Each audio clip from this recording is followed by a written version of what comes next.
Make the dead come back to witness, put the alchemist to flight. Slay the flesh that is not human, trust to weapons crude and cruel, for, dying on the verge of wisdom, tortured souls may seek the light. Crush the babes who are not children, show no mercy to the pure, else shall Eden have no springtime, else shall our kind reign no more. For 2 nights and 2 days she stayed in this room with me. No one dared to break in the door. Her great-grandfather Tobias came and threatened. His son Walker roared at the gate. I do not know how many others came, or what they said, or even where all the quarrels took place. Seems I heard my Mary Beth screaming on the landing at her daughter Carlotta. Seems Richard knocked 1,000 times, only to be told by me that all was well. We lay together in the bed, the child and I. I did not want to hurt her, nor can I blame on her what took place. Let me say we sank into the softest of caresses, and for a long time I cuddled her and sheltered her, and tried to drive away the deep chill of her fear and her loneliness. And fool that I was, I thought that in me tenderness was now something safe. But I was too much of a man still for anything so plain and simple. I gave her kisses till she knew she must have them, and opened herself to me. Through the long night we lay together, musing when all the other voices had died away. She said that she liked my attic better than her attic, and I knew in my sorrow that I would die in this room very soon. I didn't have to tell her. I felt her soft hand on my forehead, trying to cool it. I felt the silken weight of her palm on my eyelids.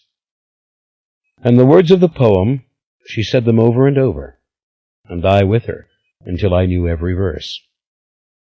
By dawn she did not need to correct me any longer.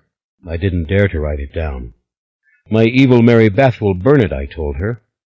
Tell the others. Tell Carlotta. Tell Stella. But my heart was so sick. What would it matter? What would happen? What could the words of the poem mean? I've made you sad, she said gently. Child, I was already sad. You have given me hope. I think it was late Thursday afternoon that Mary Beth finally took the hinges from the door and opened it. Well, they are going to bring the police in here, Mary Beth said by way of excuse, very practical and non-dramatic. Her way of doing things. You tell them they can't lock her up again. She's to come and go as she wishes. You call Cortland now in Boston. Cortland is here, Juliet. I called Cortland to me. Stella was to take the child down to her own room and sit with her, and not let anyone take her away. Carlotta would be with them, just to make sure the girl was safe. Now, this son of mine was my pride and joy, as I've said, my eldest, my brightest, and all these years I had tried to protect him from what I knew. But he was too shrewd to be protected entirely, and now, for me, he had fallen off his pedestal, and I was too angry not to judge him for what had become of this girl. Father, I didn't know, I swear it, and even now I don't believe it. It would take me hours to tell you the story of that night. I could swear that Barbara Ann put something in my drink to make me mad. She dragged me out into the swamp with her. We were in the boat together. That is all I remember, and that she was devilish and strange. I swear this, Father. When I woke, I was in the boat. I went up to Fonfro, and they locked me out. Tobias had his shotgun. He said he'd kill me. I walked into St. Martinville to call home. I swear this. That's all I remember. If she is my child, I'm sorry.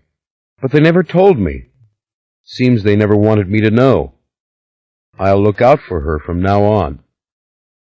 That's all well and good for the Fifth Circuit Court of Appeals, said I. You knew when she was born. You heard the rumors.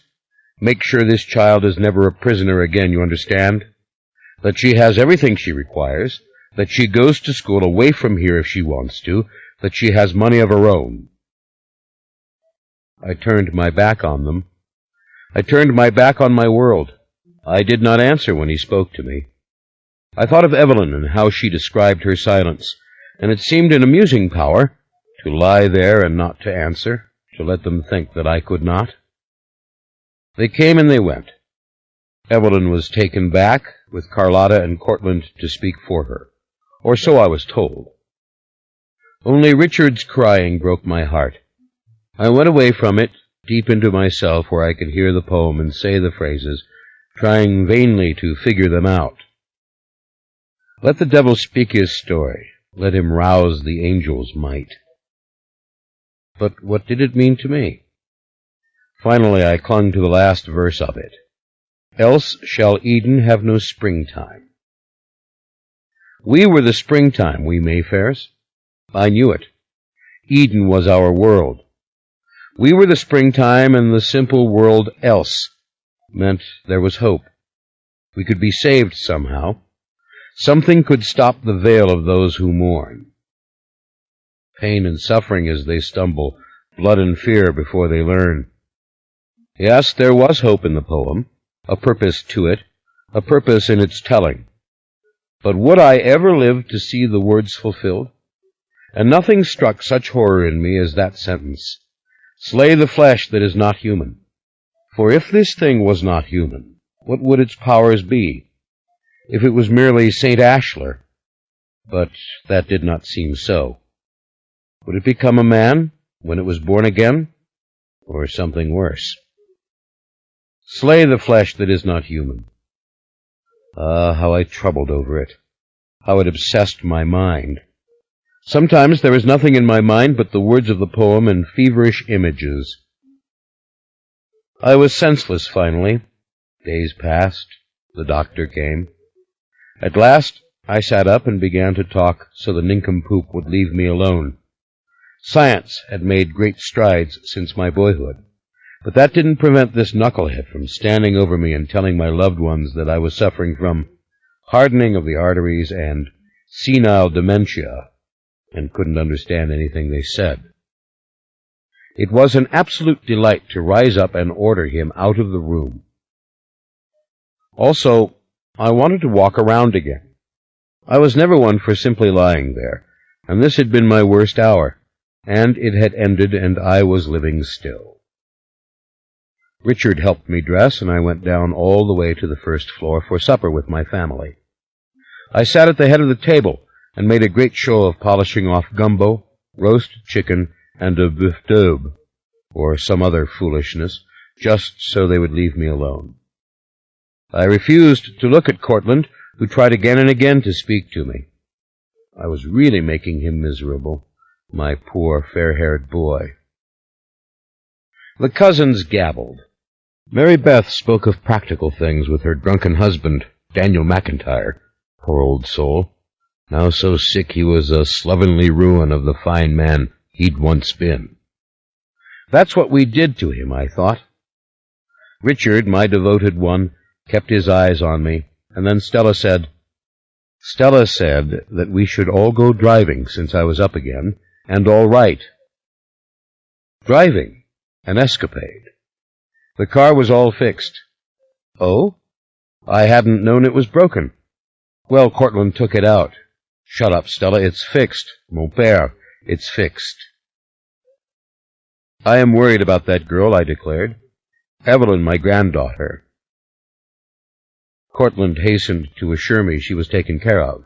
She'd been taken downtown to buy clothes. You Mayfairs think that's the answer to everything, don't you? Asked I. Go downtown and buy new clothes. Well, you're the one who taught us, Father, said Cortland with a little twinkle in his eye. I was amazed at my cowardice. How I gave in when I saw that affectionate little smile. How I gave in. All right, make the car ready, and all of you get out, I said. Stella and Lionel will go, the three of us. An escapade, you can believe it. All of you go. Carlotta, stay. She didn't require coaxing. In a moment the vast dining room was still, and the murals seemed, as always, to be closing in on us, ready to transport us out from under the plaster moldings and far away to the verdant fields of Riverbend, which they so charmingly rendered. Riverbend, which by this time was gone. "Did she tell you the poem?" I said to Carlotta. Carlotta nodded, and very slowly, taking her time, she recited each verse as I remembered it. "I have told it to Mother," she said. This shocked me. Lot of good that it did. "What did you think would happen?" she demanded. "Did you think you could all dance with the devil and not pay the price?" But I never knew for sure that he was the devil. There was no God and devil at Riverbend when I was born. I did the best with what I had. "You will burn in hell," she said. A bit of terror went through me. I wanted to answer, to say so much more. I wanted to tell her all, or all of what there was, but she had risen from the table, thrown down her napkin, as if it were a glove, and gone out. Ah, so she told it to Mary Beth. When Mary Beth came to fetch me, I whispered those dreaded words, "Slay the flesh that is not human." "Ah, now, darling, don't fuss, please," she said. "Go out and have a good time." When I came out onto the front gallery, the Stutz Bearcat was cooking and ready, and off we went.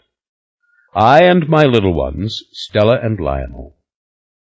We drove past Amelia Street, but we did not stop to see Evelyn, for we feared we would do more harm than good. It was to Storyville, to the houses of my favorite ladies, that we went. I think it was dawn when we came home. I remember now that night as distinctly as all else, because it was my last in Storyville, listening to the jazz bands and singing, and taking the children with me right into the fancy parlors of the brothels. Oh, how shocked were my lady friends! But there is nothing in a brothel that cannot be bought.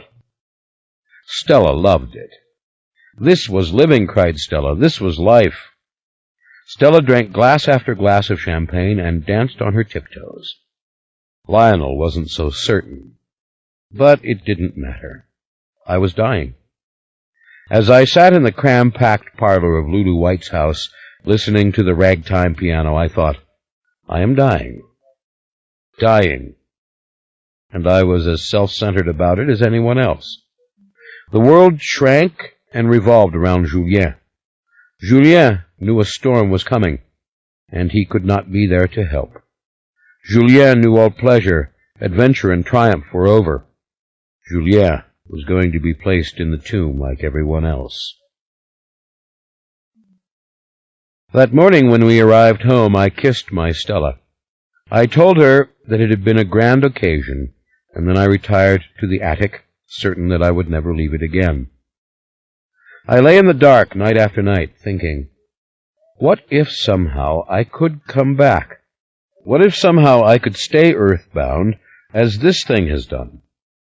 After all, if it is Ashler, one of the many Ashlers, a saint, a king, the vengeful ghost, a mere human. The dark made noises back to me. The bed trembled. I thought of that verse again, the flesh that isn't human. Have you come to trouble me or content me? I asked. Die in peace, Julien, he said. I would have given you my secrets the first day I came with you to this house. I told you then that such a place could draw you out of eternity, that it was as the castles of old. Remember its patterns, Julien, its graceful battlements, and through the mist you will see them distinct. But you would not have my lessons then. Will you have them now? I know you. You are alive. You didn't want to hear about death.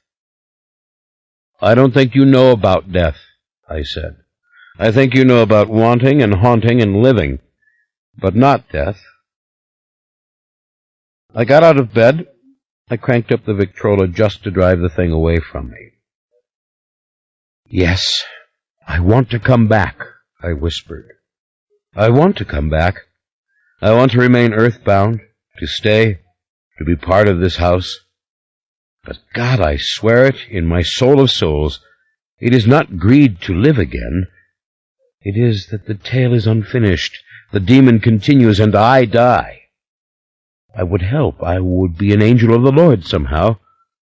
Oh, God, I do not believe in you. I do not believe in anything but Lasher and myself. I started pacing. I paced and played the waltz of Violetta, a song that seemed utterly oblivious to every kind of sorrow, something so frivolous yet so organized that I found it irresistible. Then a moment came, so unusual as perhaps to have been unique. In all my long life, I had never been so caught off guard as I was at this moment, and it was by the face of a small girl at my window, a waif of a child crouched upon the high porch roof. At once I opened the stubborn sash. "Evelyn," I said. And perfumed and soft and wet from the spring rain, she came into my arms. "How did you come to me, darling?" I asked her. "Up the trellis, Oncle Julien, hand over hand. You have shown me an attic is not a prison. I will come to you as long as I can." We made love. We talked together. I lay there with her as the sun came up. She told me they were being kind to her now, letting her go places, that she walked in the evening all the way up the avenue and down to Canal Street, that she had ridden in a car again, that she had real shoes. Richard had bought her pretty dresses. Cortland had bought her a coat with fur on the collar. Mary Beth even had given her a silver-backed mirror and a silver-handled comb. At dawn I sat up and cranked the Victrola. We danced to the waltz. It was a crazy morning, the kind of crazy morning that follows carousing and drunkenness and wandering from dance halls to taverns. Yet it had all taken place in this room. She wore only her petticoat then, trimmed in pink lace, and a ribbon in her hair. We danced and danced about the room, giggling, laughing, until finally someone— "Ah, yes, Mary Beth," opened the door.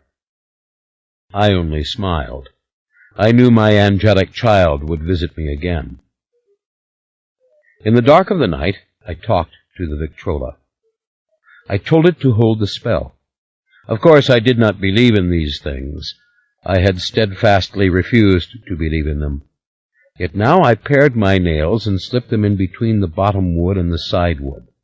I clipped my hair and slipped that beneath the turntable. I bit my fingers and drew blood and smeared it into the dark stain. I made the thing like a doll of myself, like the witches' dolls, and I sang the waltz. I played the waltz and said, "Come back, come back. Be at hand if they need you. Be at hand if they call you. Come back, come back." I was possessed of a terrible vision, that I was dead and rising and the light was coming, and that I turned my back on it and plummeted with my arms out, digging deep into an air which became thicker and thicker, as dense as it was dark. Earthbound. And it seemed the night was choked with spirits like mine, lost souls, fools, fearing hell, and not believing in paradise. And the waltz played on.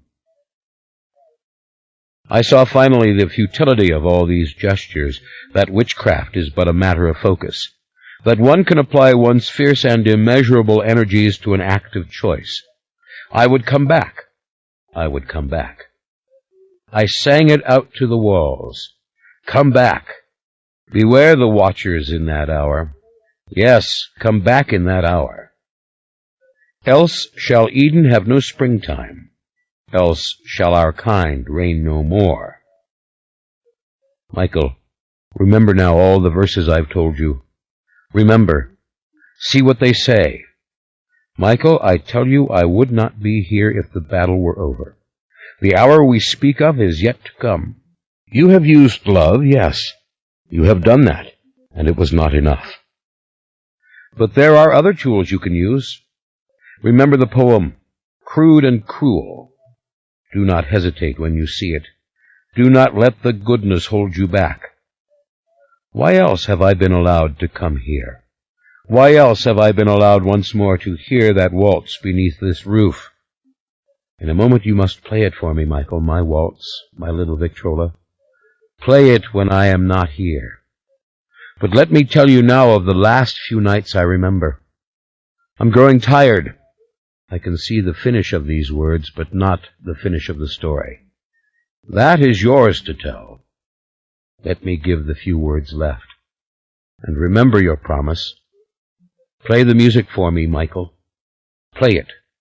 For whether I go to heaven or hell is not yet known by either of us, and perhaps never will be known.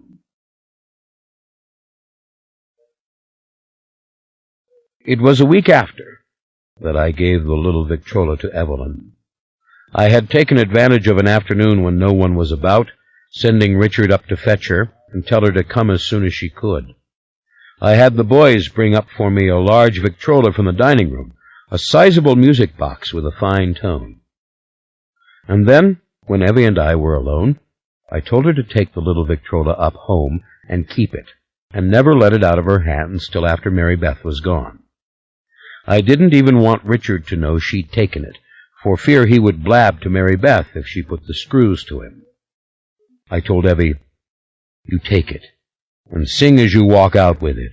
Sing and sing." That way, I thought, if Lasher were to observe her taking away this mysterious little toy, he would in befuddlement not attach any meaning to what he saw. I had to remember, the monster could read my thoughts. I was desperate. No sooner had Evie gone, her high-singing voice dying away in the stairwell, than I wound the big new Victrola and called Lasher to me. Perhaps he would not heed her at all. When he appeared, I appealed to him. "Lasher, protect always that poor little Evie," I said. "Protect her from the others for my sake. Will you protect that child?" He listened as best he could with the music entrancing him. Invisible, he blundered about the room, knocking things from the mantel, rattling the framed pictures. Fine with me. It was proof that he was there. "Very well, Julien," he sang suddenly, appearing in the midst of a jolly dance, feet striking the boards with some semblance of weight and sound. What a smile! What a dazzle! How I wished for an instant that I had loved him. And by that time I thought, surely Evie is all the way home. Weeks passed. Evie's liberation was now a fact. Richard often took her driving, along with Stella. Tobias took her regularly with him to Mass. Evie came to me when she wanted, by the front door. But there were still nights when she chose the trellis, seeking me as if she were a fearless little goddess, and whipping my blood with her courage and her own passion to an obscene and delirious heat. We lay together for hours, kissing, touching one another. What a wonder that in my dotage I should be a skilled lover for one so young. I told her secrets, but only a few. The gods had granted me that final pride. "Julien, I love you," said the crafty Lasher when he was about, hoping I would play the big Victrola because he had come to love it so. "Why would anyone harm Evelyn? What is she to us? I see the future. I see far. We have what we require." When Mary Beth came home one afternoon, I sat her down beside me and vowed to her that I had told that little girl nothing of importance, and that they must look out for her as the years passed. Tears came into Mary Beth's eyes, one of the few times I ever saw them. "Julien, how you misunderstand me and everything that I have done. All these years I've striven to bring us together, to make us strong in number and in influence, to make us happy. Do you think I would hurt a child that has your blood? Cortland's daughter? Oh, Julien, you break my heart. Trust in me, that I know what I do, that I have done everything right for our family. Trust in me, please. Julien, don't die in agitation and fear. Don't let this happen to you. Don't let the last hours be ugly with fear. I'll sit with you night and day if I have to. Die calm. We are the Mayfair family, 1,000,000 leagues from where we were at Riverbend so long ago. Trust that we shall prevail. Nights passed. I lay awake, no longer needing sleep. I knew by this time that Evelyn carried my child. God gives no quarter to old men. We burn, we father. What a dreadful circumstance. But the girl herself did not seem to know. I did not tell her. I could only trust to Cortlandt, whom I called to myself and lectured incessantly. I knew the feathers would fly, as they say, as soon as everyone knew Evelyn was pregnant. I could only trust to the edicts and pronouncements I had issued ad nauseum, that the child must be protected no matter what happened as the years passed. A night came on, peaceful, warm. It must have been midsummer when I died. Surely it was. The crepe myrtles were full of pink blossoms. Surely I have not imagined such a thing. And I had sent everyone away from me. I knew it was coming. I lay quiet on a heap of pillows, looking out at the clouds above the crepe myrtle. I wanted to go back and back to Riverbend. I wanted to sit with Marie Claudette. I wanted to know honestly, to know who had been that young man who kidnapped slaves and brought them to Marguerite's chambers for her wild experiments. Who had been that thoughtless knave? I lay there, and then a most dreadful truth seized me. A little truth, really. I couldn't move. I couldn't lift myself up. I could not make my arms obey. Death was stealing over me like a winter chill. It was freezing me. And then, as if there were a god for raconteurs and lechers, there appeared Evelyn above the edge of the roof, her white hands on the green vines. Up she came and across the porch top, and I could hear her voice through the thick glass. "Open the window, Oncle Julien. It's Evie, open to me." I couldn't move. I stared at her, my eyes brimming. "Oh, darling," I whispered in my heart. And then Evie called on her witch's gifts, and with her hands and her gifts, she sent the window rattling upward. She reached inside and took me by my shoulders, so frail and small I must have been by then. She brought me forward and kissed me. "Oh, darling, yes, yes." And beyond her, spreading out over the whole sky, the storm gathered. I heard the first raindrops strike the porch roof beneath her. I felt them on my face. I saw the trees begin to move in their fury, and I heard the wind, wailing as if he were wailing, lashing the trees and crying in his grief as he had on the death of my mother and on the death of her mother. Yes, it was a storm for the death of the witch, and I was the witch. And it was my death and my storm. 24. They stood in the mist, forming a vague circle. What was that low grinding sound? Was it thunder? They were the most dangerous people he had seen.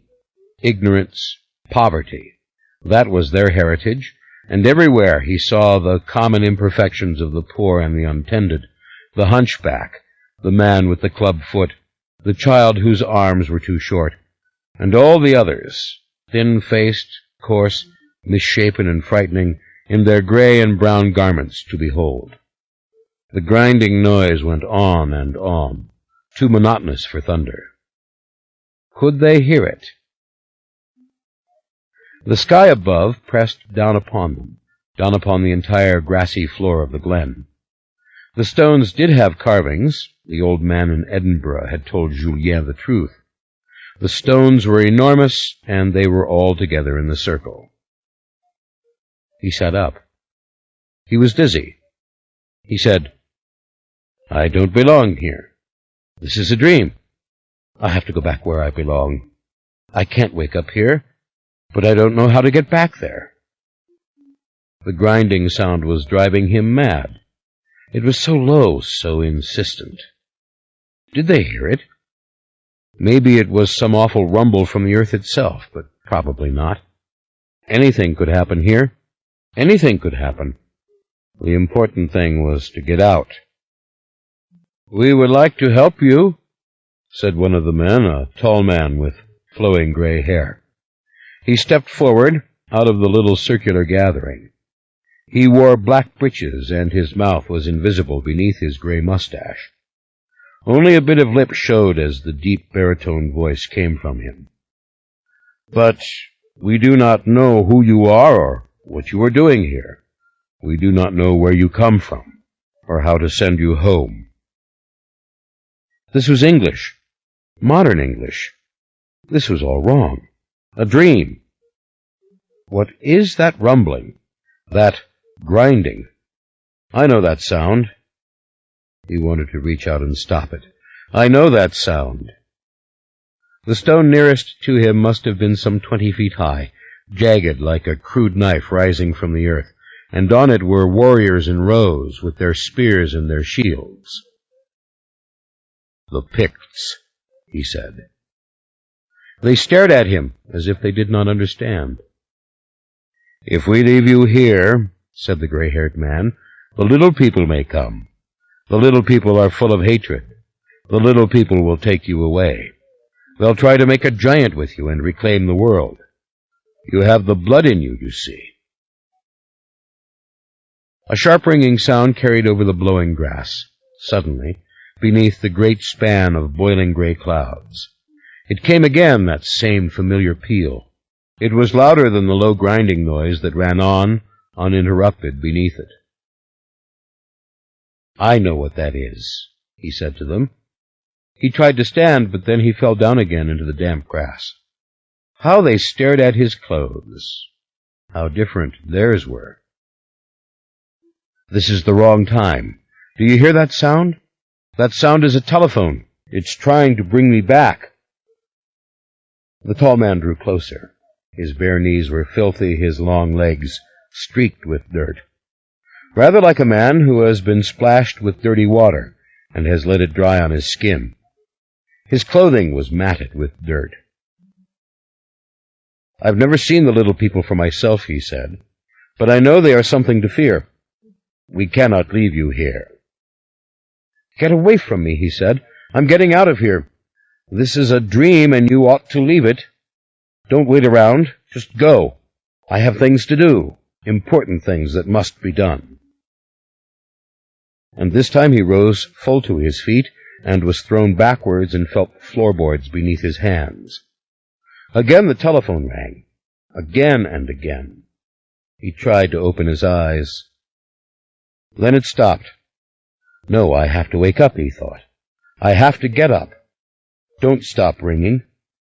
He brought his knees up close to his chest and managed to get up on all fours. The grinding noise. The Victrola. The heavy arm with its crude little needle caught at the end of the record, grinding, grinding, looking for a new way to begin. Light in the 2 windows. His windows. And there the Victrola under Antha's window. The little letters Victor printed in gold on the wooden lid, which was propped open. Someone was coming up the stairs. Yes! He climbed to his feet. His room, the drafting board, his chair, the shelves filled with his books, Victorian architecture, the history of the frame house in America. My books. There was a knocking at the door. "Mr. Mike, are you in there? Mr. Mike, Mr. Ryan is on the phone." "Come in, Henri. Come in here." Would Henri hear his fear? Would he know? The doorknob turned as if it were alive. The light fell in from the landing, Henri's face so dark with the little chandelier behind him that Michael couldn't see it. "Mr. Mike, it's good news and bad news. She's alive. They've found her in St. Martinville, Louisiana, but she's sick, real sick. They say she can't move or speak." "Christ, they've found her. They know for sure it's Rowan." He hurried past Henri and down the stairs. Henri came behind him, talking steadily, hand out to steady Michael when he almost fell. "Mr. Ryan's on his way over here. Coroner called from St. Martinville. She had papers in her purse. She fits the description. They say it's Dr. Mayfair for sure." Eugenia was standing in his bedroom, holding the phone in her hand. "Yes, sir, we found him." Michael took the receiver. "Ryan?" "She's on her way in now," came the cool voice on the other end. "The ambulance is taking her straight to Mercy Hospital. She'll be there in about an hour, if they use the siren all the way." "Michael, it doesn't look good. They can't get any response from her. They're describing a coma. We're trying to reach her friend, Dr. Larkin, at the Pontchartrain. But there's no answer." "What do I do? Where do I go?" He wanted to get on I-10 and drive north till he saw the oncoming ambulance, then swing around, cutting across the grass, and follow it in. An hour. "Henri, get me my jacket. Find my wallet. Down in the library. I left my keys and my wallet on the floor." "Mercy Hospital," said Ryan. "They're ready for her. The Mayfair floor. We'll meet you there. You haven't seen Dr. Larkin, have you?" Michael had on his jacket within seconds. He drank the glass of orange juice Eugenia pushed at him, as she reminded him in no uncertain terms that he had had no supper, that it was 11 o'clock at night. "Henri, go bring the car around. Hurry." Rowan alive. Rowan would be at Mercy Hospital in less than an hour. Rowan coming home. God damn it to hell, I knew it. Knew she would come back. But not like this. He hurried down to the front hall, taking his keys from Eugenia, and his wallet and stuffing it in his pocket. Money clip. Didn't need it. Mayfair floor. Where he himself had lain after the heart attack, hooked to machines and listening to them, like the grinding of that Victrola. And she was going to be there. "Listen to me, Eugenia. There's something real important you gotta do," he said. "Go upstairs to my room. There's an old Victrola on the floor. Wind it and start the record, okay?" "Now? At this hour of the night? For what?" "Just do it. Tell you what. Bring it down to the parlor. That will make it easier. Oh, never mind, you can't carry it. Just go up there and play that record a few times, and then go to bed." "Your wife is found, your wife is alive, and you're headed to the hospital to see her, and you don't know whether she's all right or been hit in the head or what, and you're telling me to go play a phonograph record?" "Right. You got it all exactly right." There was the car, a great dark fish, sliding beneath the oaks. He hurried down the steps, turning quickly to Eugenia. "Do it," he said, and went out. "The point is, she is alive." He climbed into the back seat of the limo. "Take off." He slammed the door. "She is alive, and if she is alive, she'll hear me. I'll talk to her. She'll tell me what happened. Jesus Christ, Julien, she is alive. The hour is not yet come." As the car moved on to Magazine Street and headed downtown, the rest of the poem came back to him, all of it, a long string of dark and dreamy words. He heard Julien's voice, with the fancy French accent illuminating the letters, just as surely as the old monks had illuminated letters when they painted them bright red or gold, and decorated them with tiny figures and leaves. "Beware the watchers in that hour, bar the doctors from the house. Scholars will but nourish evil, scientists would raise it high." "Isn't it the most terrible thing?" Henri was saying. "All of those poor women. To think of it, all of them dead the same way." "What the hell are you talking about?" asked Michael. He wanted a cigarette. He could smell that sweet cheroot of Julien's. The fragrance clung to his clothes. Like a bolt it came back. Julien, lighting that cheroot, inhaling and then waving to him, and the deep glint of the brass bed in the room, and Violetta singing to all those men. "What poor women? What are you talking about? It's like I'm Rip Van Winkle." Give me the time."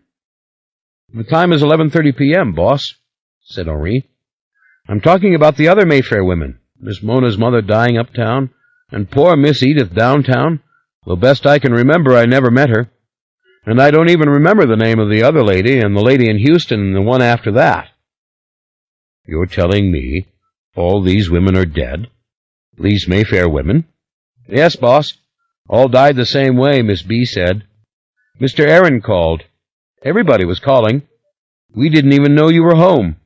The lights were out upstairs in that room. How would I know you were asleep on the floor?" Henri went on, something about looking all over the house for Michael, saying to Eugenia this and that, and going outside to look for him, and on and on. Michael didn't hear it. He was watching the decayed old brick buildings of Magazine Street fly by. He was hearing the poem. Pain and suffering as they stumble, blood and fear before they learn. 25. So, this is Stoloff. He knew the moment he stepped off the plane. They had tracked him all the way, and here was the big man waiting for him, a bit over-muscular in his black raincoat, with large eyes of a pale, indistinct color, which nevertheless shone rather bright, like clear glass. The man had near-invisible blonde eyelashes and bushy eyebrows, and his hair was light. He looked Norwegian to Yuri, not Russian. Eric Stoloff. "Stoloff," Yuri said, and, shifting his bag to the left, he extended his hand. "Ah, you know me," said the man. "I wasn't sure that you would." Accent, Scandinavian with a touch of something else. Eastern Europe. "I always know our people," said Yuri. "Why have you come to New Orleans? Have you been working with Aaron Leitner? Or are you here simply to meet me?" "That is what I've come to explain," said Stoloff, placing his hand very lightly on Yuri's back as they followed the carpeted corridor together, passengers streaming by them, the hollow space itself seeming to swallow all warm sounds. The man's tone was very cooperative and open. Yuri didn't quite believe it. "Yuri," said the other, "you shouldn't have left the mother house, but I understand why you did. But you know we are an authoritarian order. You know obedience is important. And you know why." "No, you tell me why. I am excommunicated now. I feel no obligation to talk to you. I came to see Aaron. That's the only reason I am here." "I know that, of course I do," said the other, nodding. "Here, shall we stop for coffee?" "No, I want to go to the hotel. I want to meet with Aaron as soon as I can." "He couldn't see you now if he wanted to," said Stoloff, in a low, conciliatory voice. "The Mayfair family is in a state of crisis. He is with them. Besides, Aaron is an old and loyal member of the Talamasca. He won't be happy that you've come so impulsively. Your show of affection may even embarrass him." Yuri was silently infuriated by these words. He didn't like this big, blonde-haired man. "So I will find him and find out for myself. Listen, Stoloff, I knew when I left I was out. Why are you talking this way to me, so patient, so agreeable? Does Aaron know you are here?" "Yuri, you are valuable to the order. Anton is a new superior general. Perhaps David Talbot would have handled things much better. It's in times of transition that we sometimes lose people whom we come very much to miss." The man gestured to the empty coffee shop where china cups shimmered on smooth formica tables. Smell of weak American coffee even here in this town. "No, I want to go on," said Yuri. "I am going to find Aaron. Then the three of us can talk if you like. I want to tell Aaron I'm here." "You can't do that now. Aaron is at the hospital," said Stoloff. "Rowan Mayfair has been found. Aaron is with the family. Aaron is in danger. That's why it's so important you listen to what I have to say. Don't you see? This misunderstanding amongst us, it came about because we were trying to protect Aaron. And you. Then you can explain it to both of us. Hear me out first, the man said gently. Please. Yuri realized the man was virtually blocking his path. The man was larger than he was. He wasn't so much a menace as he was a great obstacle, forceful and stubborn and believing in himself. His face was agreeable and intelligent, and once again he spoke in the same even, patient tone. Yuri, we need your cooperation. Otherwise Aaron may be hurt. You might say this is a rescue mission involving Aaron Leitner. Aaron Leitner has been drawn into the Mayfair family. He is no longer using good judgment. Why not? But even as he asked this question, Yuri yielded. He turned, allowed himself to be led into the restaurant, and capitulated, taking a chair opposite the tall Norwegian and watching in silence as the waitress was instructed to bring coffee and something sweet to eat. Yuri figured Stoloff was perhaps 10 years older than he.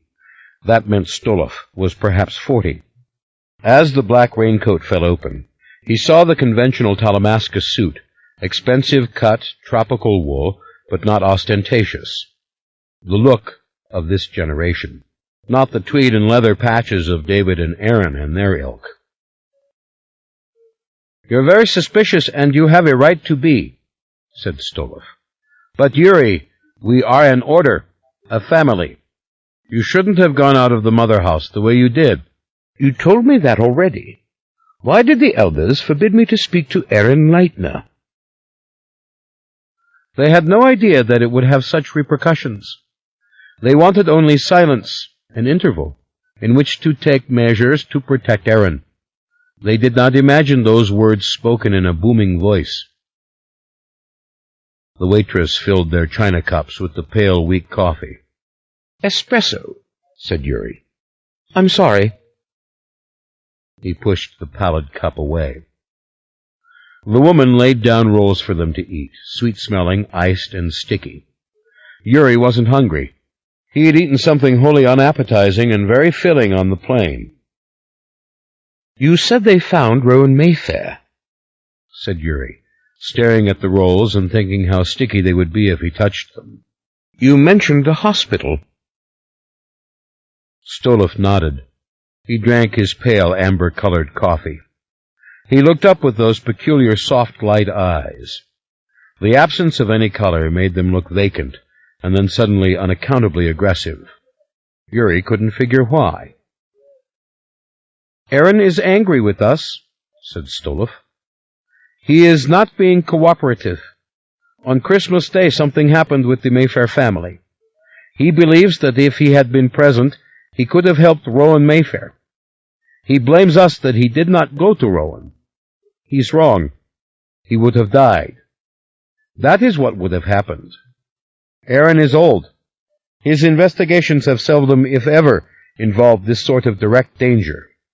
That wasn't my impression, said Yuri. The Mayfair family tried to kill him once before. Aaron has seen plenty of danger.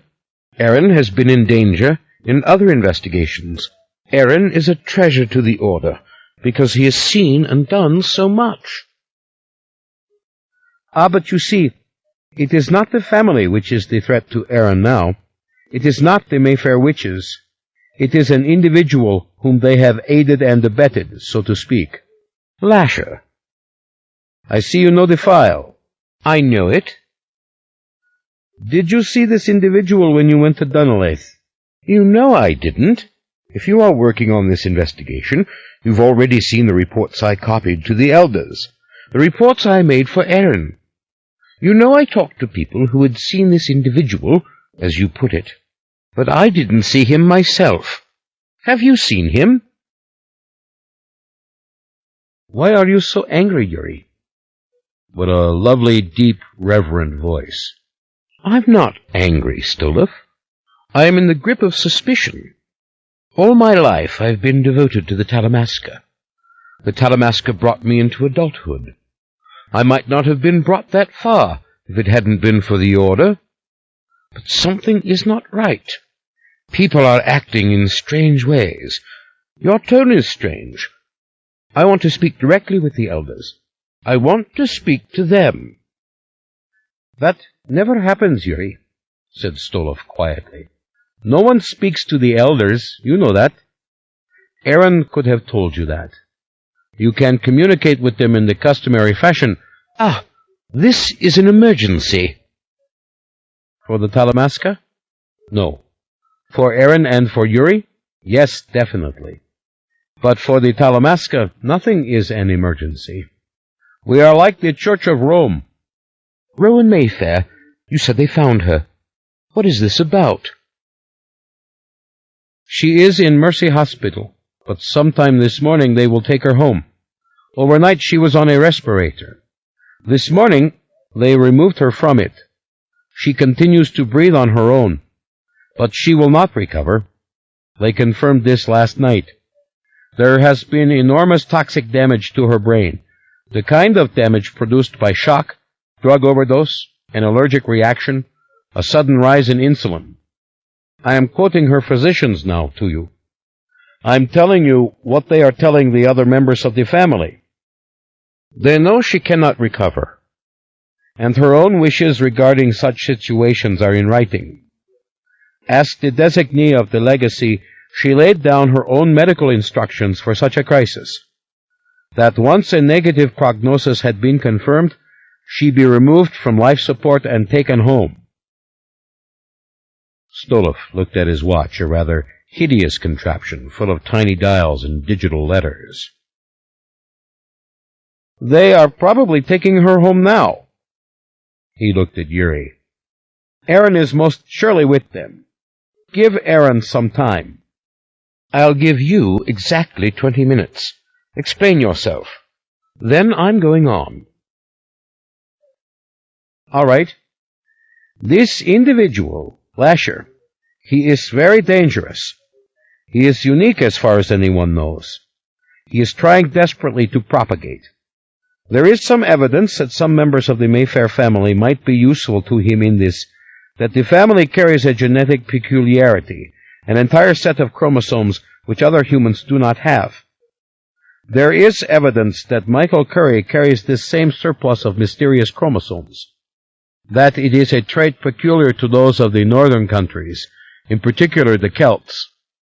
When Rowan and Michael mated, they produced this unique creature, not human, but it might not have been successfully born if there had not been some extraordinary spiritual intervention.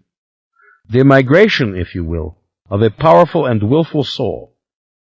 This soul entered the embryo before its own soul had taken control of it, and this soul directed the embryo's development, availing itself of these surplus chromosomes to produce a new, perhaps unprecedented design.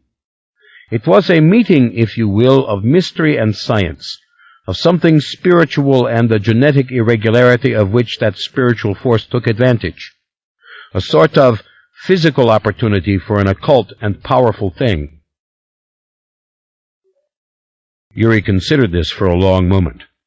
Lasher, the spirit who would be flesh, who had threatened Pater Van Abel with his grim predictions, who had tried again and again to materialize, had been born to Rowan Mayfair.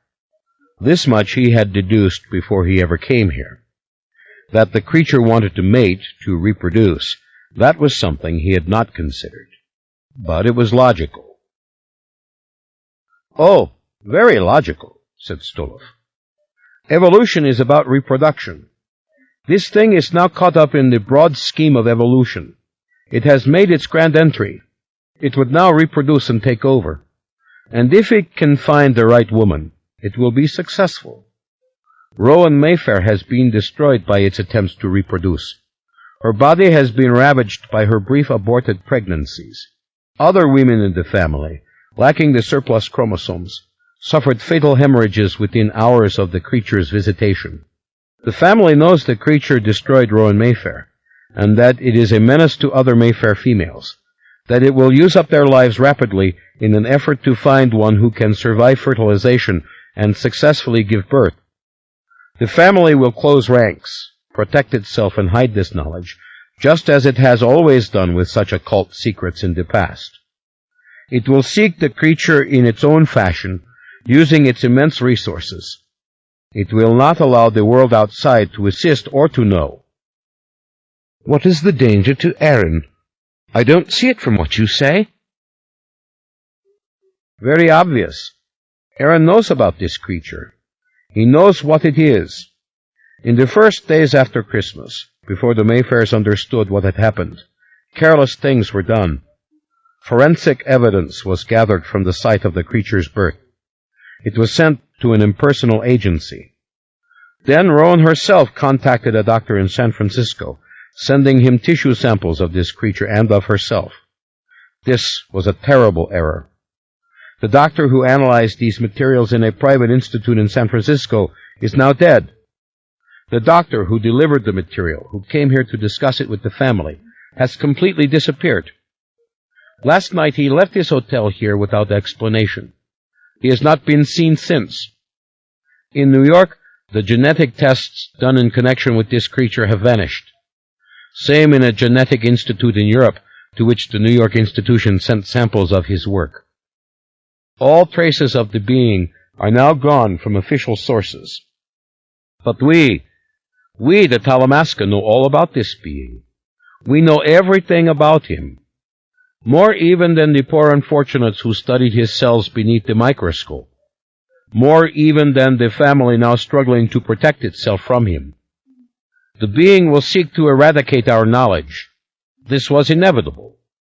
Perhaps an error in judgment was made. What do you mean? The waitress set down the small cup of black espresso. Yuri tested the porcelain with his fingers. Too hot. We watch and we are always here, said Stolov. This is our motto. But sometimes these powerful things we watch, these brooding and unclassifiable forms of energy or evil or whatever they are, these things seek to destroy all witnesses, and we must suffer the consequences of our long vigilance, of our understanding, so to speak. Perhaps if we had been better prepared for the birth of this being. But then, I am not sure anyone knew that such a thing was really possible. And now, it is too late. This thing will surely try to kill Aaron. It will try to kill you. It will try to kill me once it knows that I am involved in this investigation. That is why something has changed with the Talamasca. That is why something, as you said, is not right. The elders have bolted the doors. The elders would assist the family, yes, insofar as they can. But the elders will not allow our members to be placed in jeopardy. They will not stand by idle as this thing seeks to invade our archives and destroy our priceless records. As I said, these things have happened before. We have a mode for such assaults.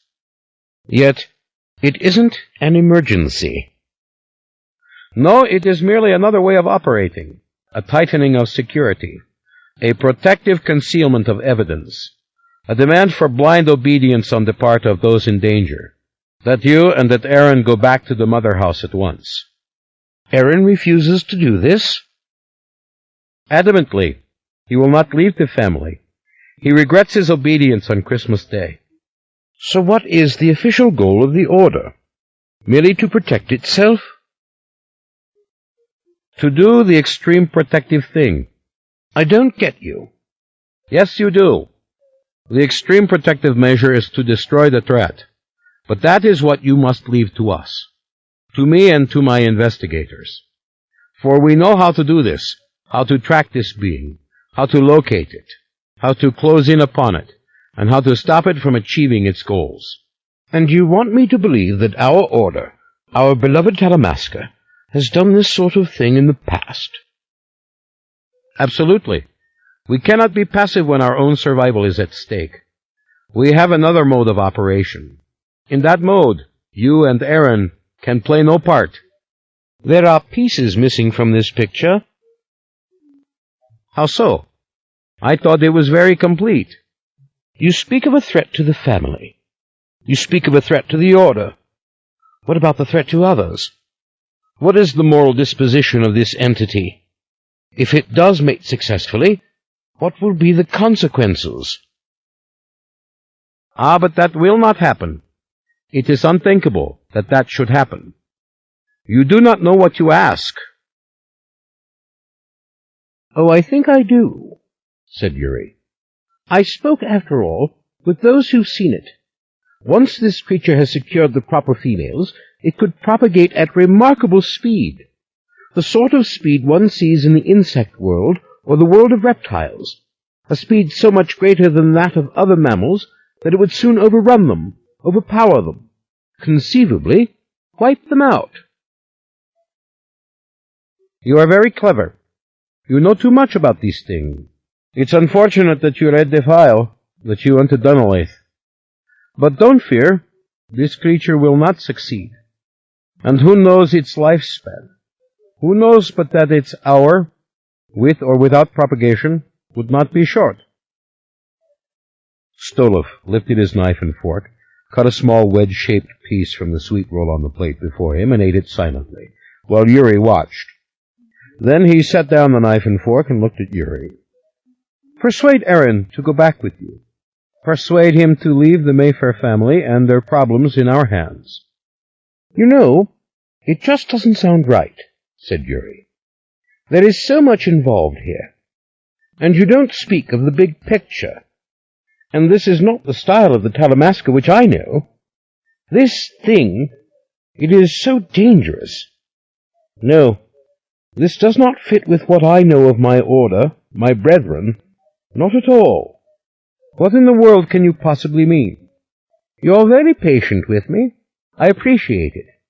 But our order is too smooth for all this. The elders know how to take care of everything without creating suspicion and alarm. There's something crude about the way it all happened. It would have been a simple thing for the elders to keep me contented in London, to keep Aaron contented.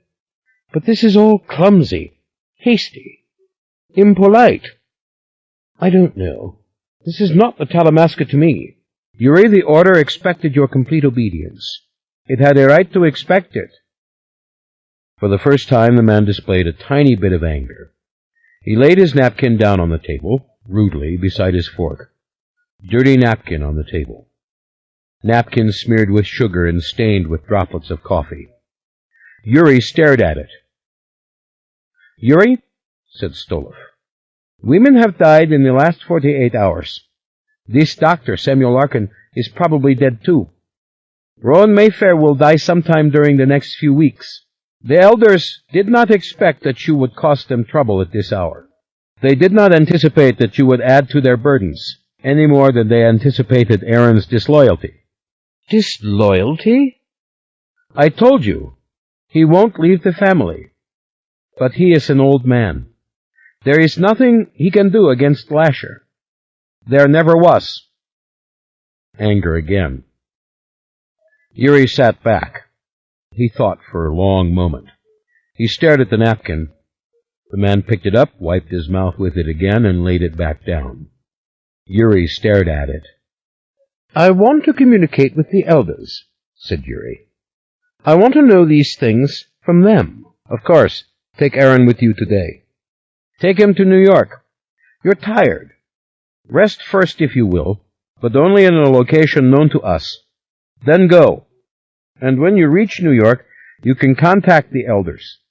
You will have time. You can discuss this between you and Aaron, and then you must go back to London. You must go home." Yuri stood up. He laid the napkin on the chair. "Are you coming with me to see Aaron?" "Yes. Maybe it is for the best that you are here. Maybe it is for the best. For on my own I don't know that I could ever have convinced him to leave here. We'll go now. It's time I talked to him myself." "You mean you have not done that?" "Yuri, I have my hands full, as they say, and Aaron is not cooperative now." There was a car waiting for them, an egregious American Lincoln limousine. It was lined in gray velvet. Its glass was so dim that the outside world fell under an edict of utter night. Impossible to really see a city through such windows, Yuri thought.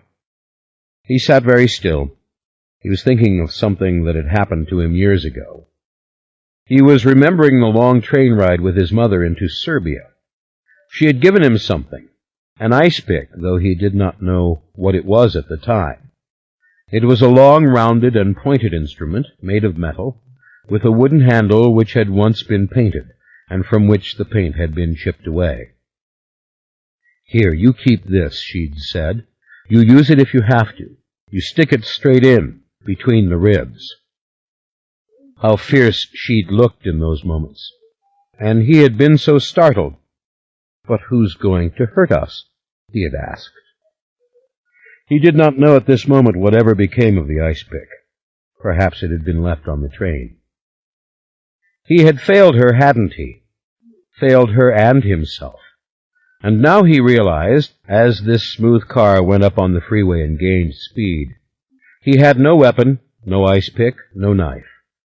Even the Swiss Army knife he carried he had left at home because he was taking a plane. They don't want such things on a plane. "You'll feel better once you've communicated with the elders, once you've reported in and been officially invited to return home." Yuri looked at Stoloff, who sat there all in priestly black, with only a bit of white collar showing, and his large pale hands opening and closing as they rested on his knees. Yuri smiled very deliberately. "You're right," he said. "A fax sent to a number in Amsterdam. It is so well calculated to inspire trust." "Yuri, please, we need you," said the man with visible and heartfelt distress. "I'm sure you do. How far are we from Erin?" "Only a few minutes. Everything here is small. Only a few minutes, and we will be there." Yuri took the black mouthpiece from the velvet-paneled wall. "Driver," he said. "Yes, sir?" "I want you to stop at a place that sells weapons. Guns. You know such a place? Not far out of the way for us?" "Yes, sir, South Rampart Street." "That will be fine." "Why are you doing this?" asked Stoloff, pale bushy eyebrows knitted, face almost sad. "It's the gypsy in me," said Yuri. "Don't worry." The man on South Rampart Street had an arsenal beneath the glass and on the wall behind him. "You need a Louisiana driver's license," he said. Stoloff was watching. This infuriated Yuri, that Stoloff stood there watching, as if he were entitled. "This is an emergency," said Yuri. "I need a gun with a long barrel. There, that's fine. .357 Magnum. A box of cartridges. Here." He took the money out of his pocket. $100 bills, 10 of them. Then 20, slowly counted out. "Do not worry," he said. "I am not a crook, but I need the gun. You understand?" He loaded it there in the shadowy little store with Stoloff watching. He put the rest of the bullets into his pockets, divided up in little handfuls, heavy, loose. As they stepped into the sunlight, Stoloff said, "You think it's a simple matter of shooting this thing?" "No. You are going to stop it, remember? We are going home, Erin and I. But we are in danger. You said so. Terrible danger. And now I have my gun." He gestured to the car. "After you." "You must not do anything stupid or foolish," said the other man. It wasn't anger this time, just apprehension. He laid his hand on Yuri's hand. Yuri looked down. He thought how pale was the skin of this Norwegian and how dark was his own. "Like what?" "Like try to shoot it, that's what." The man was exasperated. "The order has a right," he said, "to finer devotion than this." I understand. Don't worry about it. As we say all over the world where English is spoken, no problem. Okay." He flashed a smile at Stoloff and opened the door of the car for him and waited for him to get in. Now it was Stoloff who was suspicious, uneasy, even a little frightened.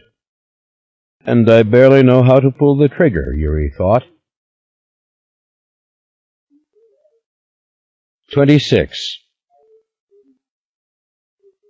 Mona had never thought her first days at Mayfair and Mayfair would be like this. She was at the big desk in Pierce's spacious, dark-paneled office, typing furiously on a 386 SX IBM-compatible computer, just a tad slower than the monster she had at home. Rowan Mayfair was still alive, now 18 hours after surgery, and 12 hours after they'd taken her off the machines.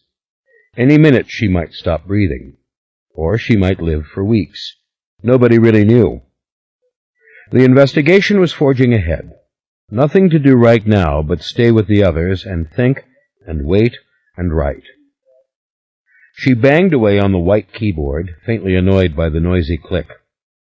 Confidential to file from Mona Mayfair was her title. It was protected.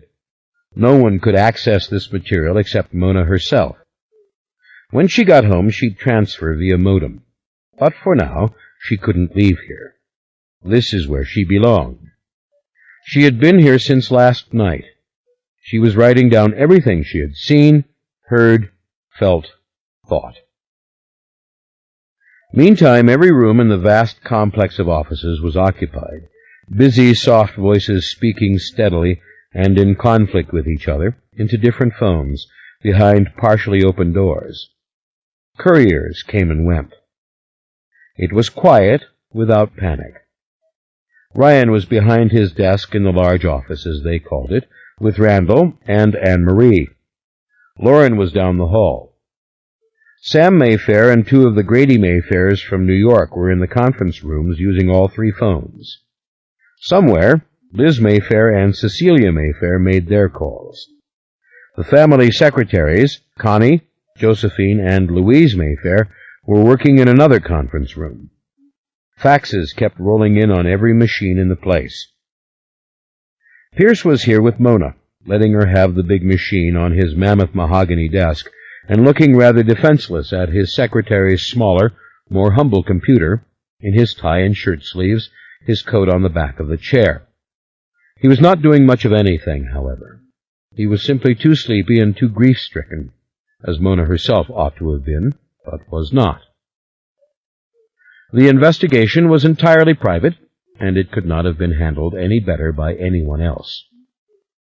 They had begun last night in earnest, an hour after Rowan had been found. Several times, Pierce and Mona had returned to the hospital. They had been there again at sunrise, and then gone back to work. Ryan, Pierce, Mona, and Lauren were the nucleus of the investigation. Randall and several of the others came and went. It was now some 18 hours since they had commenced their phone calls, their faxes, their communications. It was getting on dusk, and Mona was light-headed and hungry, but much too excited to think about either thing. Someone would bring some supper in a little while, wouldn't they? Or maybe they would go uptown. Mona didn't want to leave the office. She figured the next piece of information would be from a Houston emergency room, where the mysterious man, 6.5 feet tall, had had to seek some sort of medical help. The Houston truck driver had been the most important link. This was the man who had picked up Rowan yesterday afternoon. He had stopped in St. Martinville last night to tell the local police about the thin, crazed woman who had struck off on her own into the swamps. On account of him, they had found Rowan. He had been called, questioned further. He had described the place in Houston where she'd run up to his truck. He told all the things she said, how she was desperate to get to New Orleans. He confirmed that as of yesterday evening, when he last saw her, Rowan had been right in the head. Crazed, perhaps, but talking, walking, thinking. Then she had gone off alone into the swamps. That woman was in pain, he'd told Mona on the phone this morning, recapitulating the entire tale. She was hugging herself, like a woman having cramps. Gerald Mayfair, still stunned and sick over the fact that Dr. Samuel Larkin had slipped away from his care and vanished, had gone with Shelby, Pierce's big sister, and Patrick, Mona's father, off to the swamp near St. Martinville to search the spot where Rowan had been found. Rowan had been hemorrhaging, just like the others, though she was not dead. At 12 last night they had performed an emergency hysterectomy on the unconscious woman, with only Michael there, in tears, to consent. It was either that or she'd never make it till morning. Incomplete miscarriage. Other complications. Look, we're lucky she's still breathing. And breathing she was. Who knew what they might discover up there in the grass in that St. Martinville swamp park? It was Mona who had suggested this and was all for going herself. Patrick, her dad, was all sobered up now and determined to be of help. Ryan had wanted Mona to remain here with him. Mona couldn't quite figure that one. Was Ryan worried about her? But then, when Ryan started to buzz her over the intercom every few minutes to ask her some minor question or make some minor suggestion, she knew that he simply wanted her support. Okay by her. She was there to give it. In between calls, she typed, she wrote, she recorded, she described. The Houston office building had been discovered before noon. It was only walking distance from where Rowan had appeared on the highway. Unoccupied except for the 15th floor, which had been leased to a man and a woman. The 15th floor was a grim scene. Rowan had been a prisoner. For long periods, Rowan had been tied to a bed. The mattress was filthy with urine and feces, yet it had been laid with fresh sheets and surrounded by flowers, some of which were still fresh. There was fresh food. It was ghastly, all of it. There had been plenty of blood, not Rowan's, in the bathroom. The man had been hurt there, obviously, maybe even knocked unconscious. Photographs of the bathroom had already come in, but the bloody footprints leading to the elevator and out the front doors of the building clearly indicated he had left on his own. Looks to me from this like he fell again in the elevator. See that? That's blood all over the carpet. He's weak, he's hurt. Well, he had been then, but was he still hurt now?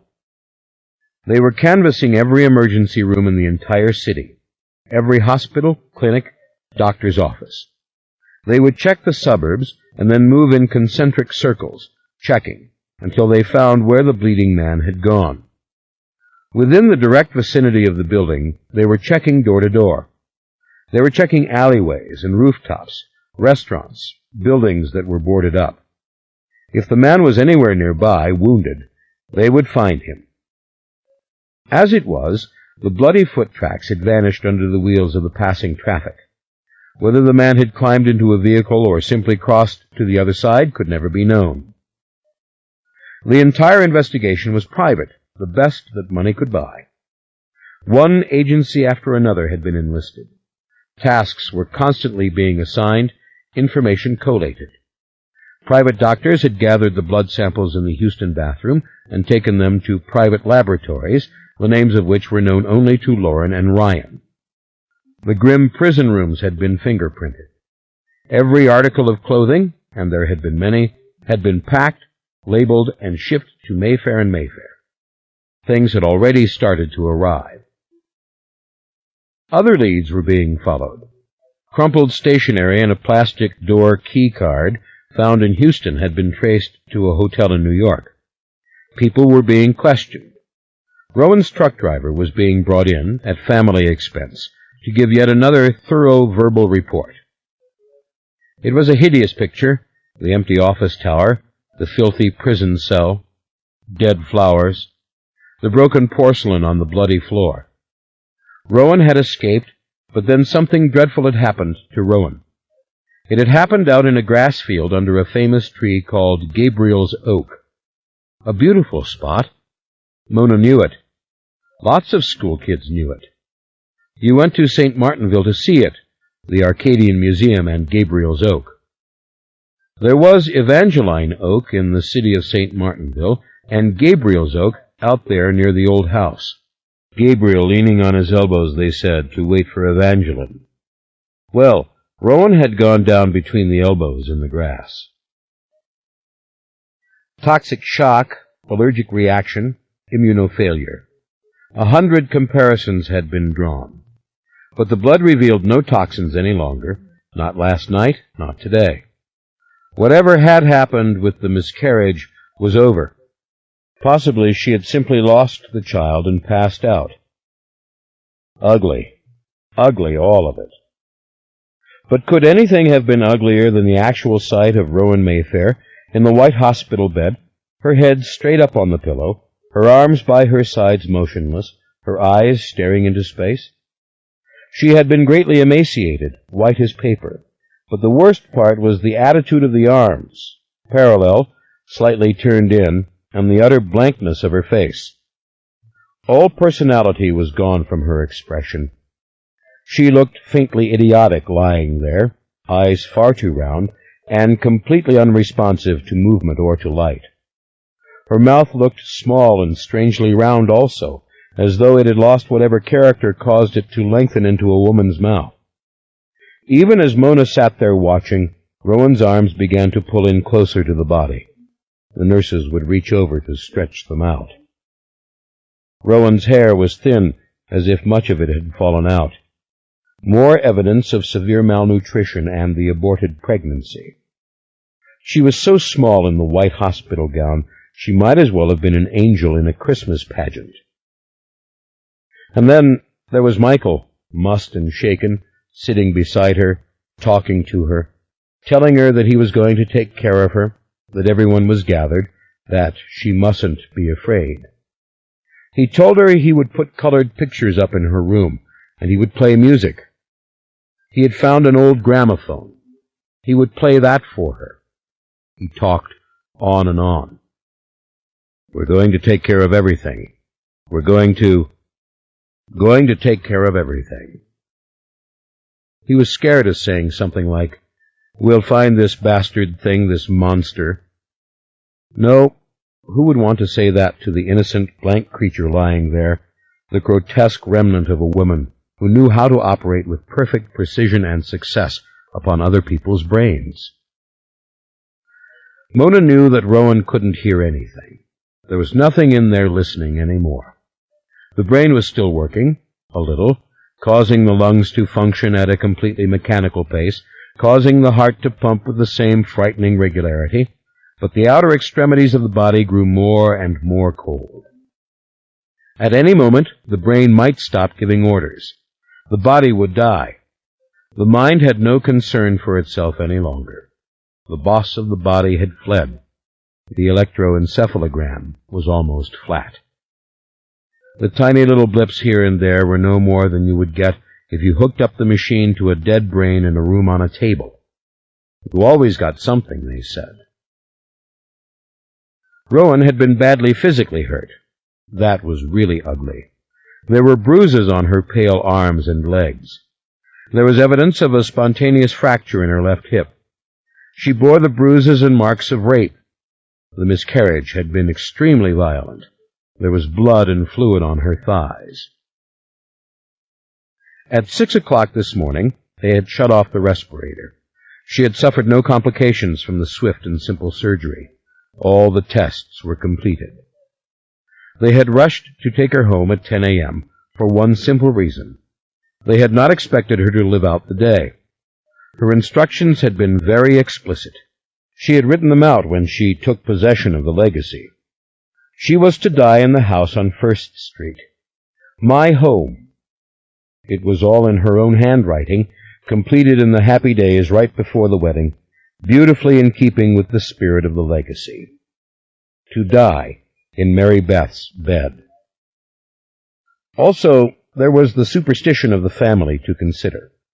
People were standing in the corridors of Mercy Hospital and saying, she should die in the master bedroom. She should be home.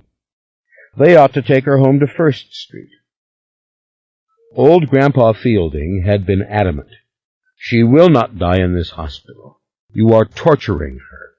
To release her, you must take her home. Mayfair madness in high gear. Even Anne-Marie was saying that she ought to be returned to the famous master bedroom. Who knew? Perhaps the spirits of the dead in the house could help her. Even Lauren said bitterly, take the woman home. The nuns might have been shocked, if anybody gave a damn, but probably not. Cecilia and Lily had said the rosary aloud in the hospital room all night. Magdalene and Leanne and Guy Mayfair had prayed in the chapel with the two Mayfair nuns in the family, the little tiny nuns whose names Mona always mixed up. Old Sister Michael Marie Mayfair, the oldest of Mayfair Sisters of Mercy, had come down and prayed over Rowan, loudly, chanting Hail Marys and Our Fathers and Glory Bees. "If that doesn't wake her up," said Randall, "nothing will. Go home and get her bedroom ready." Beatrice had done it with a heavy contingent of helpers, Stephanie and Spruce Mayfair and 2 young black policemen, reluctant as she was to leave Aaron there. Now, back at First Street, enshrined beneath the satin-lined half-tester and covered with ancient quilts and imported coverlets, Rowan Mayfair continued to breathe, unaided. It was already 6 p.m., and she was not dead. An hour ago, they had commenced intravenous feeding, fluids, lipids. "It is not life support," said Dr. Fleming. "It is nourishment. Otherwise, we would be technically starving her to death." Michael apparently hadn't argued, but then there were so many people involved. When he called, he told Mona the room was full of nurses and doctors. He confirmed that the security men were all over, and on the gallery outside the window, and down in the street. People were wondering what was happening. But the armed guards were not such an unfamiliar sight in a city like New Orleans in this day and age. Everybody hired them for parties, get-togethers. When you went to school for a nighttime function, there they were at the gates. The drugstores had guards near the register. "Just the way of this banana republic," Gifford had said once. Mona had answered, "Yeah, so brilliant. Guys at minimum wage with loaded .38s. However crude, these measures had been relentless and effective for the family. No further assaults had been made on Mayfair women. All the women were gathered in at various houses. There was no group smaller than 6 or 7. There was no group without men. A separate fleet of detectives, brought in from Dallas, combed the city of Houston, fanning out from the building, asking anyone and everyone if he or she had seen this tall black-haired man. They had made drawings of him, based on Aaron's verbal description, which had come to him through the Talamasca. They were also searching for Dr. Samuel Larkin. They could not understand why he had left the Pontchartrain Hotel without telling anyone, until they found the message at the desk which had been called up to his room. "Meet Rowan. Come alone." The message had everyone worried. It was a cinch Rowan had not called Dr. Larkin. Rowan was already on a hospital gurney in St. Martinville by the time the call had come in. Samuel Larkin had been last seen walking fast up St. Charles Avenue towards Jackson. "You be careful now," a cab driver had said, begrudgingly perhaps because the doctor wouldn't hire the taxi. What did it matter? It had definitely been Dr. Larkin, and by the time Gerald hit the pavement, there was no sign of him in sight. In a way, Beatrice Mayfair had been the biggest nuisance and the biggest consolation the entire time. Beatrice was the one who kept insisting on normal procedures, who kept refusing to believe that anything horrible had really happened, that they should send for specialists and take more tests. Beatrice had always taken that position. She was the one who went to call on poor crazy Deirdre and take her candy, which she could not eat, and silk negligées she never wore. She was the one who came 3 or 4 times a year to visit Ancient Evelyn, even during periods when Ancient Evelyn had not talked for 6 months. "Well, sweetheart, it's just the most dreadful shame they closed the Holmes lunch counter. Do you remember all the times we went down there to lunch at D.H. Holmes, you and me and Millie and Belle?" And there she was at the house now, fussing in the bedroom, most likely, and gone back up to Amelia Street to make sure everyone had something to eat. Good thing Michael liked Beatrice, but then everybody liked her. And the most amazing thing about her constant optimism was that she was clearly going to marry Aaron Leitner, and if anybody knew something horrible had happened, it was Leitner, beyond doubt. Aaron Leitner had taken one long look at Rowan and then walked out of the room. The expression on his face had been so wrathful, so dark. He had stared at Mona for a moment, And then he had gone off fast down the corridor to find a phone he could use in private, to call Dr. Larkin, and that is when they discovered that Dr. Larkin had left the suite. What in the world did Beatrice and Aaron talk about with each other? She would say one minute, "Well, we ought to inject her with something, to give her energy," and all but clap her hands. And he would just stand there in the dim corridor, refusing to answer the questions put to him by the others, staring fixedly at Mona, and then at nothing, and then at Mona, and then at nothing, until the others simply started talking to one another and forgot he was there. Nobody reported a strange fragrance in the rooms in Houston, but as soon as the first package had come, containing clothing and pillow slips, Mona had smelled the fragrance. "Yeah, that's it. That's the smell of this being," she had said. Randall had raised his eyebrows. "Well, I sure as hell don't know what that's got to do with it." Mona had defeated him cold by answering simply, "Neither do I." 2 hours later he had wandered in and said, "You ought to go home and be with Ancient Evelyn. There are 17 different women in that house now, and 6 different men. What makes you think I ought to go there? I don't want to be there now. I don't want to see my mother's stuff and her things and all. I don't want to. It's illogical to go up there. It makes no sense for the daughter of the dead woman to go up there, which I am. Why don't you lie down and take a nap?" One of the agencies had called directly after, but only to report that no one, absolutely no one, had seen the mysterious man leave the Houston building. Every single reported death in the entire Houston area was being investigated. None fitted the pattern of the deceased Mayfair women. Each had its own context, precluding the involvement of the mysterious man. The net was huge. The net was fine spun. The net was strong. Then, at 5, had come the first reports from the airlines. Yes, a person with long black flowing hair, beard, and mustache had taken the 3 o'clock flight Ash Wednesday from New Orleans to Houston. First-class aisle seat. Exceptionally tall and soft-spoken. Beautiful manner, beautiful eyes. He had taken a taxi from the airport. A limo? A bus? Houston's airport was enormous. But there were hundreds of people asking questions, proceeding quietly to one potential witness after another. If he walked, we'll find somebody who saw him. What about planes from Houston to here? Last night? Yesterday? Checking, checking, checking. Finally, Mona thought, I'm going up there. I'm going to go see my cousin Rowan Mayfair. I'm going to make my call. It made her choke up. She couldn't speak or think for a minute, but she had to go. It was now dark. A fax had just come in, a copy of the boarding ticket issued to the mysterious man by the airlines when he had flown back to Houston on Ash Wednesday. He had used the name Samuel Newton. He had paid for the ticket with cash. Samuel Newton.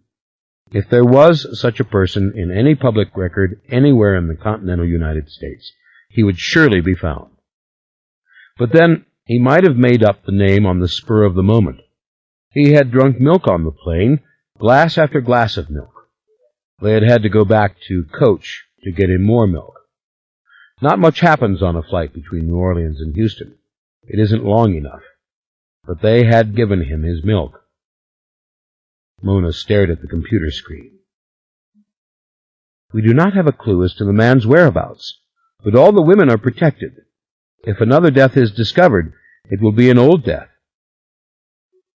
Then she hit the key to save and closed the file. She waited as the tiny lights flashed. Then she hit the off button. The low drone of the fan died away. She stood up, groping for a purse on instinct, her hand always going back at such a moment right to where she had dropped the purse, though she herself did not know where that was. She slipped the strap over her shoulder. Her feet hurt just a little in her mother's smooth, grown-up leather shoes. The suit wasn't all that bad. The blouse was pretty. But the shoes? Forget it. That part of being a woman held not the slightest charm. A little memory came back to her. She was drifting. Aunt Gifford was telling her about buying the first pair of heels. They would only let us have French heels. We went to Maison Blanche, Ancient Evelyn and I wanted the high heels, but she said no. Pierce gave a start. He had been almost asleep when he saw her standing behind the desk. "I'm going uptown," she said. "Not by yourself, you're not.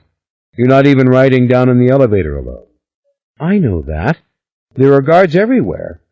I'm riding the streetcar. I have to think." Naturally, he came with her. He had not rested for 1 hour since his mother's funeral, and certainly not before that.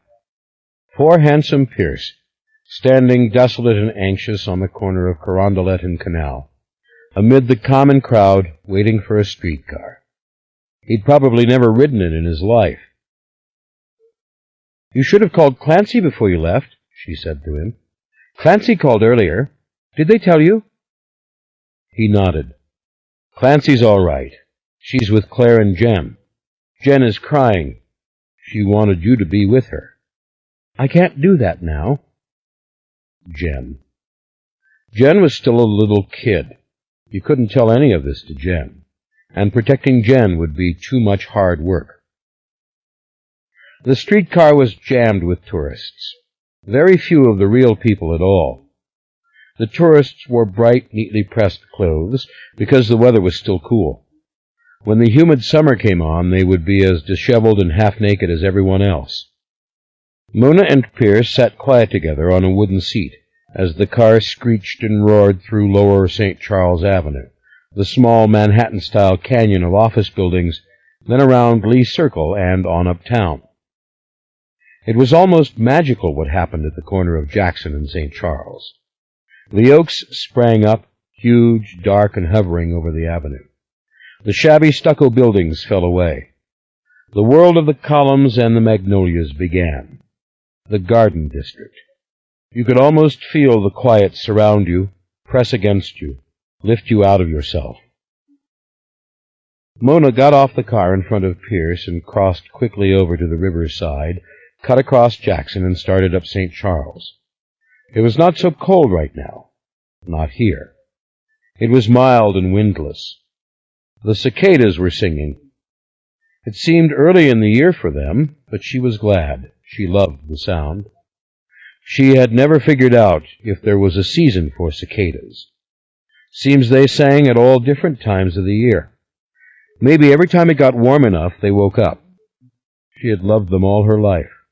Couldn't live in a place that didn't purr like this now and then, she thought, walking back to the broken pavements of First Street. Pierce walked along saying nothing, looking vaguely astonished whenever she glanced at him, as though he were falling asleep on his feet.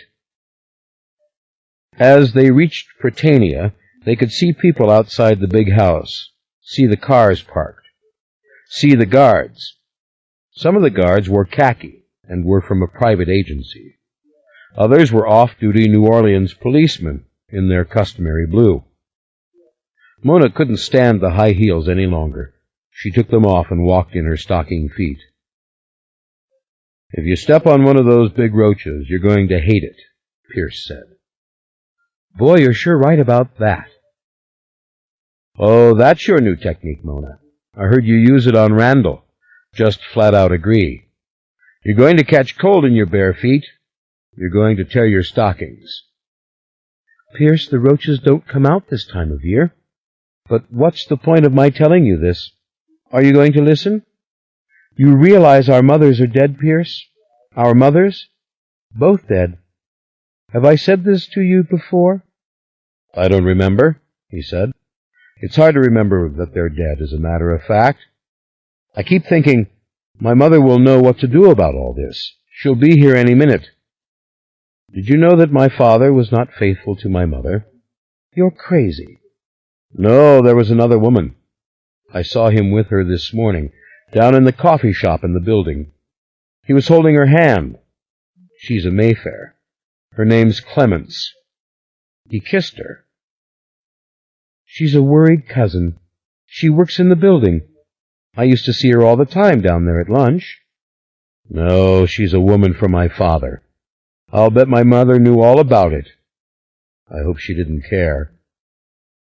I'm not going to believe that about Uncle Ryan, said Mona, instantly realizing that she did believe it. She did. Uncle Ryan was such a handsome man, so accomplished, so successful, and he'd been married so long to Gifford.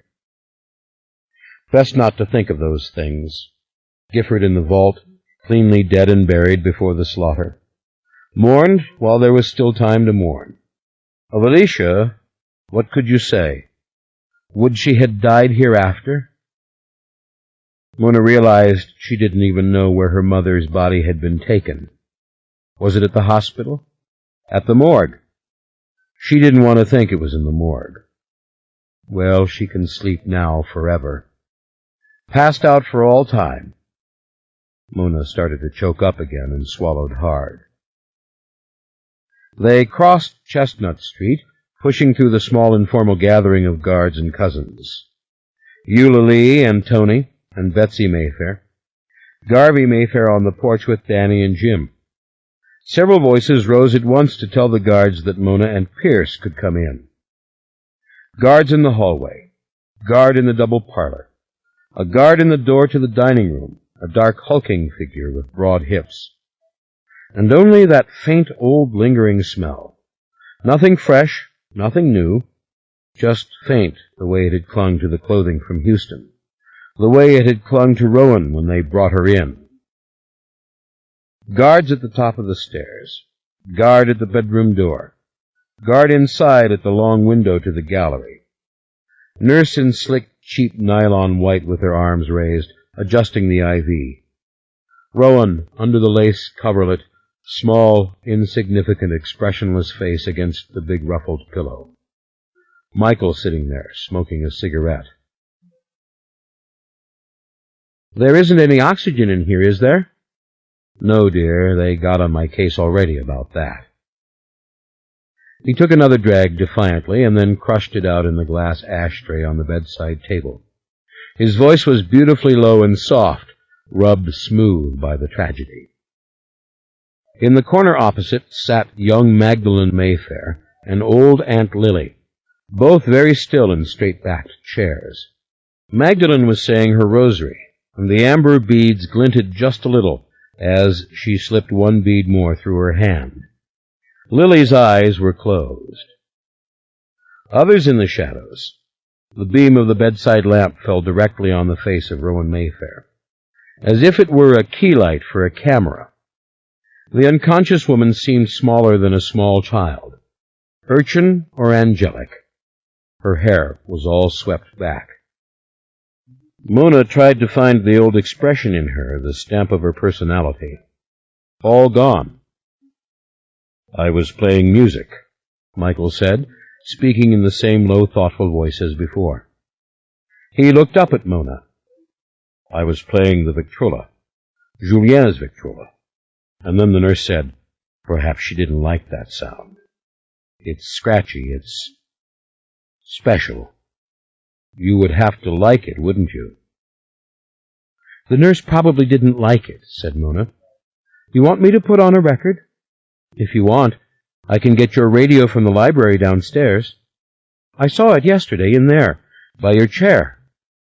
No, that's all right. Can you come here and sit for a little while? I'm glad to see you. You know, I saw Julien. Pierce stiffened. In the corner, another Mayfair, was his name Hamilton, glanced suddenly at Michael and then away. Lily's eyes opened and veered to the left to fix upon Michael. Magdalene went on with her rosary, eyes taking in all of them slowly, and then returning to Michael as he went on. It was as if Michael had forgotten they were there, or he didn't give a damn anymore. I saw him, he said in a raw, ragged whisper, and he told me so many things. But he didn't tell me this would happen. He didn't tell me she was coming home. Mona took the small velvet chair beside him, facing the bed. She said in a low voice, resenting the others, Julien probably didn't know. Do you mean Oncle Julien? Asked Pierce in a small, timid whisper from across the room. Hamilton Mayfair turned and looked directly at Michael as though this was the most fascinating thing in the world. Hamilton, what are you doing here? Asked Mona. We're all taking turns, said Magdalen in a little whisper. Then Hamilton said, We just want to be here. There was something decorous about all of them, yet despairing. Hamilton must have been about 25 now. He was good-looking, not beautiful and sparkling like Pierce, but very handsome in his own too narrow way. She couldn't remember the last time she had spoken to him.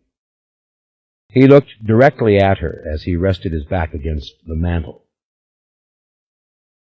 All the cousins are here, he said. Michael looked at her as if he hadn't heard these others speaking. What do you mean?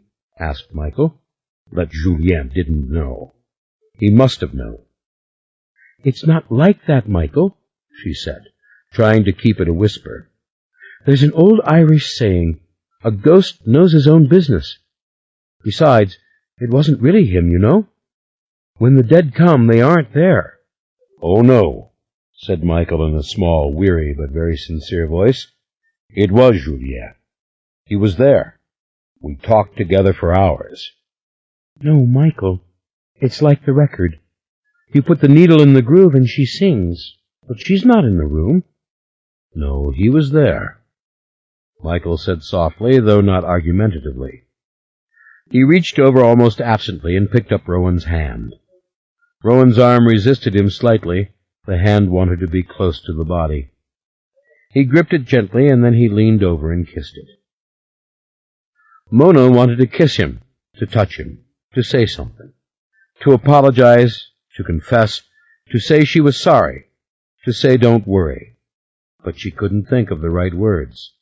She had a deep, terrible fear that he hadn't seen Oncle Julien, that he was simply losing his mind. She thought about the Victrola, about the moment when she and Ancient Evelyn had sat on the library floor with the Victrola between them, and Mona had wanted to crank it, and Ancient Evelyn said, We cannot play music while Gifford is waiting. We cannot play radios or pianos while Gifford is laid out. What did Oncle Julien actually tell you? Asked Pierce in his baffled, innocent fashion, not making fun, truly wanting to know what Michael would say. Don't worry, said Michael. There'll be time. Soon, I think. And I'll know what to do. You sound so sure of yourself, said Hamilton Mayfair in a low voice. I wish I had an inkling of what was going on. Forget about it, said Mona. Now, we should all be quiet, said the nurse. Remember, Dr. Mayfair might be listening. She nodded vigorously to them, a silent signal that they must pay attention. You don't want to say anything. Disruptive, you know. The other nurse sat at a small mahogany table, writing, her white stockings stretched tight over her chubby legs. You hungry, Michael? Asked Pierce. No, son, thank you. I am, said Mona. We'll be back. We're going downstairs to get something to eat. You will come back, won't you? Asked Michael.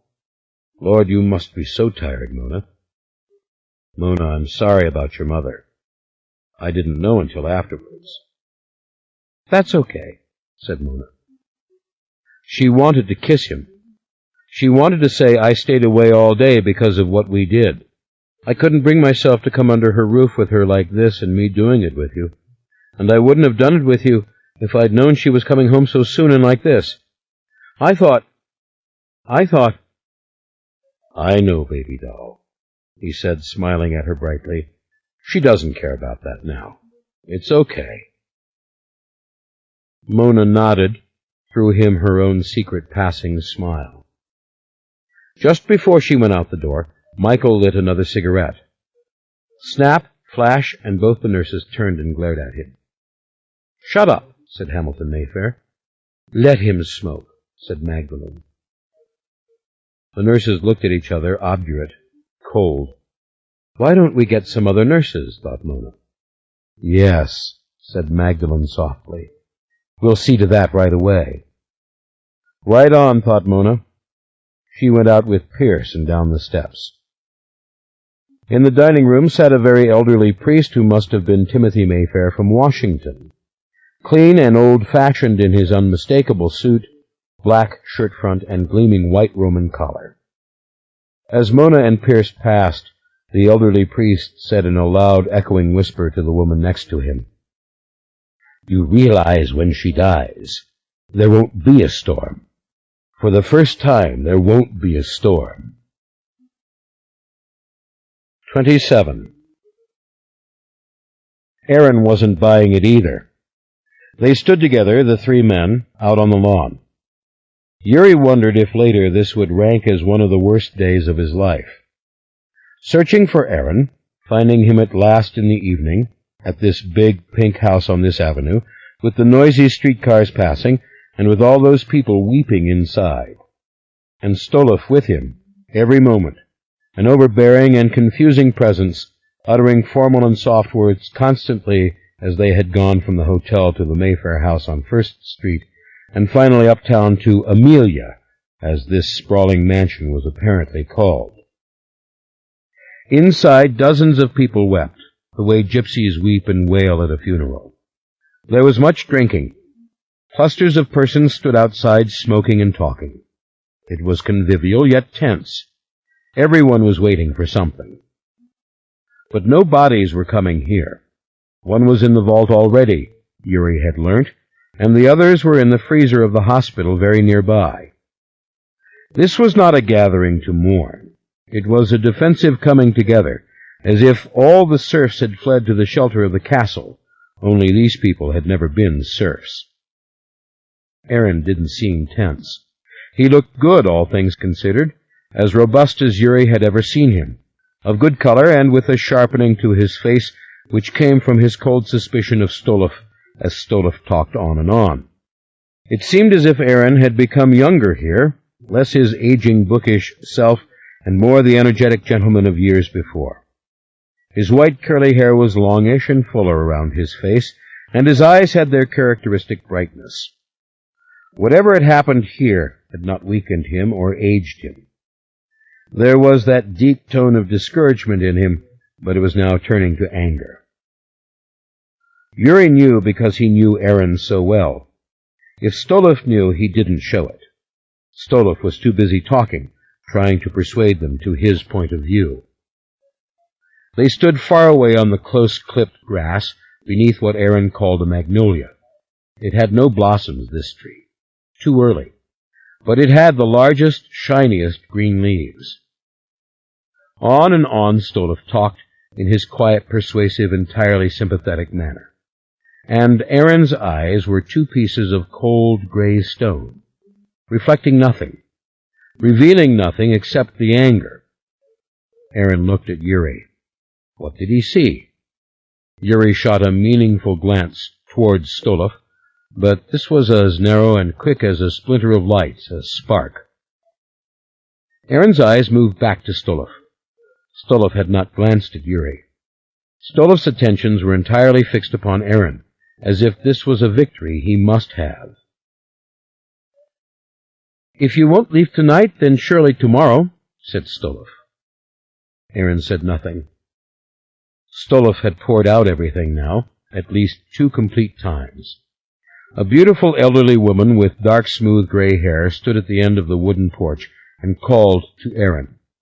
He waved and gestured that he would be coming. He looked at Stoloff. "Good God, man, say something," said Stoloff. "We know how hard this has been for you. Go on home to London. Take a well-deserved rest." Just wrong. Everything the man was saying, his manner, his words. "Right you are," said Aaron softly. "What?" said Stoloff. "I'm not leaving, Eric. It's been a pleasure to finally make your acquaintance, and I know better than to try to deter you from obeying your orders. You're here to do something. You will try to do it. But I'm not leaving. Yuri, will you stay with me?" Now, Aaron, said Stolov, that is very simply out of the question for Yuri. He is already— Of course I will stay, said Yuri. It was for you that I came. Where are your lodgings, Eric? Are you at the Pontchartrain with the rest of us? Aaron asked. Downtown, said Stolov. He was getting impatient again, flustered. Aaron, you are no help to the Talamasca now. I'm sorry, said Aaron, but I must confess, Eric, that the Talamasca, at this moment, is no help to me. These are my people now, Eric.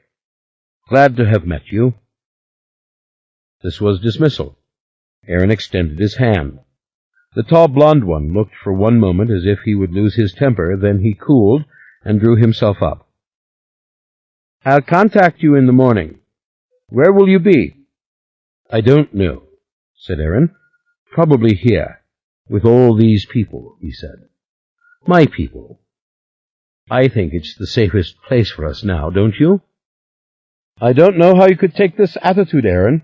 We need your cooperation, as soon as possible. I want to make contact, speak with Michael Curry. No, that is not going to happen, Eric. You do what the elders told you to do, as I'm sure you will.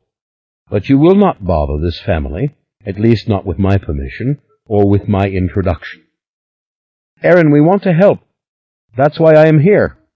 Good night, Eric. In sheer consternation, the blond one stood there silently, and then he turned on his heel and walked away. The big black car was waiting for him, as it had been for 2 hours, during which this act had been played and replayed. He's lying, said Aaron. He's not Talamasca, said Yuri, though it was more a suggestion than a statement. Oh, yes, he is. He's one of us, and he's lying. Don't turn your back on him for an instant. No, I wouldn't. But, Aaron, how can this be? How can such a thing— I don't know. I've heard of him. He's been with us for 3 years. I've heard of his work in Italy and in Russia. He's very much respected. David Talbot thought highly of him. If only we hadn't lost David. But Stolov's not so very clever. He can't read minds that well. He could, perhaps, if he himself weren't putting on such an act. But the facade requires all his cunning, and so he's not very good. The black car had silently slithered away from the curb. God, Yuri, Aaron suddenly whispered, I'm glad you're here. I am too, Aaron. I don't understand it. I want to contact the elders. I want to speak directly to someone, to hear a voice. That will never happen, my boy, said Aaron. Aaron, in the years before the computer, what did you do? It was always typewritten. All communications went to the mother house in Amsterdam, and the replies came by mail. Communication took greater time. Less was said, I suspect. But there was never a voice attached to it, Yuri, or a face. In the days before the typewriter, a scribe wrote the letters for the elders. No one knew who this was. Aaron, let me tell you something. I know what you're going to say, said Aaron calmly, thoughtfully.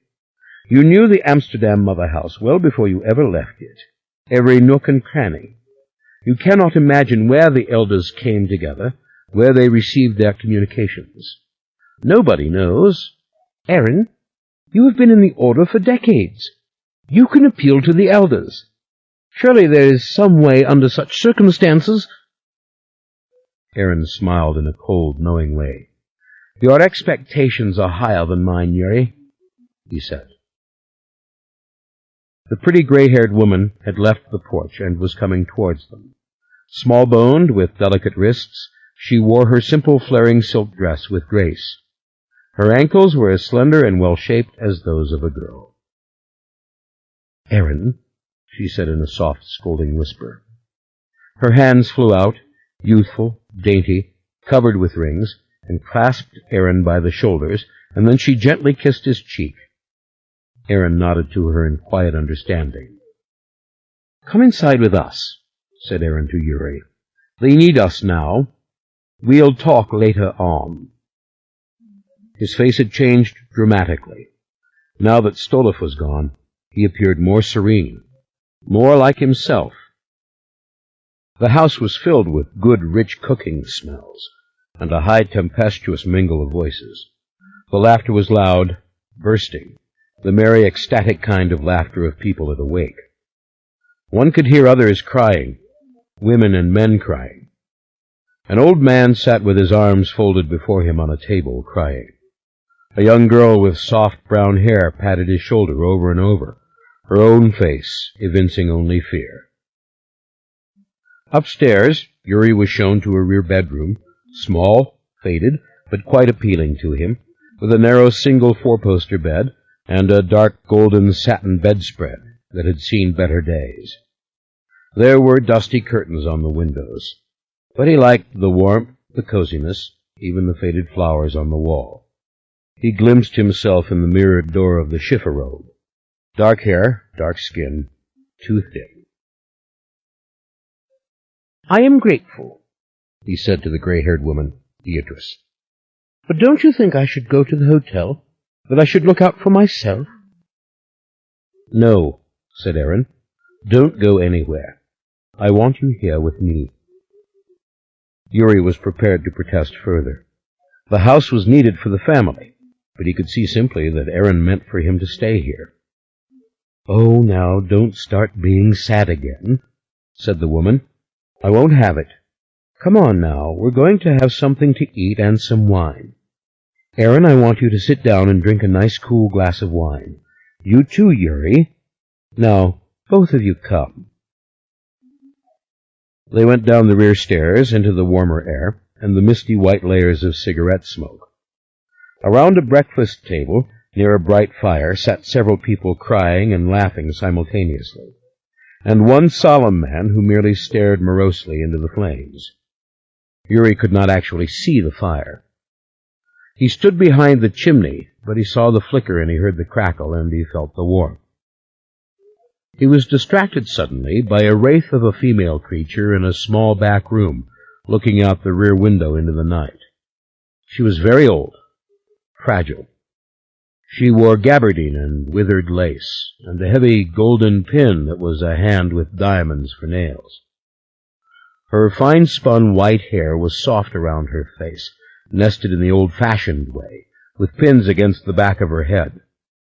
Another woman, younger yet still impossibly old, held the hand of this very old one as if she would protect her from something, though how, one could not tell. "Come on, Ancient Evelyn, come with us," said Beatrice. "Come on, darling Viv. Let's go near the fire." The very old woman, Ancient Evelyn, whispered something softly under her breath. She pointed to the window, her finger dropping as if she hadn't strength to keep it aloft. Again she pointed. Again the finger dropped. "Come on now, dear, you're doing it again," said the woman addressed as Darling Viv. She was kind. "I can't hear you. Now, Ancient Evelyn, you can talk."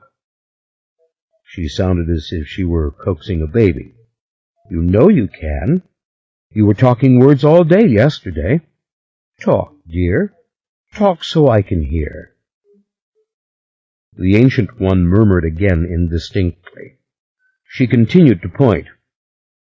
All Yuri saw was the dark street, the neighboring houses, the lights, the dark, heavy, soaring trees. Aaron took his arm.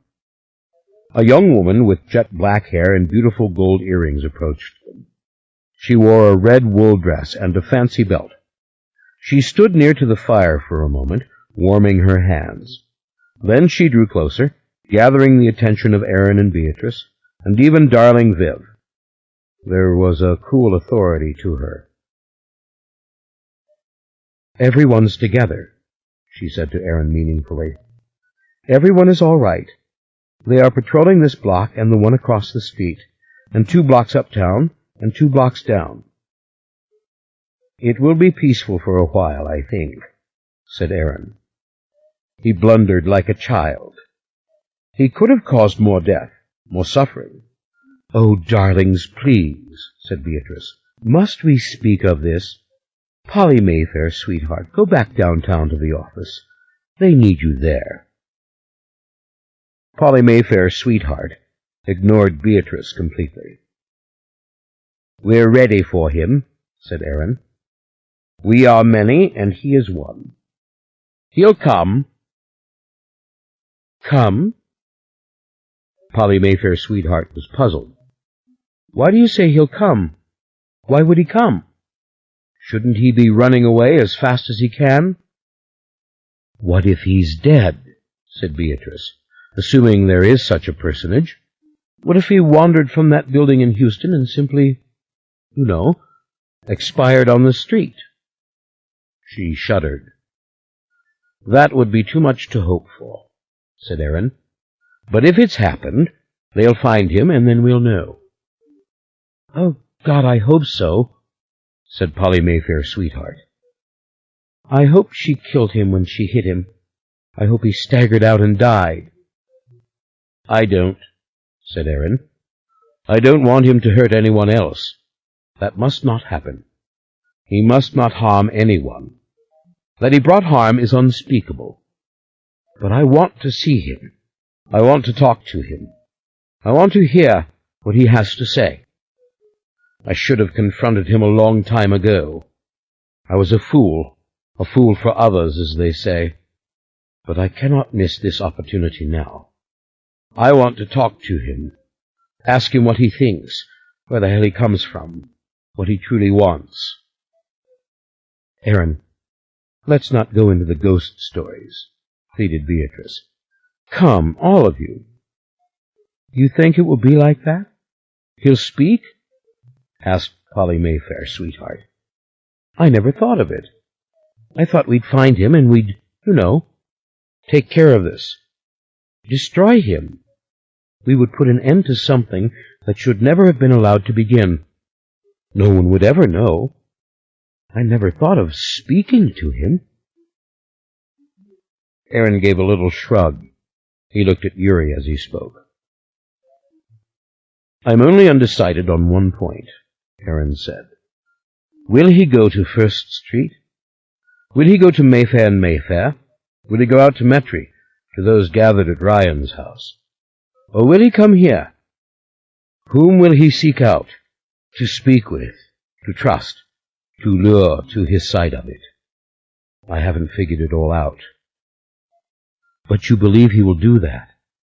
Darling, he has to, said Aaron. This is his family.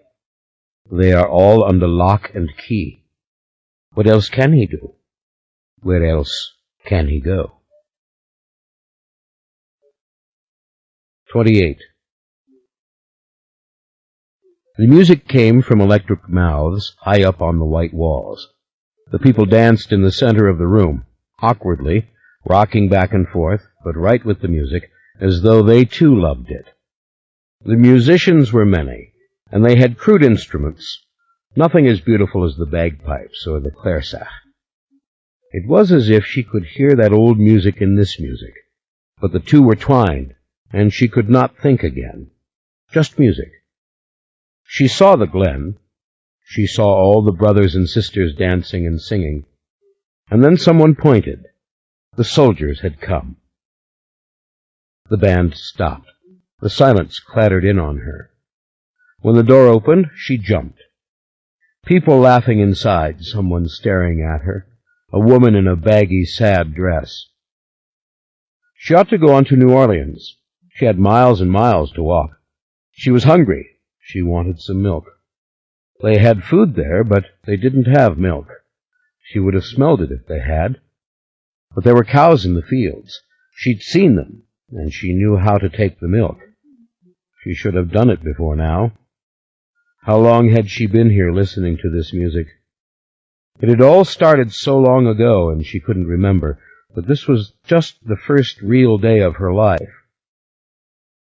When the sun had risen, she had opened the door of a small kitchen and taken the milk from the refrigerator and drunk the whole container.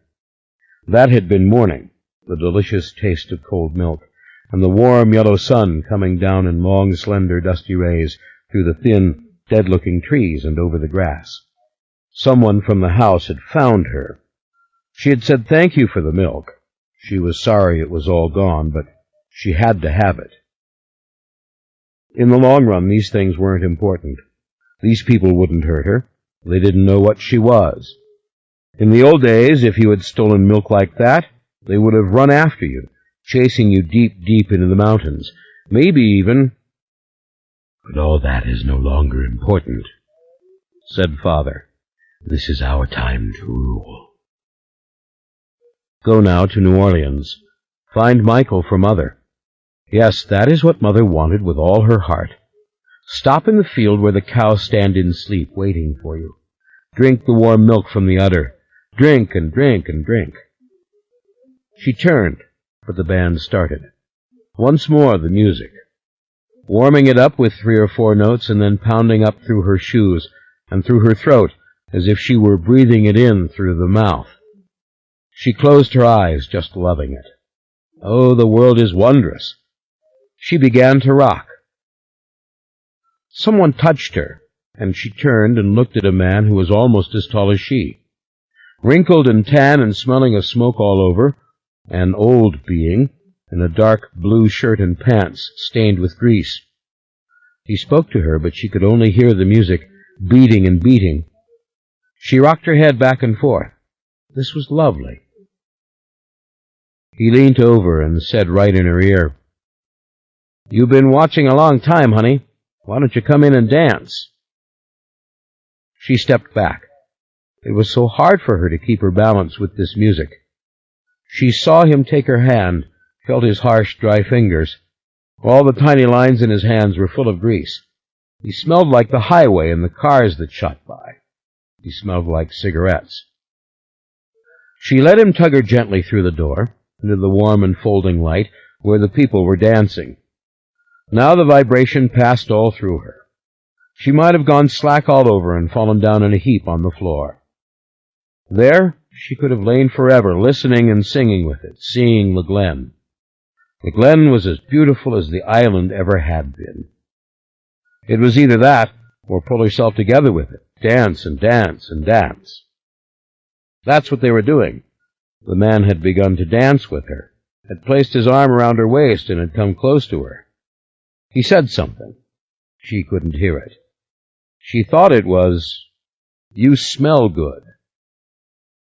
She shut her eyes and turned round and round, leaning on his arm, holding tight to him, tilting from side to side.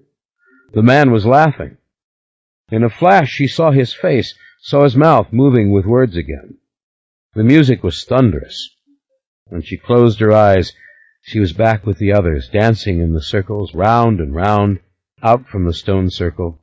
So many circles that those in the first could not see all the way to those in the last. Hundreds and hundreds dancing to the pipes and the harp. Oh, but those were the first days before the soldiers came. In the glen later, everyone danced together, tall and little and poor and rich, human and non-human. They had come together to make the Taltos. Many would die, but if the Taltos were made, somehow there were 2. She stopped, her hands to her ears. She had to go. "Father, I'm coming. I'll find Michael for Mother. Mother, I did not forget. I am not childish. All of you are simpletons' children. Help me." The man pulled her off balance, but then she realized he was just trying to make her dance some more. Turning her, twisting her, she began again, sliding into it, loving it, rocking back and forth ever more violently, letting her hair swing. Yes, love it. In a blur she saw the real music makers, scrawny and fat and wearing glasses over their eyes. They scratched at their fiddles and sang in high voices through their noses, rapidly, unintelligibly, and they played a little bellows organ of which she did not know the name.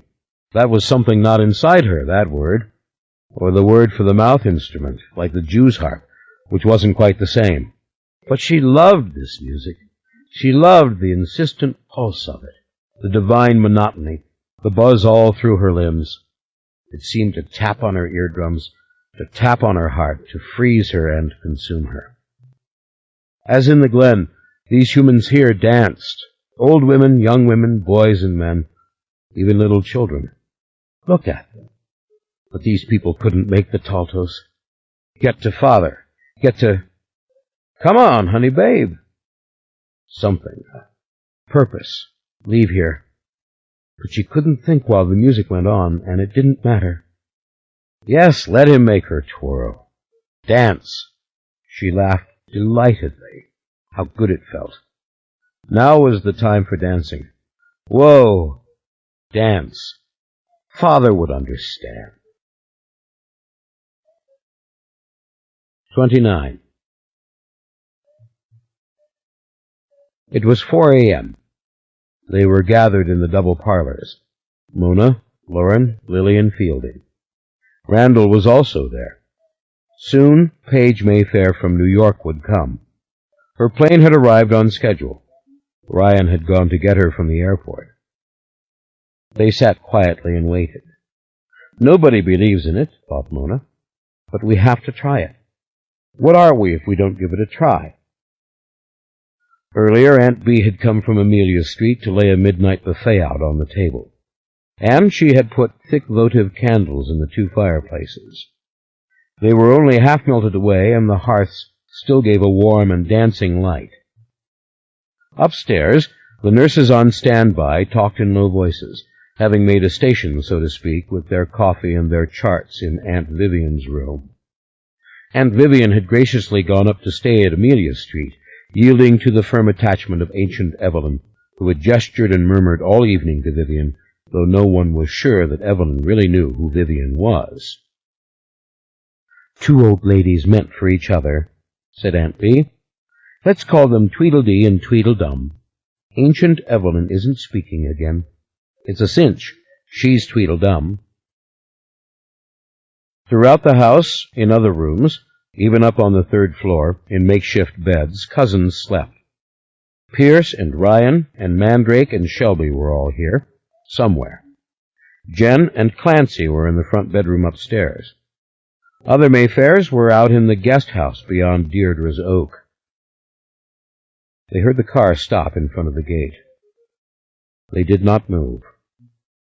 Henri opened the door, admitting the woman whom none of them had ever seen in their lives. Paige Mayfair, great-granddaughter of Cortland and his wife, Amanda Grady Mayfair, who had left Cortland years before and gone north.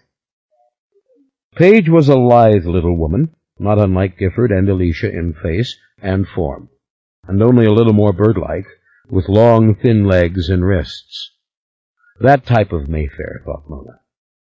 The woman's hair was sharply bobbed, and she wore those huge, dazzling clip-on earrings which a woman must remove before answering a phone. She was matter-of-fact in her entrance. All but Fielding rose to greet her, to bestow the kisses that were customary even with a cousin whom no one had ever seen before. Cousin Paige, Cousin Randall, Cousin Mona, Cousin Fielding. Paige sat down finally in the gold French chair with her back to the piano. Her little black skirt rode up on her thighs, revealing that they were almost as slender as her calves. Her legs looked painfully naked compared to the rest of her, swaddled in wool, even to a cashmere scarf which she unwound now from around her neck. It was very cold in New York. She stared at the long mirror at the far end of the room. Of course, it reflected the mirror behind her and the illusion of endless chambers, each fitted with its own crystal chandeliers. "You didn't come from the airport alone, did you?" demanded Fielding, startling the woman as usual with his youthful and vigorous voice. Mona realized she didn't know who was older, Fielding or Lily, but Fielding looked so old with his translucent yellow skin and the spots on the backs of his thin hands that you had to wonder what was keeping him alive. Lily had vigor to her, though her body seemed all ropes and tendons beneath her severe silk suit. "I told you, Great-Granddaddy," said Mona. "We had 2 policemen with her. They're outside. Everybody in New York is together. They've been told. There isn't a single member of this family anywhere who is alone now. Everyone has been told. And nothing further has happened," said Paige politely. "Isn't that so?" "Correct," said Lauren.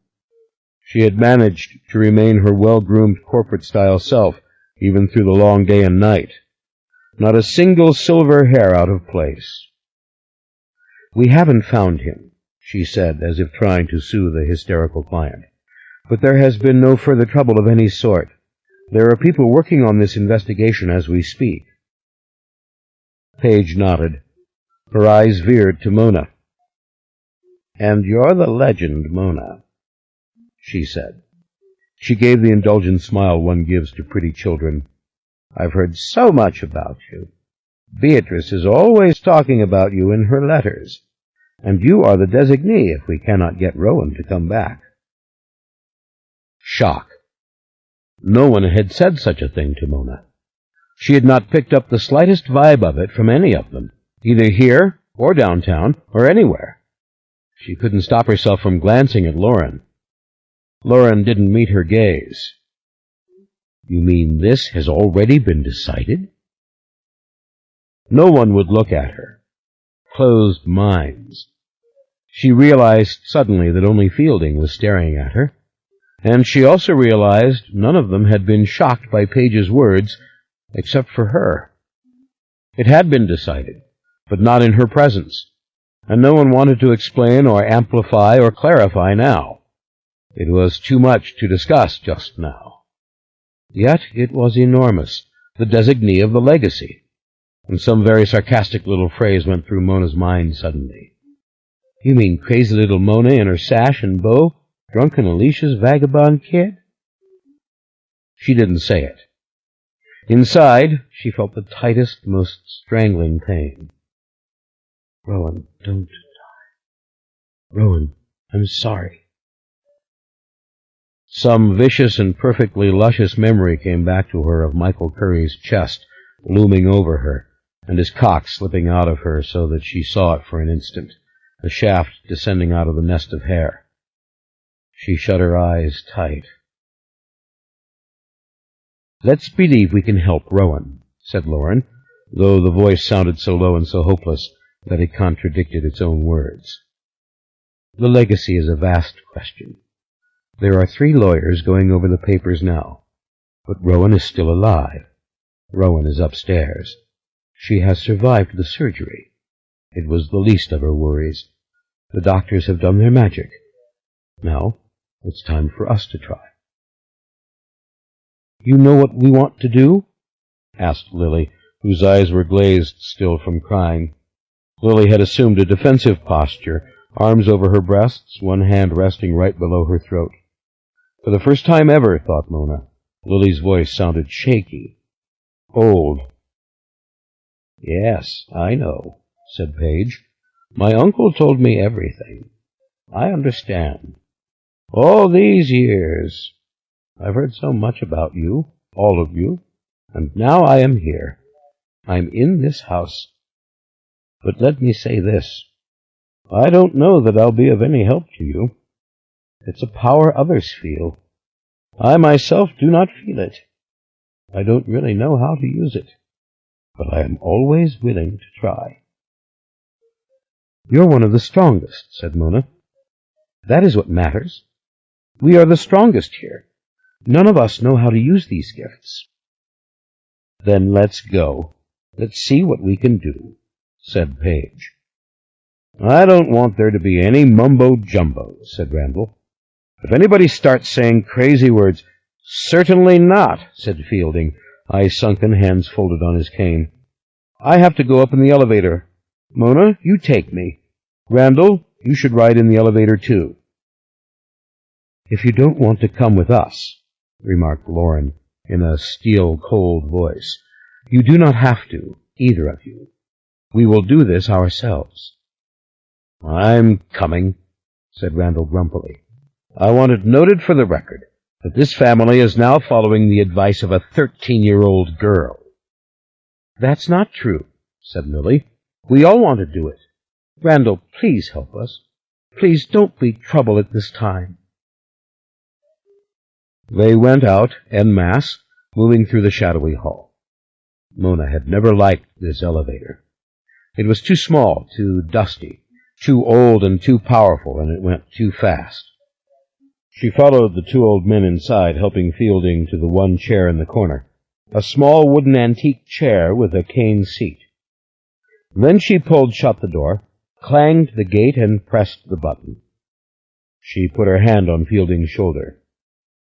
"Remember, it stops with a jolt." There came the slamming halt as predicted. "Damn thing," muttered Fielding. "Typical of Stella, to get an elevator strong enough to take people to the top of the American Bank."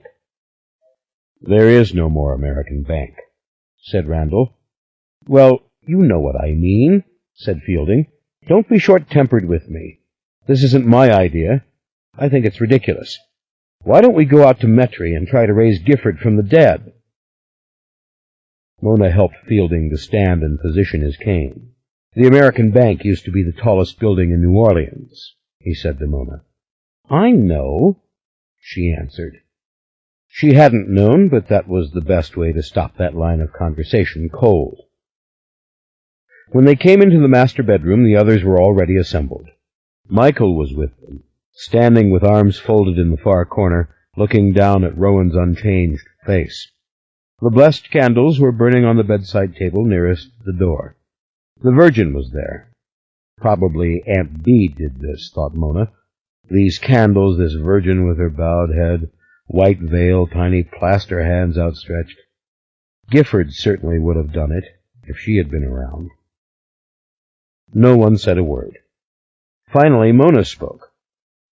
"I think the nurses need to go out." "Well, just what are you going to do in here?" said the younger nurse crossly, a sallow woman with blonde hair parted in the middle beneath her stiff, starched cap. She was nun-like in her sterility and cleanliness.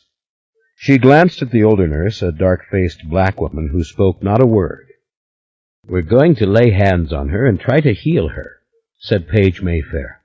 "It probably won't do any good, but we all have this gift. We are going to try." "I don't know if you should do this," said the young nurse distrustfully. But then the older black woman shook her head negatively and gestured to let it all go by. "Go on out, both of you," said Michael in a quiet, commanding voice. The nurses left. Mona closed the door. "It's so strange," said Lily. "This is like being from a family of great musicians, yet not knowing how to read music, not even knowing how to carry a tune." Only Paige Mayfair seemed unembarrassed, the one from away, the one who hadn't grown up in the shadow of First Street, hearing people answer each other's thoughts as easily as each other's words. Paige laid her small leather pocketbook on the floor and came to the bed. "Turn out the lights, except for the candles." "That's nonsense," said Fielding. "I prefer it that way," said Paige. "I prefer that there will be no distractions."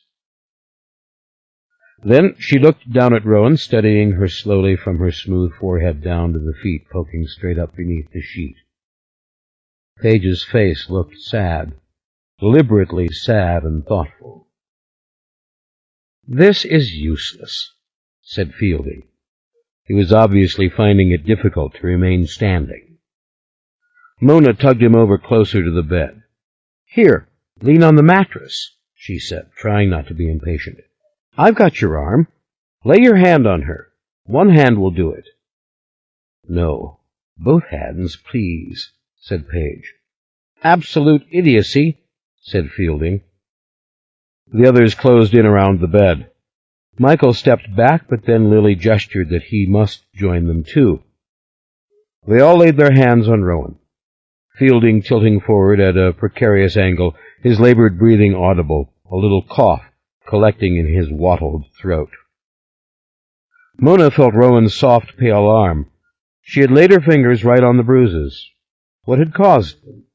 Had he grabbed Rowan and shaken her? You could almost see the marks of the fingers. Mona laid her own fingers on top of the marks.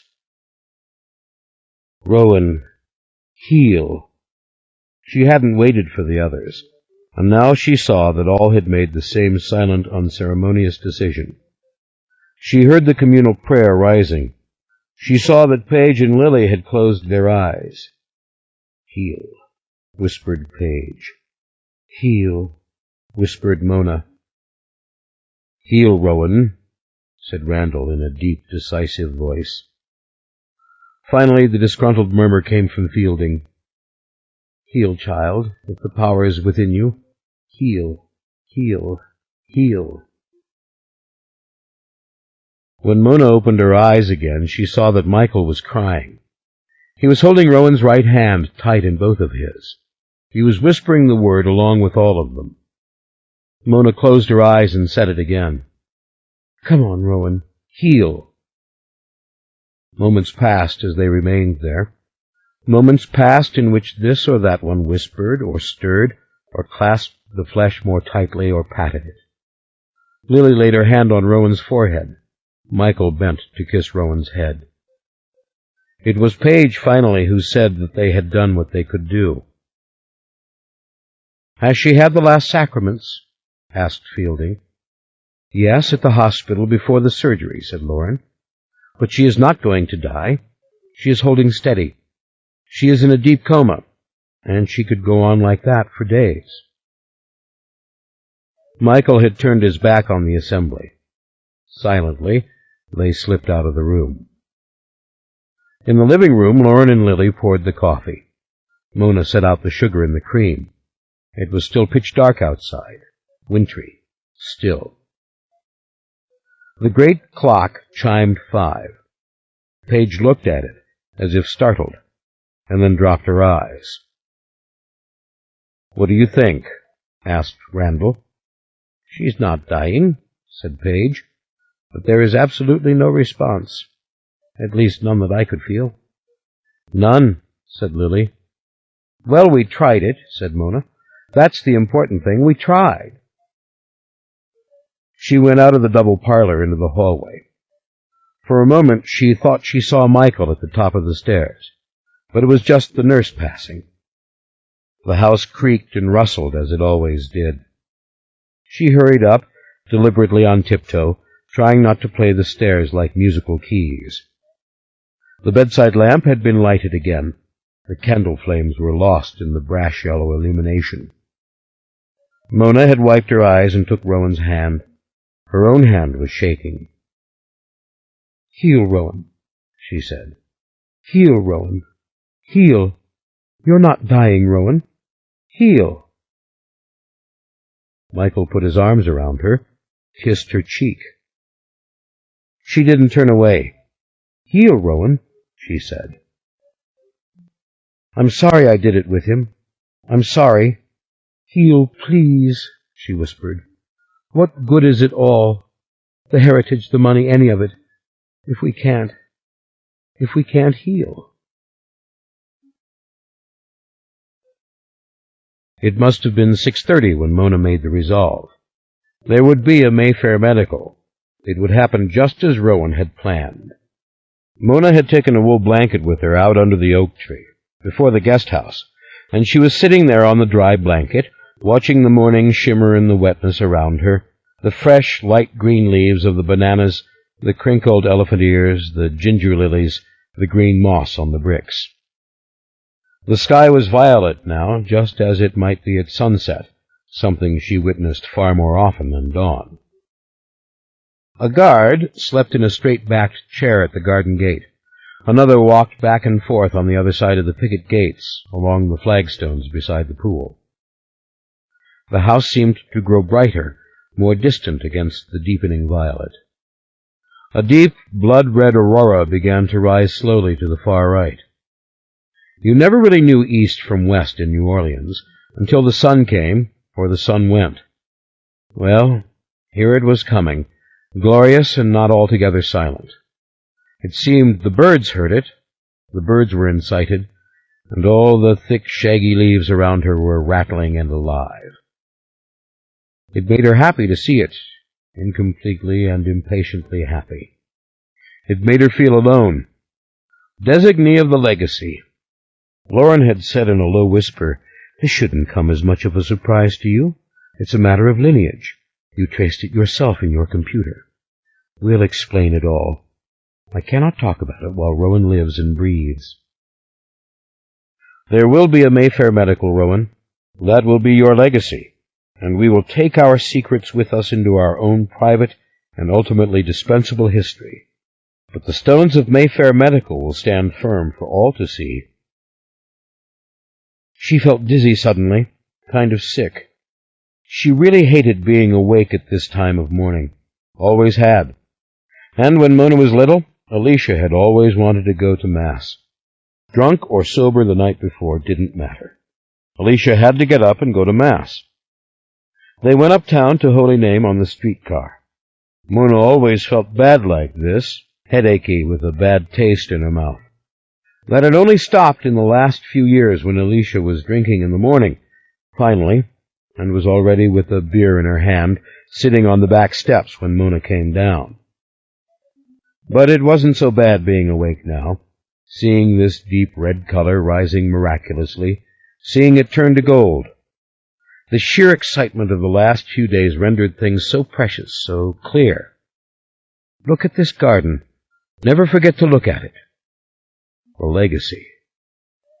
Christ, Mona, this is your garden, or soon will be. No wonder she couldn't sleep. She had tried. Best to use this time for thinking, for planning, for laying out in orderly fashion the thing that had begun to obsess her, the location and the structure of Mayfair Medical, where the word heal would be written. In stone? In stained glass? Pierce would be her strongest ally. He was of the same conservative ilk as Ryan, but the idea was dear to him. He wanted it to work. The last 2 months he had kept the plan alive. With a little pushing, he could be made to formulate, imagine, and vision. It would all work out, the conservatives in the firm holding them back a little, and their insistence to be bold, to think big, to dream. Pierce lay asleep not very far away in one of the many scattered lounge chairs, his jacket over his shoulder. He had wanted the bracing air, he said. He was near the pool. He couldn't take the stuffiness of indoors. He had looked like a baby when she passed him. We'll do it, thought Mona. It's more than a childish resolve to go around the world before I am 20, or dig a tunnel to China, or start the most successful mutual fund in the international stock market. Designee of the legacy. All things are possible. That is the key thing to remember. Not Alicia's view as she sat with her beer on the step. I'm too tired to do anything anymore. Don't think about her in a freezer drawer. They don't really freeze people in the morgue, do they? Don't they just keep them cold?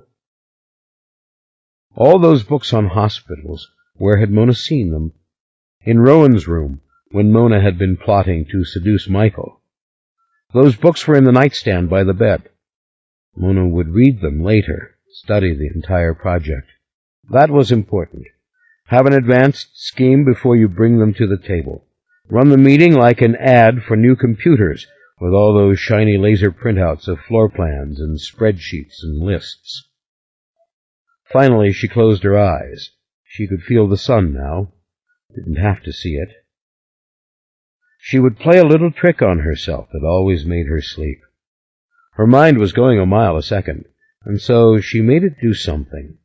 Decorate the lobbies and offices of Mayfair Medical. Made it pick colors, made it hang drapes, made it choose paintings for the interior. Paintings that would make waiting patients happy. Paintings that would give overworked doctors and nurses a moment of illumination when they stepped into a corridor or into a stairwell or came in the front doors.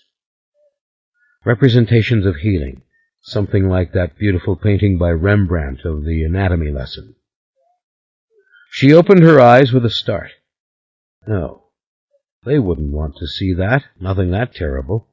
Think of other things, the passive and beautiful faces of Piero della Francesca, the soft, sweet eyes of Botticelli's women, soothing fancies, things that were better than real.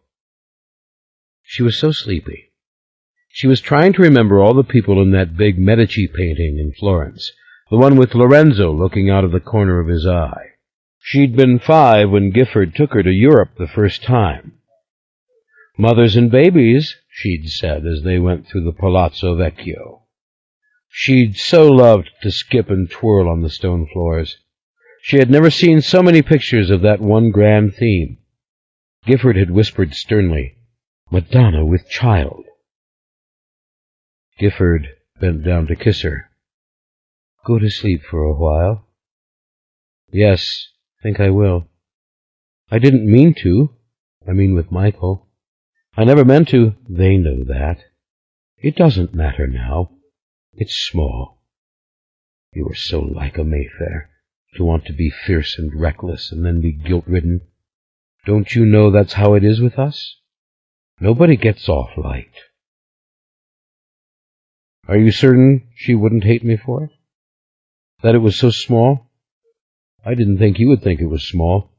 That's the whole trick of it, deciding what is small and large." "It's small." Finally, her head against the rough bark of the oak, she slept. 30. He liked the house. It stood on the street, that is, Esplanade Avenue, rather like a palazzo in Rome or a townhouse in Amsterdam, and though it was brick-stuccoed over, it had the appearance of stone. It was painted in Roman colors, the dark Pompeian red with a deep ochre trim. Esplanade Avenue had seen better days, but it was architecturally fascinating to Yuri, all these marvelous vintage buildings amid the other commercial makeshift trash. He'd enjoyed his long walk through the quarter, meandering, and then coming upon this house just as he reached the border of the district, the grand avenue which had once been the high street of the French and Spanish, and was now still full of mansions such as this. Of course, 2 men were following him, but so what? He felt the big heavy gun in his pocket. Wooden handle, long barrel. All right. Beatrice let him in. "Oh, thank God, darling. Aaron is on tenterhooks. What can I get for you?" She glanced past him.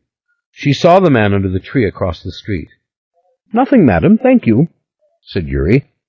"I like my coffee very black and strong, and I stopped for a nice quick shot of it in one of the little cafes."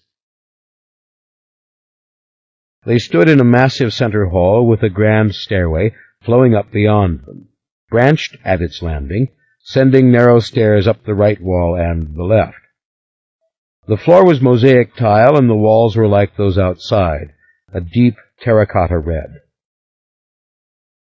"That's exactly the kind of coffee I make," said Beatrice, taking his raincoat from him, virtually helping him out of it.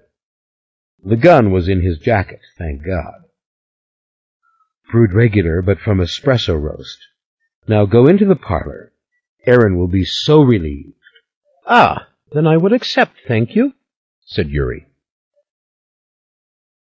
Parlors lay to the left of him and to the right, but he could feel the warmth coming from the one just before him, and then he saw Aaron in one of his worn gray wool cardigans, pipe in hand, standing by the fire. Again, he was impressed with the vigor in Aaron, and how it seemed mingled with his anger and his suspicion. There was a hard line to Aaron's mouth, but it made him look more the conventional man. "We have a communication from the Elders," said Aaron without preamble. "It came in on the fax line at the Pontchartrain Hotel." "The Elders used such a means?" "It's written entirely in Latin. It's addressed to us both. There are 2 copies, one for each of us." "How considerate of them." Deep ox-blood leather couches faced each other before the fireplace, revealing only the center of a dark blue Chinese rug. The table was glass, littered with papers. There were large, rich modern paintings, abstracts mostly, in gilt frames. Marble-top tables, armchairs of tufted velvet, a little worn. Fresh flowers, such as one usually sees only in public lobbies. Big, gorgeous blooms arranged in porcelain vases before various mirrors, here and there, and above the mantel with its solemn marble lion's head beneath it. All very beautiful and comfortable to behold. Communications from the elders, dear God. Sit down. I'll translate it for you. Yuri sat down. You don't have to translate it for me, Erin. I read Latin. He gave a little laugh. I sometimes write to the elders in Latin, just to keep sharp. Ah, of course you do, said Erin. How could I not know that? That was stupid of me. He gestured to the 2 shiny fax copies on the table, strewn as it were over the magazines. Those large, expensive compendiums of furnishings and architecture, full of designer names and famous faces and advertisements for the sort of fine items which were everywhere in this very room. You don't remember Cambridge? Asked Yuri. Those afternoons when I read Virgil to you? You don't remember my translation of Marcus Aurelius that I made for you? Remember it. Erin pressed his lips together. I carry it with me. I'm going soft in the head. I'm so used to those of your generation not reading Latin. Just a slip-up. The day I first laid eyes on you, how many languages did you speak? I don't know. I know what I don't know.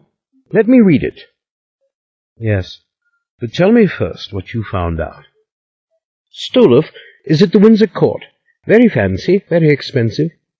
He has 2 other men with him, possibly 3. There are others from the Order. They were following me when I came back down Sharp Street to come here. There is a man across the street, all of them same age, same style. Young Anglo-Saxon or Scandinavian, dark suits, same thing. I would say there are 6 of them, I know now by face. They took no pains to conceal themselves. Indeed, I think it is their motive to frighten, or to compel, if you know what I mean. Beatrice came sweeping into the room, her high heels clicking glamorously on the tile floor. She set down the tray with small cups of steaming espresso. There's a potful, she said. Now I'm going to call Cecilia. Is there any more family news? Asked Yuri. Rowan's doing well. There's no change. There is brain activity, but it's minimal. Yet she's breathing on her own. Persistent vegetative state, said Erin softly. Ooh, why do you have to say those words again? Beatrice scolded gently. You know why. Rowan is not, at this time, recovering. One must keep that in mind. But the mysterious man himself? Asked Yuri. No sight of him anywhere, said Beatrice. They are saying he couldn't be in Houston. You can't imagine how many people are searching the city of Houston. He may have cut his hair, of course, but there's nothing he can do about being 6.5 feet in height. God only knows where he is. I'm going to leave you with Erin. I don't want to think about it. I am cooking dinner with an armed guard in my kitchen. He won't eat very much, said Erin with a little smile. Oh, hush up.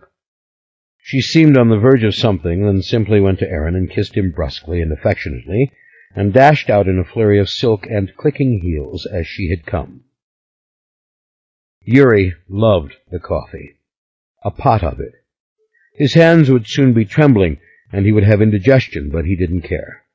When you love coffee, you abandon everything to that love. He picked up the fax. He knew Latin so well he did not have to translate it in his mind. It was as clear to him as any tongue he spoke. From the elders to Erin Leitner, Yuri Stefano. Gentlemen, seldom have we been faced with such a dilemma. The defection of 2 members of the Order, who are not only dear to us all, but invaluable, seasoned investigators who have both become models for the incoming novices and postulants. We are hard put to understand how this situation came about. We fault ourselves. Erin, we did not inform you of all that was involved in the case of the Mayfair witches. Wishing to focus your attentions upon the Mayfair family, we withheld certain relevant information concerning the legends of Dunolaith in Scotland, indeed concerning the Celts in that area of North Britain and in Ireland. We realize now we should have been more explicit and open from the start. Please understand, it was never the intention of the Order to manipulate you or exploit you. In the spirit of good investigation, we were reluctant to present presumptions or suspicions, lest we control the answers to the very questions we asked. We know now that we have, in a very practical sense, made an error in judgment.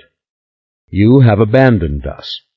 And we know also that this is not something you would have ever done lightly. Once again, the burden for this tragedy lies with us. Let us now come to the point. You are no longer members of the Talamasca. You are excommunicated without prejudice, which means simply that you are honorably separated from the Order, from its privileges, its obligations, its records, and its support. You have no further permission from us to make any use of records compiled by you while you are under our wing. You cannot reproduce, discuss, circulate any knowledge you have now, or may come to have on the subject of the Mayfair witches. We wish to be very explicit on this point. The investigation of the Mayfair witches is now in the hands of Eric Stoloff and Clement Norgan, as well as several other men who have worked with these two in other parts of the world.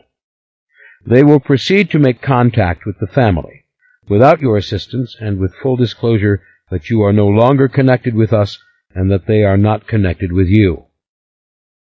We are asking you only this: do not interfere with what must be done. We release you from all obligation, but you must not become an obstacle to what we have to do. It is a great and pressing concern to us that the being called Lasher be found. Our members have their orders. Please understand that henceforth you will not be given any special consideration by them.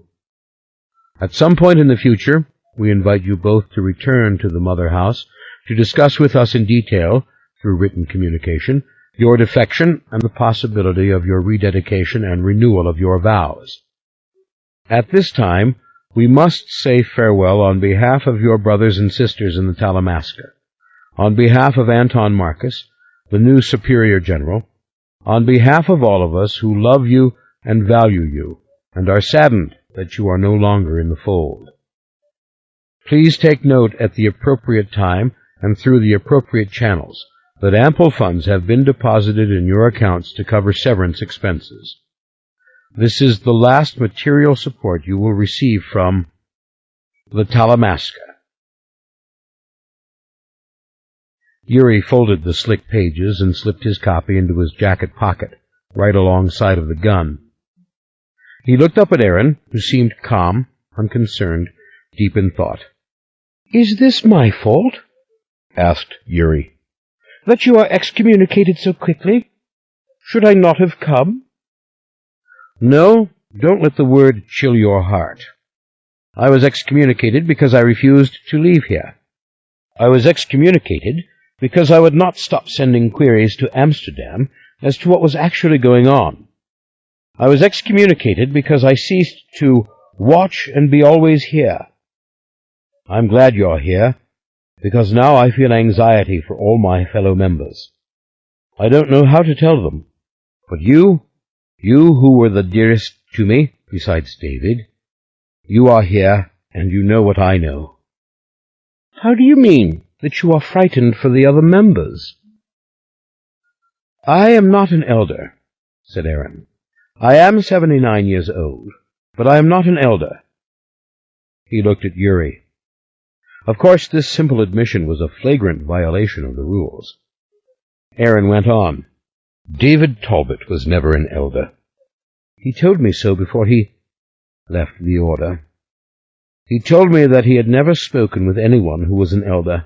Indeed, he had obtained many a surreptitious and frequent denial from the older ones.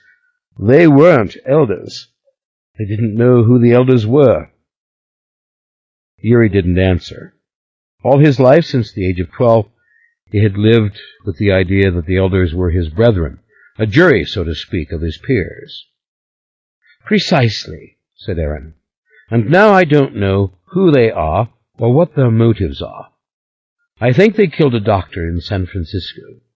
I believe they killed Dr. Samuel Larkin. I believe that they have used people like me all our lives to gather information for some occult purpose that was never understood or appreciated by those of my generation. That is the only thing I can believe." Yuri again didn't reply, but this was a full and eloquent expression of his own suspicions, the deep, sinister feelings which had come over him not long after his return to the mother house from Dunolaith. "If I try now to access the main files, I'll be denied," he said, sort of thinking aloud. "Possibly," said Aaron. "Not everyone in the Order knows computers as you know them, Yuri. If you know the access code of any other member—" "I know several," he said. "I should go at once to some place where I can make the calls. I should find out anything else that is there, cross-referenced in any conceivable way. It will take me 2 days or more to do this. I can go into the Latin, which has been scanned and collated. I can use search words. There is much, perhaps, I could find out." They might have thought of all that. They must have. But it's worth a try.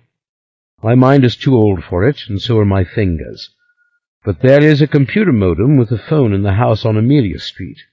It belongs to Mona Mayfair. She's given permission for you to use it. She says you'll figure it out. It's DOS. You understand this? DOS? Yuri laughed softly. "You make it sound like a druidic god.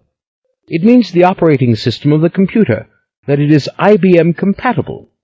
"Yes." "She said she left some instructions for you on the contents of the hard drive, but you could boot a directory and see it all for yourself. She said her own files are locked." "I know of Mona and her computer," said Yuri softly. "I would not go into her files." "It was her meaning that you could access anything else." "I see." "There are dozens of computer modem systems at Mayfair and Mayfair. I believe Mona's is the best, however, the state-of-the-art." Yuri nodded. "I'm going to do that immediately." He drank another stiff cup of the smooth, rich coffee. He remembered Mona with uncommon warmth. "And then we can talk." "Yes, talk. But what would they say?" They were too crestfallen to say much of anything. In fact, a terrible gloom hovered near Yuri, ready to descend in full force, rather like the gloom when the gypsies had taken him from his dead mother. Strangers. A world full of strangers. Except for Aaron and these kindly people, this Mona whom he liked already very much. At Amelia Street, Yuri had met Mona today, sometime around noon. He'd been eating American dry cereal with milk at the breakfast table. She had talked to him non-stop, questioning him, chatting with him, all to one purpose or another, as she gnawed on an apple till there was perhaps one seed left. The entire family was electric with the news that she would be the next designee of the legacy. They had come up to her continuously, paying her court, doing everything but asking to kiss her ring. But then she did not have a ring. Finally, Mona had said, "How can we carry on this way when Rowan is still alive?" And Randall, the huge, soft old man with the many chins, had said, "Darling, that's got nothing to do with it. Whether she lives or dies, Rowan is now incapable of ever bearing another child." Mona had looked stunned, then only nodded and whispered, "Of course." "Don't you want the legacy?" asked Yuri under his breath, because she sat there so silent, and so close to him, looking into his eyes. She laughed and laughed, nothing mean and ugly in it. It was light and pretty. "Ryan will explain it all, Mona," one of the young men had said. Was it Gerald? "But you can hit those legal documents yourself any time you want." A dreadful dark look had come over Mona's face. "What was that saying?" she had asked. "St. Francis said it? Uncle Julien used to say it. Ancient Evelyn told me. Mom said it. Be careful what you wish for. Your wish might come true." "Sounds like Uncle Julien, Ancient Evelyn, and St. Francis," said Gerald. Then Mona had departed with the swift and amazing American drawl of, "I gotta hit the computer. Out of my way." The computer. When Yuri had gone to get his valise, he had heard the keys clicking. Front room. He had not dared to walk down the hall and meddle in the open door. "I like Mona Mayfair," he said now to Aaron. "That is a clever one. I like them all." He felt a sudden unwelcome flush in his cheeks. He did more than like her. But she was too young. Wasn't she too young? He stood to go. Such a lovely house. He was aware, perhaps for the first time, of the fragrances coming from the kitchen. "Not so quickly," said Aaron. "Aaron, they will lock everything." Beatrice had just come in. She held a tweed jacket over her arm, one of Aaron's, worn and loved, and the raincoat for Yuri. "We want you to stay for supper," said Beatrice. "It will be ready in half an hour. It's a very special supper to us. Aaron will be broken-hearted if you go away. I will be broken-hearted if you go away. Here, put this on." "We are having supper here, but we are leaving?" asked Yuri as he took the black raincoat from her hand. "We are going to the cathedral," said Aaron. He slipped on the tweed coat and straightened the thick lapels. He checked for his linen handkerchief. How many times had Yuri watched this procedure? Now Aaron checked his pockets for his keys and his passport and another piece of paper, which he unfolded as he looked at Beatrice and smiled. "Come with us and witness the marriage," said Beatrice. "Magdalene and Lily will meet us there." "Ah, you are really to be married?" "Yes, darling," said Beatrice. "Let's be off. The supper will be ruined if we keep it waiting too long. This is a Mayfair recipe, Yuri. You appreciate spicy food, I hope. This is crawfish étouffée." "Thank you, Yuri," said Aaron softly. She slipped into her own dark jacket, which made the shirt-waist silk dress look suddenly very formal and sedate. "Ah, this is a privilege," said Yuri. For this he would wait for Mona's computer, hard as that would be. "You know," said Beatrice, leading the way, "it's a shame to forego the big wedding. When all this is over, maybe we'll have a banquet, Aaron. What do you think?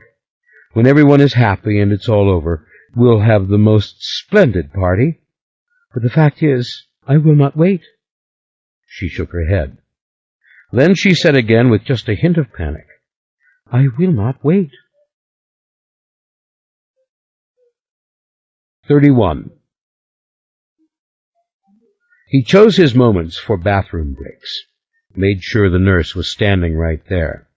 Then he walked the 4 steps into the bathroom, shut the door, did what he had to do, and came back again. His worst fear was that while he was taking a piss, she would die. While he was washing his hands, she would die.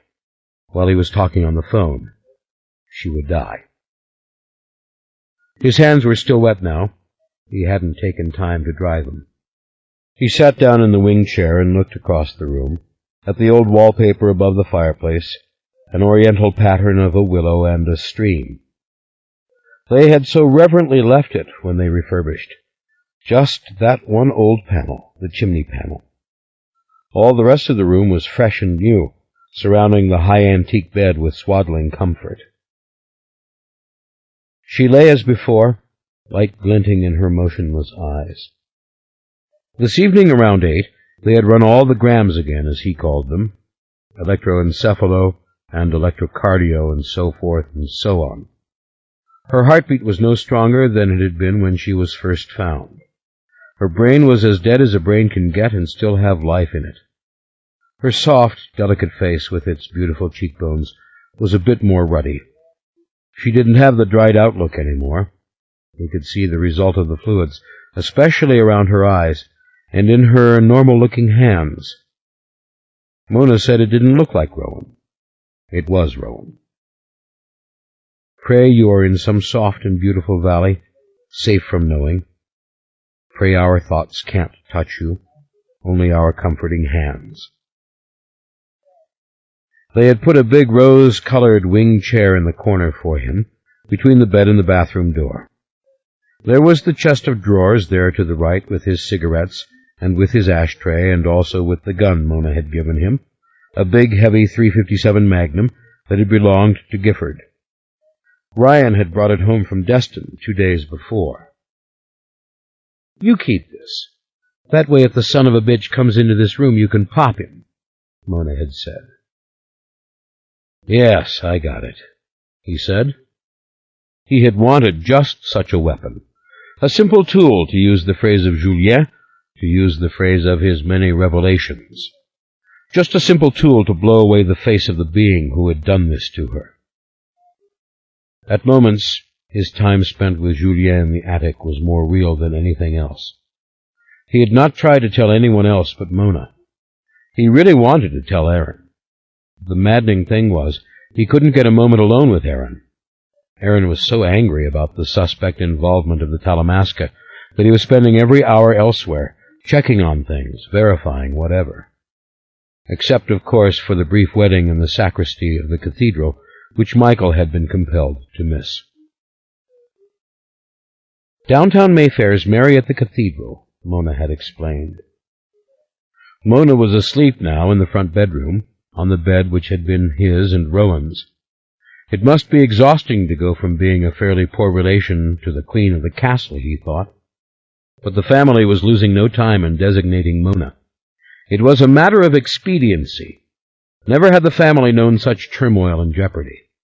There had been more change in the last 6 months than ever in the family's history, including the revolution in the 1700s in Saint-Domingue. The family intended to lock up the matter of the designee before any of the cousins could challenge it, before any internecine war began among divisions of descendants. And Mona was a child whom they knew and loved and felt that they could ultimately control. Michael had smiled at that bit of frank explanation, which had dropped so naively from Pierce's lips. "The family's going to control Mona?" Michael had murmured. But they were in the hall right outside Rowan's door, and he hadn't wanted to talk about all this. He had his eye on Rowan. He could see the rise and fall of her breath. A person on a respirator could not have been so regular. "This is what's important," said Pierce. "Mona is the right person. Everyone knows this for various different reasons. She'll have a few crazy schemes, it's bound to happen, but Mona is basically very smart and mentally sound." Interesting, those words, mentally sound. Were there many people in the family who were flat-out crazy? Probably. "What Dad wants you to know," Pierce had continued, "is that this is your house till the day you die. It's Rowan's house. If there should be some kind of miracle, I know, then everything reverts to Rowan, with Mona designated as the heir. Even if Rowan could speak now, this would have to be decided. Who would be the heir? All those years when Deirdre was in her famous rocker, we knew that Rowan Mayfair in California was the heir. Also, those were the days of Carlotta. We couldn't make her cooperate. This time we will do things immediately and smoothly and efficiently. I know to you it must seem very strange." "Not so strange," he'd said. "I want to go back in. It makes me edgy to leave her." "Sometime or other you'll have to sleep." "I sleep, son. I sleep right there in the chair. I'm fine. I sleep better than I did when I was on all that medicine. It's kind of deep and natural. I sleep holding her hand. And I try not to think, Rowan, why the hell did you leave me? Why did you drive me out on Christmas Eve? Why didn't you trust me? And Aaron, why the hell didn't you break the laws of the Talamasca and come here?" But that wasn't fair. Aaron himself had explained that situation. How they had given him his orders to stay away, and how guilty, how spineless he had felt. "I sat there at Oak Haven, giving you all those excuses. I let you return to the house alone. I should have trusted my own conscience. Dear God, it's the old dilemma." Aaron's entire loyalty to the Talamasca was now in question.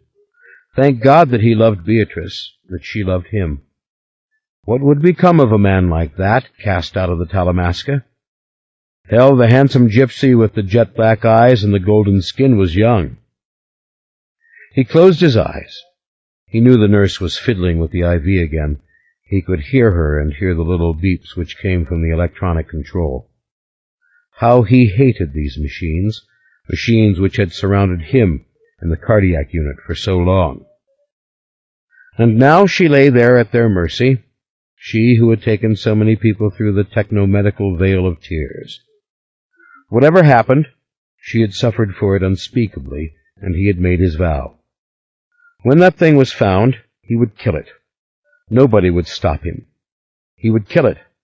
He would not hesitate for the sake of any legal or religious authority or any family pressure or any moral qualm. He would kill it. That had been Julien's message. You will have one more chance. And as soon as he could leave this bedside without worrying, as soon as he really knew that Rowan was stable, he'd go looking for it himself. It had failed to couple with his daughters, the Mayfair witches. It had chosen those who did possess the extra chromosomes, but the births had failed. How had he known his brides? By scent, perhaps, or something visible which others didn't see? For massive irregularities had been found in Gifford, and in Alicia, and in Edith, and in the two cousins in Houston. Would he now seek a mate at random? Who could know? Michael was in terror of the news. Another rash of inexplicable deaths. An unknown disease surfacing suddenly in the headlines. Women on slabs in Dallas or Oklahoma City or New York. Imagine it, this tall, blue-eyed creature bringing death with his embrace. For, without exception, his deadly semen had caused them to ovulate instantly, for the egg then to be fertilized and for the embryo to grow out of control. All that was known now from the analysis of the doctors. It was also known that he, Michael, had the chromosomes, though they were inactive. And so did Mona, in whom they were also inactive, and so did Paige Mayfair from New York, and so did Ancient Evelyn and Gerald and Ryan himself. The family was handling it fairly well, as far as he was concerned, though there was much discussion now as to whether Clancy and Pierce should marry, for both of them had the extra complement, too. And what was he to do with Mona? Did he dare touch Mona again? They both had the abnormality. How significant was it?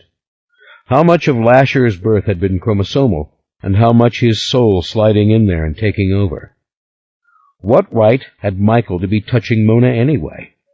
That was all past. It was past the minute he saw Rowan lying on the stretcher. Past, past, past. He'd had enough fun in life. He could sit in that chair forever. Just be with her. However, there were good arguments for ignoring the genetic analysis, said the doctors, at least for Clancy and Pierce to trust to nature, whatever that might truly be. Pierce's sisters did not have the extra long double helix.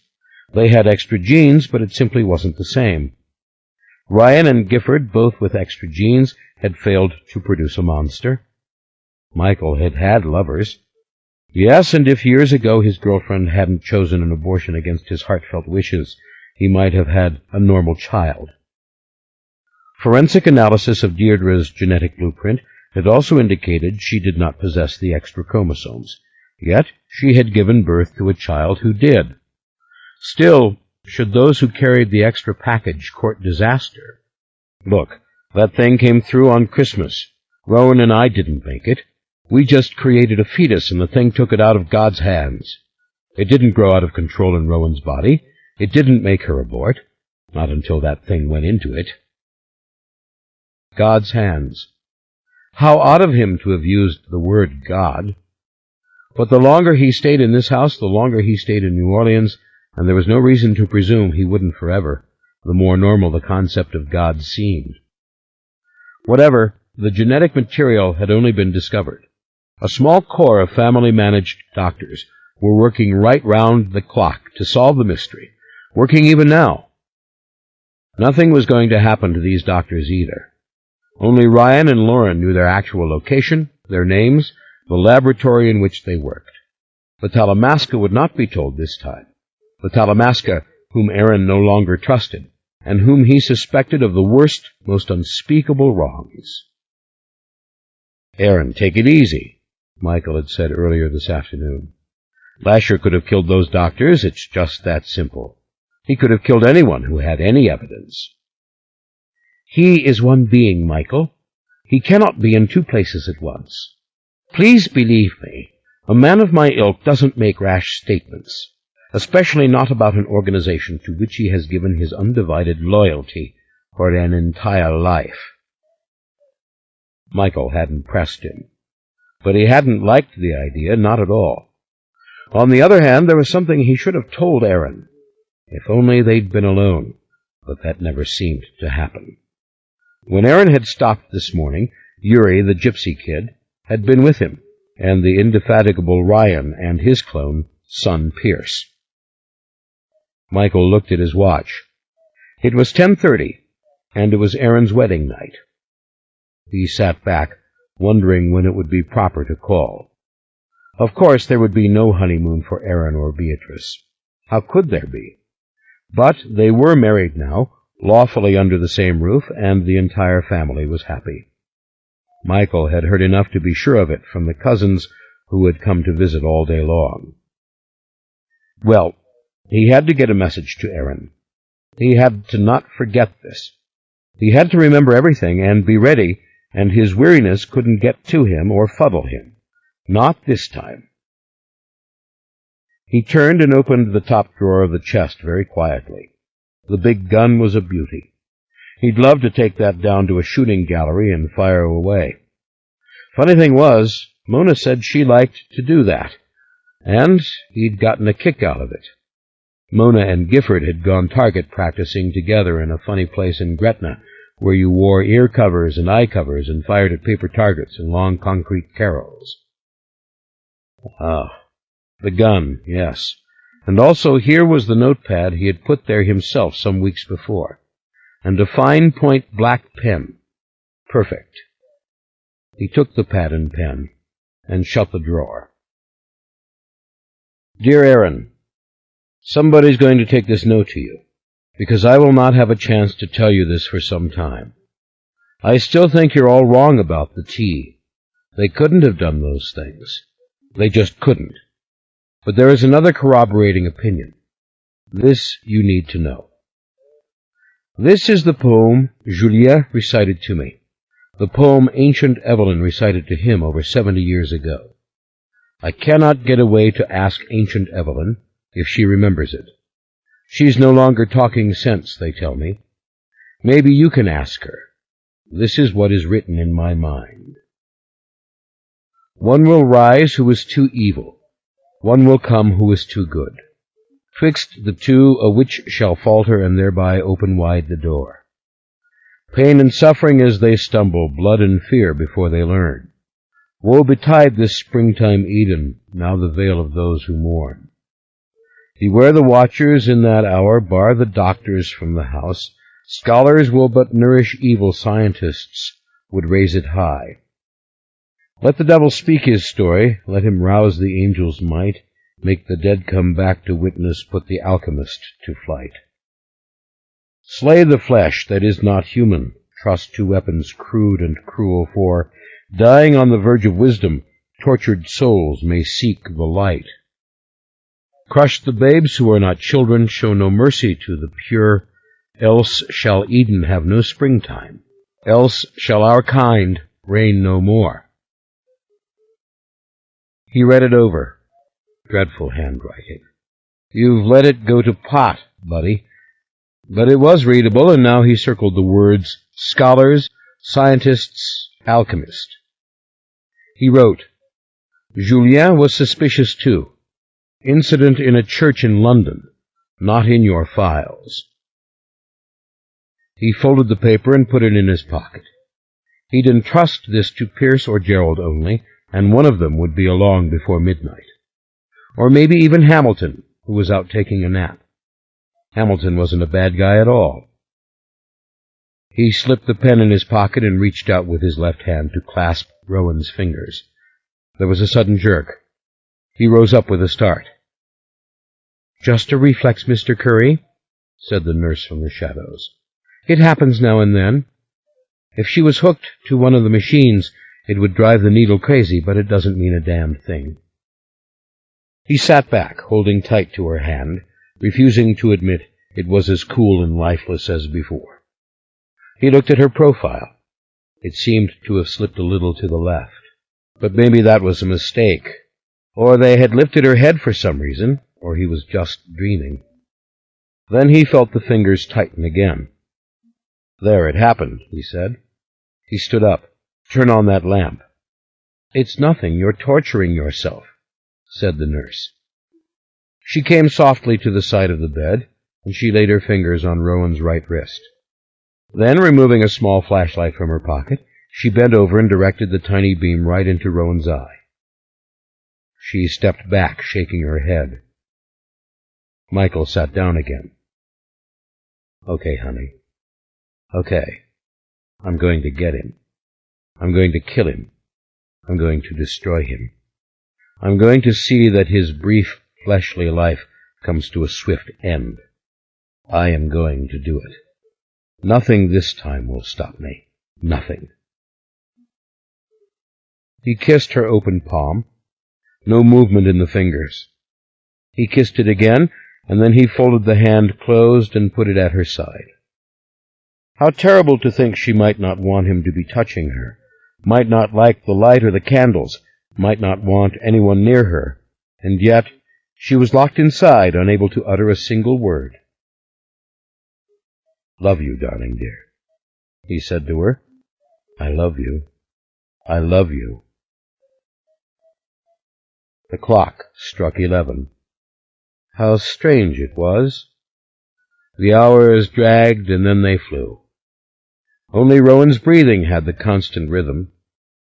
He lay back in the chair and closed his eyes. It was past midnight when he looked up again. He studied his watch, and then cautiously he looked at Rowan. Was she exactly the same? The nurse was at the little mahogany table, writing as always. Hamilton was in a chair in the far corner, reading by a small high-beam light. Her eyes, somehow... But the nurse would scoff at him. Still... The guard stood outside on the gallery, his back to the window, which he had shut. Another figure stood in the room. It was Yuri, the gypsy with the slanted eyes and the black hair. He was smiling at Michael, and just for a moment Michael was uncomfortably startled, off base. But the face was kind, almost beatific, like that of Aaron. He stood up and motioned for the man to move out into the hall. "I came from Aaron," said Yuri. "He says to tell you he is happily married. He says he wants you to remember what he said. You are not to let anyone from the Talamasca in here. Not anyone. You must tell them. It was a snap for me to get in. Won't you tell them all now?" Yes, I'll do that." He turned and made a little motion to the nurse. She knew what it meant. "Take Rowan's vital signs. I have to go out for 3 minutes. I won't do it unless you take her pulse." The nurse went about it quickly and made the sign to him. No change. "Are you sure?" The nurse sighed coldly. "Yes, Mr. Curry." They went down the stairs, Michael going first, a little light-headed and thinking maybe he ought to eat. Had to remember to eat. Then he remembered. Someone had given him a big plate of dinner, so he should be perfectly all right. He went out on the porch and called the guards from the gate. In a moment there were 5 uniformed security men around him. Yuri told them. No one from the Talamasca. Only Yuri, Aaron Leitner. Yuri showed them his passport. "You know Aaron," he said. They nodded. They understood. "Well, we're not letting anybody in here unless we know that person, you know. We've got the nurses' names on a list." Michael walked Yuri back out to the gate. The fresh air felt good. It was waking him up.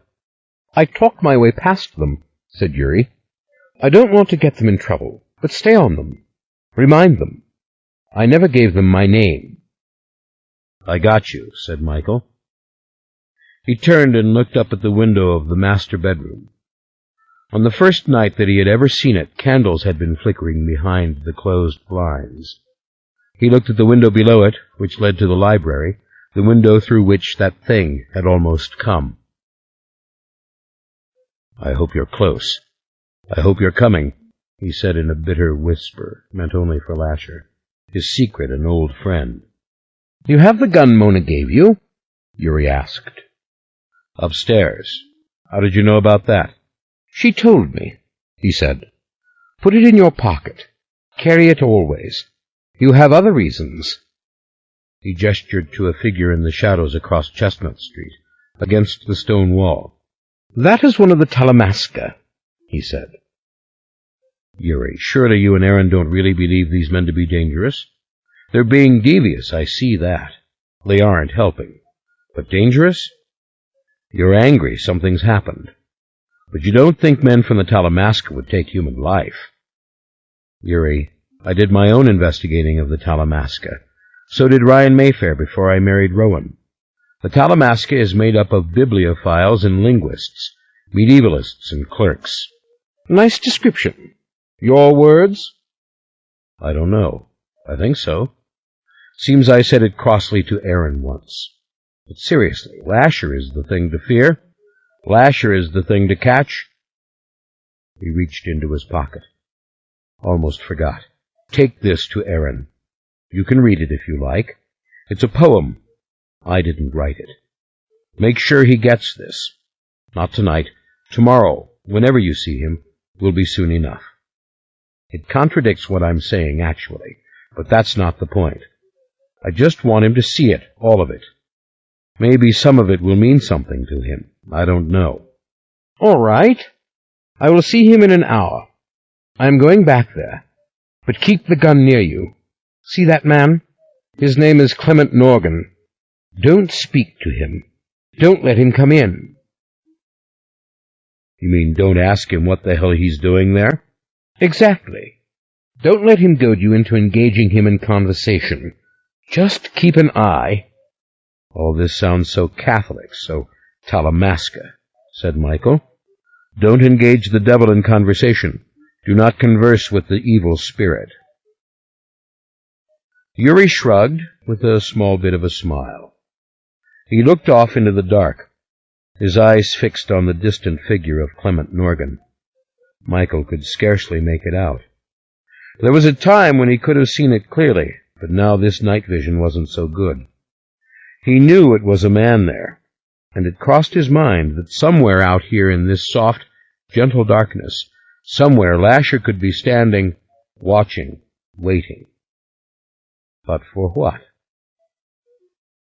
"What will you do now, Yuri?" asked Michael. "Aaron says they've kicked you both out." I don't know," said Yuri. The smile broadened. "It's nice to realize that. I can do things. I can do something completely new. I hadn't thought of it before." Then his face darkened. "But I have a destiny," he said softly. "What is it?" "To discover why all this happened with the Talamasca. To discover who made what decision when. Don't tell me. It sounds very governmental. Central intelligence, that sort of thing. Tonight I was at the house of Mona Mayfair, using her computer.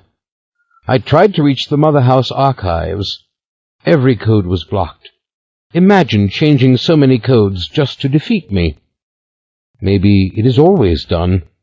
But never did anyone change a code while I was there. No, it's crazy." Michael nodded. For him, things were really simple. He was going to kill the thing. But why explain? "Tell Aaron I'm sorry I couldn't be there for the wedding. I wanted to be." "Yes, he knows.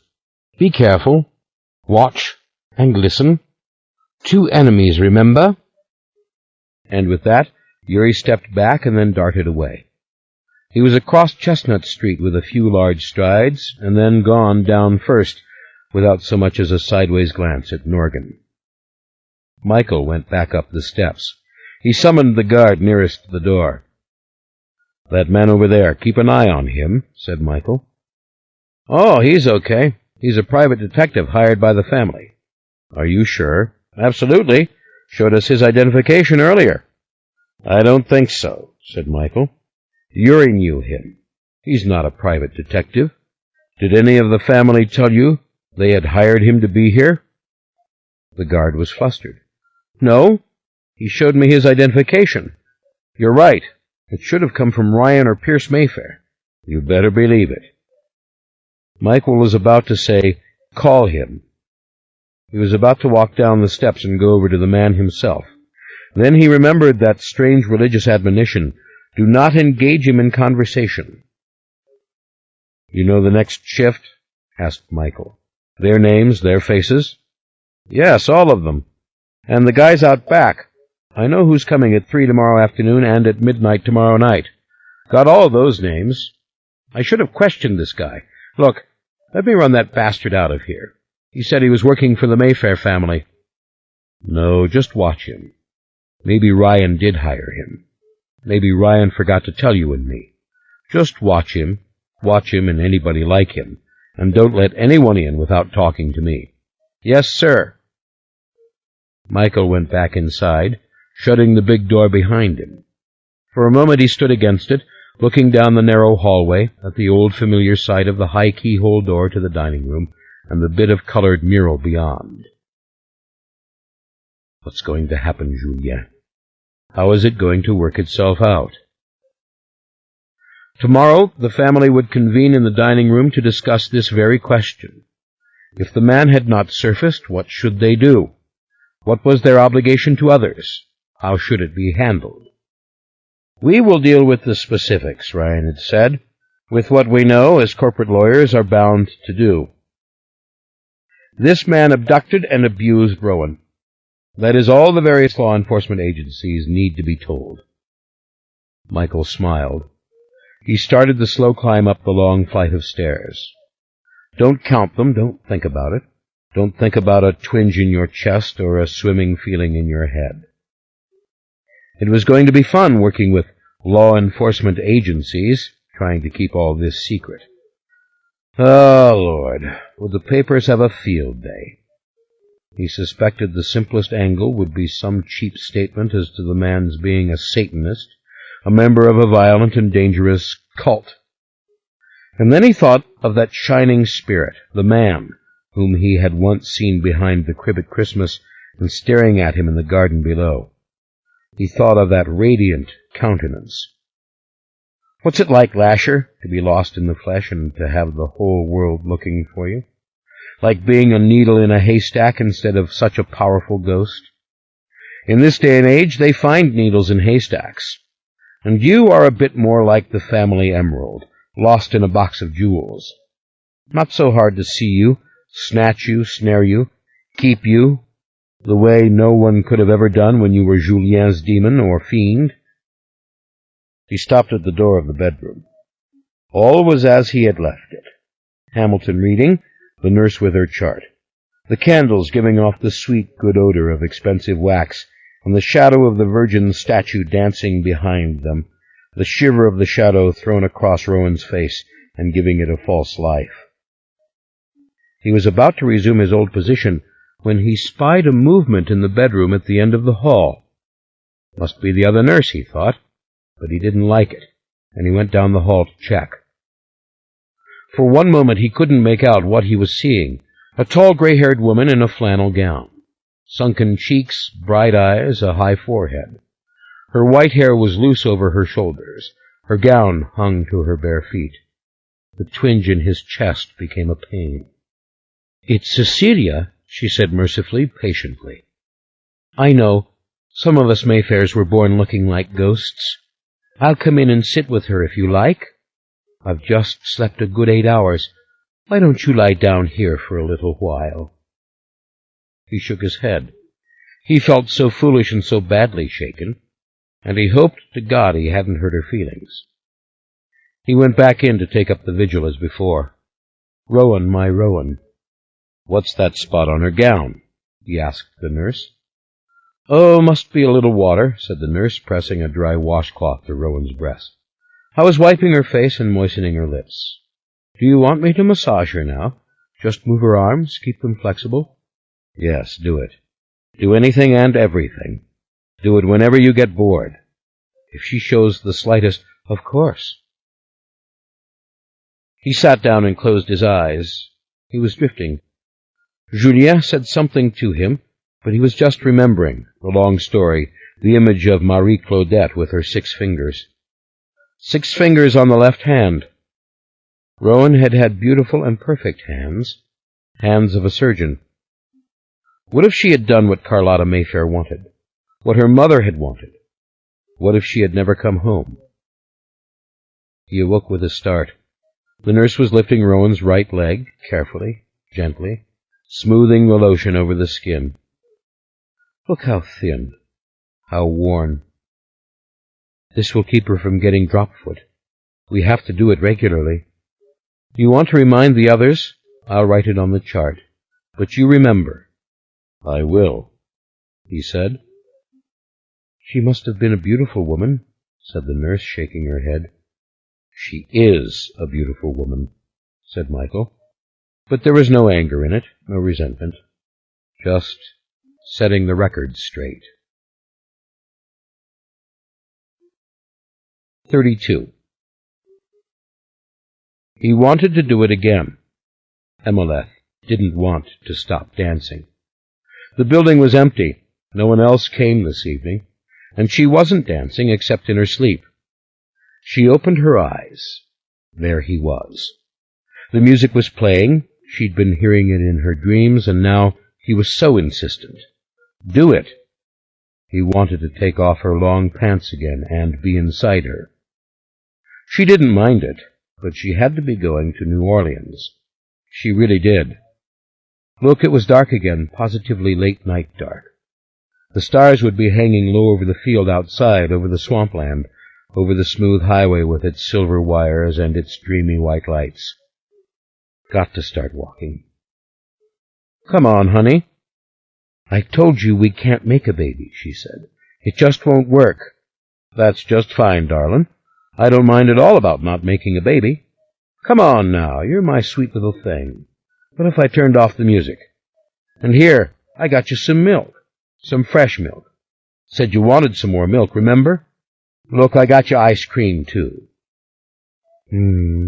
That's good, she said. Turn down the dial on the music.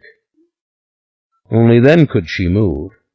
The music was little and tiny and thumping on her brain, kind of like a fish splashing in a tiny pool, trying to get bigger. It was grating, but it didn't engulf her. She tore open the plastic top of the big bottle and began to drink and drink. Ah, good milk. Not mother's milk, but it was milk. Not fresh and warm, but it was good. If only there had been more milk in Mother. She was so hungry for Mother, so hungry to lie in Mother's arms and drink. This feeling became worse instead of better.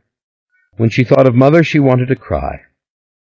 But she had taken every drop she could get from Mother, and it had been enough. She had grown tall, and only left Mother when she knew she had to. Pray the brown people had found Mother and taken Mother to a proper grave. Pray they had sung and dropped the red ochre and the flowers. Mother would never wake again. Mother would never speak. There wouldn't be any more milk ever in Mother. Mother had made every drop that she would ever make. Was Mother dead? She ought to go to Michael, tell Michael what Mother said. A feeling of love and tenderness came over her when she thought of Michael and Mother's love for him. Then go on to Dunolaith. What if Father was waiting there for her now? On and on she drank. He was laughing. He had turned up the music again. Boom, boom, boom. She let the bottle drop and wiped her lips. She should be walking. Got to leave you? Not yet, darling. He sat down beside her, took the milk bottle, and laid it carefully out of the way. Want some ice cream? People who like milk always like ice cream. I never had any before, she said. Honey, you'll love ice cream. He opened the package. He began to feed her with a small white spoon.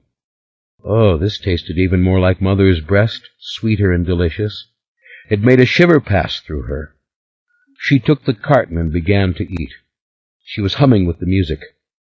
Suddenly the music and the taste were all she knew. She tried to shake herself back into the moment. The little building in the woods, he and she alone on the floor, all the dancers gone, his wanting to do it with her, and the spot of blood after, when she had reached down. It just died like that. What was that, darling? The baby. I can't make them with men, only with father. Ho, ho, honey. Keep that secret to yourself. She didn't know what he meant, but he was happy. He was gentle. He thought she was beautiful. He didn't have to say so. She saw it in his eyes. Music or no music, she saw his adoring eyes, and he loved the smell of her. It made him feel young. He was pulling her up to her feet. The ice cream rolled on the floor. It felt good to be in his arms, swaying back and forth, like a bell swinging, calling all the people down into the glen. Hear the bell, that's the devil's knell. Hear the bell? He held her close, and she felt her breasts ache against his chest. Strange, prickly feeling. Oh, you've made milk in me, she whispered. She backed up, trying to clear her head of the music. Look at it. She reached in her shirt, tearing loose the buttons, and pinched her own nipple. Droplets of thin milk. It would not do her any good to drink her own milk. She ached for mother, ached to nurse. And look, because he'd made the tiny baby die in her, he'd made her have milk. Well, it would go away, especially if he would stop doing it to her. But what if it didn't? It was all right. When she came together with father at the beginning, she would need milk, breasts heavy with milk. Out of her loins would come all the children, hungry, beautiful children, until the glen was filled once again as it had been after they were driven from the island. She turned around and went down on her knees and lifted the milk bottle. The music almost knocked her over, almost made her not know up from down. She drank and drank until there was no more. Gee, honey, you sure do like your milk. Oh, yes, very much, she said. Then she could not remember what he had just said. The music. Turn down the music. He was pushing her down on the floor. Let's do it again, honey. Okay, she said. But I will just bleed some more. Her breasts hurt just a little, but it was probably all right. Can't make a baby, remember? Promise me that, sweetheart. Why, you're the most precious little gal, the most precious little thing I've ever known. 33. The meeting in the dining room began at 1 o'clock. The nurses had promised to call Michael if there was the slightest change. The dining room required no artificial light at this time of day. A flood of sun came through the south-facing windows, and even the north window on the street. The murals of Riverbend showed infinitely more detail than ever they did by the light of the chandelier. A sterling silver coffee urn gleamed on the buffet. Extra chairs, of which there were many, were pushed back to the white-painted rail. As the family sat around the oval table, in somewhat uneasy silence, the doctor spoke first. Rowan is stable. She is taking the liquid diet well. Her blood work is better. Her fluid output is good. Her heart is strong. We cannot expect recovery, but it is Michael's wish that we conduct this case as if Rowan were indeed going to recover, that we do everything to stimulate Rowan and to make her as comfortable as we can. This means music in the room, or perhaps films or television or radio, and certainly conversation on sensible subjects in a calm way. Rowan's limbs will be exercised daily. Her hair will be groomed and maintained in a fashionable style. Her nails will be manicured. She will be cared for as lovingly as if she were conscious. She has the means for the best, and the best she shall have. But she could wake up, said Michael. It could happen. Yes, said the doctor, it's always possible, but it's not probable at all. Nevertheless, everyone was in agreement. Everything must be done. Indeed, Cecilia and Lily expressed their relief at these ideas, as they themselves had felt rather hopeless after their long night sitting by the bed. Beatrice said Rowan could undoubtedly feel this love and this care. Michael mentioned that he didn't know what kind of music Rowan really liked. Did any of them know? The doctor had more to say. We will continue intravenous feeding for as long as the body can successfully metabolize the food. Now, there may come a time when the body cannot do this, when we have problems with the liver and kidneys, but that is down the road a bit. For now, Rowan is receiving a balanced diet. This morning, the nurse swore Rowan sucked a tiny bit of fluid from a straw. We will continue to offer this, but unless there is some real ability to take nourishment in this way, which I doubt, we will continue to feed through the vein. Everyone nodded. It was only a drop or two, said Lily, just like a baby's reflex, sucking up the fluid. This can be rewarded and strengthened, said Mona. Christ, maybe she likes the taste of the food. Yes, surely, that would make a difference to her, said Pierce. We can try periodically to... The doctor nodded placatingly and gestured for attention.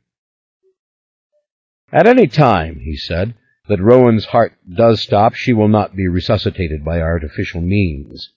No one will give her any injections or pump oxygen into her. There is no respirator here. She will be allowed to die as God wills. Now, because you asked me, I must tell you. This could go on indefinitely. It could stop at any time. Patients like this have been known to survive for years. A few have come back, true. Others die within days. All we can say now is that Rowan's body is restoring itself, from her injuries, from the malnutrition she suffered. But the brain cannot be restored in the same way. But she could live into another era, said Peace eagerly, into a time of some momentous new discovery. Absolutely, said the doctor, and every conceivable medical possibility will be explored. Neurological consultations will begin tomorrow. It is easily within our means to bring every neurologist of note to this house to see Rowan. We will do it. We will meet periodically to discuss treatments. We will always be open to the possibility of a surgical procedure or some other experiment which could restore Rowan's mentation. But let me remind you, my friends, this is not very likely. There are patients throughout the world in this condition. The electroencephalogram confirms that there is almost no brain activity in Rowan at all. Can't they transplant a piece of somebody's brain into her? Asked Gerald. I volunteer, said Mona dryly. Take as many cells as you want. I've always had more than everybody else here. You don't have to get nasty, Mona, said Gerald. I was just asking a simple, I'm not getting nasty, said Mona. What I'm suggesting is that we need to read up on this and not make inane statements. Brain transplants aren't done. Not the kind she needs, anyway. Rowan is a vegetable. Don't you get it? That's unfortunately the truth, said the doctor softly. Persistent vegetative state is only a little kinder, perhaps, but that is the case. We can and should pray for miracles. And a time will come when perhaps the collective decision will be made to withhold fluids and lipids. But at this juncture, such a decision would be murder. It cannot be done. With a few handshakes and thank yous, the doctor now made his way to the front door. Ryan took the chair at the head of the table. He was a little more rested than yesterday and seemed eager to make his report. There was still no news whatsoever of Rowan's kidnapper or captor. There had been no further assaults on Mayfair women. The decision had been made to notify the authorities about the man in a limited way. We have made a sketch which Michael has approved. We have added the hair and the mustache and beard described by witnesses. We are requesting an interstate search. But no one, and I mean no one, in this room is to speak of this matter outside the family. No one is to give any more information than is necessary to the agencies who will cooperate with us. You'll only hurt the investigation, said Randall, if you go talking devils and spirits. We are dealing with a man, said Ryan, a man who walks and talks and wears clothes like other men. We have considerable circumstantial evidence to indicate he kidnapped and imprisoned Rowan. There is no need to bring in any chemical evidence right now." "In other words, keep the blood samples under wraps," said Mona. "Exactly," Ryan said. "When this man is caught, then we can come forward with more details of the story, and the man himself will be living proof of what is alleged. Now, Aaron has some things to say." Michael could see this was no pleasure for Aaron. He had been sitting silent throughout the meeting, beside Beatrice, who kept her fingers wrapped protectively about his arm. He was dressed somberly in dark blue, more like the rest of the family, as though he had put his old tweed style away. He looked not like an Englishman now, but a Southerner, Michael thought. Aaron shook his head as if to express some silent appreciation of what lay before them all. Then he spoke. "What I have to say won't come as a surprise to you. I have severed my connection with the Talamasca. Things have been done by members of our order, apparently, which have violated the trust of the family. I ask that all of you now regard the Talamasca as a hostile agency, and do not give any cooperation to anyone claiming connection with it from now on." "This wasn't Aaron's fault," said Beatrice. "How interesting that you would say this," said Fielding dourly. He had been all this time as quiet as Aaron, and his voice now commanded immediate attention, as it usually did. His brown suit with its pinstripe of pink seemed as old as he was. He seemed bound to exercise the privilege of the very old, to say exactly what he thought. "You realize," he said to Aaron, "that all this began with you, don't you?" "That's not true," Aaron said calmly. "Ah, but it is true," said Fielding. "You were in contact with Deirdre Mayfair when she became pregnant with Rowan. You have—" "This is inappropriate and badly timed," said Ryan. His voice was steady but uncompromising. "This family investigates everyone who becomes involved with it by way of marriage or even sometimes in casual social affairs. This man was, as much as I dislike to admit it, thoroughly investigated by us when he first came here. He is not connected with what happened. He is what he says he is, a scholar who has been observing this family because of his access to certain historical documents regarding it, about which he has been painfully and fully candid from the start." "You're sure of that?" asked Randall. "The history of the family as we know it is the history which this man had given us, this Talamasca file on the Mayfair witches, as it is so audaciously called, and now we find ourselves embroiled in events which make sense in terms of this file." "Oh, so you two are in this together," said Beatrice in a cold, small voice, very unlike herself. "This is preposterous," said Lauren softly. "Are you trying to imply that Aaron Leitner was responsible for the events he documented? Good heavens, have you no memory of the things that you yourself have seen and heard?" Ryan interrupted. "The Talamasca was thoroughly investigated in the 1950s by Carlotta," he said. "Her investigation was hardly sympathetic. She was looking for legal grounds to attack the organization. She found none. There has been no grim conspiracy originating with the Talamasca against us." Lawrence spoke up again, decisively, drowning out at once the other voices which struggled to be heard. "There is absolutely nothing to be gained from pursuing this question," she said. "Our tasks are simple. We take care of Rowan, and we find this man." She looked at the others one by one, first those to her right, then those to her left, then those across the table from her, and finally at Aaron. She went on. "The historical records of the Talamasca have been of invaluable help to us in tracing the history of our family. Anything which can be verified has been verified without a single contradiction or flaw." "What the hell does that mean?" demanded Randall. "How do you verify nonsense like—" "All the historical facts," said Lauren, "which have been mentioned in the narrative have been checked. The painting by Rembrandt of Deborah has been authenticated. Records regarding the Dutchman Peter van Abel, still extant in Amsterdam, have been copied for our private family files. But I will not get drawn off into a long defense of the documents or of the Talamasca. Suffice it to say, they have been helpful to us throughout the time of Rowan's disappearance. They are the ones who investigated the visit of Rowan and Lasher to Dunleith. They are the ones who have placed in our hands the most detailed physical descriptions of this person, which our detectives have only confirmed. It is very doubtful any other agency of any kind, secular, religious, or legal, would have given us this kind of assistance. But Aaron has asked us to break off formal contact with the Talamasca, and with reason, and that we will do. You can't sweep it all under the table, said Fielding. What about that Dr. Larkin? No one knows what has happened to Dr. Larkin, said Ryan. That we all have to accept. But Lauren is correct. We have no material evidence of any wrongdoing on the part of the Talamasca. However, our contact has been exclusively through Aaron. Aaron is our friend. Aaron is now a member of the family through his marriage to Beatrice. Yes, very convenient, said Randall.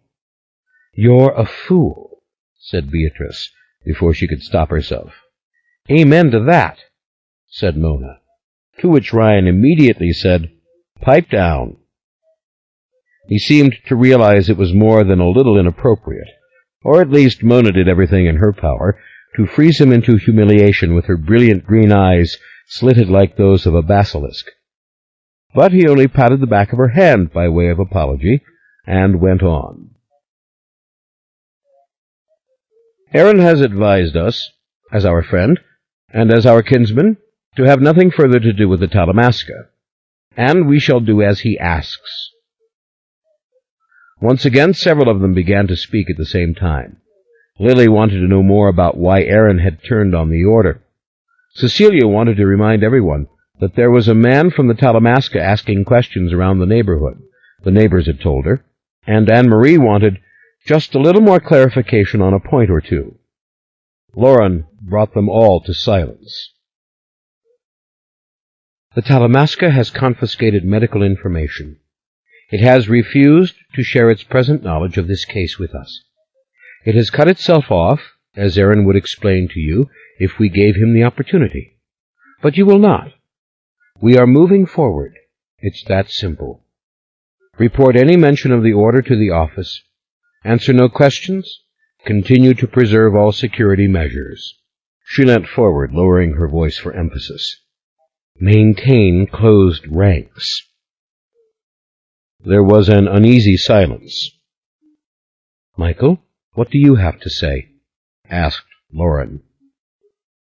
The question surprised him. He had been watching it all in a detached way, as if it were baseball or football, or even chess. He had been drifting in and out of memories of Julien's words. Now he had to conceal his thoughts. To speak them frankly and openly, that wouldn't help anybody. Yet somehow the words came quietly out of his mouth. I will put an end to this man, whenever and wherever he's found. No one will keep him safe from me. Randall began to speak. So did Fielding, but Michael put up his hand. I want to go back upstairs and be with my wife. I want my wife to recover. I want to be with her now. Other business quickly and finally, said Ryan. He opened his large leather folder and removed several sheets of paper covered with typewritten words.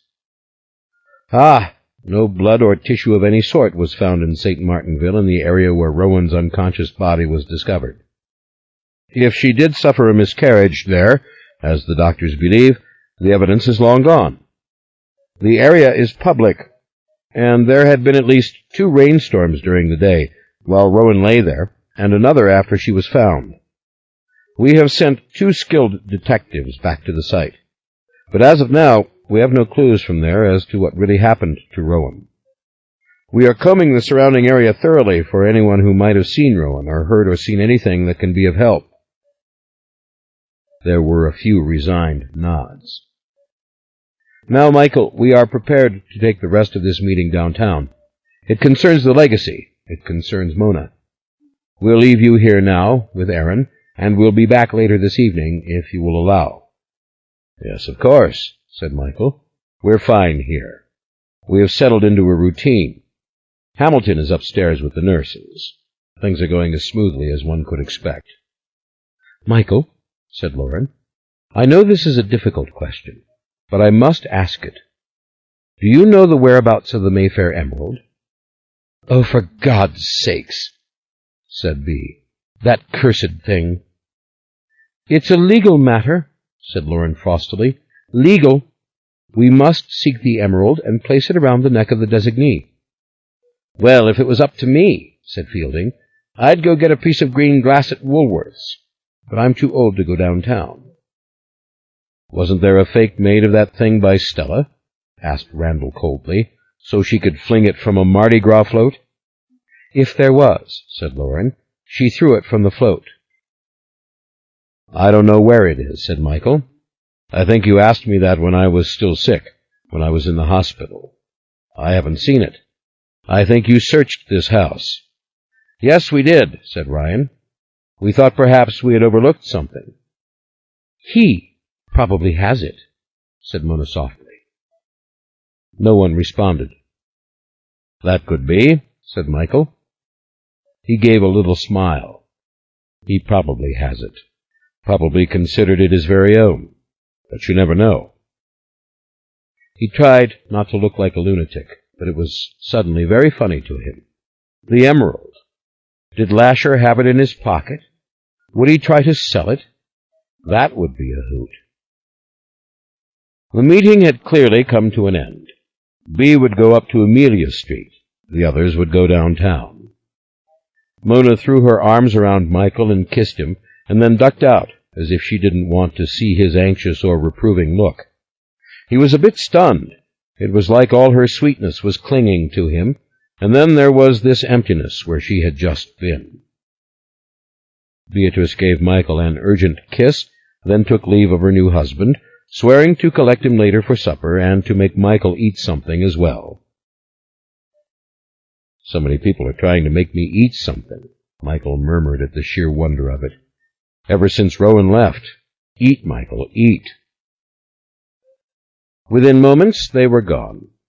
The big door had shut for the final time.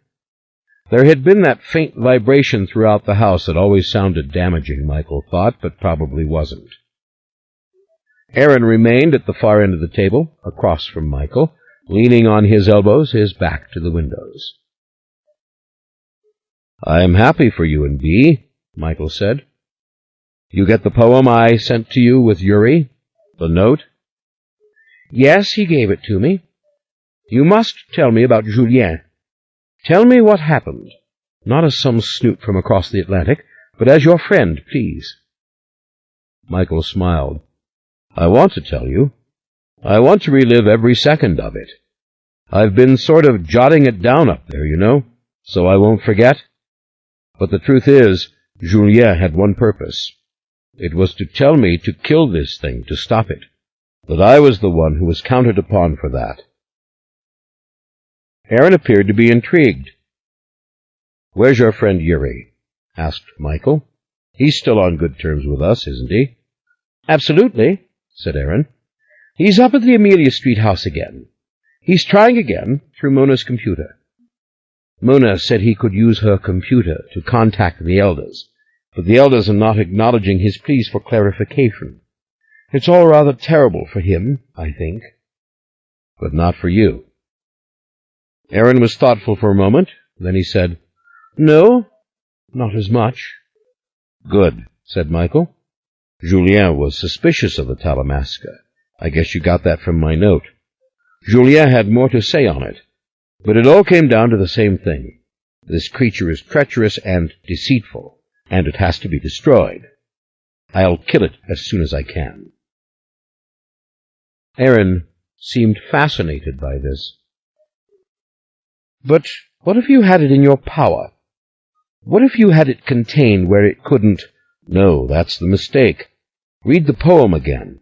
I'm to kill it. Go upstairs and look at my wife again if you have any doubts. Go hold her hand. I'll kill it. And I will have a chance to do it. Evelyn's poem and Julien's visit have promised me that. You're like a man who's experienced religious conversion, said Aaron. "A week ago you were philosophical, almost despairing. You were actually physically sick." "Well, I thought my wife had abandoned me. I was grieving for my wife and for my own courage, both of which had been lost. Now I know she didn't mean to abandon me. And why wouldn't I be like St. Paul after his vision on the road to Damascus? You realize I'm the only one living who has seen and spoken to this thing." He gave a little laugh. "Gifford, Edith, Alicia, I don't even remember their names. All dead. And Rowan mute now, just like Deirdre. But I'm not dead. I'm not mute. I know what it looks like. I know the sound of its voice. And I'm the one to whom Julien came. I guess I do have the conviction of a convert. Or maybe just the conviction of a saint." He reached into his jacket pocket, drew out the medal that Ryan had returned to him, the medal which Gifford had found Christmas Day by the pool. "You gave this to me, remember?" he said to Aaron. "What's it like when St. Michael sinks his trident into a demon? Does the demon wriggle and scream for its mother? Must be difficult to be St. Michael. This time I will find out." "Julien was its enemy, then? Of this you're sure?" Michael sighed. "Ought to go upstairs. What would the nurses do if I got in bed with her? What would they do if I just snuggled up to her and held her in my arms?" "It's your house," said Aaron. "Lie beside her if you wish. Tell them to sit outside the door." Michael shook his head. "If only I knew she wanted me near her. If only I knew she wanted anything at all." He thought for a long moment. "Aaron," he said, "if you were he, Lasher, where would you be right now? What would you be doing?" Aaron shook his head. "I don't know. Michael, tell me why Julien was so sure Lasher was evil. Tell me what Julien knew." Julien went after its origins. He went to Dunolaith to investigate the ruins. It wasn't the famous circle of stones that mattered to him. It was the cathedral, a saint named Ashler, an early Highlands saint. The thing had something to do with the Christian times in that glen, something to do with the saint. "Ashler. I've heard the story of St. Ashler," said Aaron quietly. "It's in the Latin files in the archives. I remember reading it, but not in connection with this case. Oh, if only they hadn't locked Yuri out of the computers. What has Lasher to do with this saint?" Julien never quite figured it out. He thought at first the thing was the saint, a vengeful ghost. But it wasn't that simple. Yet the thing did originate there in that place. It didn't come from heaven or hell or all time or whatever lies it always tells the witches. It started its dark destiny in the glen of Dunolaith. He paused. "What do you know about Ashler?" "It's an old Scottish legend, very pagan, actually," said Aaron. "Michael, why didn't you tell me these things?" "I am telling you, Aaron, but it doesn't matter. I'm going to kill it. We can find out all about its past after it's dead. So what do you know about Ashler, the Scottish saint?" Something about the saint returning every so many 100 years. It's in books here and there, but I never realized it had to do with Dunolaith. There's another mystery for you. Why wasn't it in the files? We cross-reference. We are so careful. But I never saw a mention of any legends connected with Dunolaith. I assumed there was no relevant material." "But what story did you hear?" "The saint had special physical characteristics. From time to time, someone would be born having those characteristics, and he would be declared the reincarnation of the saint, the new saint, all very pagan, not Catholic at all. In the Catholic Church, if you are a saint, it's because you are in heaven, not migrating into new flesh." Michael nodded, gave a little laugh. "Write it down for me," said Aaron. "Everything Julien told you. You must." "I will, but remember what I said. Julien only had one message. It was to kill the thing. Not to be interested in it, but to wipe it out. Michael sighed. Should have done it at Christmas. Should have killed it. I could have, probably, but naturally Rowan didn't want me to. How could she? This newborn thing, this mystery. That's what always happens. It seduces people. And now it's flesh, and what is the old prayer? And the Word was made flesh and dwelt amongst us. Aaron nodded. Let me say it once aloud to you, he said in a low voice, so I don't say it over and over forever in my heart and soul. I should have come up here with you on Christmas Eve. I should not have let you come up against it alone, come up against it and her. Don't condemn her. I don't mean that. I mean, I should have been here. That's all I mean. If it matters, I don't intend to desert you now. It matters, said Michael with a shrug. But you know, I have this curious feeling. It's going to be easy now that I've made up my mind. Kill it. He snapped his fingers. That's my problem. I was afraid to do that from the start. It was 8 o'clock. Dark, cold. You could feel the cold if you put your hands on the panes. Aaron had just come back for supper with Yuri. Yuri was returning to the Amelia Street house to talk to Mona. Yuri had blushed when he said he was going. Michael had realized the reason why. Yuri was taken with Mona. Then Yuri had stammered, She reminds me of myself at her age. She is unusual. She said she would show me all her computer tricks. We will talk. Flustered, stammering, blushing. Ah, the power of Mona, thought Michael. And now she had the legacy to contend with, as well as everything else. But there was something pure about Yuri, pure and loyal and good. He can be trusted, Aaron had said quietly. He is a gentleman, and he is honorable. Mona will be quite safe in his company. Never fear.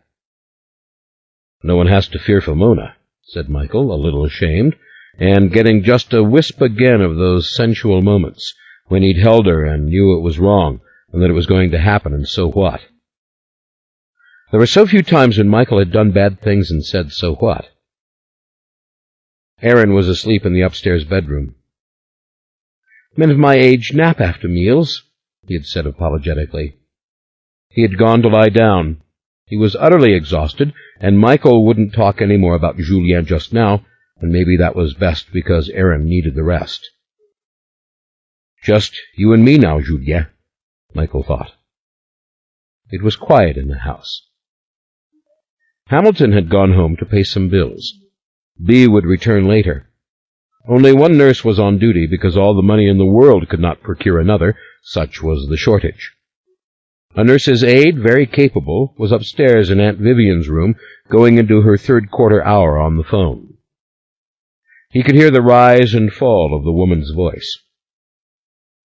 He stood in the living room, looking out into the side yard. Darkness. Cold. Remembering. Drums of Comus. A man smiling in the darkness. Suddenly Michael was a small child again, and would never know what it meant to be strong or to be safe. Fear had kicked in the door of childhood. Fear had laid waste the safety that had been mother. Drums and torches on Mardi Gras night struck terror. We die when we get old. We are no more. No more. He tried to imagine himself dead. A skull in the earth. This thought had come to him often in his life. I will be that way some day, absolutely. It is a certainty, one of the few in my life. I will be dead. I may be a skull in the earth.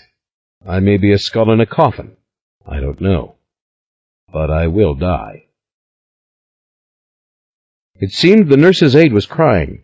Not possible. There was the soft vibration of steps.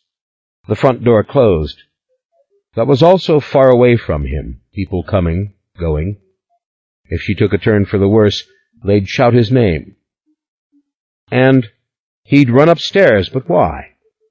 to be there when the breath left her, to hold her cold hand, to lay his head on her breast and feel the last of the warmth in her? How did he know it would be like that? Had anyone ever told him?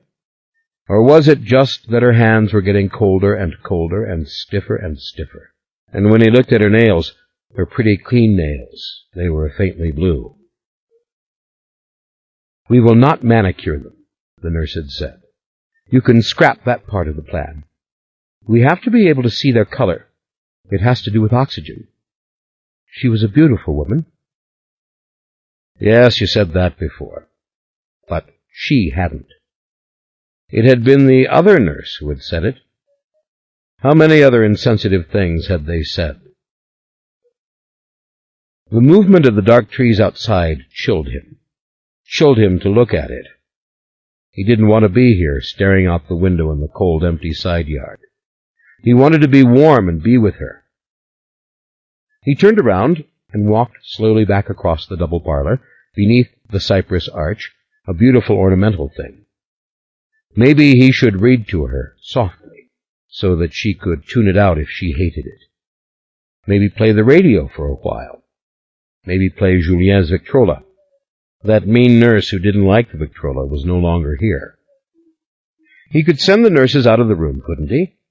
Gradually, it had been penetrating to him. Do we need these nurses? He saw her dead. He saw her gray and cold and finished. He saw her buried, more or less. Not the whole detailed picture, step by step and strewn over time. Just the concept in a flashing light. A coffin sliding into a vault. Like Gifford. Only it was here, their cemetery on the edge of the garden district, and he could walk over there any day and lay his hand on the slab of marble that was only 4 or 5 inches from her soft, dark blonde hair. Rowan. Remember, mon fils. He turned. Who had said this? The great long hall was hollow and empty and slightly cold. The dining room was altogether dark. He listened, not for real sounds, but for supernatural ones, for the voice again. Remember, yes, I will. Yes, I will, he said. Silence. All around him silence, wrapping up his spoken words and making them loud, making them sharp in the stillness, like a movement, like a drop in temperature. Silence. There was absolutely no one about. No one in the dining room, no one visible at the top of the stairs. He could see Aunt Vivian's room was no longer lighted. No one talking on the phone. Empty. Darkness. And then it penetrated to him. He was alone. No, couldn't be. He walked to the front door and opened it. For one moment he could not take it in. No one at the black iron gate. No one on the porch. No one across the street. Just the solemn, empty silence of the garden district, deserted as a ruined city beneath the motionless street light, the soft clumps of oak leaves. The house as still and undisturbed as it had ever been the first time he saw it. Where are they? He felt the sudden thrust of panic. Christ, what's going on? Michael Curry? The man was standing to his left, in the shadows almost invisible, except for his blonde hair. He came forward. He must have been 2 inches taller than Michael. Michael looked into his pale eyes. You sent for me? The man asked softly, respectfully. He extended his hand. I'm sorry, Mr. Curry. Sent for you? What do you mean? You had the priest call the hotel for me. You asked that I come. I'm sorry it is over. I don't know what you're talking about. Where are the guards who were here? Where is the watchman who was at the gate? What happened to everybody? The priest sent them away, said the man gently, as soon as she died. He told me on the phone that he was sending them away, that I was to come and wait here by the door for you. I'm sorry she's dead. I hope she knew no pain or fear. Oh, no, I'm dreaming. She's not dead. She's upstairs. What priest? There's no priest here. Aaron! He turned, staring into the deep darkness of the hallway, for a moment unable to make out the red carpet of the stairs. Then he bolted, taking the flight in one bound after another, and rushing to her closed door. God damn it, she didn't die. She didn't. They would have told me. When he felt the knob and realized he couldn't open it, he was about to ram it with his shoulder. Aaron! He shouted again. A click inside, the little lock turning. The door popping back, just a little, as if of its own accord. Doors all have their own pace and rhythm, their own way of opening or closing. Doors in New Orleans are never neat or efficient about it. In summer this door would swell up and scarcely close. Now it danced open. He stared at it, at the white wooden panels. Inside the candles gleamed as before, flicker on the silk of the tester, on the marble fireplace. Aaron was speaking to him. Aaron said a name behind him. Sounded Russian, and the blond man said softly, "But he asked for me, Aaron. He called me. The priest told me. He asked that I come." He walked into the room. The candles were the only light. They were blazing on the little altar, and the Virgin's shadow rose up the wall, jittering and dancing as before. Rowan lay in the bed. Her breasts rose and fell beneath the pink satin of the new gown they'd put on her. Her hands curled inward. Her mouth was open. He could hear her breathing. She was alive, unchanged. He fell on his knees next to the bed. He laid his head down on it, and he cried. He took her cold hand and squeezed it, and felt its pliancy, and what tiny bit of human warmth was actually there. She was alive. "Oh, Rowan, my darling," he said. "I thought—" And then he sobbed like a child. He just let the sobs come out slowly. He knew Aaron was near him, and he knew the other man was there too. And then slowly he looked up and he saw the figure standing at the foot of the bed. The priest. The thought sprang from him instantly when he saw the old-fashioned cassock of black wool and the white Roman collar. But it was no priest. "Hello, Michael." Soft voice. Tall as they had said he was. Hair long and black and over his shoulders, beard and mustache beautifully groomed and gleaming, a sort of horrid Christ or Rasputin, with his blanched and tear-stained face. "I too have been weeping for her," the man said in a whisper. "She is near death now. She will bear no more. She will love no more. Only a little milk was left in her. She is all but gone." He was holding to the bedpost with his left hand. Lasher. Perfectly monstrous suddenly, a man who was taller than an ordinary man. A slight figure, but the perfect incarnation of menace with its blue eyes fixed on him intently, mouth vivid beneath the black gleam of the mustache, white fingers long and bony and almost twined around the bedpost. Monstrous. Kill it. Now. He was on his feet in an instant, but Stoloff had him around the waist. "No, Michael, no. Don't hurt him. You can't do it." And then another man, a stranger, was grabbing him around the neck, and Aaron was begging Michael to hold off, to wait. The figure by the bed remained motionless, secure. It wiped at its tears with a slow, languid right hand. "Hold on, Michael. Hold on," said Aaron. "Stoloff, I want you to let him go. You too, Noggin. Step back, Michael. We have it surrounded." "Only if he will not kill it," said Stoloff. "He must not kill it." "The hell I won't," said Michael. He arched his back, trying to throw off Stoloff, but the other man had his arm too tightly around Michael's neck. Stoloff loosened his grip, catching his breath. The creature looked at him. The tears continued to move, silent, eloquent.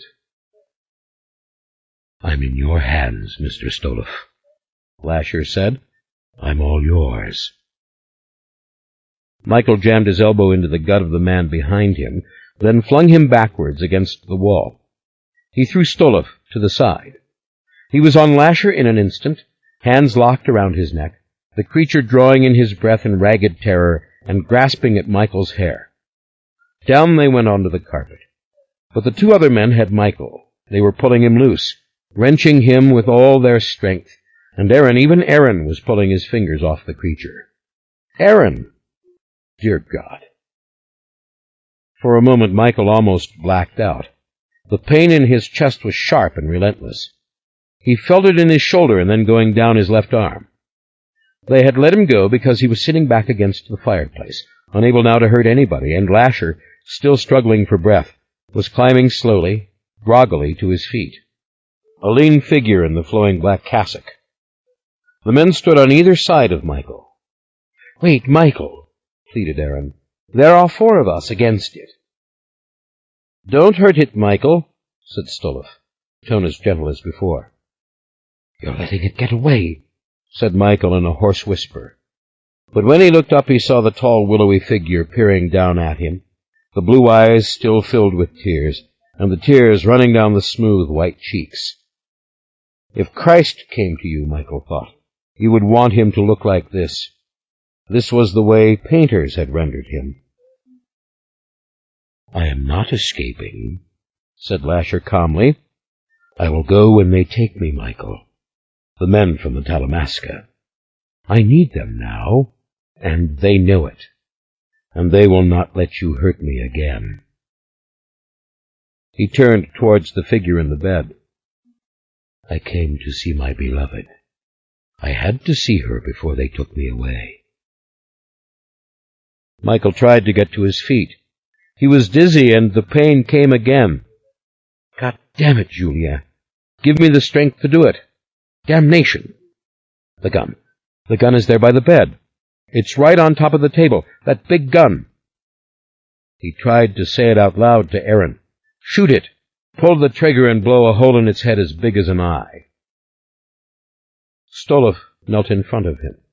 Stolov said, "Be calm, Michael. Be calm. Just don't try to hurt him. We will not allow him to leave this place until we ourselves take him away." "I am ready," said Lasher. "Michael," said Stolov, "look at him. He is helpless now. He is in our power. Please, be calm." Aaron stared at the creature as if spellbound. "I warned you," said Michael softly. "Do you really want to kill me?" asked Lasher, tears welling continuously, as if he had as many of them as a little child. "Do you hate me so very much, just for trying to be alive?" "You killed her," Michael whispered. It was such a small, insignificant sound. "You did that to her. You killed our child." "Don't you want to know my side of it, Father?" said the creature. "I want to kill you," said Michael. "Oh, come now.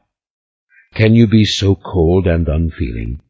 Can you not care what was done to me?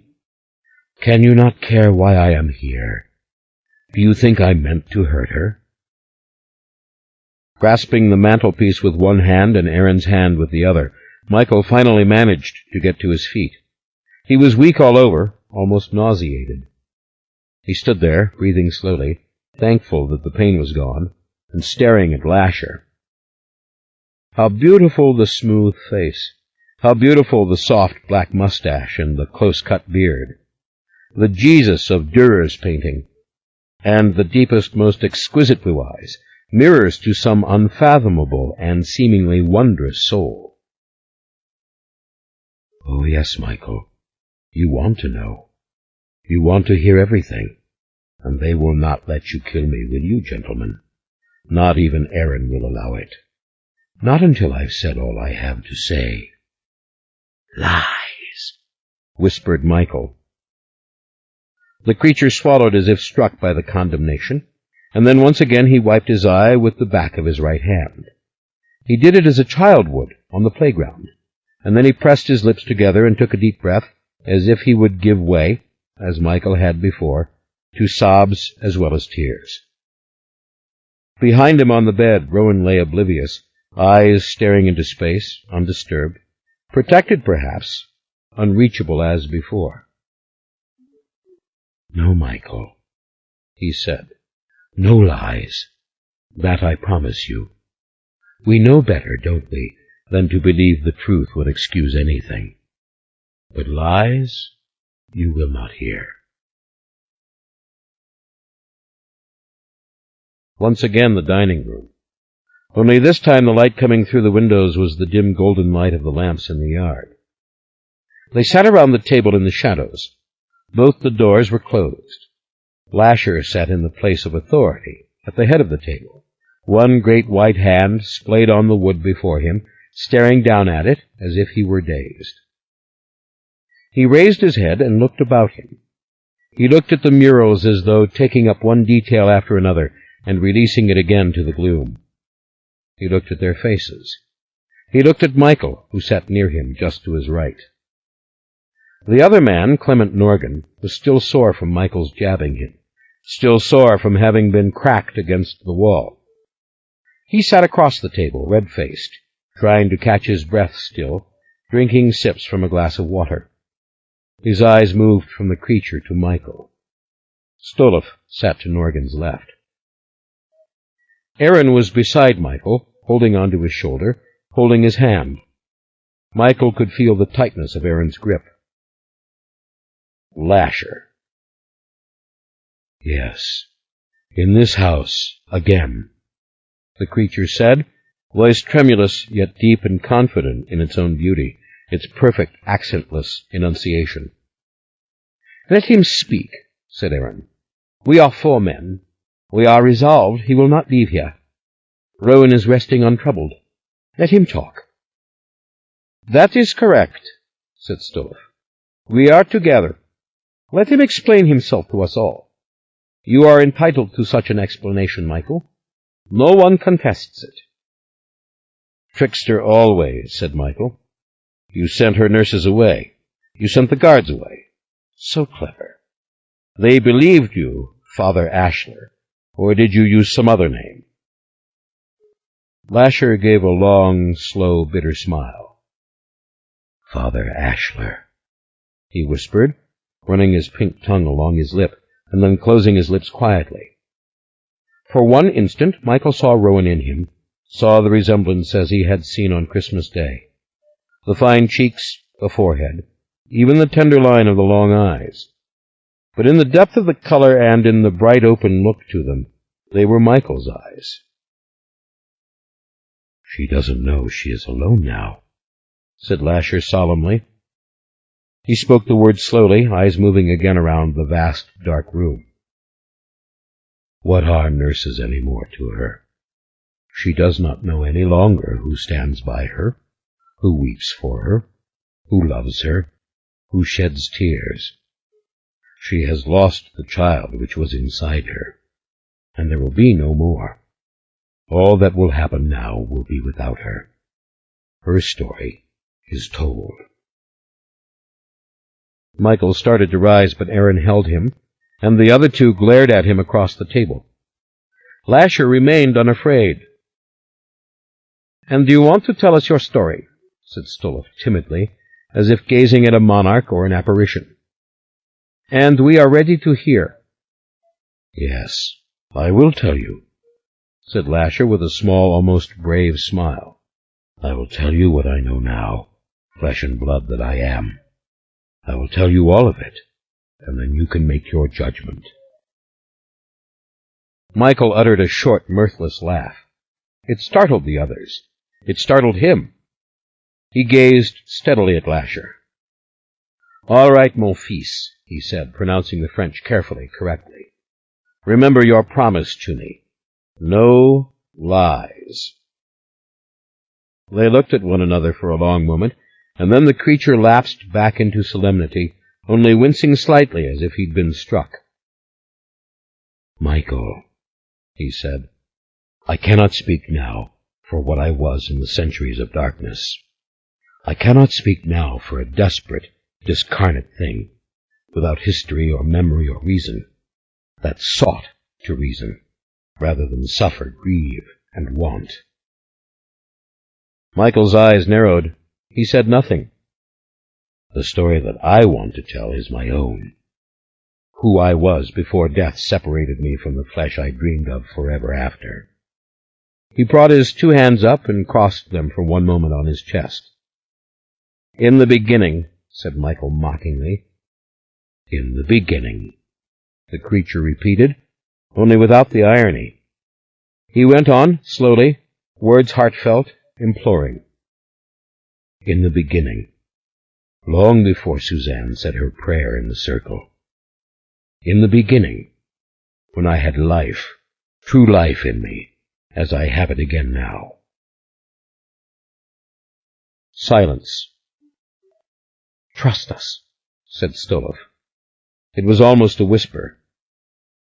Lasher's eyes remained fixed on Michael. "You don't know," he said, "how eager I am to tell you the truth. I dare you to hear me out and not to forgive." 34. Lasher's story. Let me take you to the first moments as I recall them, no matter what others said to me after, either in one life or another, no matter what I came to see in my dreams. I remember lying in bed beside my mother. It was a coffered bed, heavily carven, with bulbous posts, and hung with ochre velvet, and the walls were the same color, though the ceiling of the room, like the ceiling of the bed, was all of dark wood. My mother was crying. She was terrified, a wan, dark-eyed creature, drawn and trembling. I was nursing from her, and had her in my power, in that I was taller than she was and stronger, and was holding her as I drank the milk from her breast. I knew who she was, that I had been in her, and I knew that her life was in danger, that when my monstrosity was revealed, she would undoubtedly be called a witch and put to death. She was a queen. Queens cannot bear monsters. That the king had not set eyes on me, that the women were keeping him out of the chamber, this I also knew. The women were as frightened of me as my mother. I wanted love from my mother. I wanted the milk. The men in the castle were beating on the doors. They were threatening to enter the queen's chamber if they were not told immediately why they were being kept out. My mother was crying continuously and did not want to touch me. She spoke in English, saying that God had cursed her for what she had done. God had cursed her and the king, and now her dreams were ruined. I was the retribution from heaven. My deformity, my size, the obvious fact that I was a monster, that I could not be a human being. What did I know at that moment? That I was flesh again, that I had returned, that I had succeeded in some seemingly endless journey, and had once more found port safe and sound. I felt happy. That was all I knew, and that I must take command. It was I who calmed the women, revealing that I could speak. I said that I had drunk enough milk. I could go out now and find milk and cheese and such on my own. I would have my mother out of danger. I said that for my mother's sake, I must be taken out of the castle, unseen by the rest of the court. There was, of course, a shocked silence that I could speak, that I could reason, that I was not merely a giant newborn, but possessed a cunning mind. My mother rose up and stared at me through her tears. She held up her left hand. I saw there the mark of the witch, the 6th finger. I knew that I had returned through her because she was a powerful witch, yet she was innocent as all mothers. I knew also that I must leave this place and seek the glen. My vision of the glen was without contour, color, contrast. This was a concept analogous to an echo. I did not stop to demand of myself, what glen? There was too much danger here in this castle. If there was something more to the vision, it was a circle of stones, and within it a circle of persons, and beyond another circle of persons, and beyond that another and another, all turning, the circles within circles, and there rose a chanting sound. This was fleeting. I said to my mother that I had come from the glen and must go back to it, and she, rising up on her arms, uttered in a whisper the name of my father, Douglas of Dunolaith. She told the women that they must find Douglas, who was, at this very moment, at court, that they must somehow bring him to her at once. She uttered something I could not grasp, something to do with a witch coupling with a witch, and that Douglas had been her terrible error, and that in trying to give the king an heir, she had made a witch's tragic mistake. She fell back near to unconsciousness. A message was given through a small window in the doorway to a secret passage. It was the midwife now who calmed the other women and told the men through the door, at last, the tragic news. The queen's child had been stillborn. Stillborn. I began to laugh, a soft laughter which seemed a great comfort to me, as wondrous as breathing or milk-tasting. But the women only became alarmed. I should have been born in love and in joy, and I knew it. This was all wrong. The voices through the door said the king would see his infant son. "Please get clothes for me," I said. "Hurry. I cannot remain naked and undefended in this place."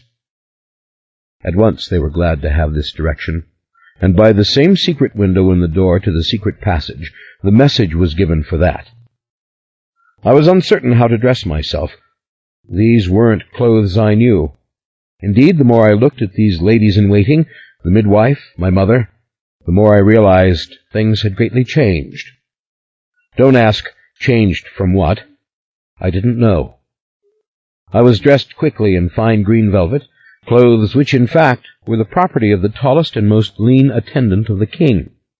The sleeves were rich and embroidered. There was a trimming of fur to the small sleeveless cape, and a belt for the waist, and a rather long cut to the tunic, and then the leggings were the worst for me, for my legs were so long. I had to bind them where they did not fit. The tunic covered it. Discovering myself in the mirror, I thought, yes. And I knew that I was beautiful. Otherwise the women would have been even more afraid. My hair was not yet down to my shoulders, but would be soon. It was brown. My eyes were brown, as were my mother's. I put on the fur-trimmed hat which they gave me. The midwife then fell on her knees.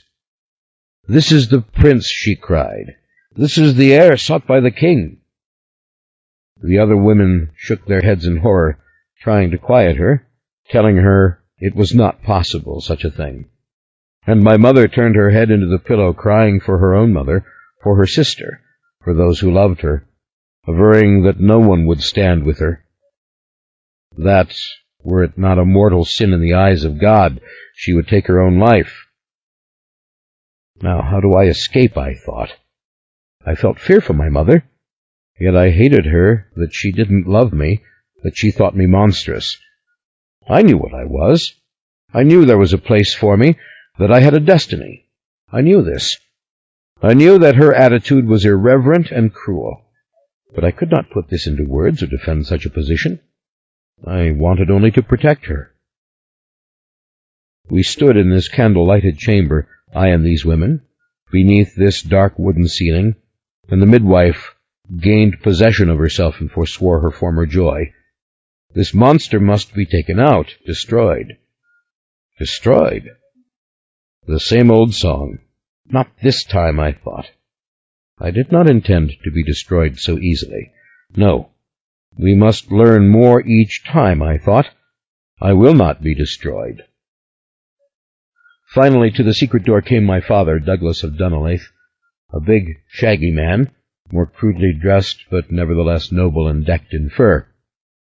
He had been in the castle and in great haste answered the Queen's secret summons. When he was admitted to the birthing room and beheld me, his face was a puzzle. I did not see in him the pure horror of the women. I saw something else, something vital and partial to me, something almost reverent. And he whispered, "Ashler, who comes again and again." I saw that his hair and eyes were brown. From him, as from the poor sad queen, I had these endowments. But I was Ashler. I felt this news, and it was news, come into me as if my father had thrown his arms around me and showered me with kisses. I was happy. And when I looked at my mother, in her sadness, I wept. I said, "Yes, Father, but this is no place for me. This is a place hostile to me. We must leave here." And I realized I knew no more of what I was or what he was than what had been said. It was the strangest kind of knowing without a tail to it, a knowing that was stable but out of time. He needed no direction from me. He too was in terror. He knew that we must escape. "There is no hope now for the Queen," he said softly, crossing himself and then making the sign of the cross on my forehead. We were already following the winding stairs. We were out of the castle within moments, going down directly to a covered boat which waited for us in the dark waters of the River Thames. It was when we reached the Thames that I realized I had said no farewell to my mother, and I was overwhelmed with sorrow, with a sense of horror suddenly that I had been born in this particular dreary and treacherous place, and into this inexplicable time. My struggles were to begin all over again.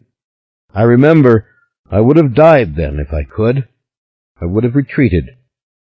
I stared down at the water, which stank of the filth of London, the filth of thousands, and I wanted to die in this darkness. Indeed, I saw in the mind's mist a dark tunnel down which I had come, and I wanted to go back into it. I began to cry. My father put his arm around me. "Don't weep, Ashler," he said. "It is the work of God." "How so, the work of God? My mother could be burnt at the stake." I was already thirsting for milk. I wanted hers, and it embittered me that I had not taken more before I left. And the thought that anyone could commit this flesh of my flesh, my mother, to the flames, seemed impious and worth dying to prevent. This is my birth I'm describing to you. This is a succession of hours, lived by the light of candles and never forgotten, as long as I was in the flesh.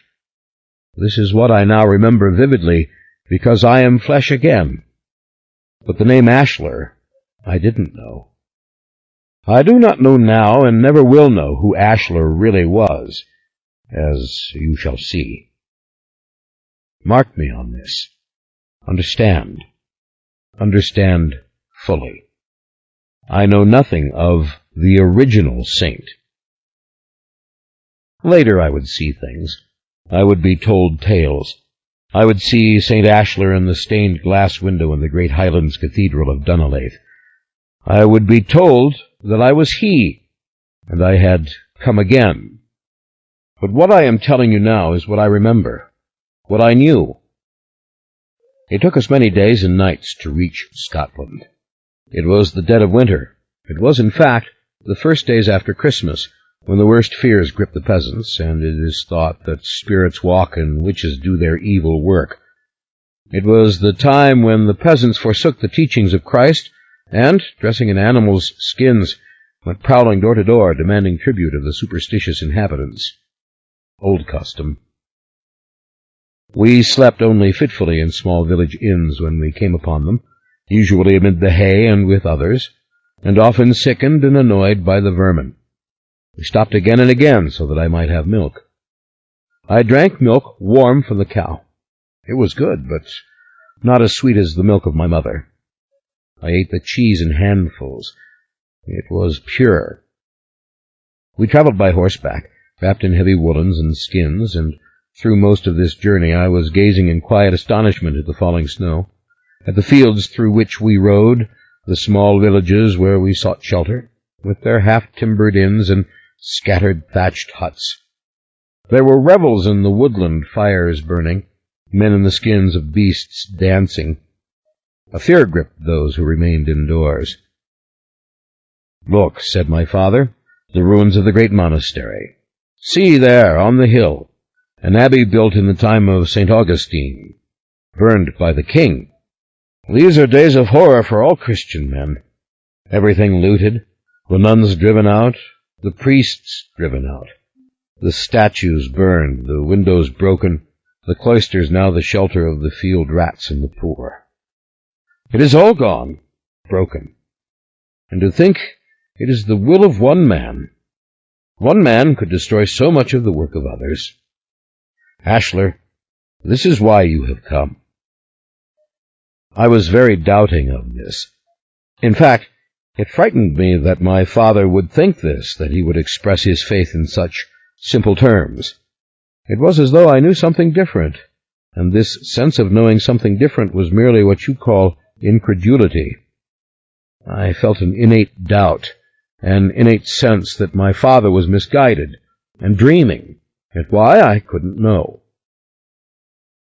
I saw the vision of the circles again, the many widening circles of figures dancing. I tried to see the stones which were almost at the center, surrounding the first circle of figures inside. I searched my mind consciously and rigorously for the full extent of the knowledge with which I was endowed. That I had lived before, yes, this was certain, but not that this man knew my purpose, or who or what I really was. I trusted that the truth would come to me. But then again, how did I know? We rode through the ruins of the monastery, our horses' hooves clattering on the stone floors of the roofless cloister. I began to weep. I felt an uncontainable sorrow. The desolation of the place, the loss, it filled me with a crushing sense of hopelessness. I shrank from the pain of being flesh. My father reached out to comfort me. Be still, Ashler. We are going home. This has not happened in our home. We entered the dark forest, barely able to see our way. It seemed wolves ran in the darkness. I could smell them near us, smell their fur and their hunger. When we came upon small huts, those within would give no answer, though smoke came from a small hole in the roof. The deep high forest crept up into the mountains. The roads grew steeper and steeper, and the vantage points more splendid of coast and of sea. At last we had to sleep in the woods without shelter, and we huddled together, my father and I, beneath heavy blankets, with our horses tethered at our feet. I felt defenseless in the darkness, and all the more so, for I thought I heard whispers and strange sounds. It must have been midnight when my father woke and uttered curses, and rose to his feet and swung his sword. He seemed in a fury, but the darkness gave no answer back to him. They are helpless and stupid and eternal, he muttered. But who, father? The little people. They will not get what they want. Come, we can't sleep here any longer, and we aren't far from home. We rode cautiously through the darkness, and then through a forlorn winter day that scarcely gave us any light. At last we entered the narrow rocky path of the secret pass to the glen of Dunolaith. My father told me the story. There were two other known entrances to our precious valley. The main road, over which the wagons traveled incessantly, bringing produce to market, and the loch, where the ships docked, which took the goods to sea. By both routes came the incessant parade of pilgrims to lay gold at the altar of St. Ashler, to seek his healing miracles, to lay hands upon the sarcophagus of the saint. This story struck terror. What would these people want of me? And I was hungry already for milk, and for cream, and for things that were thick and white and pure. There had been much war in the Highlands, said my father. There had been pitched battles, and our kind, the clan of Dunolaith, he said, had resisted the king's men, and would not burn the monasteries, nor sack the churches, nor take a vow against the Pope in Rome. Only under heavy guard did Scotsmen come into this valley, did the traders come into the small port. We are of the Highlands. We are the Christians of St. Columba and St. Patrick. We are of the old Irish Church, and we will not yield to this pompous king in Windsor Castle, who shakes his fist in the face of God, or to the Archbishop of Canterbury, his lackey. Let both of them be damned. Let all Englishmen be damned. They are burning the priests, so they make martyrs. You will understand all in time. These words brought a peace to me, that I could not claim that I knew the name Columba or Patrick, and when I tried again to recollect all I knew, it seemed that my inborn knowledge had become smaller even as we had traveled north. Had I known things in my mother's arms which I had forgotten? Had I known things in her womb? I could not chase these receding phantoms with any success. They were gone from me, leaving only a shimmer. I am born. I am flesh. I was living and breathing again. The darkness is dispelled, and even this soft snow surrounding me is part of the living world. And look, the sky above, a blue no painter could capture, and then the deep glens spreading up before us as we came out of the mountains. Look, the great church. The snow fell in small, soft flakes around us. I was so used to being cold I had forgotten to dislike it. I was charmed by what I saw. "Wrap the wool around you," said my father. "We are going into the castle. That is our home." I didn't want to follow the path up to the castle. Rather, I wanted to go down into the town. It was a great town then. You cannot imagine. It had nothing to do with the small, pathetic village that grew up on its ruins later on. It had its walls, its battlements, and within were its citizens and its merchants, its bankers, and its great cathedral. And all around lived the farmers, said my father, on rich land which, though it was now covered with snow, gave good harvests and provided for fat and healthy sheep. Beyond in the hills here and there, where he pointed, were other strongholds in which lesser chieftains disloyal to Dunleith lived under our protection and in peace.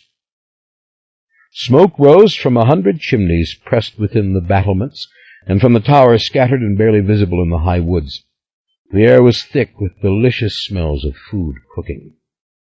And there, rising out of the center of the town, stood the massive cathedral, quite visible beyond the houses and the walls, the snow sliding from its steep Gothic steeples and peaked roof, and light blazing inside it, so that its great windows were filled with myriad colors and enchanting designs.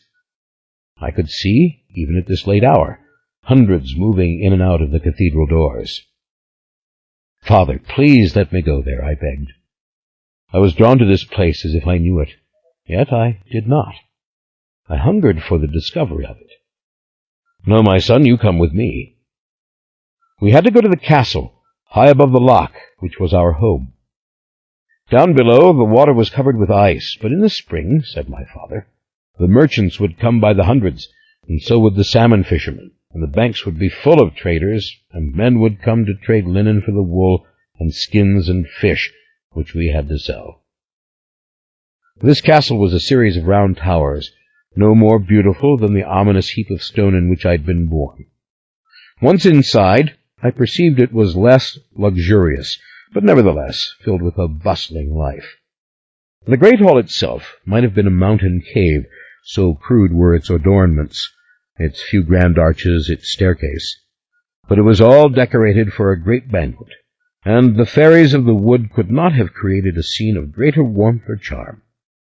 The floor itself was entirely covered in green, and great garlands trimmed the sides of the stairway, and were placed above those arches deep enough to hold them, and placed all about the huge hearth.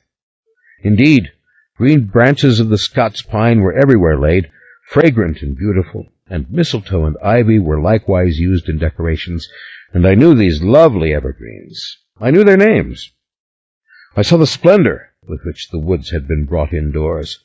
Candles by the dozens blazed along the walls and down the length of the banquet table, and benches were being brought up for those who would dine. "Sit down at the table," said Father, "and keep quiet, whatever you do." It seemed that we had arrived at the very moment of the banquet, which was only one of the 12 banquets of Christmas, and the entire kindred was gathering for the feast. No sooner were we seated at a bench at the far end than in came the ladies and men in gorgeous attire. This attire did not match the clothes given me at the London court, but it was nevertheless very fine, and many of the men wore Highland dress of belted plaid. The ladies had the same fine headdresses as those worn in the king's castle, though their sleeves and skirts were simpler, but nevertheless brightly colored, and there were many who wore jewels. I was dazzled by the jewels.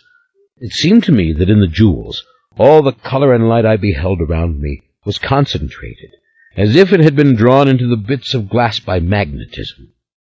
In some, were I to drop a ruby in a glass of water, I thought it would sparkle and glow, and that the water would turn bright and red. My mind was delighting in this sort of mad perceptual error. I beheld that in the fireplace there lay a log so big it seemed an entire tree. Indeed, one could see its various branches still, burnt off at the ends like limbs from which the hands had been cut. It was blazing away furiously, and my father gave me to know in a whisper that that was the Yule log, and that his brothers had dragged it out of the woods and into the great hall. It would burn the full 12 days of Christmas. And now, as dozens of people took their places on either side of the long table, there came the laird himself down the stairs, my father's father, Douglas, the great Earl of Dunolaith. He was a white-haired man, with close-set, very red cheeks, and a full white beard, and he wore his tartner plaid with a great flourish, and had with him 3 beautiful women who were his daughters, my aunts. My father cautioned me again to be quiet. I was attracting some notice. People were wondering, "Who is the tall young man?" By this time my beard and mustache had grown out full and dark brown, and I could not, on account of my skin, be taken for a tall child. My hair had grown long as well. I watched with wonder as all the guests were finally seated, and as the great choir of monks took their position upon the stone stairs, all tonsured men, which meant they had only a ring of hair left to them, above the ears, and in white robes.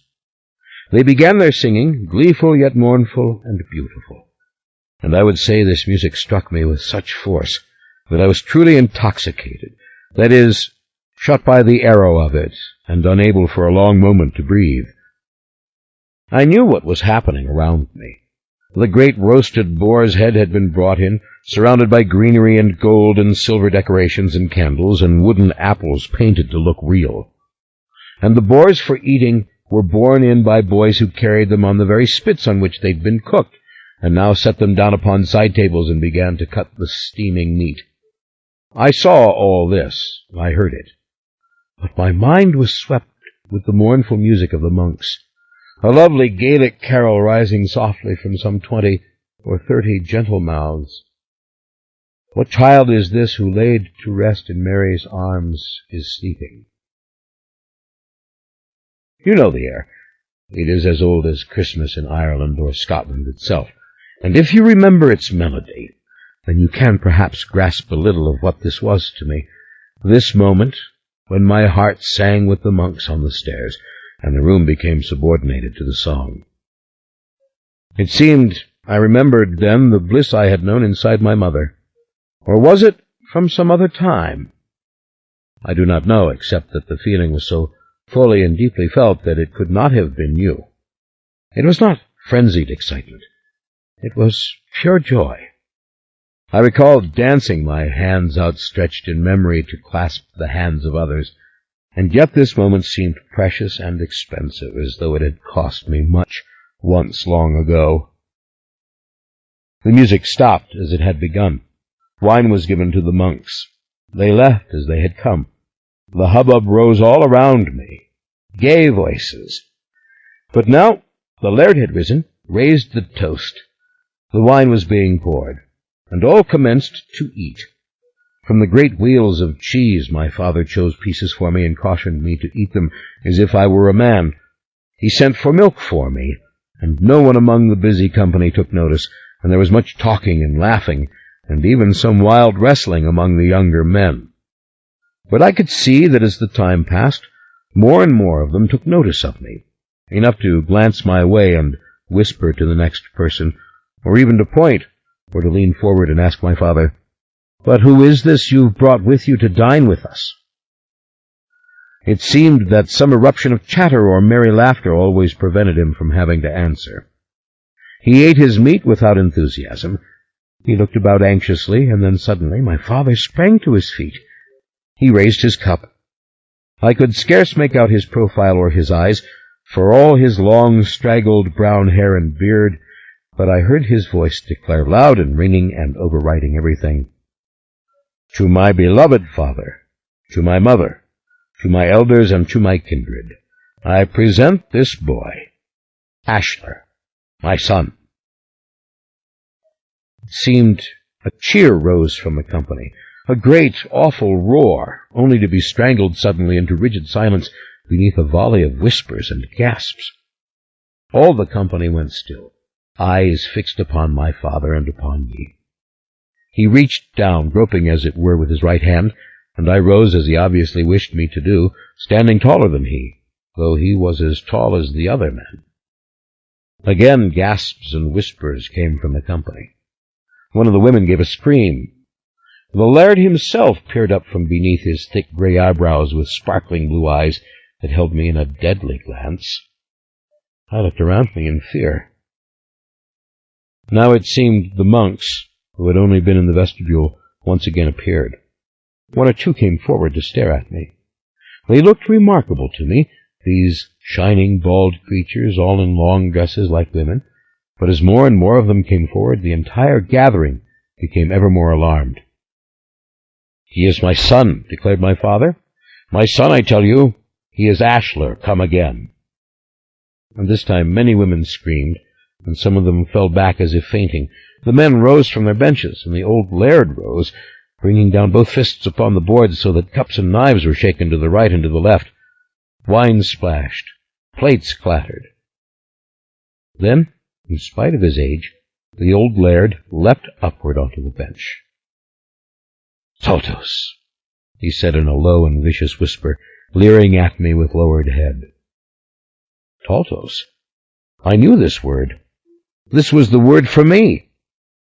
I would have run then, instinctively, if my father hadn't held tight to my hand, forcing me to stand firm with him. Others were leaving the hall. A number of the women were ushered out by their anxious attendants, including some of the very old, who were quite confused. "No," my father declared. "Saint Ashler, come again. Speak to them, my son. Tell them it is a sign from heaven." "But what shall I say, father?" I asked. And at the clear sound of my voice, which seemed to me in no way remarkable, the whole company went mad. People were rushing through the various doorways. The laird now stood on the trestle table, fists clenched, kicking out of his way the laden plates. The servants had surely all taken cover. All the women were gone. Finally, only two of the monks remained. One stood before me, tall but not as tall as I, and red-haired, and with soft green eyes. He smiled upon me in that moment, and his smile was like the sound of the music, utterly quieting, and I felt a sinking in my soul. I knew the others loathed the sight of me. I knew they had run from me. I knew the panic was the same as I had seen among the women of my mother and in my mother herself. I was trying to understand it, to know what it meant. I said, "Taltos," as if this would trigger some revelation stored within me. But no more came. "Taltos," said the priest, for that is what he was, though I did not then know it, a priest and a Franciscan, and again he gave me this great and gentle smile. All had fled the hall now but my father, myself, the priest, and the laird, who stood upon the table, and three men crouched by the fireplace, as if in waiting, though for what I couldn't guess. It frightened me to see them, and the anxious way in which they looked to the laird, and the laird looked down on me. "It is Ashler," cried my father. "Do you not see with your own eyes? What must God do to claim your attention? Destroy the tower with lightning? Father, it is he." I realized that I had begun to tremble, a most amazing sensation, which I had never felt before. I had not even shivered in the cold of the winter, but I could not control this trembling. Indeed, it must have looked as though I were standing upon a piece of earth that was shaking, so violent was it, though I managed to remain on my feet. The priest drew close to me. His green eyes very much reminded me of jewels, except that they were obviously made of something soft. He reached out and stroked my hair gently, almost tenderly, and then my cheek and my beard. "It is Ashler," he whispered. "It is the Taltos. It is the devil," declared the laird. "Heave him into the fire." The three at the hearth came forward, but my father stood in front of me, and so did the priest. Ah, yes, you can imagine it. You can well picture it, can't you? One screaming for my destruction, as if he were Michael the archangel, and the gentler ones not letting such a thing happen. And I, gazing at the fire in terror, barely aware that it could consume me, that I would suffer unspeakable pain if I were thrown into it, that I would be alive no more. It seemed in my ears I heard the cries of thousands suffering, dying. But as my fear crested, the memory became nothing but the violent quavering of my body, the tensing of my hands. The priest enfolded me in his arms and went to lead me from the hall. "You will not destroy what God has done." I almost wept at his touch, his warm arms guiding me. I was then led out of the castle by the priest and by my father, and the laird, who came with us, eyeing me with great suspicion, and over to the cathedral we went. The snow still fell lightly, people everywhere passed us, mounted with woolen furs. It was almost impossible to make out who was a man, who was a woman, so covered up were they, and so hunkered over against the cold. Some of them were smallish, rather like children, but I could see their faces were old and gnarled. The cathedral was open and filled with lights, and the people were singing, and as we drew close I saw that the same greenery had been strewn all about the great arched doors. The singing was swelling and beautiful beyond belief. The smell of the green pine woods filled the air. Delicious smoke wafted on the wind. And the noisy song inside was jubilant and merry, something much more festive and discordant and triumphant than the song of the monks had been. There was not a steady rhythm to it, which caught me, but rather a general elation. It made the tears come to my eyes. We fell into line with those entering the church and proceeded slowly, thank God, for I could not keep my balance on account of the song. The laird, who had thrown his wool cape up over his face, my father, who had never shed his fur garments, and the priest, who had raised his cowl against the cold, these three supported me, astonished by my weakness, yet easily helping me a step at a time. The informal stream of pilgrims moved sluggishly into the giant nave, and even with the music distracting me, I was overcome with wonder at the sheer size and depth of the church. For nothing I had seen so far could equal this structure in grace and in height. Its windows seemed impossibly tall and narrow, and its branching arches above to have been made by gods. At the far end, high above the altar, was a window shaped like a flower. It really did occur to my newborn mind that people could not have done it, and then I became overawed and confused. At last, as we drew closer to the altar, I saw what lay ahead, a great stable full of hay, and there was a cow lowing, and an ox and a sheep. These animals were restless on their tethers, and the warm, steaming smell of their excrement rose from the floor of hay. Before them stood a man and a woman made entirely from lifeless stone. Indeed, they were symbols only. Their eyes were painted, and so was their hair. And between them, in a tiny bed, lay an infant human child, of marble, same as the man and the woman, only the child was chubby and more shiny, with smiling lips and eyes made of shining glass.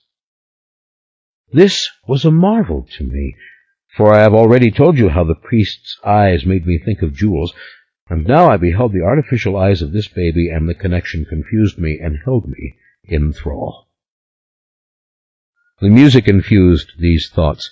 Indeed, it made all thoughts seem dreamlike and slow and uncertain. But then in a deep, sad moment I knew the truth. I knew completely that I had never been such a newborn infant as this, that all of these people had been infants, that it was my size and my articulation which had terrified my mother. I was a monster. I felt this completely, perhaps remembering the things the panic-stricken women had cried at my birth. I knew I was not one of the human race. The priest told me to go down on my knees and kiss the child, that this was the Christ who had died for our sins, and then he pointed to the bloody crucifix hanging from the high column to the right. I saw the man there, saw the blood streaming from his hands and feet. The crucifix Christ, the God of the wood, Jack of the dream. These words went through my mind, and I knew the infant and the Christ on the cross were one.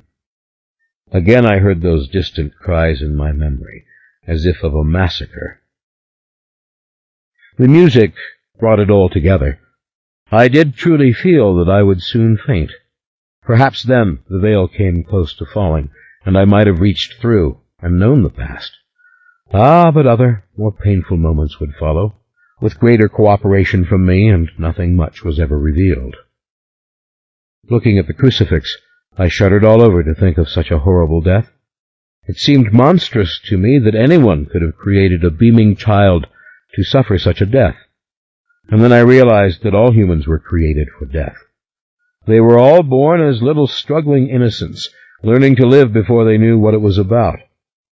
I knelt down and I kissed this hard stone baby all painted to look soft and real. I looked at the stone face of the woman and the man.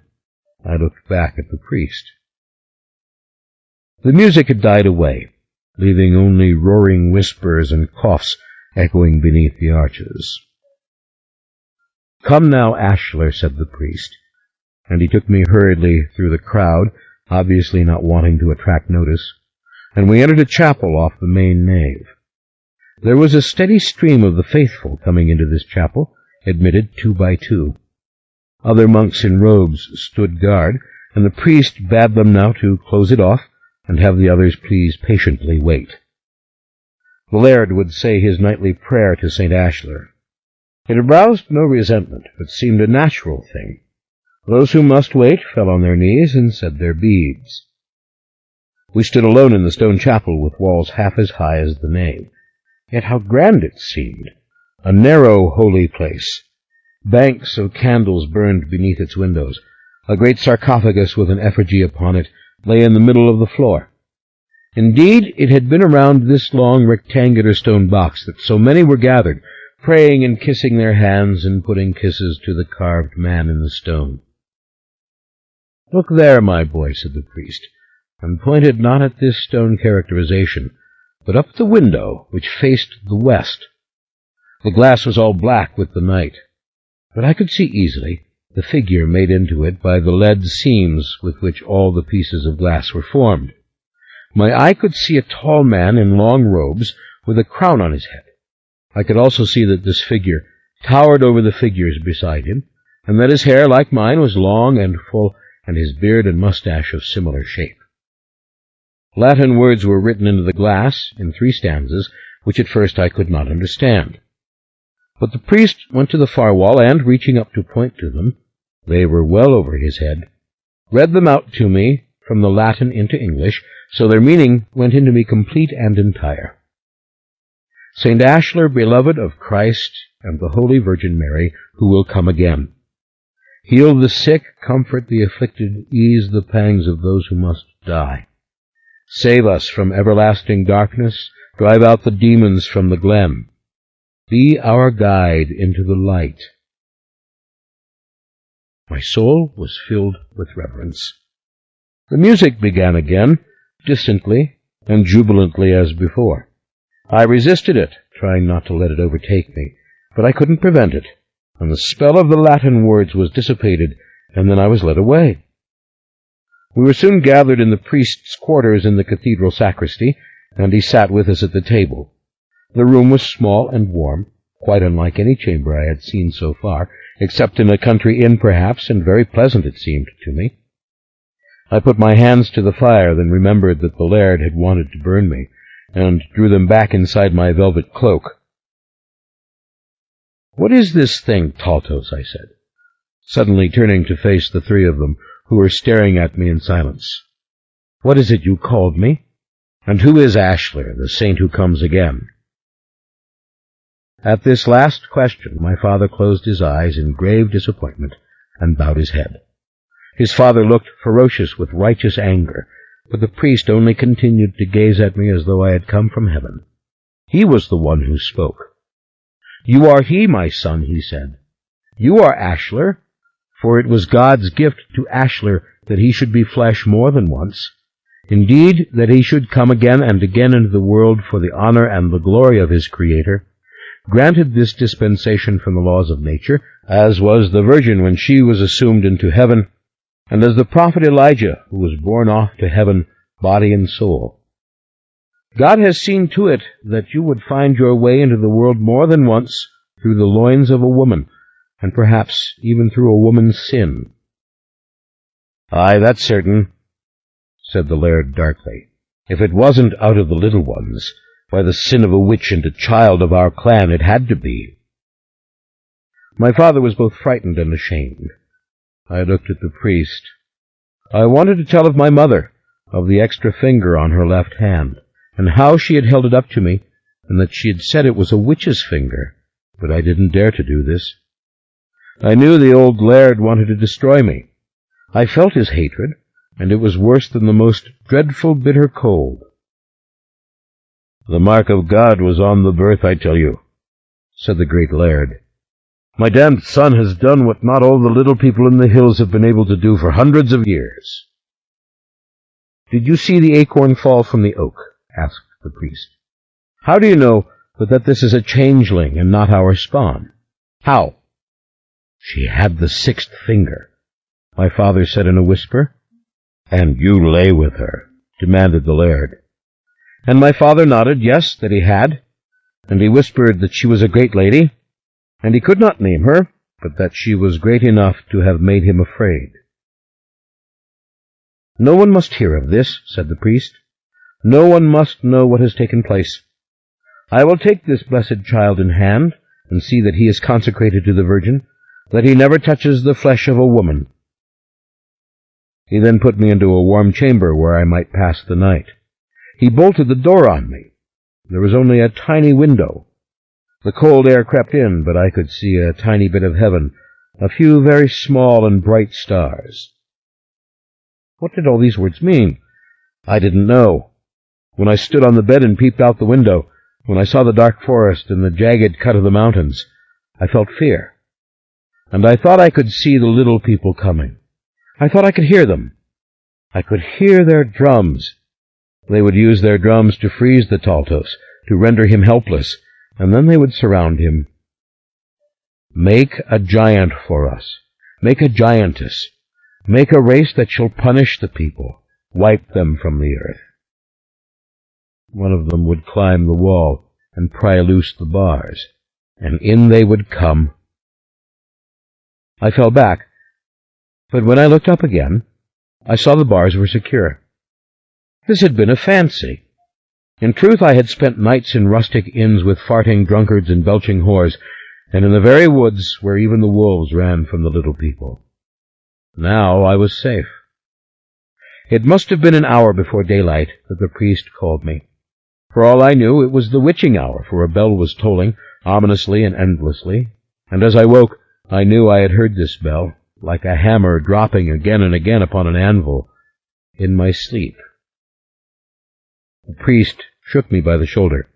"Come with me, Ashler," he said. I saw the battlements of the town. I saw the torches of the watch. I saw the black sky above and the stars. The snow lay still upon the ground. Again and again the bell rang, and the sound clattered through me, shook me, so that the priest reached out to make me steady and see that I walked at his side. "That's the devil's knell," said the priest. "It is ringing to drive the devils and spirits out of the valley, to scatter the slough and the ganfers and whatever evil lurks in the glen, to rout the little people if they have dared to come out. They may know already that you have come. The bell will protect us. The bell will drive them away withal, the unseelie court and into the forest, where they can do no harm save to their own kind." "But who are such beings?" I whispered. "I'm afraid of the sound of the bell." "No, child, no," he said. "It is not to frighten you. This is the voice of God. Take one step after another and follow me into the church." His arm was warm and strong around me, nudging me forward, and once again he kissed me in a soft, tingling manner on the cheek. "Yes, Father," I said. This was like the milk to me, as I have said, this affection. The cathedral was deserted, and I could hear the bell more distantly now, for it was high in the tower and made to echo off the mountains and not inside the church. He kissed my face warmly again and pulled me into the chapel of the saint. It was cold, for there were not thousands of warm bodies within the cathedral, and the dark winter was right against the glass. "You are Ashler, my son. There is no doubt of it. Now tell me what you remember of your birth." I didn't want to answer. A horrid shame came over me when I thought of my mother crying in fear, when I thought of her hands pushing at me, trying to make me go away from her, and my lips closing on the nipple and drinking the milk. I didn't answer him. "Father, tell me who is Ashler. Tell me what I am meant to do." "Very well, my son, I will tell you. You are to be sent to Italy. You are to be sent to the house of our order in the town of Assisi, and there to study to be a priest." I considered this, but in truth it meant nothing to me. "Now, in this land good priests are persecuted," he said. "Outside this valley are rebellious followers of the king and others, the rabid Lutherians and countless other rabble that would destroy us and destroy our great cathedral if they could. You have been sent to save us, but you must be educated and you must be ordained. And above all, you must consecrate yourself to the Virgin. You must never touch the flesh of a woman. You must forego that pleasure for the glory of God. And mark my word, and never forget it, the sin with women is not for you. Do what you would with the other friars. As long as God is served, so what? But never touch the flesh of a woman. Now this night there are men ready to take you away by sea. They will see that you reach Italy, and then, when God gives us a sign that the time is right, or when God reveals his purpose to you directly, then you will come home." "And what then shall I do?" "Lead the people. Lead them in prayer. Say the Mass for them. Lay hands upon them and heal as you did before. Reclaim the people from the Lutheran devils. Be the saint." It seemed a lie, an utter lie, or rather an impossible task. What was Italy? Why should I go? "Can I do this?" I asked. "Yes, my son, you can do it." And then under his breath he said, with a wicked little smile, "You are the Taltos. The Taltos is a miracle. The Taltos can do miraculous things." "Then both tales are true," I said. "I am the saint. I am the monster with the strange name." "When you are in Italy," said the priest, "when you stand in the Basilica of St. Francis, the saint will give you his blessings, and all will be in God's hands. The people fear the Taltos. They tell the old tales. But the Taltos comes only once in several centuries, and it is always a good omen.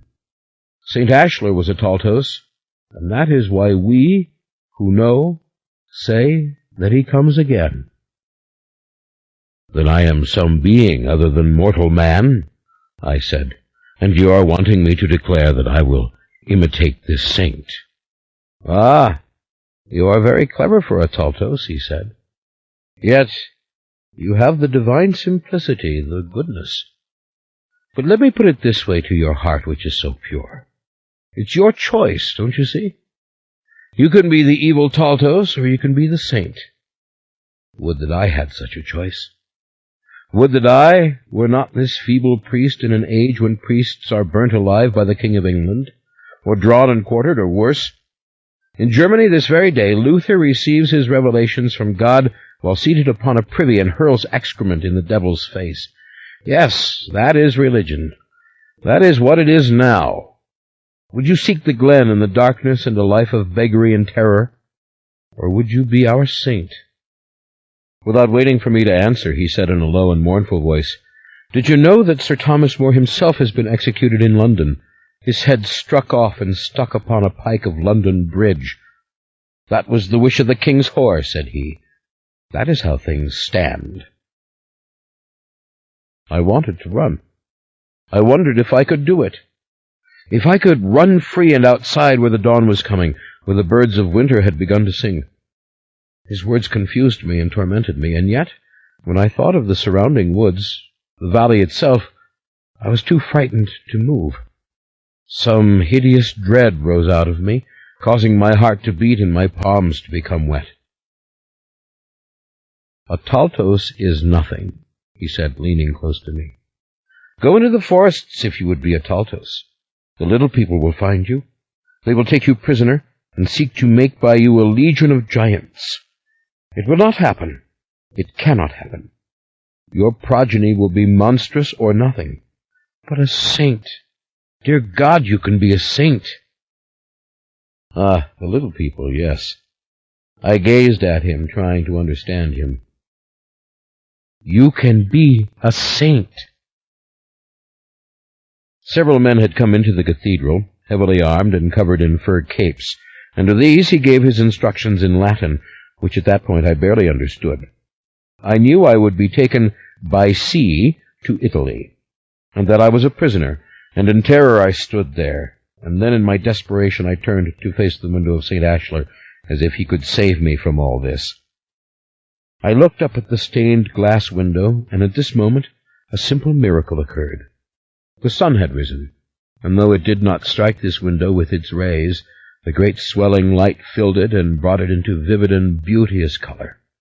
The saint was filled with quiet fire. The saint smiled down upon me, his dark eyes burning in the glass, his lips pink, his robes red. I knew it was the trick of the sunrise, yet I could not take my eyes from it. An immense peace filled me. I thought of my mother's horror-stricken face, her screaming, echoing in the little chamber. I saw the great kindred of the clan of Dunolaith scurrying away from me like so many black rats. "Be the saint," said the priest to me in a whisper. And there in that moment the vow made itself clear to me, though I did not have the courage to speak the words. I gazed at the window. I took the details of the saint to my heart. I saw that he stood barefoot upon the prone bodies of the little people, the Ganfers, the Slough, the demons of hell. And behold, in his hand he held a staff, and the foot of the staff pierced the body of the devil. I studied the well-drawn bodies of the dwarf people. I heard my heart. The light had now swelled against the window, so that the brighter colors had begun to glow. The saint was made of jewels, a shimmering vision of sparkling gold and deepest blue and ruby red, and shining white. "St. Ashlar," I whispered. The armed men took hold of me. "Go with God, Ashlar. Give your soul to God, and when death comes again, you will know peace." That was my birth, gentlemen. That was my homecoming. Now I shall tell you of what followed, of how high I was to reach. I was then taken away. I was never to see the old laird again. For all I knew, I was never to see the glen, the cathedral, or this priest. A small boat was waiting for me, which had to fight its way through the icy harbor, and then south along the coast until I was put aboard a large ship. My chamber was cramped. I was a virtual prisoner. I drank only milk because all other food disgusted me, and the boisterous sea made me constantly sick. No one thought to tell me why I was locked up, or to give me comfort. On the contrary, I had nothing to study, to read, no beads with which to pray. The bearded men who tended me seemed frightened of me, unwilling to answer any question. And at last I fell in a stupor, singing songs, making them up from the words I knew. Sometimes it seemed to me that I was making songs from words as people might make garlands from flowers, with only a thought as to how pretty was this word or that. I sang for hours. My voice was deep, and I liked the sound of it. I lay back in contentment, eyes shut, singing variations of the hymns I'd heard in Dunolaith. I would not stop until awakened, until pulled from this trance, or until I fell asleep. I do not remember when I realized that the winter had ended, or that we had traveled out of it, that we were along the coast of Italy, and that when I looked out the little barred window I saw the sunlight falling down gracefully on green hills and cliffs of indescribable beauty. At last we docked at a thriving city, the like of which I'd never seen. Then the most remarkable thing befell me. I was taken by these two men, who still would answer no question from me, and left at the gate of a monastery, after the bell had been rung. A small parcel was thrust into my hands. I stood there dazzled by the sun, and then turned to see the monk, who had opened the gate for me, looking me up and down. I wore still the fine clothes from London, but they were very soiled now from the long journey, and my beard and hair had grown very long. I had nothing with me but this parcel, and in confusion I gave it to the monk. At once he unwrapped it, removing the ragged linen and leather from it, and then he held it, and I saw that it was a large parchment letter which had been folded over in quarto. "Come in, please," said this monk in a kindly manner to me. He glanced at the unfolded parchment. Then he rushed away, leaving me in a still and beautiful courtyard, filled with golden flowers, and warmed by the midday sun. I could hear singing in the distance, the melancholy, mournful sound of men's voices like those of the monks of Dunolaith. I loved the singing. I closed my eyes and breathed the singing and the perfume of the flowers. Then several monks came into the courtyard. Those in Scotland had worn white, but these men were in coarse brown and had sandals on their feet. They surrounded me and kissed me on both cheeks and embraced me. "Brother Ashler," they all addressed me more or less in one voice, and their smiles were so warm, so filled with love, that I began to cry. "This is to be your life now. Don't be frightened any more. You will live and thrive in the love of God." I saw then the unfolded quarto which one held in his hand. "What does it say?" I asked in English. "That you have dedicated your life to Christ, that you would follow in the steps of our founder, St. Francis, that you would be a priest of God." Then came more tender words and embraces from these men, who were utterly unafraid of me, and it came to my mind, they don't know anything about me. They don't know how I was born. And inspecting myself, my hands, my legs, my hair, I thought, except for my height and my long locks, I might as well be one of them. This puzzled me.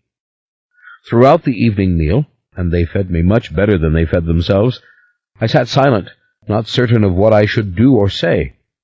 It was quite obvious to me that I could leave this place if I wanted. I could go over the wall. But why should I do it? I thought. I went into the chapel with them. I joined in their song. When they heard my voice, they nodded and smiled and touched me with approval, and I was soon lost in the singing and staring at the crucifix again, the very same symbol, Christ nailed to the cross. I don't say it like this to sound simple. I say it to make you picture it as I saw it, this tortured body, afflicted, beaten, crowned with thorns and shedding blood. Jack of the Green, burnt in his wicker, driven through the fields by those with sticks. A great, swimming happiness came over me. I made this bargain with myself. Stay for a while. You can always run away tomorrow. But if you run, then you have lost this place. You have lost St. Ashler. That night when they put me in my cell, I said, "You do not have to lock it." They were surprised and confused. They had not intended to do so, they said. Indeed, they showed me, there was no lock. I lay there, remaining of my own free will, dreaming, in the warm night of Italy, dreaming, and from time to time I heard them at their chapel song. In the morning, when they told me it was time to go to Assisi, I said that I was ready. We would walk, they said, for we were Franciscans, and we were the observant Franciscans who were true to the spirit of Brother Francis, and we would not sit on the back of a horse. 35. Lasher's story continues. By the time we reached Assisi, I had come to love these friars with whom I was making the journey, and to understand that they knew really nothing about me, except that I wanted to be a priest. I was dressed as they were for this journey, in a brown robe, and with sandals, and with only a rope about my waist. I had not cut my hair yet, and I carried my fine clothes in a bundle, but I looked very much like one of them. As we walked along the roadside, these priests told me the tales of St. Francis of Assisi, the founder of their order, of how Francis, the rich one, had forsworn wealth and become a beggar and a preacher, tending the lepers of whom he was mortally frightened, and so loving to all living things that the birds of the air came to settle on his arms, and the wolf was tamed by his touch. Great pictures were made in my mind as they talked.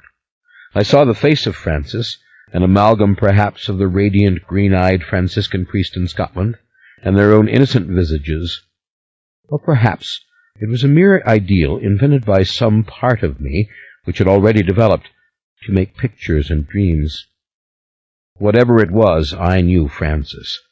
I knew him. I knew his fear when his father cursed him.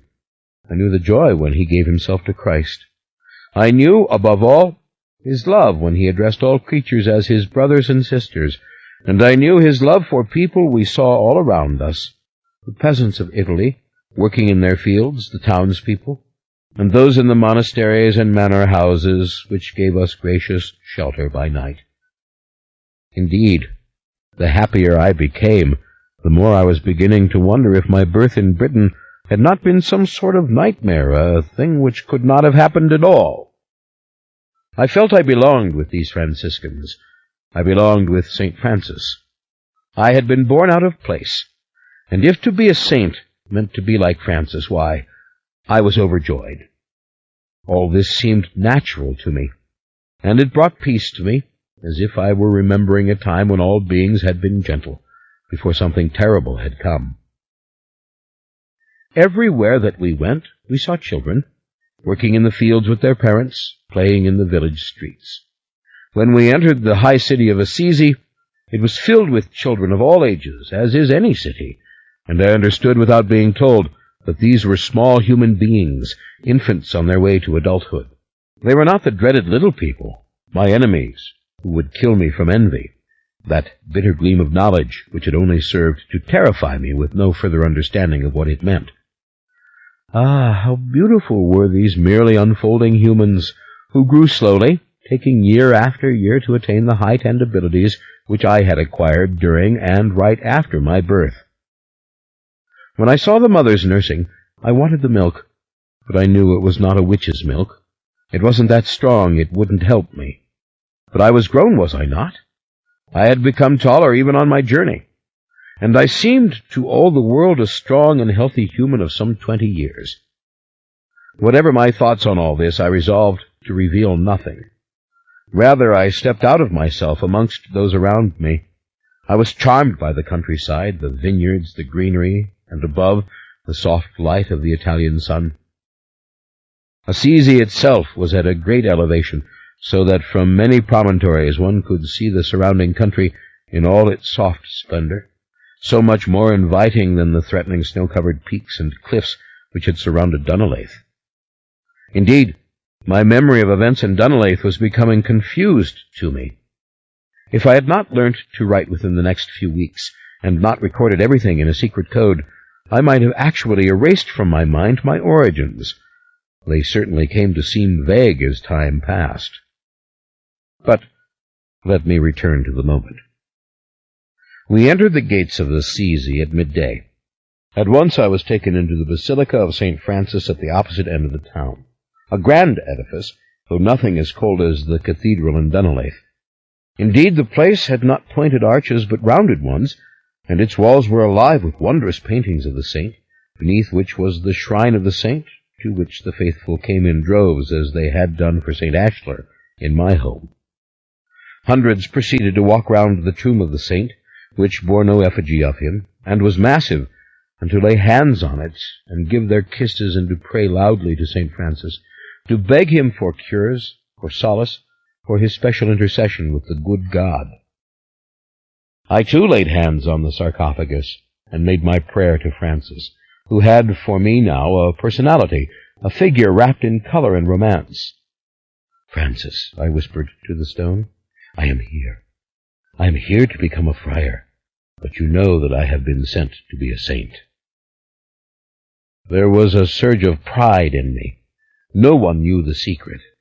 That I would one day return to Scotland with the precepts of Francis, and possibly save my people as the good father there had told me I must do. I was destined through humility to achieve great things. But I saw this pride for what it was. If you are to become a saint, you must do it truly, I thought to myself. You must imitate Francis, and these friars and the other saints of whom they have told you. You must forget that ambition. For a saint cannot have the ambition to be a saint. A saint is the servant of Christ. Christ may decide that he wants you to be nothing. Be ready for it. But though I made this confession or admonition in prayer to myself, I was secretly confident. I am destined to shine like the image of St. Ashlar in the colored glass. For many hours I remained in the shrine, almost drunk on the devotion of those who passed the big stone tomb. I felt their fervor almost as if it were music.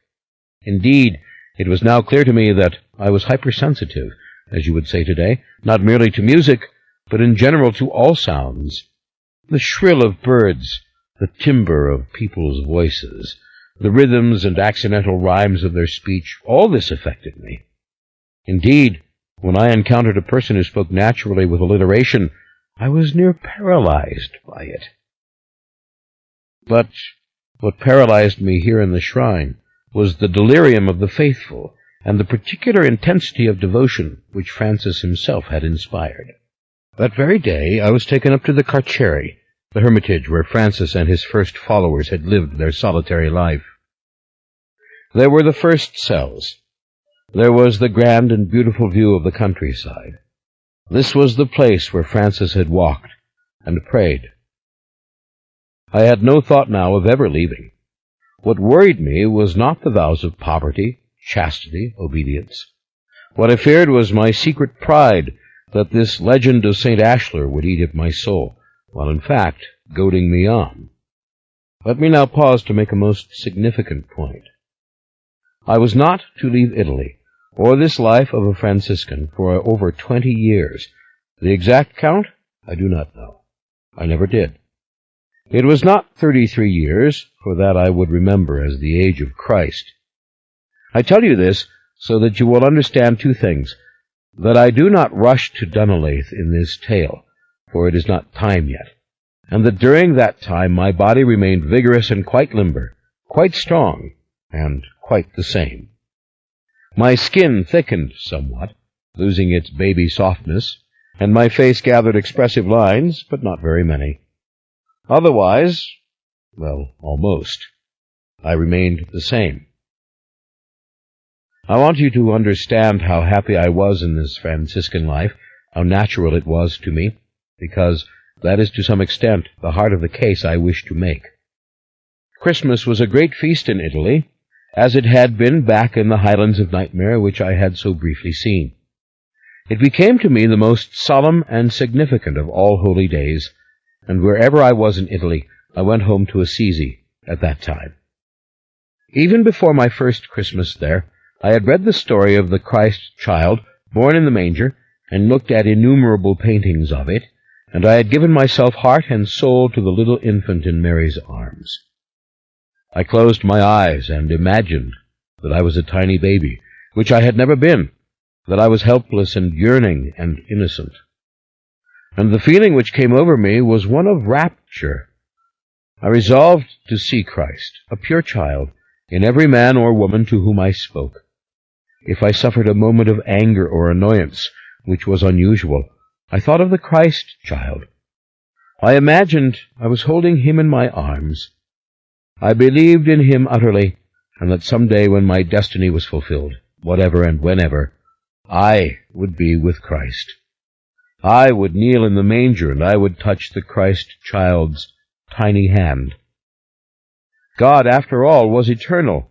Child, man, crucified Savior, God the Father, God the Holy Spirit.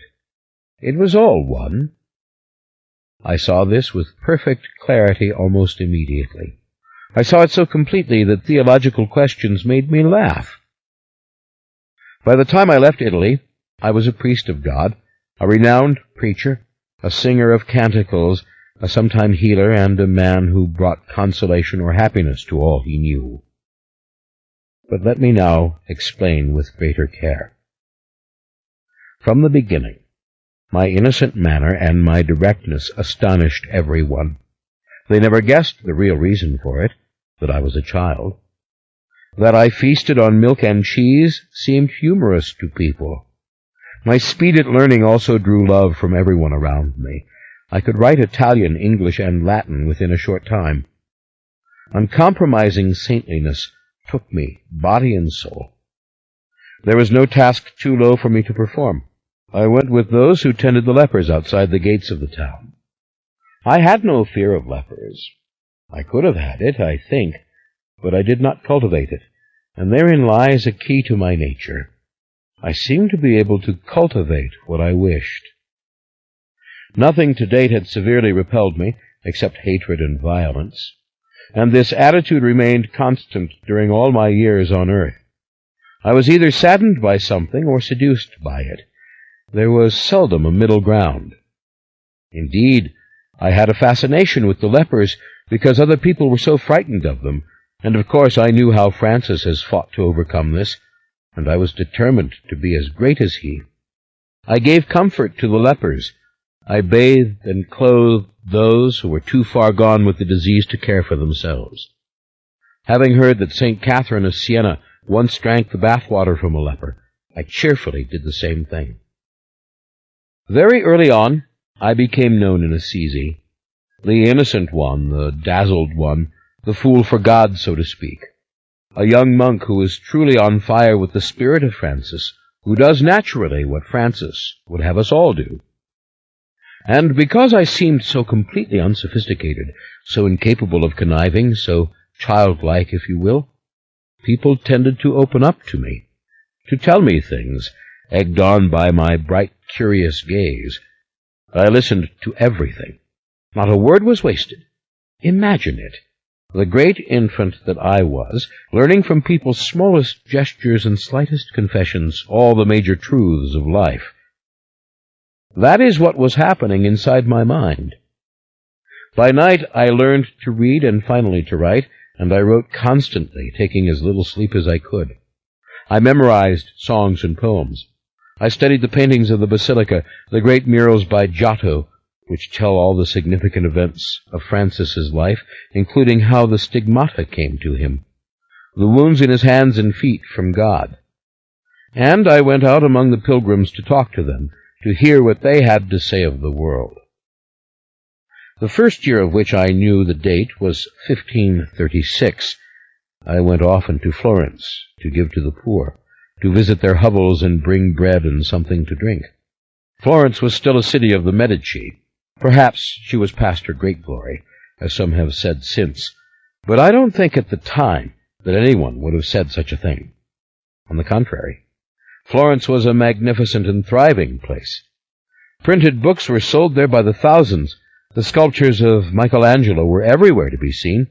The guilds were powerful still, though much trade had moved to the New World, and the city was an endless spectacle of processions, such as the great procession of Corpus Christi, and performances of beautiful tableaux and plays. The Bank of the Medici was then the greatest bank in the world. Everywhere in Florence, men and women were literate and thoughtful and talkative. This was the city which had produced the poet Dante and the political genius Machiavelli, the city which produced Fra Angelico and Giotto, Leonardo da Vinci and Botticelli, a city of great writers, great painters, great princes, and great saints. The city itself was made of solid stone and filled with palaces, churches, wondrous piazzas, gardens, and bridges. Perhaps it was a city unique in all the world. It certainly thought that it was, and I did too. As my duties expanded, I soon knew every inch of Florence, and heard one way or another all the news of the world.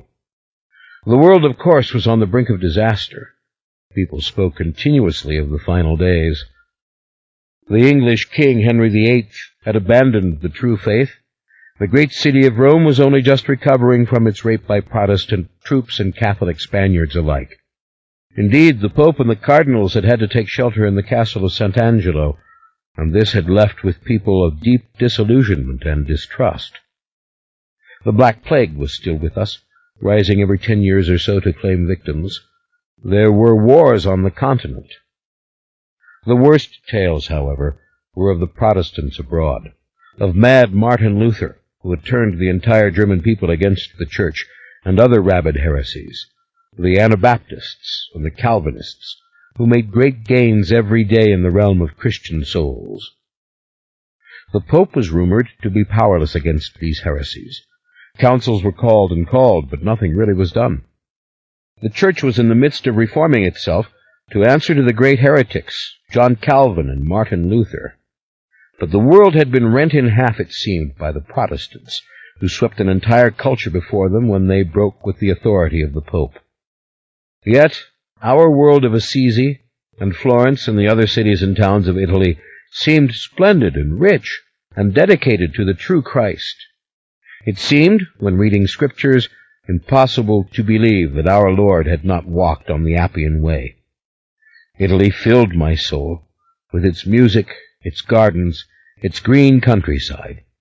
It seemed to me the only place that I should ever want to be. Rome was the only city I loved more than Florence, and only perhaps because of its size, because of the splendor of St. Peter's. But then Venice, too, was a great marvel. For me, the poor of one city were pretty much as the poor of another. The hungry were the hungry. They were always waiting for me with open arms. I found it easy and natural to be a true Poverello, to own nothing, to seek shelter wherever I was at nightfall, to let the Holy Spirit come into me when I was asked a complex question, or asked to declare a truth. I knew joy when I preached my first sermon in a piazza in Florence, with arms outstretched, eschewing, as was our custom, all squabbling about theology, and talking only of personal dedication to God. We must be as the Christ child, that innocent, that trusting, that good. Of course, this had been the very wish of Francis, that we be true beggars and vagabonds speaking from the heart. But our order was much torn by matters of interpretation. What had Francis truly meant? What kind of organization should we have? Who was truly poor? Who was truly pure? I avoided all decisions and conclusions. I spoke aloud to Francis. I modeled my life upon him. I lost myself utterly in good works, and I cared for the sick with good results. It was no miracle. A man would not drop his crutches and cry, "I can walk."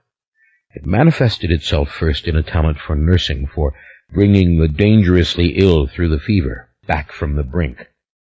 It may have been what men call natural, but I began to feel its power in a way, to learn from little things how to enhance it, that if I held the cup myself for the sick one, he would fare better from the drink of water than if I let this be done by someone else. During these early years, another form of knowledge came to me, that many of my brothers in the order did not keep the vow of chastity. Indeed, they had mistresses or went into the legal brothels in Florence, or bedded down with each other under cover of the dark. In fact, I myself was noticing beautiful boys and girls all the time, and feeling desire for them, and waking sometimes in the night with sensuous dreams. I had been fully grown by the time I reached Italy, with dark hair around the genitals and under my arms. I had always been as other men in these respects. I remembered the words of the Franciscan in Dunleith, "You must never touch the flesh of a woman." I thought about this a great deal. Of course, I'd come to realize that coupling led men and women to create children, and I concluded that I had been given this severe warning for one reason, so that I would not father another monster like myself. But what sort of monster was I? I wasn't sure any more. My birth and origins became a torture to me in memory, a disgrace that I could not confide to a soul. At this time, too, during those first few years as my personality formed, I began to think that certain persons were watching me, persons who knew about my imposture and would someday reveal me for what I was. Often in the streets of Florence I saw Dutchmen, recognizable by their distinctive clothing and hats, and these men seemed always to have their eyes fixed on me. And then, once an Englishman came to Assisi, and stayed there a long time, and came back day after day simply to hear me preach. This was the beautiful springtime. I was telling the stories or exempla of St. Francis, and I remember the cold eyes of this man gazing upon me as I spoke. Always I confronted these spies. I would stare at them. Sometimes I would even turn and start to walk towards them. Always they fled. Always they returned. Meantime, the question of chastity was torturing me, the question of whether or not I could do it with a woman, and whether or not a monster would be born. There was no doubt in my mind that I wanted to do what was right in the eyes of God. It seemed a very simple matter to take a mistress, to take a lover. It seemed an immense challenge to enjoy no pleasure of the flesh at all, to live without knowing the answer to the mystery. I chose the path of the saint. I allowed no fire to kindle in me, and consequently there was never a blaze. I became well known for my purity, that I had no eye for women whatsoever, and my healing became more and more accomplished, though still I did not know if it was miraculous, and thought it was perhaps a matter of skill. Another passion meantime swept me up. It was the simple idea current at the time that singing could bring the faithful to Christ, as easily perhaps as evangelical preaching. I began to write my own canticles, simple poetry which I made up, using much rhythm, and to sing these songs at informal gatherings. I much preferred singing to preaching. I was tired of hearing myself promulgate simple truths, but I never got tired of singing.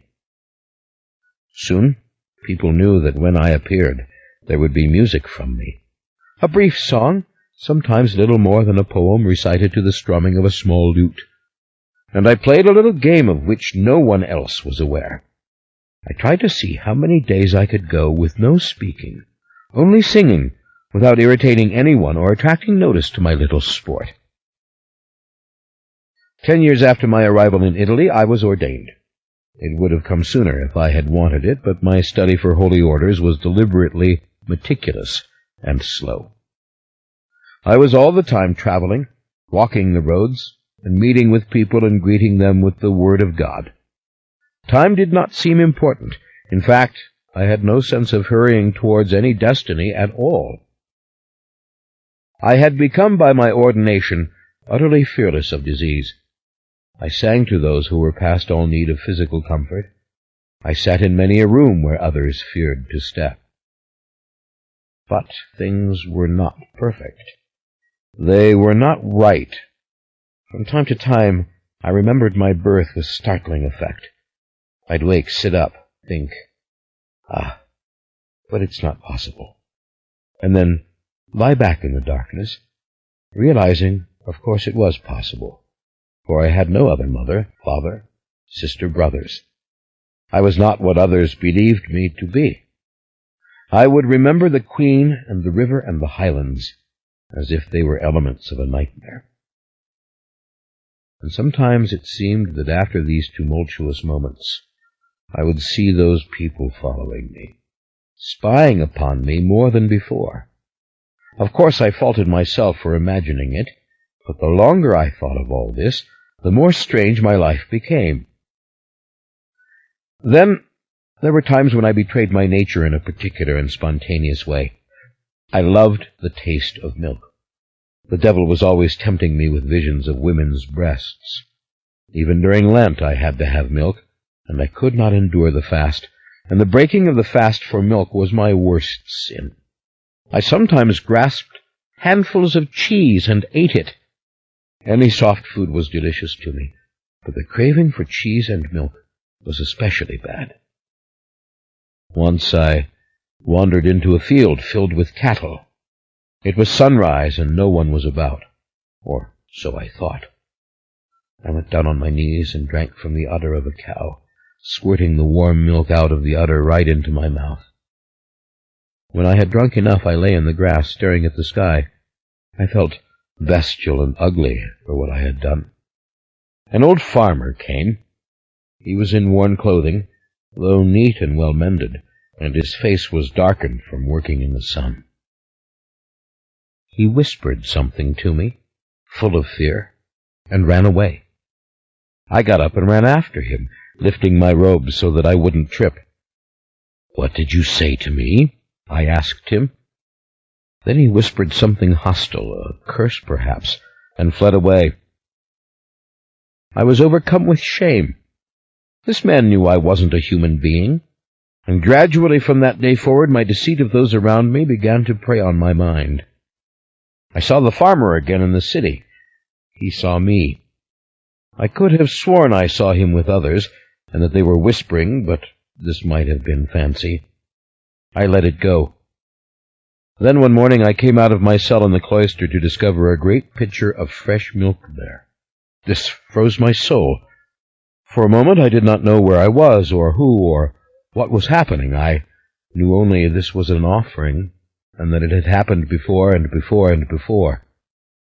The glen, the little people, and one single giant among them walking down to the edge of the circle, and the offerings of milk. My head swam. For the first time in many, many years I saw the circle of stones and the circle of figures, so many circles of figures, each wider than the other, and going on so far that I lost count. I picked up the pitcher, and I drank it down greedily, the way I always did milk. When I looked up, across the monastery garden, I saw, in the shadows of the cloister, people moving, who then darted away. I think some of the monks saw this. I didn't know what to think of it. I didn't dare tell anyone about it. I dismissed it. I told St. Francis I was his instrument, and I cared only for serving God. That night, for sure, a Dutchman was following me, and in the morning I went back to Assisi to talk to Francis, to renew my vows, to cleanse my soul. In the days that followed, many people came to me asking to be healed. I laid my hands on them, and sometimes with startling results. There was no doubt that the peasants were whispering about me, and offerings of milk began to appear for me in strange places. I might come up a street alone, and, at the top of it, find a pitcher of milk sitting there on the stones. A certain fact also began to cause me pain. Perhaps I had never been baptized. Unless we can assume the terrified midwife and the ladies-in-waiting had done this, I don't think so. And now, as I brooded on this, as I began to try to remember all the details of the Northland where I had been born and exiled, I realized that if I had not been baptized, then I could not have received holy orders, which meant that when I changed the bread and wine into the body and blood of Christ, it was nothing of the sort. Indeed, nothing that I had done could bear fruit. I fell into a state of melancholia. I would talk to no one. And then it became very plain to me that I must have imagined this birth in England, that nothing of that sort could truly have occurred. Dunolaith. I had never heard mention of a cathedral there, of monks of our order. But of course for years Henry VIII had persecuted the Catholics. Only recently had good Queen Mary restored the true church. If my fancies were true, I had been, by my own reckoning, alive just over 20 years. Unless my lost childhood was just that, a history lost to the memory, buried experiences, something which I could not call back. But it didn't seem so, and the more I brooded, the more everything about me began to look suspect to me, and the more tormented I became. Finally, I decided I must know a woman. I must know if I was to that extent a man. I was burning to do it, of course. I always had been. And now I knew this was my excuse. Find out. It was as if in a woman's arms I would know if I was animal enough to have an immortal soul. I laughed at the contradiction, but it was there, and it was true. I wanted to be human, and had to commit a mortal sin to find out if I was. I went into Florence to one of the many brothels I knew, where I had in fact brought the sacraments to women when they were dying, and once gave extreme unction to a poor merchant who had the misfortune to die in a woman's embrace. I had often visited this brothel in my priestly robes. It was not a shocking thing to do. So I entered it now on a silent rampage, and the women came to greet me. Gentle Father Ashler, for they talked to me always as if I were an idiot or a child. It disgusted me for the first time. I walked out and into the piazza and down to the Arno and across the nearest bridge. It was crowded with shops, very busy. People were coming and going, and when I happened to look, I saw a man watching me, and knew again that it was a Dutchman just by the look of his clothes.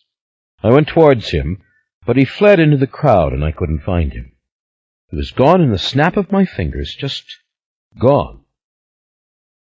I was then very weary, and finally I threw out my arms and I began to sing. I was on the middle of the bridge, and mad with fear and grief, trying to reconcile my memories with my devotion to Christ, and I began to sing. It wasn't so unusual, really.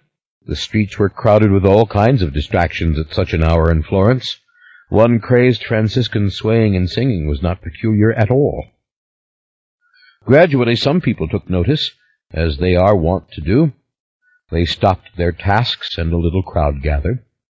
I was rocking back and forth, holding myself with my arms and singing, and when I looked up, very lost in my song, I saw a beautiful woman staring at me, a woman with green eyes like those of the Franciscan priest in Dunolaith, and long, fancy blonde hair.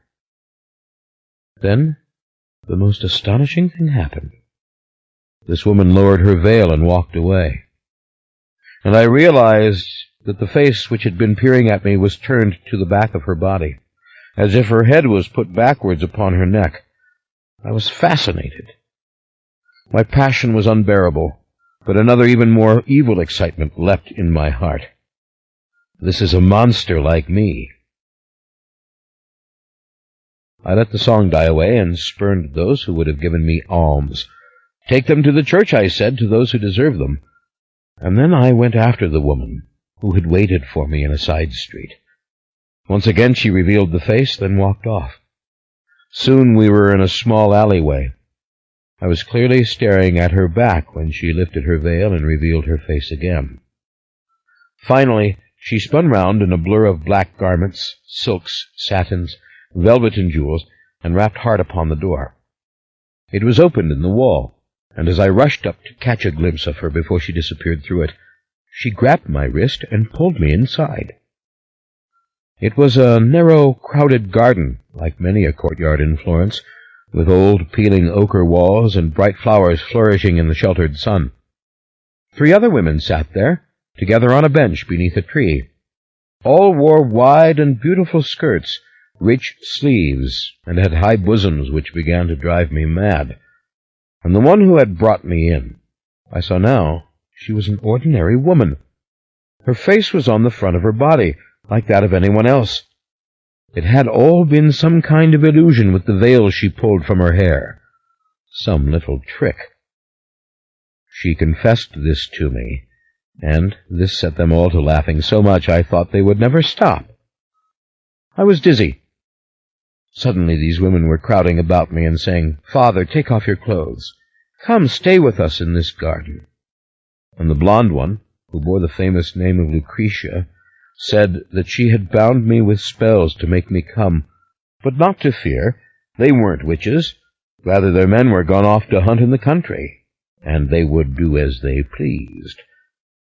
Their men gone off to hunt? This sounded bizarre. But I perceived the truth beneath it.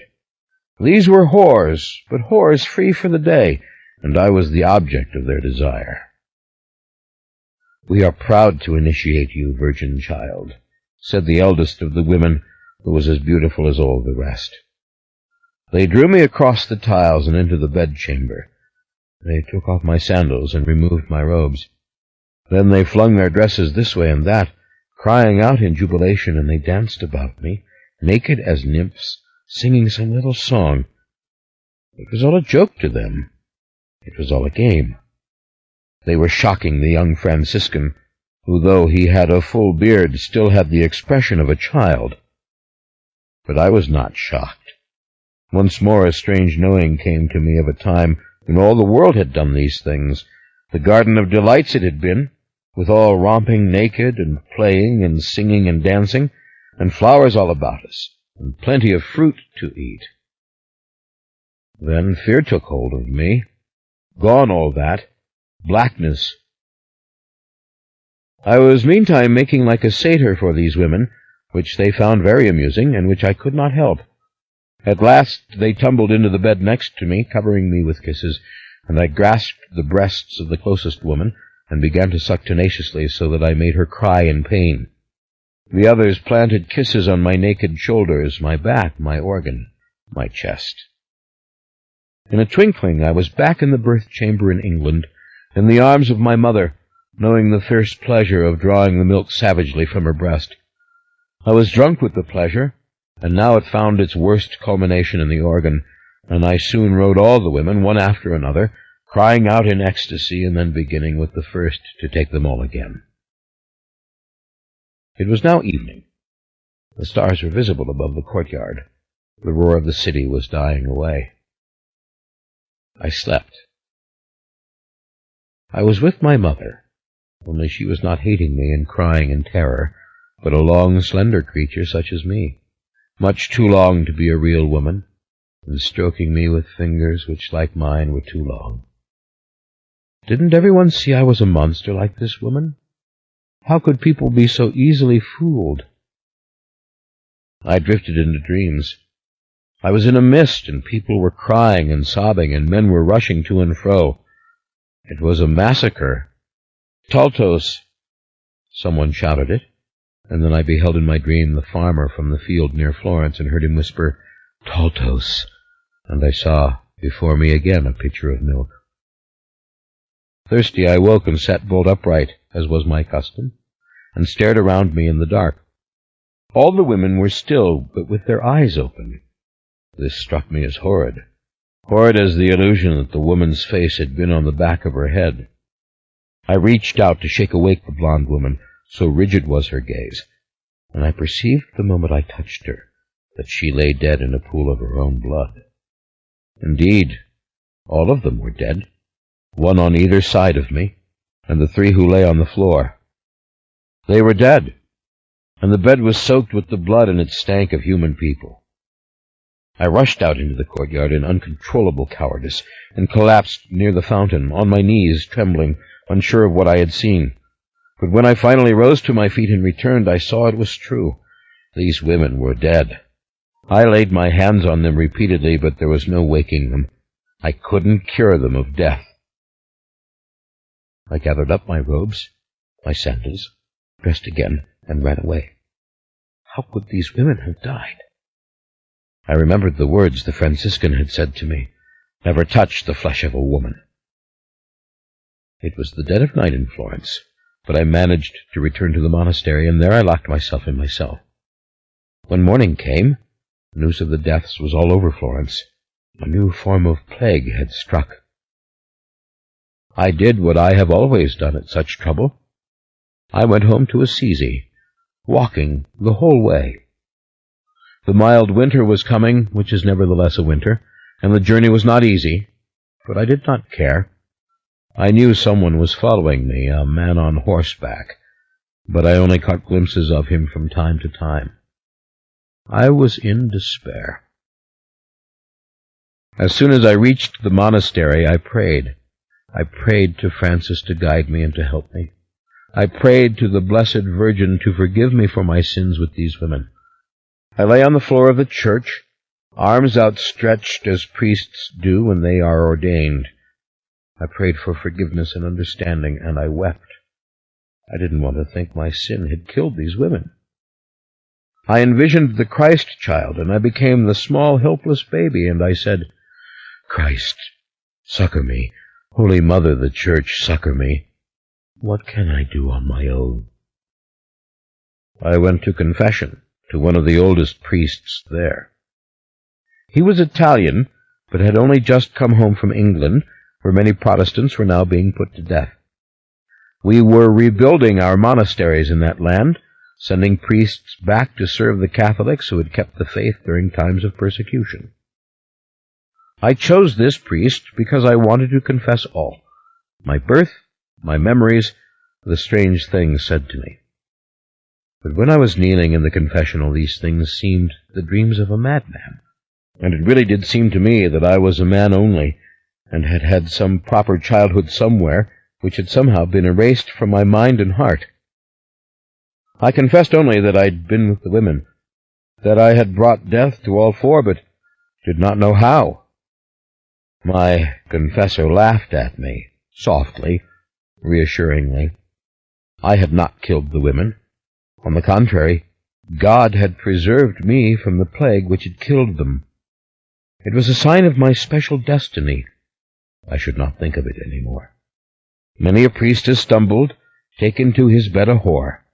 The important thing was to be larger than that sin and that guilt, to carry on in the service of God. Don't be full of pride, Ashler. So you finally succumbed like everyone else.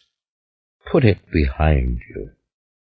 You know now that it is nothing, this pleasure, and God has spared you from the plague for himself. He told me that the time would come, perhaps, when I was to go to England, that England would need us as never before. Queen Mary is dying, he said. If the crown goes to Elizabeth, the daughter of the witch, he said, there shall be terrible persecutions of the Catholics again. I left the confessional, said my penance, and went out into the wintry wind-swept fields. I was unhappy. I did not feel absolved. My eyes were wide, and I was walking in a staggering way. I had killed those women, I knew it. I had thought them witches, but they were not. The face on the back of the head, all that had been trickery and delusion, and they had died as the result. Oh, but what was the larger truth? What was the real story? There was but one way to know. Go to England, go as a missionary to England, to fight the Protestant heresies there, and seek the glen of Dunolaith. If I found the castle, if I found the cathedral, if I found the window of St. Ashler, then I would know I had not imagined these things. And I must find the clansman. I must find the meaning of the words once spoken to me, that I was Ashler, that I was he who comes again. I walked alone in the fields, shivering and thinking that even my beautiful Italy could be cold at this time. But was this cold a reminder to me of where I had been born? This was for me a solemn and terrible moment. I had never wanted to leave Italy, and I thought again of the priest's words spoken in Dunolaith. You can choose. Could I not choose to stay here in the service of God and St. Francis? Could I not forget the past? As for the women, I would never touch them again, never. There would be no more such deaths. And as for St. Ashler, who was this saint who had no feast in the church calendar? Yes, stay here. Stay in sunny Italy. Stay in this place which has become your home. A man was following me. I'd seen him almost as soon as I left the town, and now he came riding closer and closer, a man dressed all in black wool and on a black horse. "Can I offer you my horse, Father?" he asked. It was the accent of the Dutch merchants. I knew it. I had heard it often enough in Florence and in Rome, and everywhere that I had been. I looked up and I saw his reddish-golden hair and blue eyes. Germanic. Dutch. It was all the same to me. A man from a world where heretics thrived. "You know you cannot," I said. "I'm a Franciscan. I won't ride on it. Why have you been following me? I saw you in Florence. I've seen you many times before that." "You must talk to me," he said. "You must come with me. The others haven't an inkling of your secret nature. But I know what it is." I was horrified at these words. It was the dropping of a sword which had been dangling over me forever. My breath went out of me. I bent double as if I'd been struck, and I went further out, that way, staggering into the field. The grass was soft, and I lay down, covering my eyes from the glaring sun.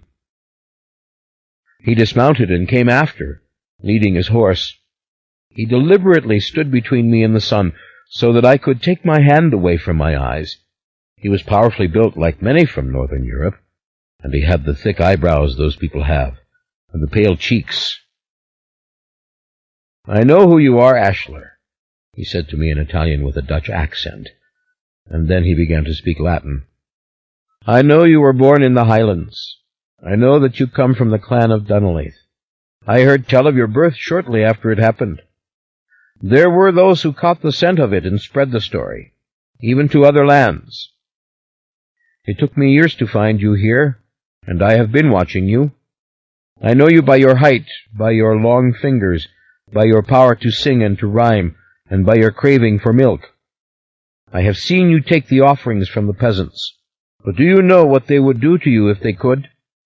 Your kind would always have the milk and the cheese, and in the dark woodlands of the world, the peasants still know this and leave these offerings for you on the table at night or at the door." "What are you calling me, a devil? A woodland spirit? Some demon or familiar? I am none of those things." My head was aching. What was real to me? This beautiful grass around me as I rose to my knees and then to my feet? This cold blue sky above me?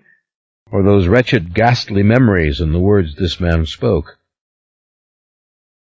"Nights ago in Florence, you brought death to 4 women, he said. "That was the final proof." "Oh, God, then you know it. It is true." I began to weep. But how did I kill them? Why did they die? All I did was what other men have done. "You will bring death to any woman whom you touch. Weren't you told this before you left the glen? Ah, the folly of those who sent you away. And for years and years we have watched and waited for you to come. They should have sent for us. They know who we are, and that we would have paid gold for you, gold. But they are stubborn." I was horrified. "You speak of me as if I were a chattel. I am my father's son, those base-born." He went on worrying and wringing his hands, imploring me to understand him. "They were told again and again by our emissaries, but they were superstitious and blind." "Emissaries? From where?" "The devil." Again I stared at him, this man in black with the black horse. "Who is blind? Dear God in heaven, give me the grace to understand this, to combat the artful lies of the great deceiver. You either stop talking in riddles, or I will kill you. Tell me why I killed those women, or so help me God, I may break your bones with my bare hands." I rose up in a tempest of anger, and it was all I could do to keep from laying my hands on his throat. The anger was as everything else with me, instantaneous and complete. I frightened him as I came towards him. I was so much taller than he was, and when I put my hands out, he fell back. "Ashler, listen, for this is not the lies of the great deceiver. This is the perfect truth. No ordinary woman can bear your child. Only a witch can do it, or a dwarfed monster, the half-breed spawn of your kind and the witches, or a pure female of your own ilk." The words dazzled me. A pure one of my own ilk. What did this conjure to my imagination? A tall beauty, pale of skin and fleet of foot, with graceful fingers like my own? Had I not envisioned such a being when I lay with the whores? Or had I dreamed? I was overcome suddenly, as if by incense or singing. But I remembered my mother. She was no pure one. She had held her hand out and revealed the witch's mark. "You do not know the danger," he said, "if the ignorant peasants of this or any land were to find out. Why do you think the Scots sent you away in such haste?" "You frighten me, and I want you to stop it. I live a life of love and peace and service to others. They sent me away to become a priest." At this the calm came over me. I believed these words so completely. I looked up at the sky, and its beauty seemed to me the perfect proof of God's grace. They sent you away so the peasants would not destroy you, as they have always done with the remnants of your breed. The sight of you, the scent of you, the promise of your seed, could pitch them back into their cruel and pagan ways. Breed. What are you saying? Breed. I could not hear any more. I clenched my fists, unable to lay hands on him, unable to do him harm. In all my life of 20 years or more, I had never struck another. I could not do violence. I wept and I fled. "You come with me now," he cried, trying to catch up with me. "I can make all provisions for the journey. You have no cherished objects, no personal possessions. You carry your breviary with you. You need nothing else. Come, we will go to Amsterdam together, and when you are safe, I will tell you the truth." "I will not," I said. "Amsterdam, a stronghold of the heretics. You are speaking of hell by another name." I turned around. "What are you saying? That I am not a mortal man?" Again he was frightened as I leant over him, but he was powerfully built, and he took a stand. "You have a body which can deceive others," he said, "but no one can speak for your soul. In the most ancient legends, it was said your kind had no souls to be converted, no souls to be saved, that you could hover invisible in the darkness forever between heaven and earth, because heaven was closed to you, so your only hope was to return in a likely form." I was awestruck, but not only for myself that someone could believe such a thing of me, but for the sheer possibility that such creatures could exist, soulless, in darkness with heaven closed to them. I started to weep. I cleared my vision and looked at this man who'd given words to such a ghastly thought. His words were like sparks inside of me, like the snapping and popping of damp wood. The more I stared at him, I sensed that he had to be evil. He was from the devil. He was from some dark army that would carry my soul to hell. "And you say that I have no soul, that I have no soul to be saved. How dare you say this to me? How dare you tell me that I am without a soul?"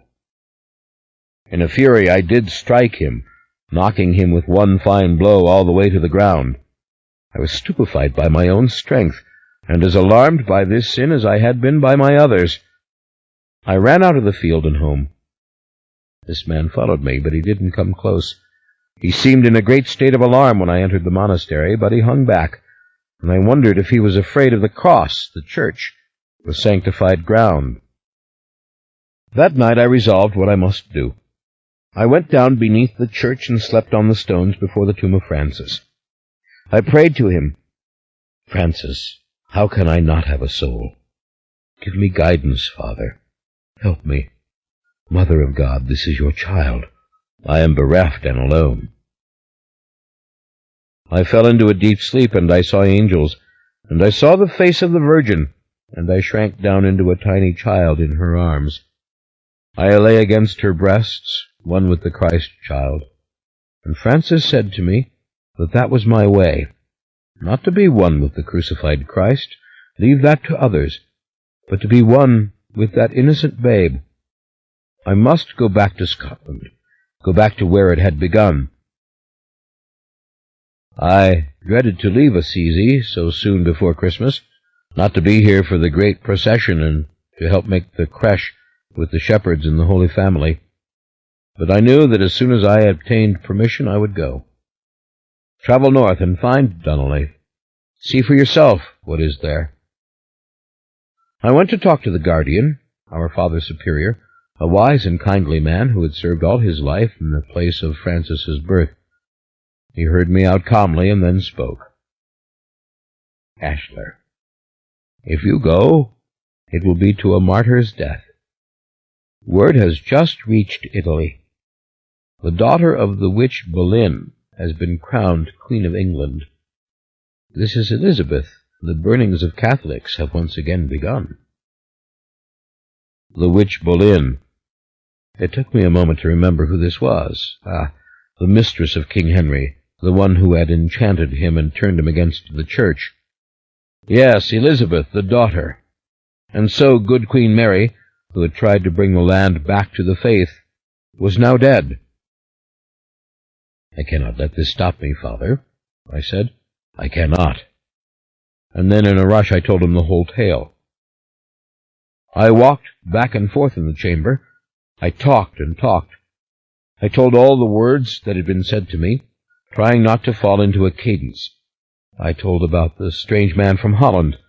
I told about the old laird and my father and St. Ashler in his window, and the priest who had said to me, "You are St. Ashler come again. You can be a saint."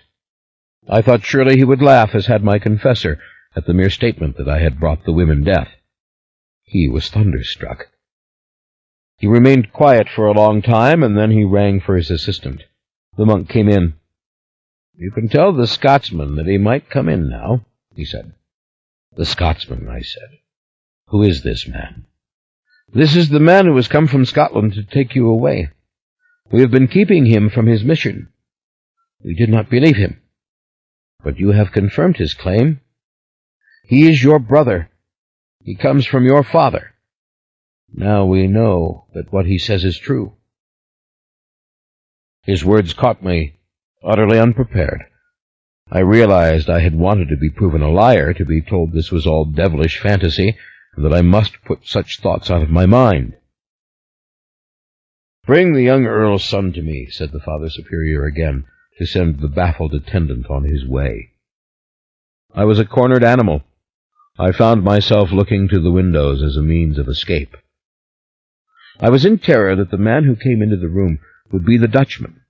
This cannot happen to me, I thought. I am in the state of grace. God cannot let the devil take me to hell. I closed my eyes and I tried to feel my own soul. Who dares to tell me I have no soul? There came into the room a tall, red-haired man, clearly recognizable as Scots by his wild and rustic attire. He wore the tartan of plaid, and ragged untrimmed fur and crude leather shoes, and seemed a savage of the wood compared to the civilized gentlemen of Italy, who went about in hose and fine sleeves. His hair was streaked with brown and his eyes dark, and when I looked at him I knew him, but I could not remember from where. Then I saw in memory the men standing by the fireplace, the Yule log burning, the Laird of Dunolly saying, "Burn him," and these men about to obey the command. This was one of the clan, though too young to have been there then. "Ashler," he said in a whisper, "Ashler, we have come for you. We need you. Our father is the laird now, and would have you come home." And then he dropped to his knees and he kissed my hand. "Don't do this," I said gently. "I am only an instrument of the Lord. Please embrace me, man to man, if you will, and tell me what you want." "I am your brother," he said, obeying me and caressing me. "Ashler, our cathedral still stands. Our valley still exists by the grace of God, but it may not for long. The heretics have threatened to come down upon us before Christmas. They would destroy our rites. They call us pagans and witches and liars, and it is they who lie. You must help us fight for the true faith. England and Scotland are soaked in blood." For a very long moment I looked at him. I looked at the eager, excited expression of the guardian, our Father Superior. I looked at the attendant, who seemed himself carried away by all this, as if I were a saint. Of course the heretics did these things, denounced us in those terms which more properly applied to them. I thought of the Dutchman outside, waiting, watching. Perhaps this was a trick from him, but I knew better. This was my father's son. I saw the resemblance. All the rest was true. "Come with me," said my brother. "Our father is waiting. You have answered our prayers. You are the saint sent by God to lead us. We can't delay any longer. We must go." My mind played a strange trick on me. It said, "Some of this is true and some is not. But if you take the horror, you must take the illusion. The veracity of one depends upon the other. Yes, the birth happened, and you know that a witch was your mother, and you even suspect who that witch might be. You know. And therefore you are the saint, and your hour has come. In sum, I knew full well that what lay before me was a likely mixture of fancy and truth, a mixture of legend and puzzling fact, and in my desperation, horrified by what I could not deny, I accepted all in one fell swoop. You might say I bought the fantasy. I could not be stopped now from going home. "I will come with you, brother," I said, and before I could form any thoughts in my mind to the contrary, I submerged myself in the sense of my mission. I let it seduce me and overtake me. All night I prayed only for courage, that if there was persecution in England, I would be brave enough to die for the true faith. That my death would have meaning, I never doubted, and by dawn I think I had convinced myself I was meant to be a martyr, but much adventure and excitement lay ahead before the final flames. But at early morning, I went to the guardian of our congregation, and I asked him, to help me in my courage, would he do two things. First, take me into the church, into the baptistry, and there baptize me, Ashler, in the name of the Father, and of the Son, and of the Holy Ghost, as if it had never been done before. And then would he lay his hands on me and give me holy orders, as if that too were happening for the first time. Would he give the power to me as a priest had given it to him, a priest who had been given it by one before him, who had got it direct from one before that, all the way back to Christ putting his hands on Peter and saying, "Upon this rock I shall build my church."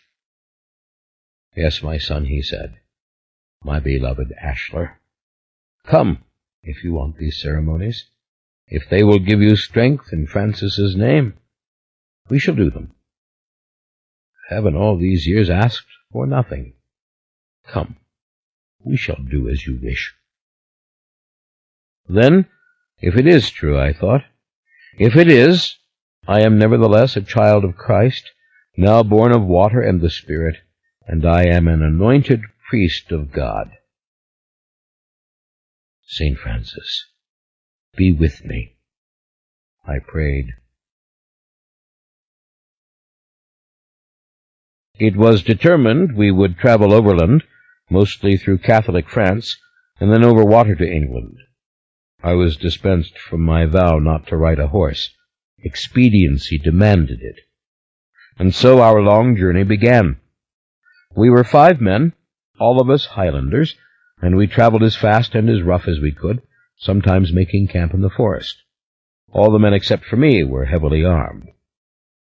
It was in Paris that again I saw the Dutchman. We were in the crowds before Notre Dame on a Sunday morning, going to Mass with thousands of others in this, a Catholic city, and the Dutchman came near to me. "Ashler," he said, "you are a fool if you go back to the glen." "You get away from me," I cried. But something in the man's face held me, a coolness, a resignation, almost a sneer. It was as if I was behaving predictably and wildly, and he was prepared for this, and he walked along with me. My brother and his men glared at the Dutchman, and were ready at any instant to sink a dagger into him. "Come to Amsterdam with me," the Dutchman said. "Come and hear my story. You go back to the glen and you will die. They are killing priests in England, and that is what they think you are. But in the glen you will be an animal of sacrifice to those people. Do not be their fool." I drew up close to him. "Tell me now, here in Paris. Sit down with me, and tell me the story now." But before I could finish, my brother had drawn the Dutchman back and struck him a blow that sent him backwards into the crowd, creating screams and panic as he tumbled over others and fell to the ground. "You've been told before," he declared to the Dutchman. "Stay away from our ilk and from our valley." He spat in the Dutchman's face. The Dutchman stared up at me, and it seemed I saw hatred in him, pure hatred. Or was it merely the thwarted will? My brother and his men pulled me into the church. Animal of sacrifice, death to any ordinary woman. My peace of mind was destroyed. The wonder of the journey was destroyed. I could have sworn that various persons in the cathedral had seen this little drama and understood it, and that they were staring at me in a wary and cunning way, that they were almost amused. I went to receive communion. Dear God, come into me, find me innocent and pure. The crowds of Paris are filled with bizarre figures. It was my imagination, surely, that those on the fringes stared at me, that the gypsies looked, and the deformed ones, those with humps and stunted legs. I closed my eyes and sang my songs in my head. The next night we put on plain clothes, and we sailed for England. The mist was thick over the sea. It was now very cold. I was entering the land of winter again, of low skies and dim sunshine, of eternal chill and mystery, the land of secrets, the land of terrible truths. We made landfall 4 nights later in Scotland, surreptitiously, for priests were being hunted by Elizabeth and burnt. We proceeded inland and up into the Highlands, and the winter came down around me like a spider's web which had waited. It was as if the craggy mountains said to me, "Ah, we have you. You had your chance, and now it's gone." I could not stop thinking of the man from Amsterdam. But I had one purpose. I would reach Dunolaith and demand the truth from my father, not the legends and the prayers, but the reason for the fear I had seen in my mother and in others, the whole tale. 36. Lasher's story continues. The valley was under siege. The main pass was closed. We came through the secret tunnel, which seemed to have grown smaller and more treacherous in this score of years. There were times when I thought it too steep, too dark, too overgrown, and that we would surely have to go back. But very suddenly we had come to the end, and there was the splendor of Dunolaith under its cover of Christmas snow, beneath a stalwart and dying winter sun. Thousands of the faithful had sought shelter in the valley. They had come in to flee the religious wars in the surrounding towns. It was not a multitude such as one would see in Rome or Paris, but for this lonely and beautiful country it was a great population.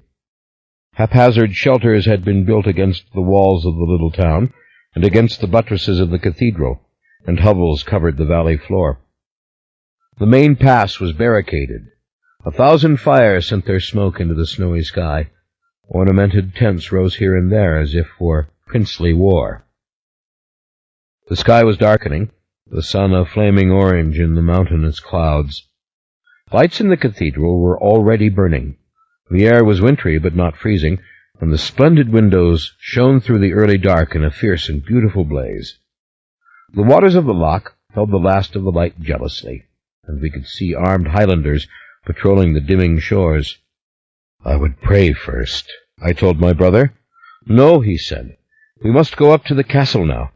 Ashler, that we are not burnt out already is a miracle. This is Christmas Eve, the very night on which they have sworn to attack. There are factions within us who would be Protestant, who think that Calvin and Knox speak for the conscience. There are the old ones, the superstitious ones. Our people could break into their own war on this spot." "Very well," I said, but I ached to see the cathedral, ached to remember that first Christmas when I had gone to the crib, when I had seen the babe in the manger with the real ox and the real cow and the real donkey tethered there, amid the delicious smell of the hay and the winter greens. Ah, Christmas Eve. That meant that the child himself had not yet been laid in the manger. I had come in time to see it, perhaps even to lay the infant Jesus there with my own hands. And in spite of myself, in spite of the bitter cold and the harsh darkness, I thought, "This is my home." The castle was more or less as I remembered, a great, indifferent, cheerless pile of stone, as ugly surely as any edifice built by the Medici, or any I had seen on my progress through war-torn Europe. The mere sight of it filled me suddenly with fear. I turned round as I stood at the drawbridge, looking down into the valley, at the little town which was far smaller and poorer than Assisi. And all of this seemed crude and frightening suddenly, a land of shaggy, rough-spoken, light-skinned persons without civilization, without anything that I could understand. Was this pure cowardice that I felt? I wanted to be in Santa Maria del Fiore in Florence, listening to the canticles or the High Mass. I wanted to be in Assisi, greeting the Christmas pilgrims. For the first time in over 20 years, I was not there. As darkness fell, the crowds about the little city and the church looked all the more ominous, and the woods themselves closer, as though struggling to swallow what few edifices man had made in this place. For 1 second, I thought I saw a pair of dwarfish creatures, 2 little beings, far too ugly and misshapen to be children, and far too quick as they scurried out of the castle yard and across the bridge and beyond. But so quick had it been, and so dark was it, that I was uncertain I'd seen anything at all. I took one last look down into the valley. Ah, the beauty of the cathedral! In its great Gothic ambition, it was more graceful even than the churches of Florence. Its arches challenged heaven. Its windows were visions. This alone must be saved, I thought. My eyes filled with tears. Then I went into the castle to learn the truth. The main hall had its roaring fire, and many in dark woolen garments gathered around the hearth. My father rose at once from a heavily carved chair. "Leave the hall," he told the others. I recognized him immediately. He was mightily impressive, big-shouldered still and somewhat resembling his own father, but far more hardy and nothing as old as the old one had been when I came. His hair was streaked with gray, but still a deep lustrous brown, and his deep-set eyes were filled with a loving fire. "Ashler," he said, "thank God you have come." He threw his arms around me. I remembered the first moment I had ever seen him, the same look of love, from one who knew me, and my heart nearly broke. "Sit down by the fire," he said, "and hear me out." Elizabeth, wretched daughter of the Boleyn, was on the throne of England, but she herself was not the worst threat to us. John Knox, the rabid Presbyterian, had come back from exile, and he was leading the people in an iconoclastic rebellion throughout the land. "What is the madness of these people?" demanded my father. "That they would destroy statues of our Blessed Mother? That they would burn our books? We are not idolaters. Thank God we have our own Ashler come back to save us at this time." I shuddered. "Father, we are not idolaters, and I am no idol," I declared. "I am a priest of God. What can I do in the face of war? All these years in Italy I have heard stories of atrocity. I know only how to do small things." "Small things? You are our destiny. We, the Catholic Highlanders, must have a leader to take a stand for right. At any time the Protestants and the English may build up the courage and the numbers to force the pass. They have told us if we dare to hold midnight mass in the cathedral, they will storm the town. We have sheep. We have grain. If we hold through this night and the 12 days of Christmas, they may see the hand of God in it and be driven away. Tonight, you must lead the procession, Ashler. You must lead the Latin hymns. You must place the infant Jesus in the manger between the Virgin Mother and good Saint Joseph. Lead the animals to the manger. Lead them to bow to the good child Jesus. Be our priest, Ashler, what priests were meant to be. Reach to heaven for us, and call down the mercy of God as only a priest can." Of course, I knew this was the very concept which the Protestants found archaic, that we of the priesthood were mysterious and elevated, and that we had some communication with God which the ordinary folk did not. "Father, I can do this as any priest can do it," said I. "But what if we do hold through Christmas? Why will they back away then? Why will they not come down upon us at any moment, that our sheep and our grain are gone?" "Christmas is the time of their hate, Ashler. It is the time of the richest Roman ceremony. It is the time of the finest vestments and incense and candles. It is the time of our greatest Latin Mass. And old superstition grips Scotland, Ashler. Christmas in the pagan years was the time of witches, the time that the restless dead walked. Outside this valley, They say we harbor witches, that indeed we of Dunolaith have the witches' gifts in our blood. They say our valley is filled with the little people who carry within them the souls of the restless dead. Papists, witchcraft, these denunciations are mixed together by men who fight to the death for the right to say that Christ is not in the bread and wine, that to pray to the Mother of God is a sin. I understand. Inwardly I shuddered. The little people carry within them the souls of the restless dead? They call our saint an idol. They call us devil-worshippers. Our Christ is the living Christ. And I must strengthen the people, I murmured. This does not mean that I myself shall shed blood. Only raise your voice for the Son of God, said my father. Rally the people and silence the malcontents, for we have them among us, Puritans who would turn the tide, and even those who claim that there are witches in our very midst who must be burnt if we are to prevail. Put a silence to this squabbling. Call the entire people in the name of St. Ashlar. Say the midnight mass. I see, I said, and you will tell them that I am the saint come from the window. You are, he declared. By the love of God, you are. You know that you are. You are Ashlar who comes again. You are Ashlar who was born knowing, and you know what you are.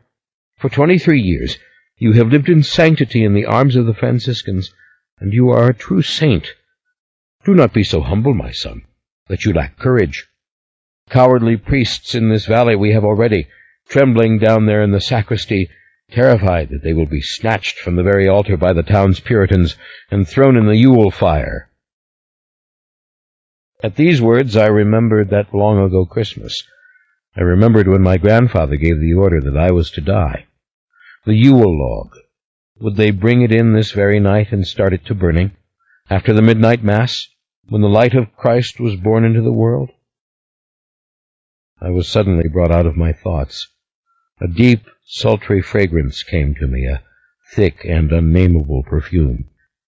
I smelled it so strongly that I was confused. You are St. Ashlar, my father declared again, as if piqued by my silence. Father, I don't know, I uttered softly. Ah, but you do know, cried out a new voice.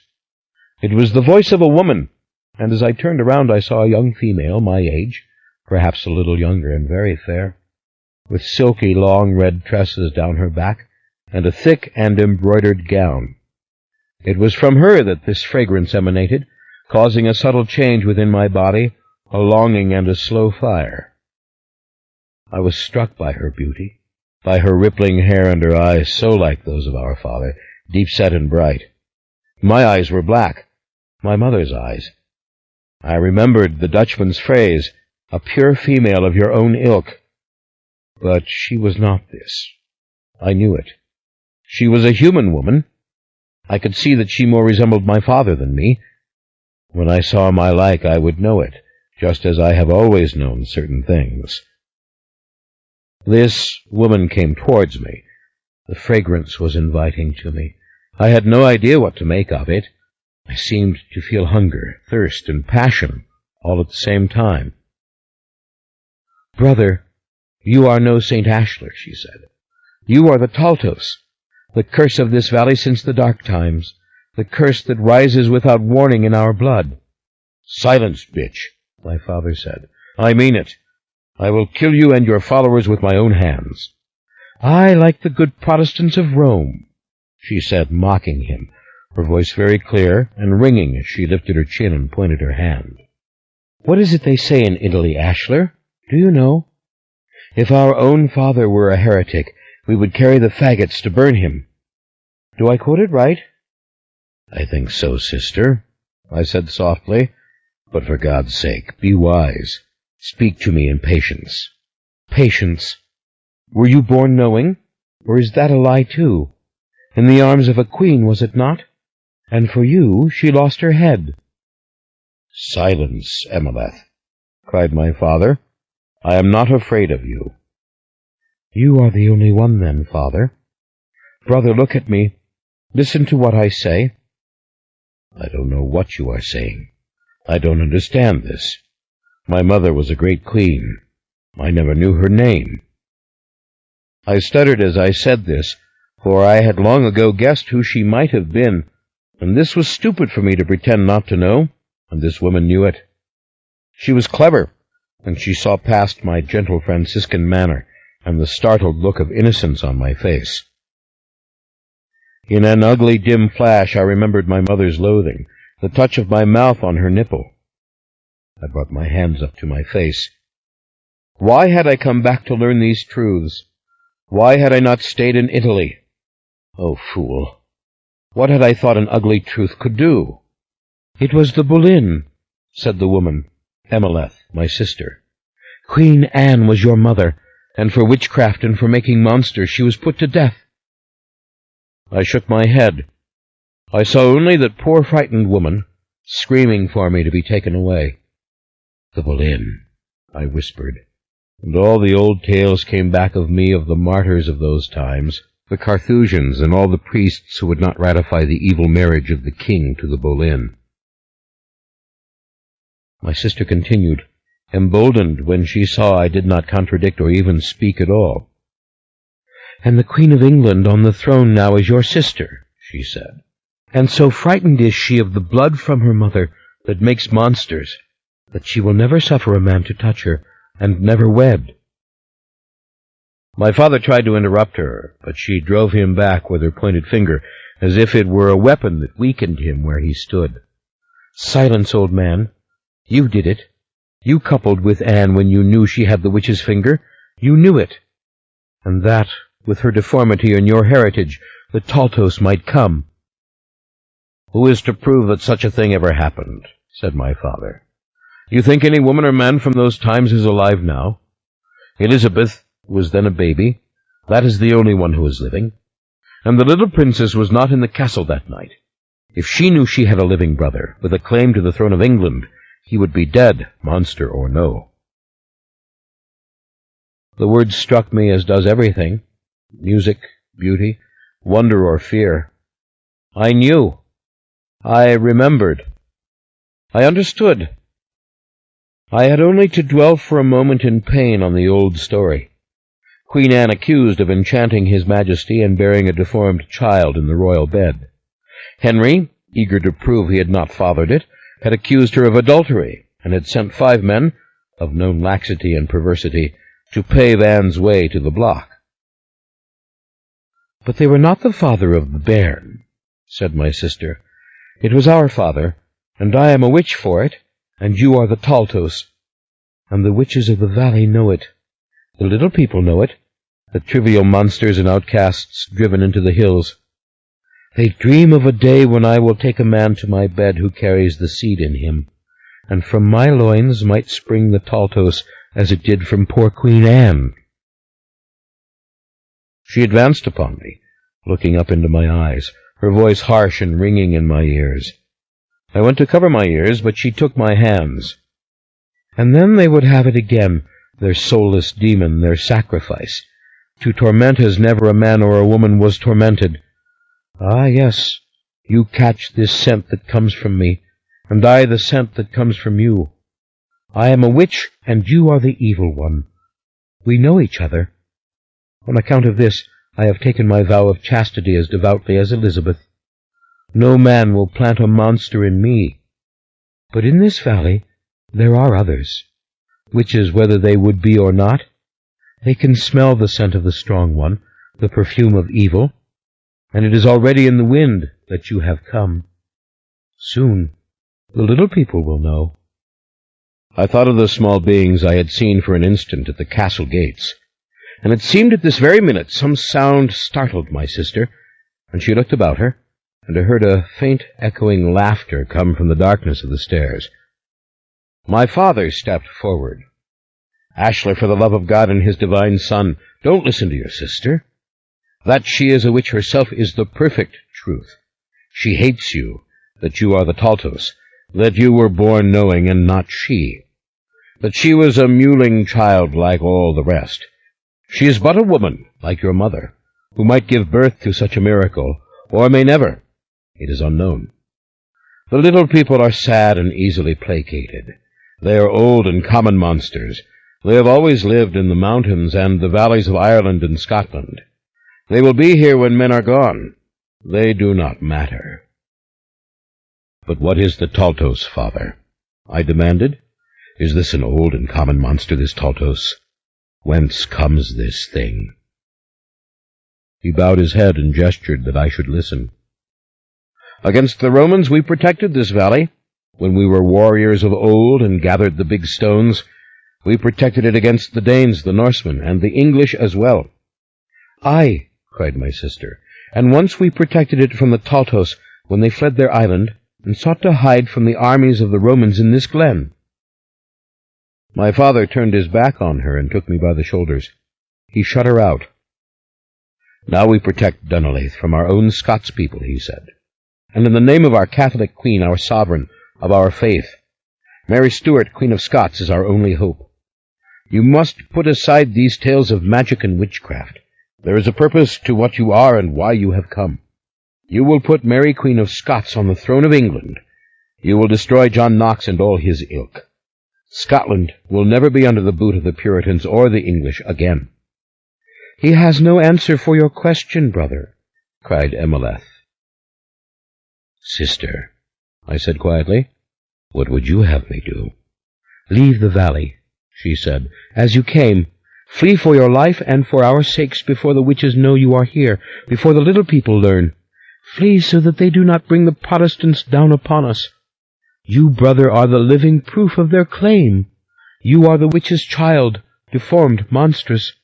If you stir up the old rites, the Protestants will have us with the blood on our hands. You can fool the eyes of the humans around you, but you cannot prevail in a battle for God. You are doomed." "Why not?" I cried. "Why not prevail?" "These are lies," said my father. "The oldest lies in this part of the world. St. Ashlar prevailed. St. Ashlar was a Taltos, and for God he built the cathedral.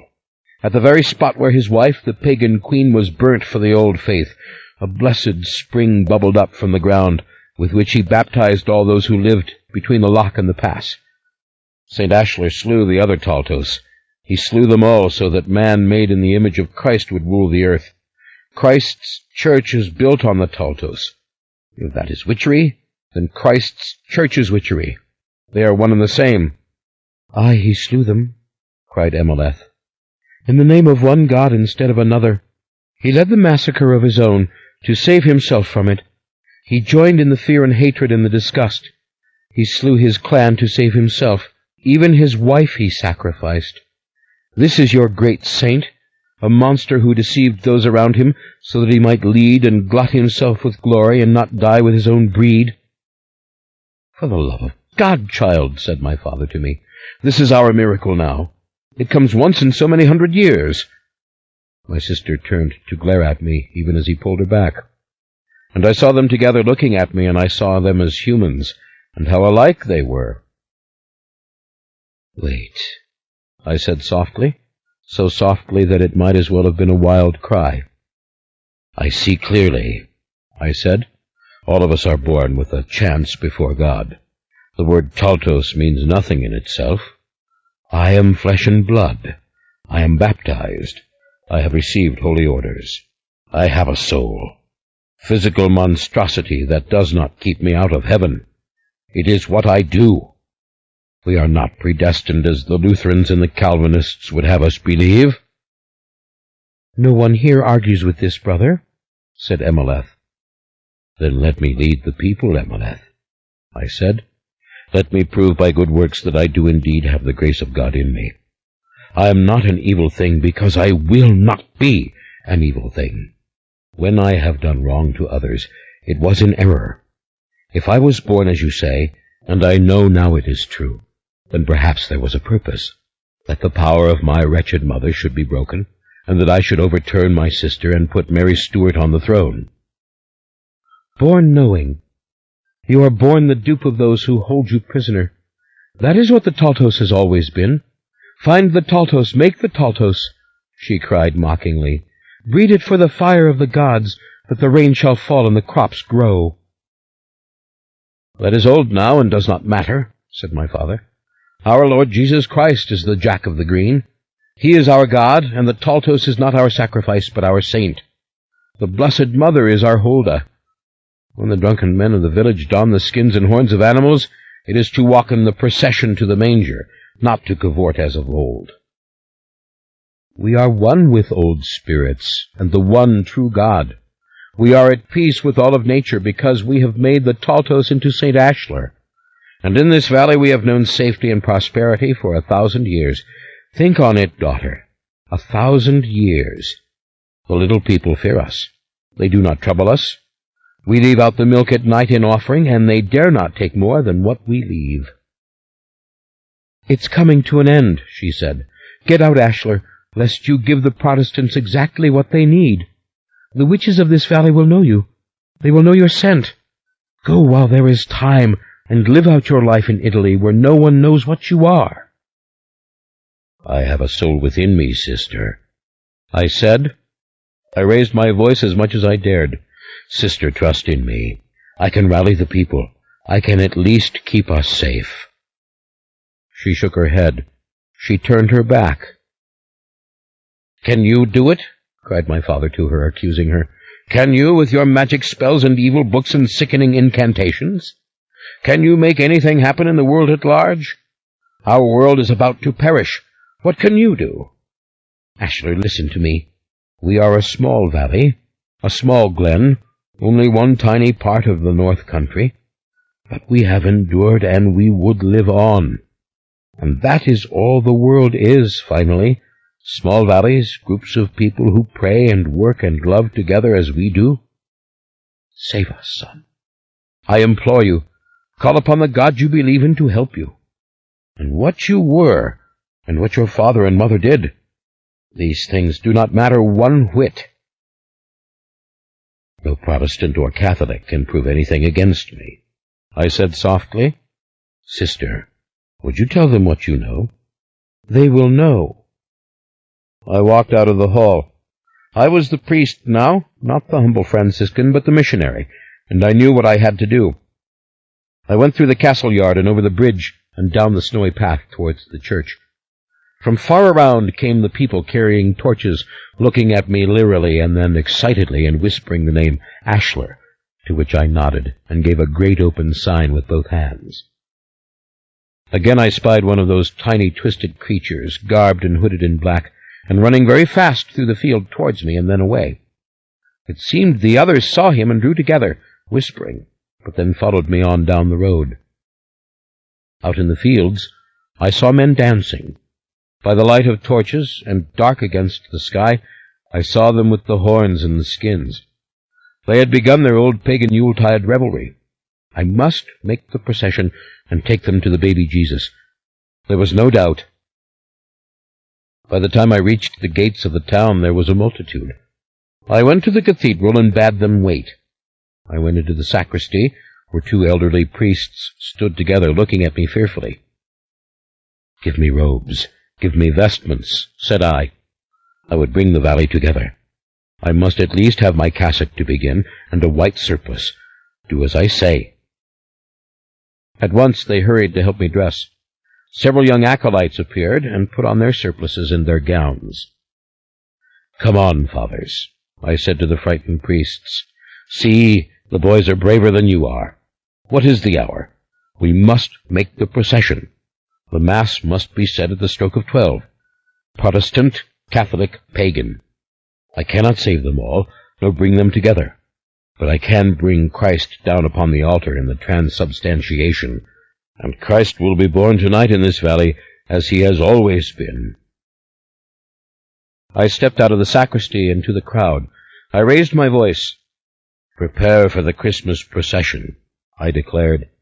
"Who would be Joseph, and who would be our Blessed Mother? And what child have we in this village, that I may place in the manger before I step to the altar of God to say the Mass? Let the Holy Family be flesh and blood tonight. Let them be of the valley. And all of you who would take the shape and skins of animals, walk in the procession to the manger, and kneel there as did the ox and the lamb and donkey before the little Christ. Come forward, my faithful ones. It is almost time." Everywhere I saw rapt faces. I saw the grace of God in every expression, and only a glimpse of a small deformed woman peering at me from beneath a heavy wrap of coarse cloth. I saw her bright eye, I saw her toothless smile, and then she had vanished, and the crowd closed around her as if, among the press of the tall ones, she had gone unseen. Only a common thing, I thought, and if there be little people, then they are of the devil, and the light of Christ must come and drive them out. I closed my eyes, folded my hands together so that they would make a small church of their own, very narrow and high, and I began in a soft voice to sing the plaintive, beautiful Advent hymn. O come, Emmanuel, and ransom captive Israel, that mourns in lonely exile here until the Son of God appear. Voices joined me, voices in the melancholy sound of flutes, and the tapping of tambourines, and even of soft drums. Rejoice, rejoice, Emmanuel shall come to thee, O Israel. High in the tower, the bell began its ringing, too rapid for the devil's knell, but more the clarion to call all the faithful from mountain and valley and shore.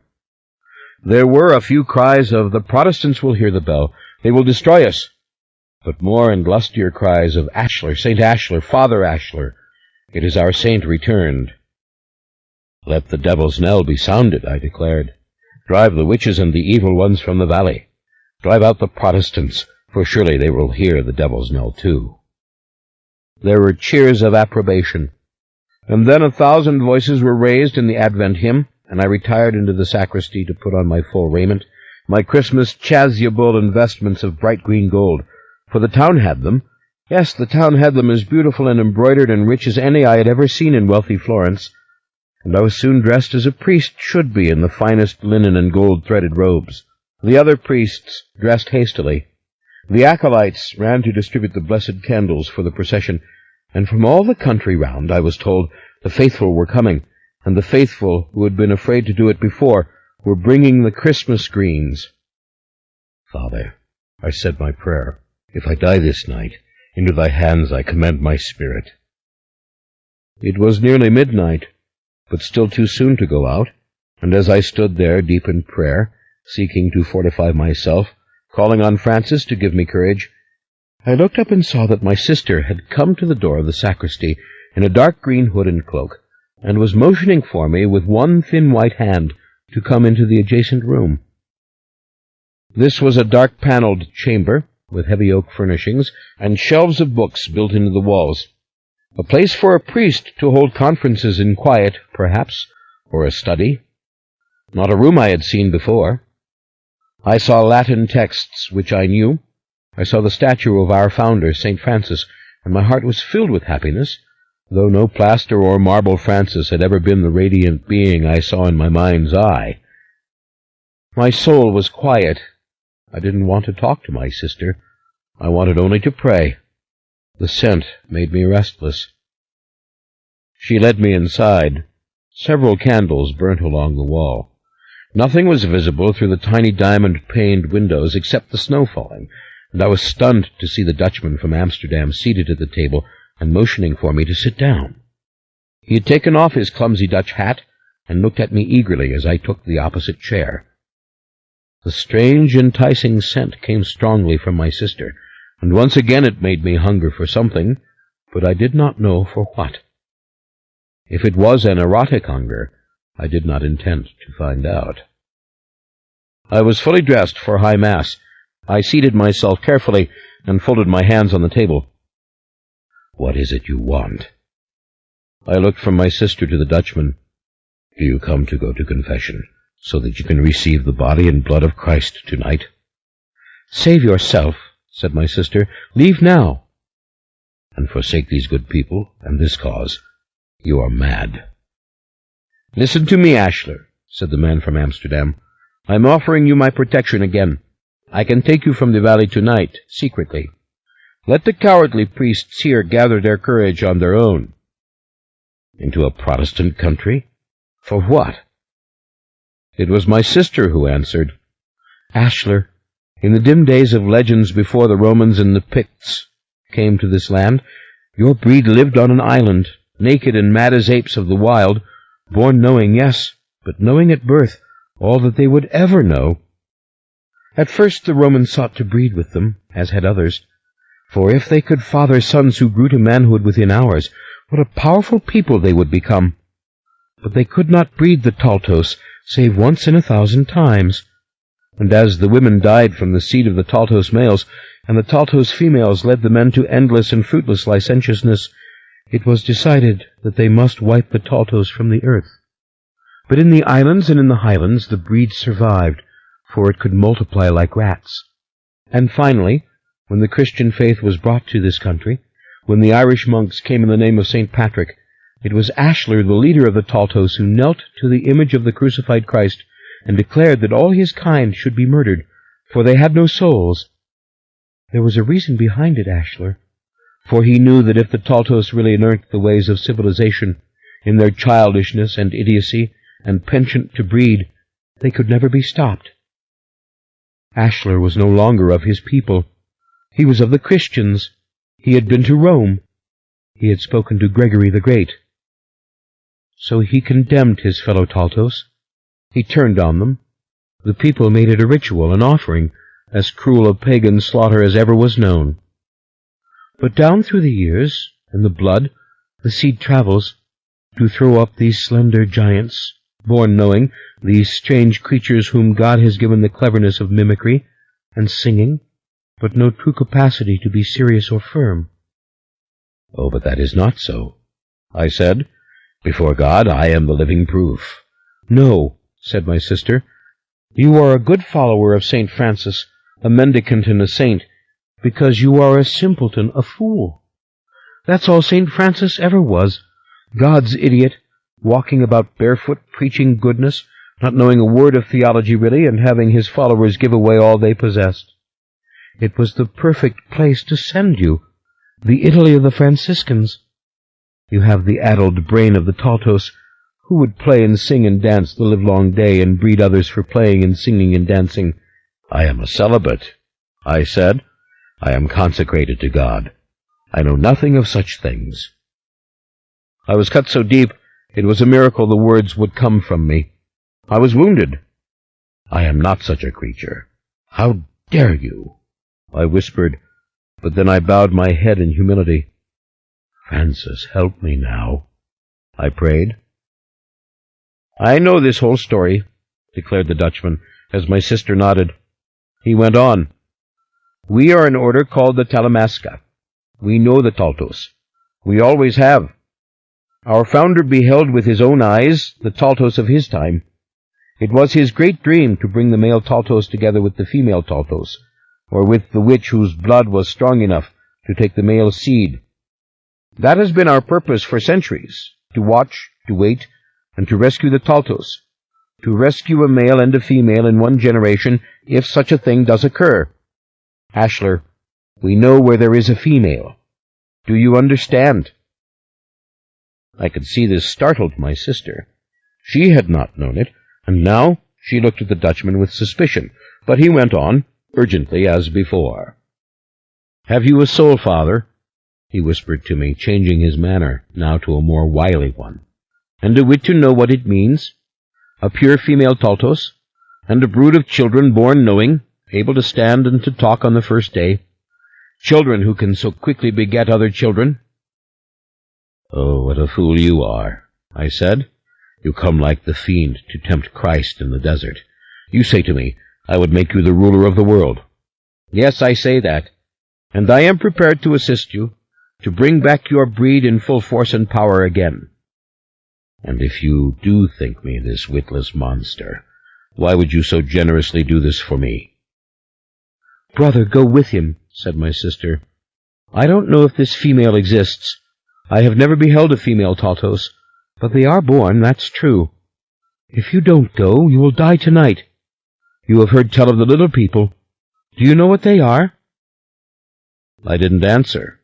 I wanted to say I do not care. They are the spawn of the witch that fails to grow into the Taltos. They carry the souls of the damned. The damned are in hell, I replied. You know this isn't so. The damned return in many forms. The dead can be restless, greedy, filled with vengeance. The little people dance and couple, drawing out the Christian men and women who would be witches, who would dance and fornicate, hoping for the blood to come together, for like to find like, and that the Taltos will be born. That is witchcraft, brother.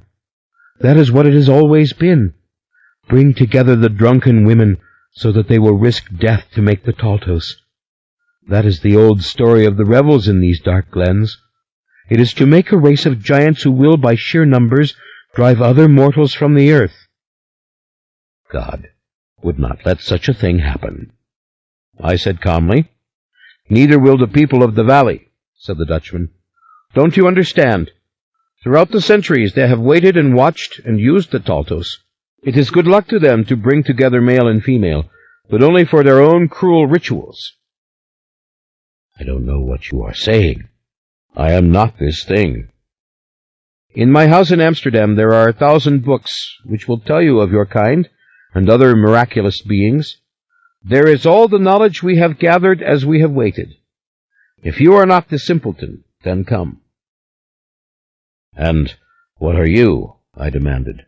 The alchemist who would make a great homunculus? My sister put down her head on the table and wept. In my childhood I heard the legends, she said bitterly, wiping at her tears with her long fingers. I prayed that Taltos would never come. No man shall ever touch me, lest such a creature would be born to me. And if such were to happen, God forbid, I should strangle it before it ever drank the witch's milk from my breasts. But you, brother, you were allowed to live. You drank your fill of the witch's milk and grew tall. Yet you were sent away to be saved. And now you have come home to fulfill the worst prophecies. Don't you see? The witches may be spreading the word now. The vengeful little people will learn that you are here. The Protestants surround this valley. They are waiting for the chance to come down upon us, waiting for the spark to light their fire. These are lies. Lies to put out the light of Christ which would come into the world on this night. You hear the bells. I go now to say the Mass. Sister, don't come to the altar with your pagan superstition. I will not put the body of Christ on your tongue. As I rose to go, the Dutchman laid hold of me, and with all my strength I forced him back. I am a priest of God, I said, a follower of St. Francis of Assisi. I have come to say the Christmas Mass in this valley. I am Ashlar, and I stand on the right hand of God. Without stopping, I went to the cathedral doors. Great cheers sounded from the multitude as I opened the church. My head was swimming with their disconnected phrases, threats, suspicions. That it was all demonology, of that I was sure. I went out amongst the townspeople, raising my hand in blessing. In nomine Patris et Filii et Spiritus Sancti, Amen. A beautiful young girl had come forward to be the Blessed Virgin Mary in our pageant, her hair covered by a blue veil, and a rosy-cheeked boy to be Joseph, who had only just got his beard and had to darken it with kohl. And then an infant, born only a few days ago, tiny and pink and beautiful, was placed in my arms. I saw the men in their animal skins gathering, lighted candles in their hands. Indeed, the entire valley was ablaze with lighted candles. All the town was filled with lighted candles, and the great, beautiful church behind us would soon receive this light. For a split second again, I did see one of those small beings, hump-backed, heavily clothed, but it seemed no monster, only the common dwarfs one saw in the streets of Florence, or so I told myself again. And it was natural for the people to give it wide berth and to gasp as it fled, for such things frequently frighten the ignorant. They cannot be blamed. The bell began to chime the hour of midnight. It was Christmas. Christ had come. The bagpipers came into the church in their full tartan skirts. The little children came in their white, as angels, and all the people, rich, poor, ragged or well-dressed, crowded through the doors. Our voices rose again in the anthem, Christ is born, Christ is born. Once more I heard the tambourines and the pipes playing, and the beat of the drums. The rhythm caught me and made my vision blur, but I walked on, my eyes upon the radiant altar and the manger of hay which had been made to the right of it before the marble communion rail. The infant in my arms gave strong little cries, as if it too would announce the glad tidings, and kicked its sturdy, beautiful little legs as I held it high. I had never been such a child. I had never been such a miracle. I was something ancient and forgotten, perhaps, and worshipped in the time of darkness. But that did not matter now. Surely God saw me. Surely God knew my love for him, my love for his people, my love for the child Jesus born in Bethlehem, and all would speak his name.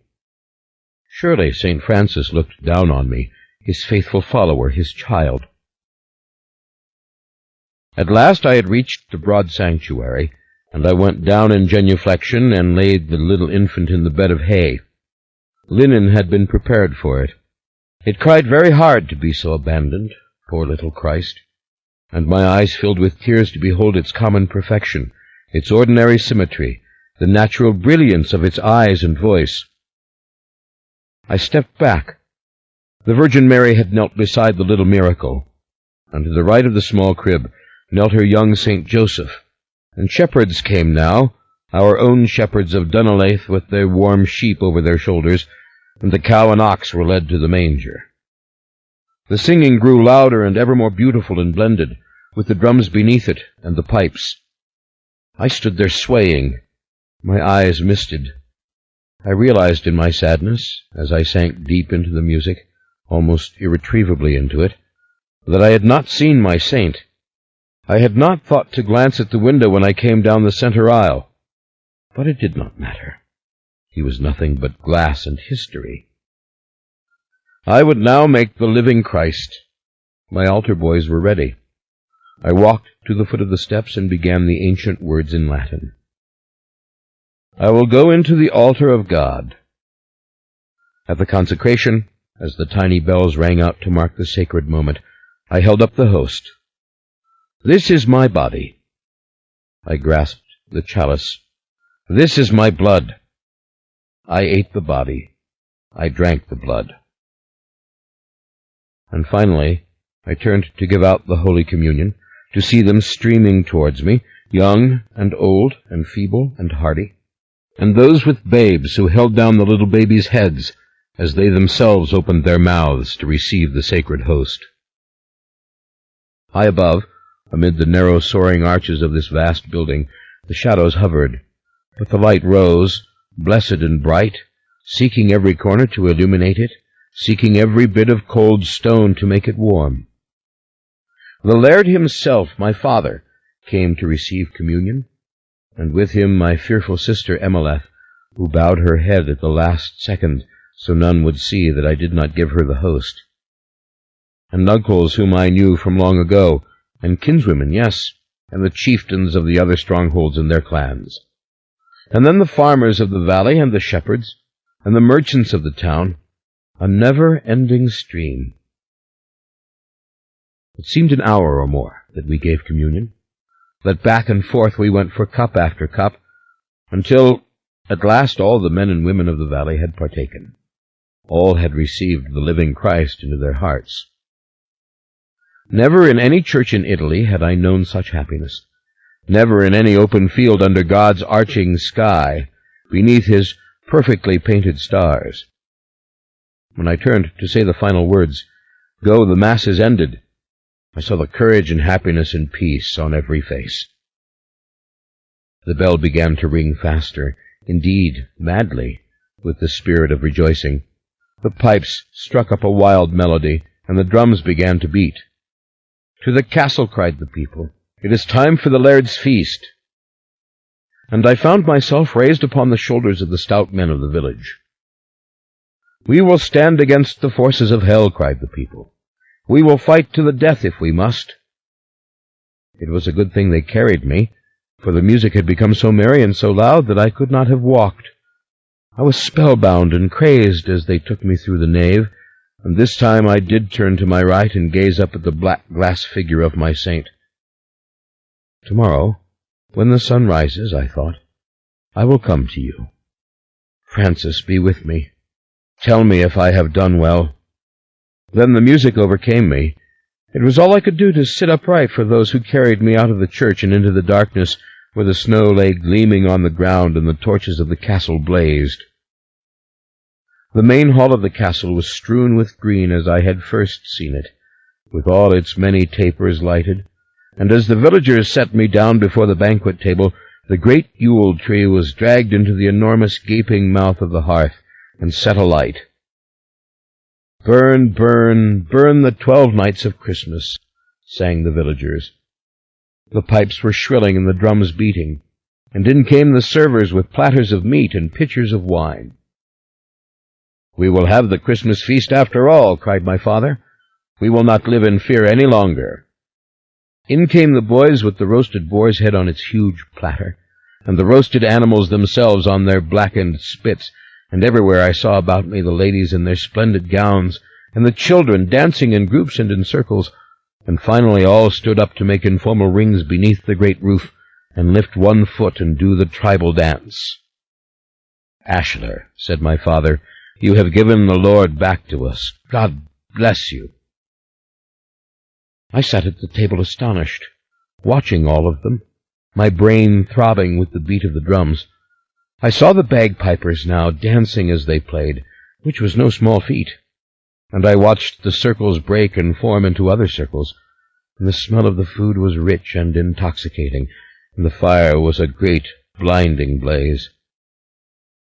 I closed my eyes. I do not know how long I lay with my head against the back of the chair, listening to their laughter and to their songs and to their music. Someone gave me some wine to drink, and I took it. Someone gave me some meat, and that I took as well. For it was Christmas, and I could have meat if I wanted, and must not be the poor Franciscan on this day of all days. I heard a change come over the room. I thought it merely a lull, and then I realized the drums had begun to beat more slowly. They had begun to sound more ominous, and the pipes were playing an attenuated and dark song. I opened my eyes. The assembly was wrapped in silence, or the spell of the music. I could not tell which.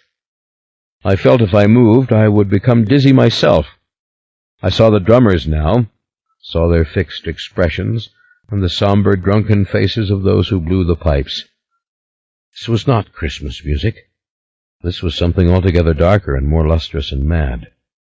I tried to stand up, but the music overcame me, and it seemed the melody had gone away from it, and it was only one theme repeated over and over, like a person reaching, making the same gesture again and again and again. Then came the scent. "Ah, it is only my sister," thought I, "and I alone know it, and I shall stifle whatever desire it creates." But then a gasp went up from those scattered about the great room, those gathered on the stairs.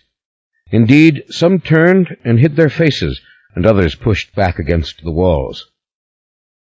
"What is it?" I cried out. My father stood staring as if no words could reach him.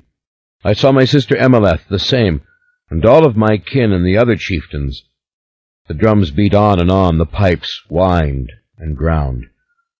The scent grew stronger, and as I struggled to remain standing, I saw a group of people, clothed only in black and white, come into the hall.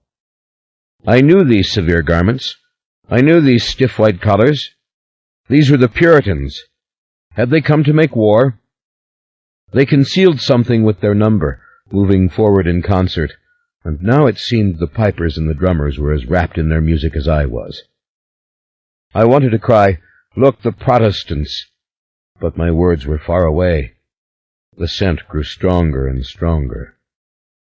And at last, the gathering of people in black broke open, and in the circle stood a small, bent and dwarfish female, with a great smiling mouth and a hump upon her back and burning eyes. "Taltos! Taltos! Taltos!" she screamed, and came towards me, and I knew the scent was coming from her. I saw my sister plunge towards me, but then my father caught her and forced her down to the ground. He held her struggling on her knees. One of the little people, bitter, fiery of eye. "Aye, but we shall make giants together, my tall brother, my spouse," she cried, and opening her arms she opened as well the tatters of her ragged gown. I saw her breasts huge and inviting, hanging down upon her small belly. The smell was in my nostrils, in my head, and as she stepped up onto the table before me, it seemed she grew tall and beautiful in my eyes, a woman of grace and slender limbs and long white fingers reaching out to caress my face. Pure female of your own ilk. "No, Ashler!" cried my sister, and I saw the downward movement of my father's fist and heard her body fall to the stone floor. The woman before me was beaming, and as I watched, her golden red hair grew longer and longer, coming down her naked back and down between her breasts. She lifted this veil now and revealed herself to me, cupping her breasts in both hands, and then dropping her hands, she opened the secret lips of the pink wet mouth between her legs.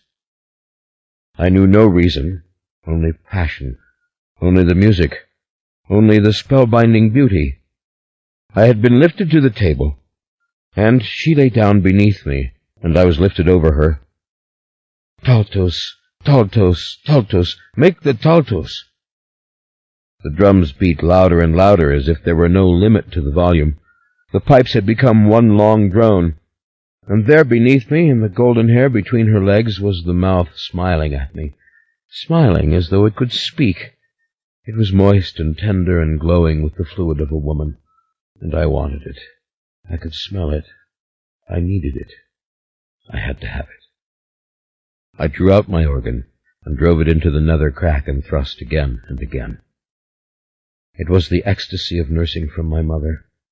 It was my whores in Florence, the ring of their laughter, the soft squeeze of their plump breasts. It was the hairy secrets beneath their skirts. It was a blaze of flesh tightening on me and drawing out of me cries of ecstasy. But it would not be finished. On and on it went. And to have lived a lifetime with so little of it, I had been a fool, a fool, a fool. The boards were rattling and booming with our love-making. Cups had fallen to the floor. It seemed the heat of the fire was consuming us. The sweat was pouring out of me. And beneath me, on the hard slats of wood, in the spilt wine and the scraps of meat and the torn linen, lay not the beautiful woman of shimmering red hair, but the tiny dwarfed hag with her hideous grin.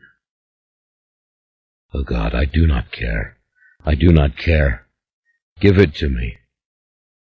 I all but screamed in my passion. On and on it went until there was no memory any more of reason or purpose or thought. In a daze I realized I had been dragged from the dwarfish woman, and that she was undulating on the boards before me, and that something was coming out of that secret wet place where I had put my seed. "No, I don't want to see it. Stop it," I screamed. "Oh, God, forgive me." But the whole hall rang with laughter, wild laughter, vying with the drums and with the pipes to make a din against which I had to cover my ears. I think I bellowed like a beast, but I could not hear myself. Out of the loins of the hag came the new Taltos, came its long, slithering arms, lengthening as they reached out, thin and groping, and fingers growing longer as they walked upon the boards, and at last its head, its narrow, slippery head, as even the mother cried in her agony, and it was born knowing, it was born pushing itself free from the dripping egg within the womb, and looking with knowing eyes at me. Out of her body it slithered, growing taller and taller, its eyes brilliant, its mouth open, its flawless skin gleaming as perfect as that of any human babe. And it fell upon its mother as I had once done, and began to drink from her, first draining one breast and then the other. And then it stood up, and all around the people cheered and roared. "Taltos, Taltos, make another, make a woman, make Taltos until the sun rises." "No, stop this," I cried. But this newborn horror, this baffled child, this strange wavering giant, had covered the hag of a woman, and was now raping her as surely as I had done. And another hag had been brought to me and placed before me, and I was being forced down upon her, and my organ knew her, and knew what it wanted, and knew the smell. Where were my saints? It seemed the people in the hall were stamping and singing, chanting now with the drums. All were one voice, monotonous and low and incessant. and when I was pulled back, my eyes rolled and I could not see. The wine was splashed in my face. A child was being born to this new woman who had been given me, and once again the people cried, "Taltos, Taltos, Taltos," and finally, "It is a woman! We have them both." The hall went wild with lusty cries. Once more the people were dancing, but not in circles, but arm in arm, and jumping up onto the boards and onto the chairs, and rushing up the steps merely to jump in the air. I saw the laird's face, full of wrath and horror, his head shaking as he cried out to me, but his words were lost. "Make them till Christmas morning," cried the people. "Make them and burn them." And as I struggled to my knees, I saw them take the firstborn, the boy, who was now as tall as his father, and throw him into the Christmas fire. "Stop it! Stop this in the name of God!" No one could hear me. I could not hear myself. I could not hear him scream, though I know that he did. I saw the anguish in his smooth face. I went down on my knees and bowed my head. God help us. It is witchcraft. Stop it, oh God, help us. They have bred us for sacrifice. We are the lambs. Oh God, please, no more to die. The crowd was roaring, swaying, humming in the mighty and endless drone.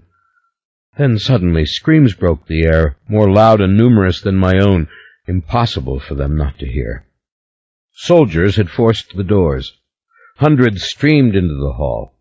For every man in armor with a shield and sword, there came a shepherd or a plowman with a pitchfork or a crude plowshare in his hand.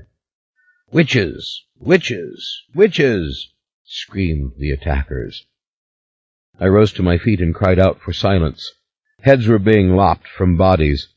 Those who were stabbed were screaming for mercy. Men fought to protect their women, and not even the little children were being spared. The assailants laid hold of me. I was carried out of the hall, and with me the other monsters, newborn, and the hags from which they had come. The cold night opened up, and it seemed the screams and war cries echoed off the mountains. "Dear God, help us, help us," I cried. "Help us, this is evil, this is wrong, this is not your justice. No, punish those who are guilty, but not all. Dear God!" My body was flung on the stone floor of the cathedral, and I was dragged up the aisle. All around me I heard the great windows bursting. I saw flames. I began to choke on the black smoke, but my body was being scraped as I was dragged. I saw in the far distance the hay of the manger explode. The tethered animals were bellowing in the fire from which they could not escape. And finally, at the foot of the tomb of St. Ashlar, I was thrown. "Through the window! Through the window!" they cried. I struggled to my knees. All the wooden benches and ornaments of the cathedral were burning. The whole world was smoke and the cries of the massacred. And suddenly, my body was lifted by hands that held each foot and each arm, and by these beings I was swung back and forth, and then flung towards the great window of the saint himself. I felt my chest and my face slam against the glass. I heard it break, and I thought, surely now I will die. I will go up into the peace, and into the night, and into the stars, and God will explain why all this has come about. It seemed I saw the valley. I saw the town burning. I saw every window a fiery mouth. I saw hovels blazing. I saw the bodies strewn all around me, and in a daze I realized that these were not the visions of a rising soul. I still lived. And then the mob came, and once again laid hands on me in their fury. "Drag him to the circle," they said. "Drag all of them. Burn them in the circle. Burn the witches and the Taltos." All was blackness and panic, a gasp for breath, a desperate attempt for purchase. Nothing for one moment that was not wild animal struggle. No, dear God, help us. Don't let it be the flames. As they raised me to my feet, I saw the dim ancient circle of stones surrounding us, their crude outlines looming against the sky and against the flames of the town burning behind us, the flames engulfing the great cathedral, all of its beautiful glass broken and gone. A stone struck me, and then another, and another. and a third brought the blood pouring from my eye. I heard the flames, I felt the heat, but I was dying beneath the stones. One after another they struck my head, pitching me this way and that way, so that I scarce felt the fire when it touched me. Dear God, into thy hands thy servant Ashler can do no more. Dear God, infant Jesus, take me. Blessed Mother, take me. Francis, come to help me up. Holy Mary, Mother of God, now and at the hour, into thy hands. And then,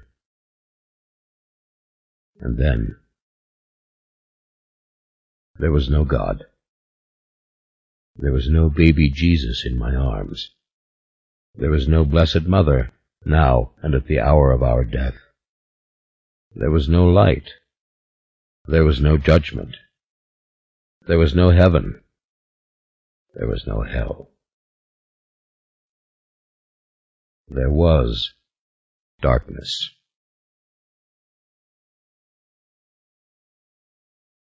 And then came Suzanne. Suzanne calling in the night. Ashler, St. Ashler, a bright, fleshly being, scarcely visible in the circle. And look at it, the ring of stones, how round. Hear her voice. And down the long, long years the call came, feeble and tiny, like the faintest spark. And then louder and clearer, and I came together to hear it. Come now, my Lasher, hear my voice. Who am I, child? Was this my voice speaking? Was this my own true voice speaking at last? No time, no past, no future, no memory. Only a dim vision of warm flesh through the mist, a blurred entity reaching upwards from the circle.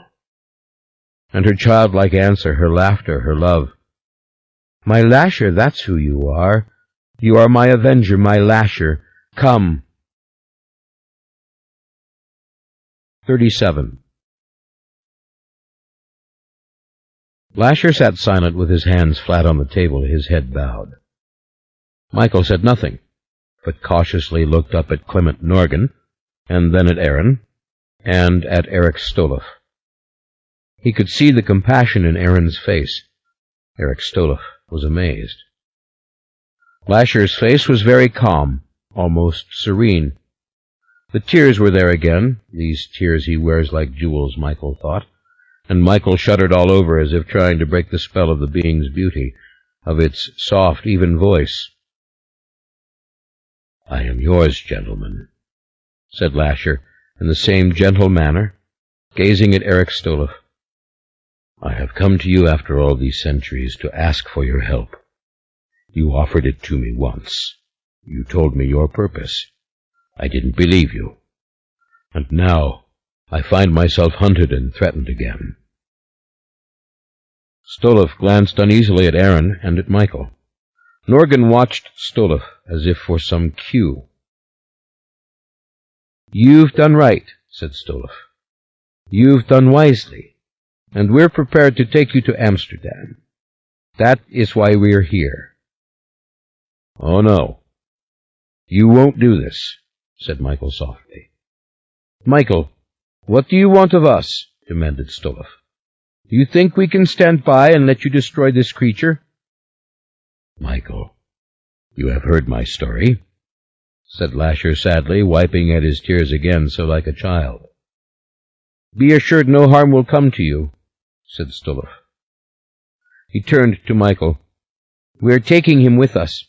We're taking him out of your hands and out of any place where he can hurt you or any of your women. It will be as if he was never here. No, wait, said Lasher.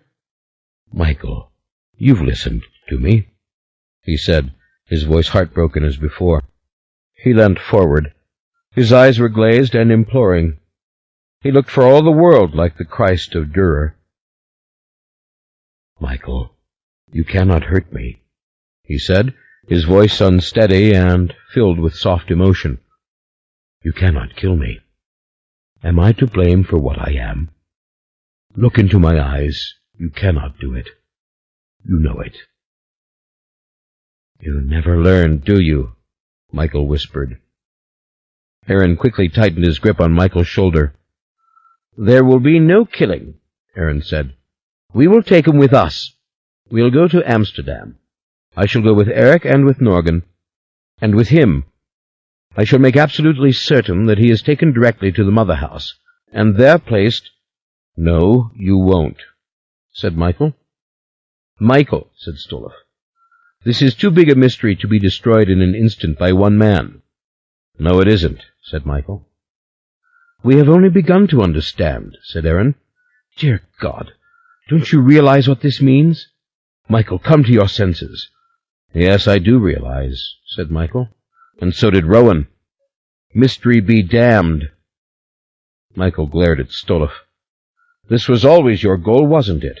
Not to watch and wait and collect knowledge, but just what the Dutchman told Lasher, to bring the Taltos together, to unite a male and a female and begin the breed again."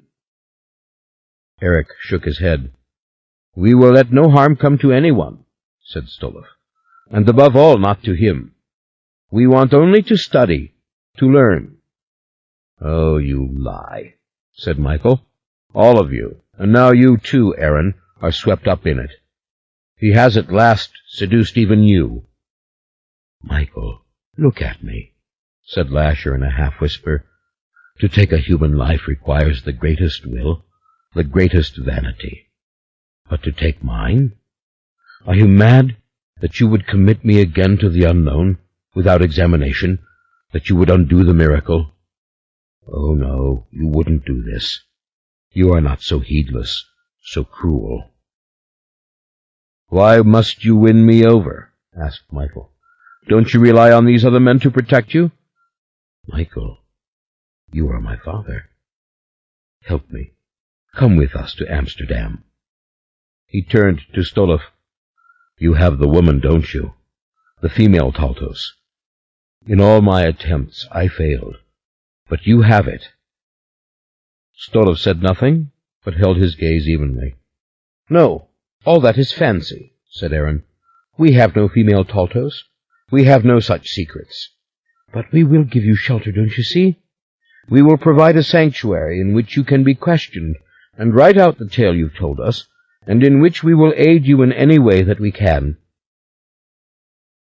Lasher gave a small smile to Aaron, and again he glanced at Stoloff. He took another careless swipe at his tears with his long, graceful hand. Michael did not take his eyes off the creature. "Aaron, they killed Dr. Larkin," said Michael. "They killed Dr. Flanagan in San Francisco. They would destroy any obstacle. They want the Taltos, and it is as the Dutchman told Ashler 500 years ago. You've been their dupe, and so have I. You knew it when we came into this room." "I can't believe it. I can't." "Stoloff, talk to me," said Aaron. "Norgan, go, call Yuri. Yuri is with Mona at the other house. Call there. He must come." Norgan didn't move. Slowly, Stoloff rose to his feet. "Michael," said Stoloff, "this will be difficult for you. You want vengeance. You want to destroy." "You're not taking him, friend," Michael answered. "Don't try it." "Be still. Wait for Yuri," said Aaron. "Why? So that I'll be further outnumbered? Have you forgotten the poem I gave you?" "What poem?" asked Lasher, wide-eyed in his curiosity. "You know a poem? Will you say the poem for me? I love poems. I love to hear them. Rowan said them so well." "I know 1,000 poems," said Michael. "But you listen to this stanza and understand. Let the devil speak his story, let him rouse the angel's might, make the dead come back to witness, put the alchemist to flight." "I don't know the meaning," said Lasher innocently. "What is the meaning? I cannot see it. There are not enough rhymes." Suddenly Lasher looked to the ceiling. So did Stoloff, or rather he cocked his ear and stared off as if putting his sight on hold as he sought to track a sound. It was that thin music, that old grinding thin music, Julia's gramophone. Michael laughed. As if I needed it. As if I'd forgotten. He shot out of the chair, towards Lasher, who slipped back, just escaping his grasp. Lasher backed up behind Stoloff and Norgan, who both scrambled to their feet. "You can't let him kill me," Lasher whispered. "Father, you can't do it. No, it will not end for me again like this." "The hell it won't," said Michael. "Father, you are like the Protestants who would destroy forever the beautiful stained glass. Tough luck." The creature bolted to the left and stopped dead, staring at the door to the pantry. In the blink of an eye, Michael had seen it too. The figure of Julien, standing in the doorway, vivid, musing, gray-haired and blue-eyed, arms folded, barring the way. But Lasher was already darting down the hallway as the other men struggled clumsily to follow his fleet and noiseless steps. Michael knocked Aaron backwards, out of his way, and went after them, shoving Stoloff hard to one side and dealing a vicious blow to Norgan so that the man buckled and went down. Lasher had come to a halt. The thing stood frozen, staring towards the front of the house. Again Michael saw it, the very same figure of Julien, framed within the giant keyhole front door. Still, smiling, arms folded as before. As Michael lunged at Lasher, he danced to the side and pivoted and ran up the stairs. Michael was right behind him, chest heaving, his hands out, just missing the hem of Lasher's black cassock, the edge of his black leather shoe. He heard Stoloff's shout close behind him. He felt Stoloff's hand on his shoulder. There at the top of the stairs, across the landing blocking the door to the rear of the house, stood Julien once more, and Lasher, seeing him, backed up, almost falling, then ran down the second-floor hall and thundered up the next flight of stairs to the third floor. "Let me go," Michael roared, shoving at Stoloff. "No, you are not going to kill him. You will not." Michael spun round, left arm rising in the proverbial hook, knuckles connecting with the man's chin and sending him out and over backwards down the entire length of the steep stairs. For 1 second, he stared in horrible regret at the figure of Stoloff, twisted, smashing to the floor. But Lasher had reached a haven, the third-floor bedroom, and Michael could hear him sliding the bolt. Rushing up after him, Michael slammed his fists against the door. He barged into it with his shoulder once, twice, and then stood back and kicked hard against the wood, splintering it from the lock. The music was playing thinly from the little gramophone. The window to the porch roof was open. "No, Michael, for the love of God. No, don't do this to me," whispered Lasher. "What have I done but try to live?" "You killed my child, that's what you did," said Michael. "You left my wife on the brink of death. You took the living flesh of my child and subjugated it to your will, your dark will. That's what you did. And you killed my wife. You destroyed her, like you destroyed her mother and her mother's mother and all those women, all the way back. Kill you? I will kill you with pleasure. For St. Francis I will kill you, for St. Michael, for the Blessed Virgin and for the Christ child you so love." Michael's right fist drove into Lasher's face. Lasher caught the blow, staggering to the side and dancing around in a great circle suddenly, the blood pouring from his nose. "God, no, don't do it. Don't do it. You wanted to be flesh? Well, you are flesh, and now you'll know what happens when flesh dies." "But I do know. God help me," Lasher shouted. As Michael came at him again, Lasher kicked Michael hard in the leg, and with his own fist drove Michael back against the wall. The blow astonished Michael, coming as it had from the long, slender limb which seemed so powerless, and which was obviously not. Michael climbed to his feet, dizzy, pain again. "No, not yet." "Damn you," he said. "Damn you that you have the strength you do, but this time it will not be enough." He swung at the creature, but the creature dodged the blow, with another broad, graceful, bowing step. Again the white fist was clenched and smashing against Michael's jaw before he could duck or raise his right arm in defense. "Michael, the hammer," said Julien. The hammer. On the sill of the open window. The hammer with which he had searched the house that night, looking for the prowler and finding only Julien in the dark. He dashed for it, grabbed it by the handle, turned it round, and, holding it with both hands, rushed at the creature and brought the claw end down into the thing's skull. Through the hair, through the tender skin, through the fontanelle, through the opening that had not closed, the iron claw sank. The creature's mouth formed a perfect oval of amazement. The blood exploded upwards as if from a fount.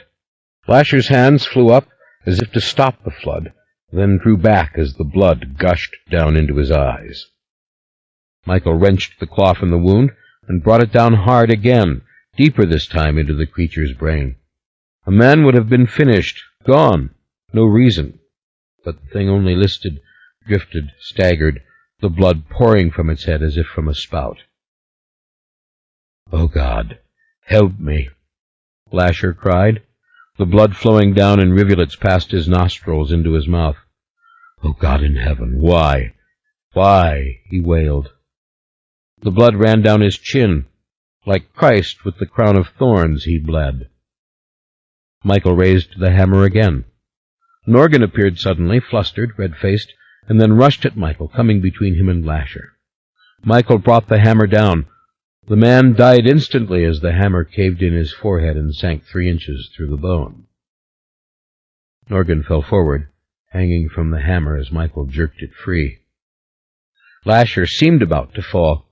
He danced, listed, cried softly, the blood still flowing, mingled now with his sleek black hair. He gazed at the window. The window to the porch roof was open.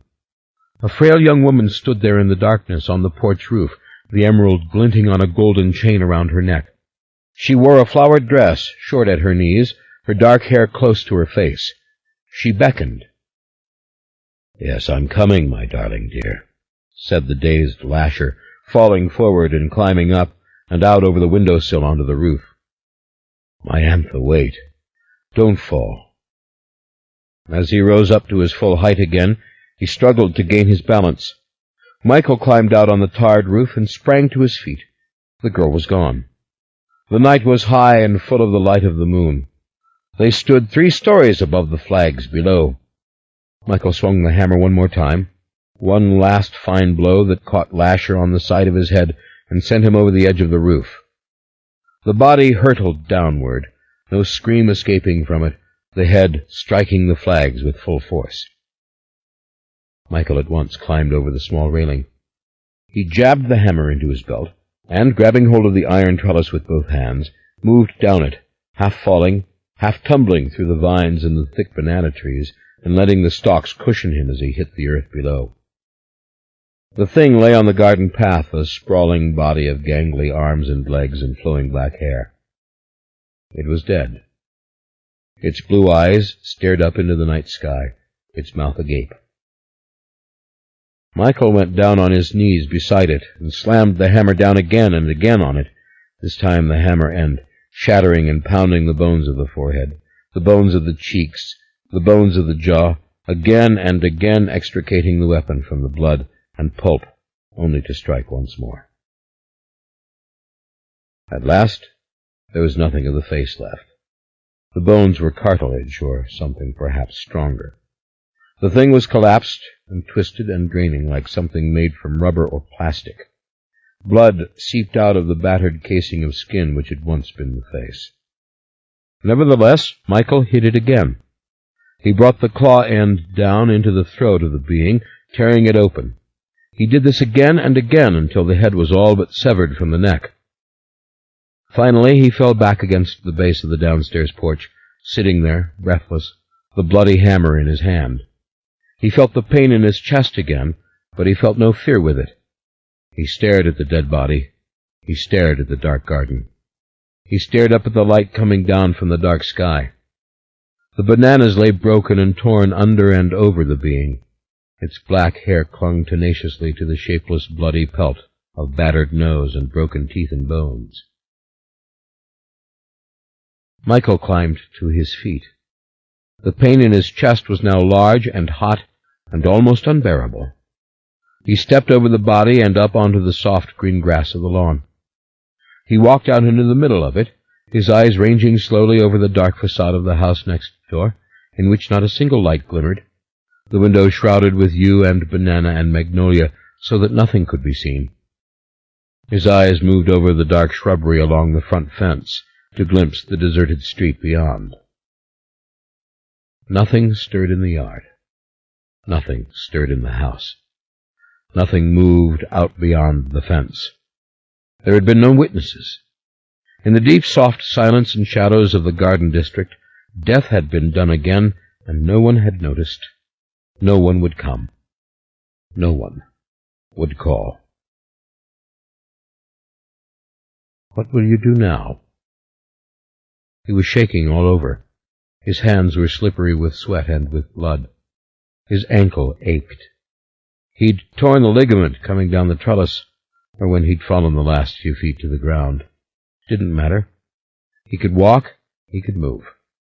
He could wipe off the hammer.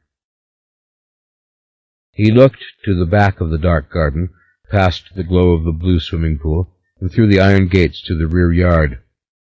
He saw the great arms of Deirdre's oak reaching upward, crowding out the pale clouds. Under the oak, he thought. When I catch my breath. When I...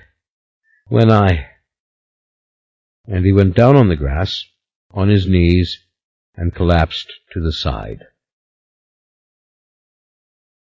38. For a long time he lay there. He didn't sleep. The pain came and went.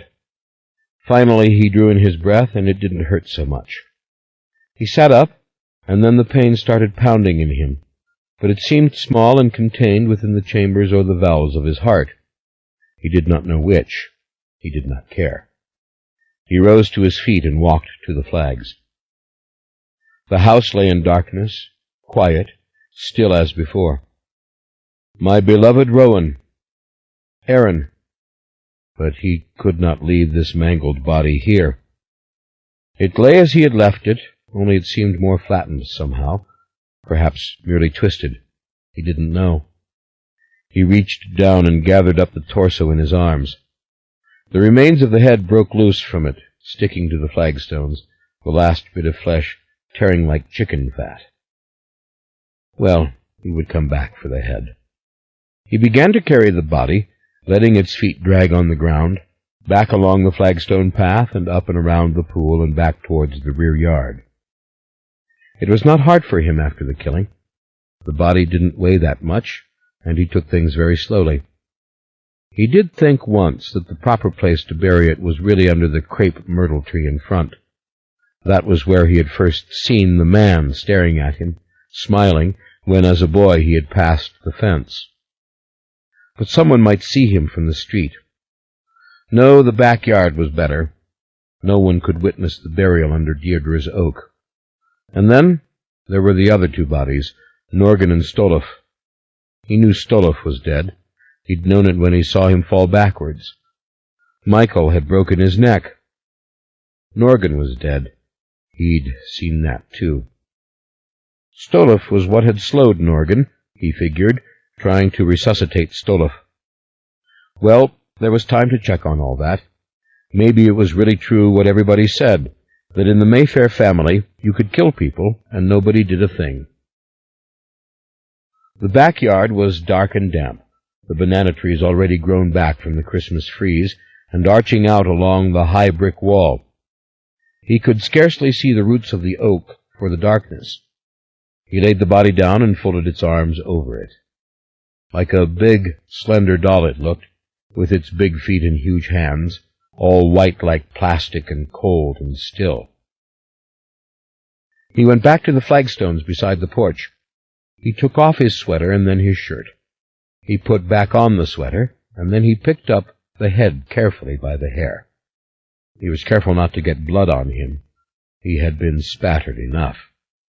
He got most of the skin and shattered bone and blood up with the head, but then he had to reach for the remainder in a soft, moist, bloody handful.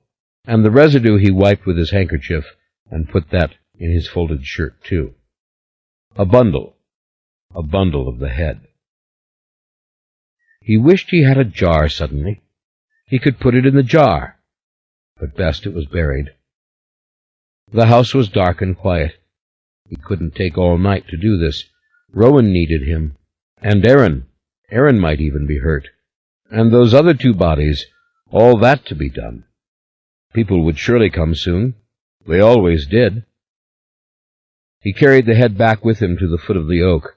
Then he closed and locked the iron gates to the rear yard, just in case one of the cousins came wandering about. The shovel was in the back shed. He had never used it. The gardeners here did that sort of work, and now he was going to bury this body in the pitch dark. The ground was sodden beneath the tree from all the spring rain, and it wasn't hard for him to dig a fairly deep grave. The roots gave him trouble. He had to go out from the base farther than he intended, but finally he had made a narrow, uneven hole, nothing like the rectangular graves of horror films and modern funerals, and he slipped the body down into it, and then the blood-soaked bundle of shirt which contained the head.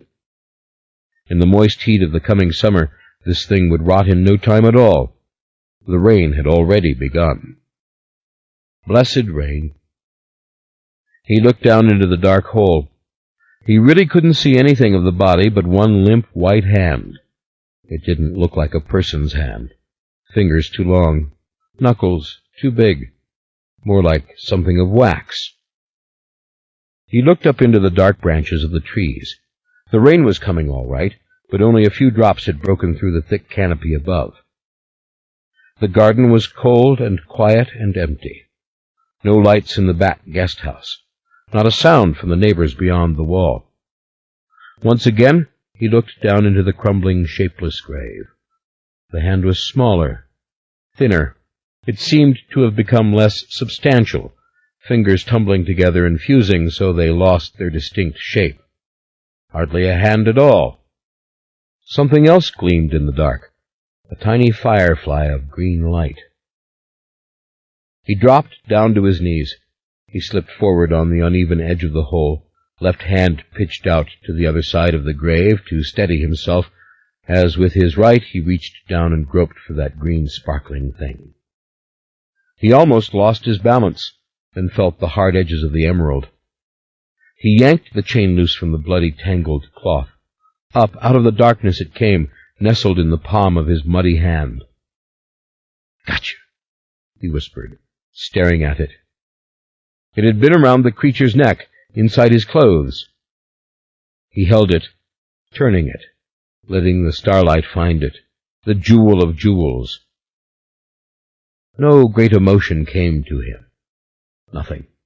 Only a sad, grim satisfaction that he had the Mayfair emerald, that he had snatched it from oblivion, from the covert, unmarked grave of the one who had finally lost. Lost. His vision was blurred, but then it was so divinely dark out here, and so still.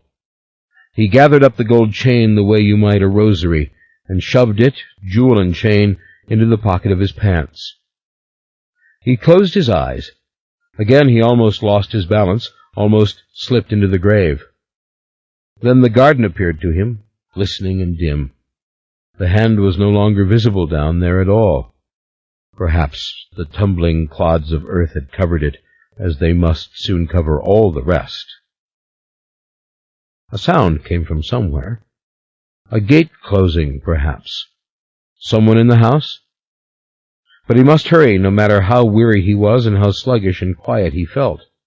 Hurry. Slowly, for a quarter of an hour or more, he shoveled the moist earth into the hole. Now the rain was whispering around him, lighting up the shiny leaves of the camellias and the stones of the path. He stood over the grave, leaning on the shovel. He said aloud the other verse of Julien's poem. "Slay the flesh that is not human, trust to weapons, crude and cruel, for dying on the verge of wisdom, tortured souls may seek the light." Then he slumped down beside the oak and closed his eyes. The pain thudded in him, as if it had waited patiently and now it had its moment.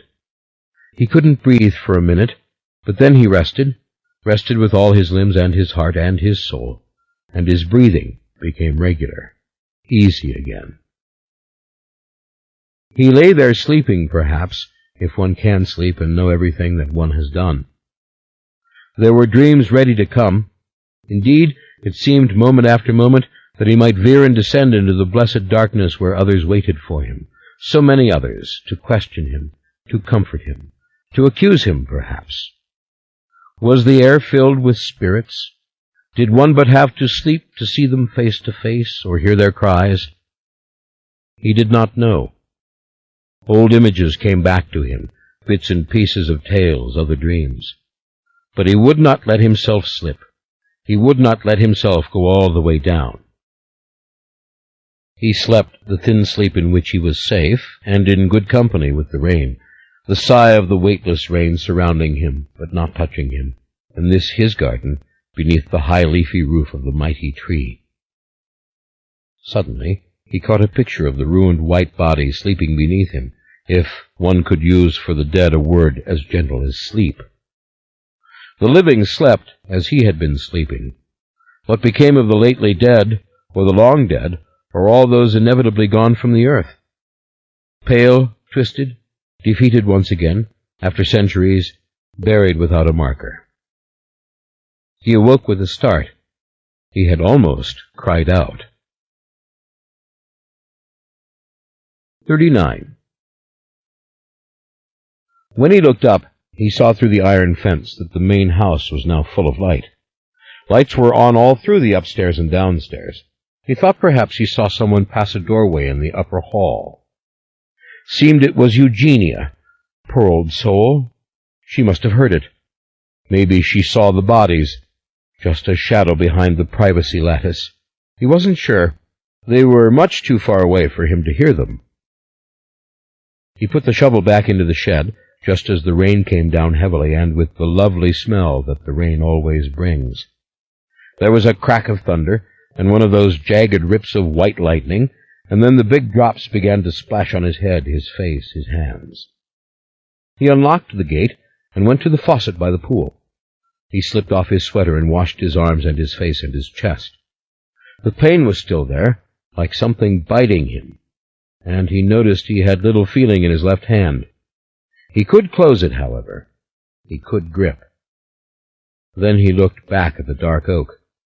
He could make nothing out of the darkness beneath it, the deep dark of the entire yard now beneath the rainy sky. The rain washed Lasher's blood from the flags where Lasher had died. It fell hard and steady, washing them clean until nothing was left to mark the spot at all. He stood there, watching, getting soaked and wishing he could smoke a cigarette, but knowing the rain would put it out. Through the dining-room window he could see a hazy image of Aaron still sitting at the table, as if he had never moved, and the tall dark figure of Yuri standing about almost idly. And then the figure of someone else he did not know. All of them in the house. Well, it was bound to happen. Someone was bound to come. Beatrice, Mona, someone. Only after all that blood was washed away did he walk over the spot and go around to the front door of the house. There were 2 police cars parked there end to end, with their lights flashing, and a gathering of men, including Ryan and young Pierce, at the gate. Mona was there in a sweatshirt and jeans. He felt like crying when he saw her. My God, why don't they arrest me, he wondered. Why didn't they come out into the yard? God, how long have they been here? How long did it take me to dig the grave? All this seemed vague in his mind. He noted there was no ambulance, but that didn't mean anything. Perhaps his wife had died upstairs, and they had already taken her away. Got to go to her, he thought. Whatever happens, I'm not being dragged out of here until I kiss her goodbye. He walked towards the front steps. Ryan started speaking to him the moment he saw him. Michael, thank God you're back. Something really inexcusable happened. It was all a misunderstanding. Happened right after you left. And I promise you it will not happen again. What is that? Asked Michael. Mona stared at him, her face impassive and undeniably beautiful in a lovely, youthful way. Her eyes were so green. It was amazing to him.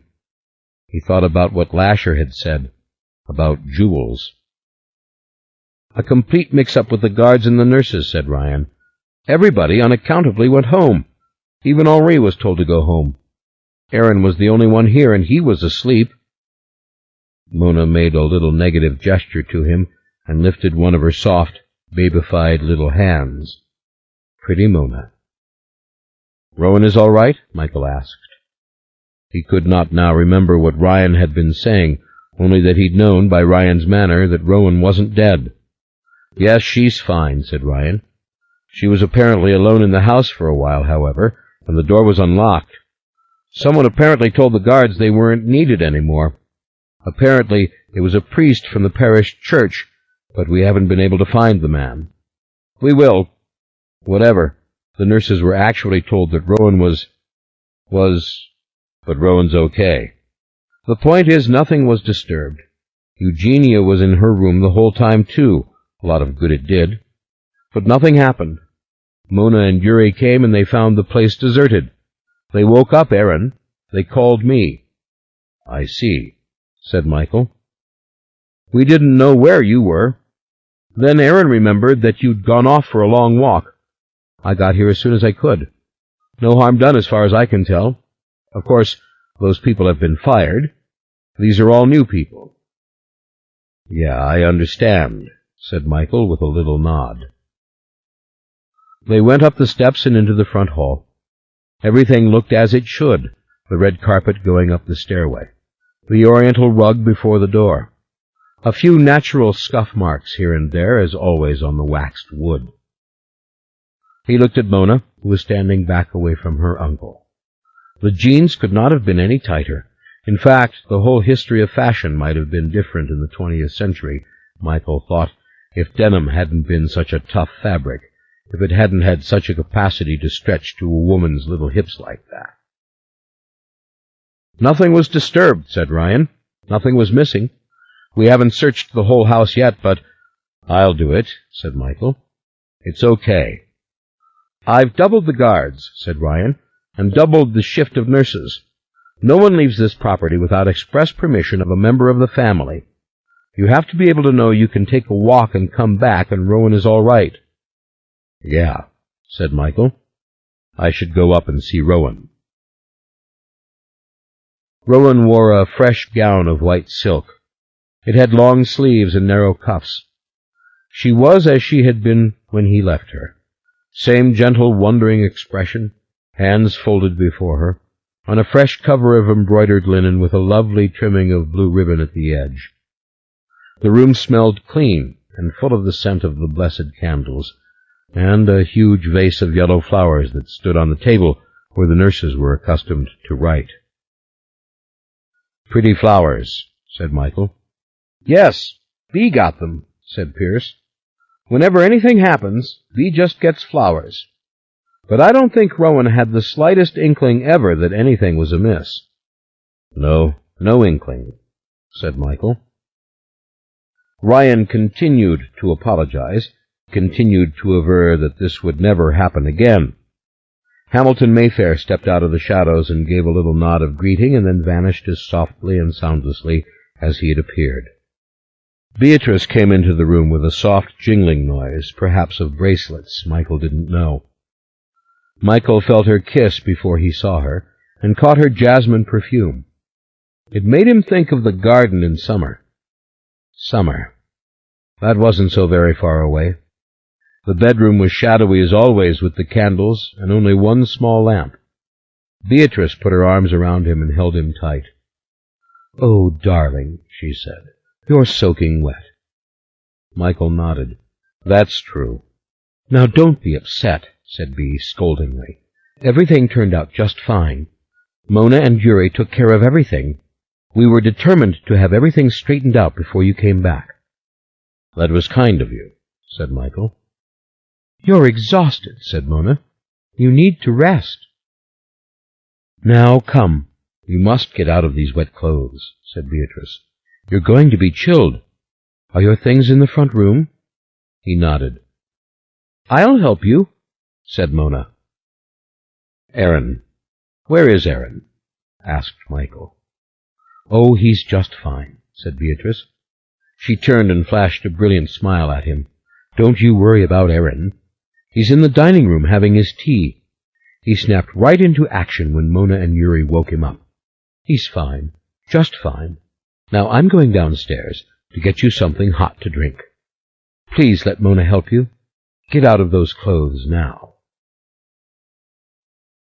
She cast a long look up and down at him, and he looked down and saw the dark splatters all over his sweater and pants. The clothes were so wet and so dark you couldn't tell the difference between the blood and the water, but when the clothes dried you could. Mona opened the door of the front bedroom, and he followed her inside. There was the wedding bed with its white canopy. More flowers, yellow roses. The draperies of the front windows were opened, and the streetlight shone in the wandering branches of the oaks. Like a treehouse, this bedroom, Michael thought. Mona started to help him with his sweater. "You know what? These clothes are so old, I'm going to do you a real favor. I'm going to burn them. Does this fireplace work?" He nodded. "What did you do with the bodies of the two men?" "Shh! Don't talk so loud," she said with an immediate sense of immense drama. "Yuri and I took care of that. Don't ask again." She pulled down his zipper. "You know I killed it," he said. She nodded. "Right. I wish I could have seen it. Just one time. You know, had a really good look at him." "No, you didn't want to see it. And don't ever go looking for it. Don't ever ask me where I disposed of it, or—" She didn't answer him. Her face seemed still, determined, beyond his influence, beyond his tenderness or his concern.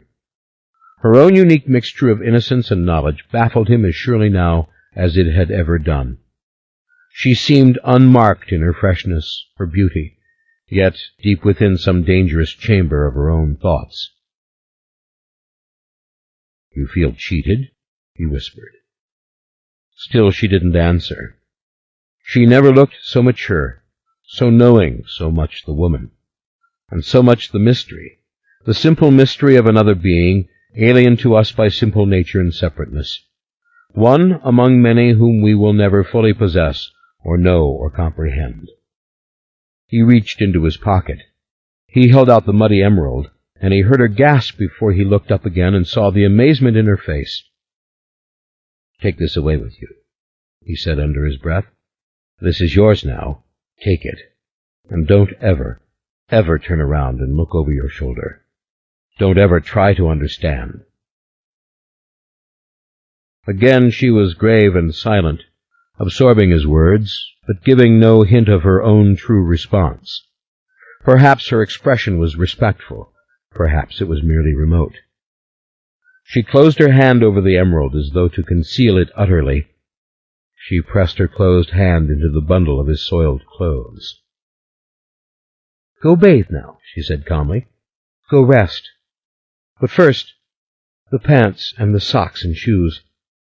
Let me get rid of them, too." 40. The morning light woke him up.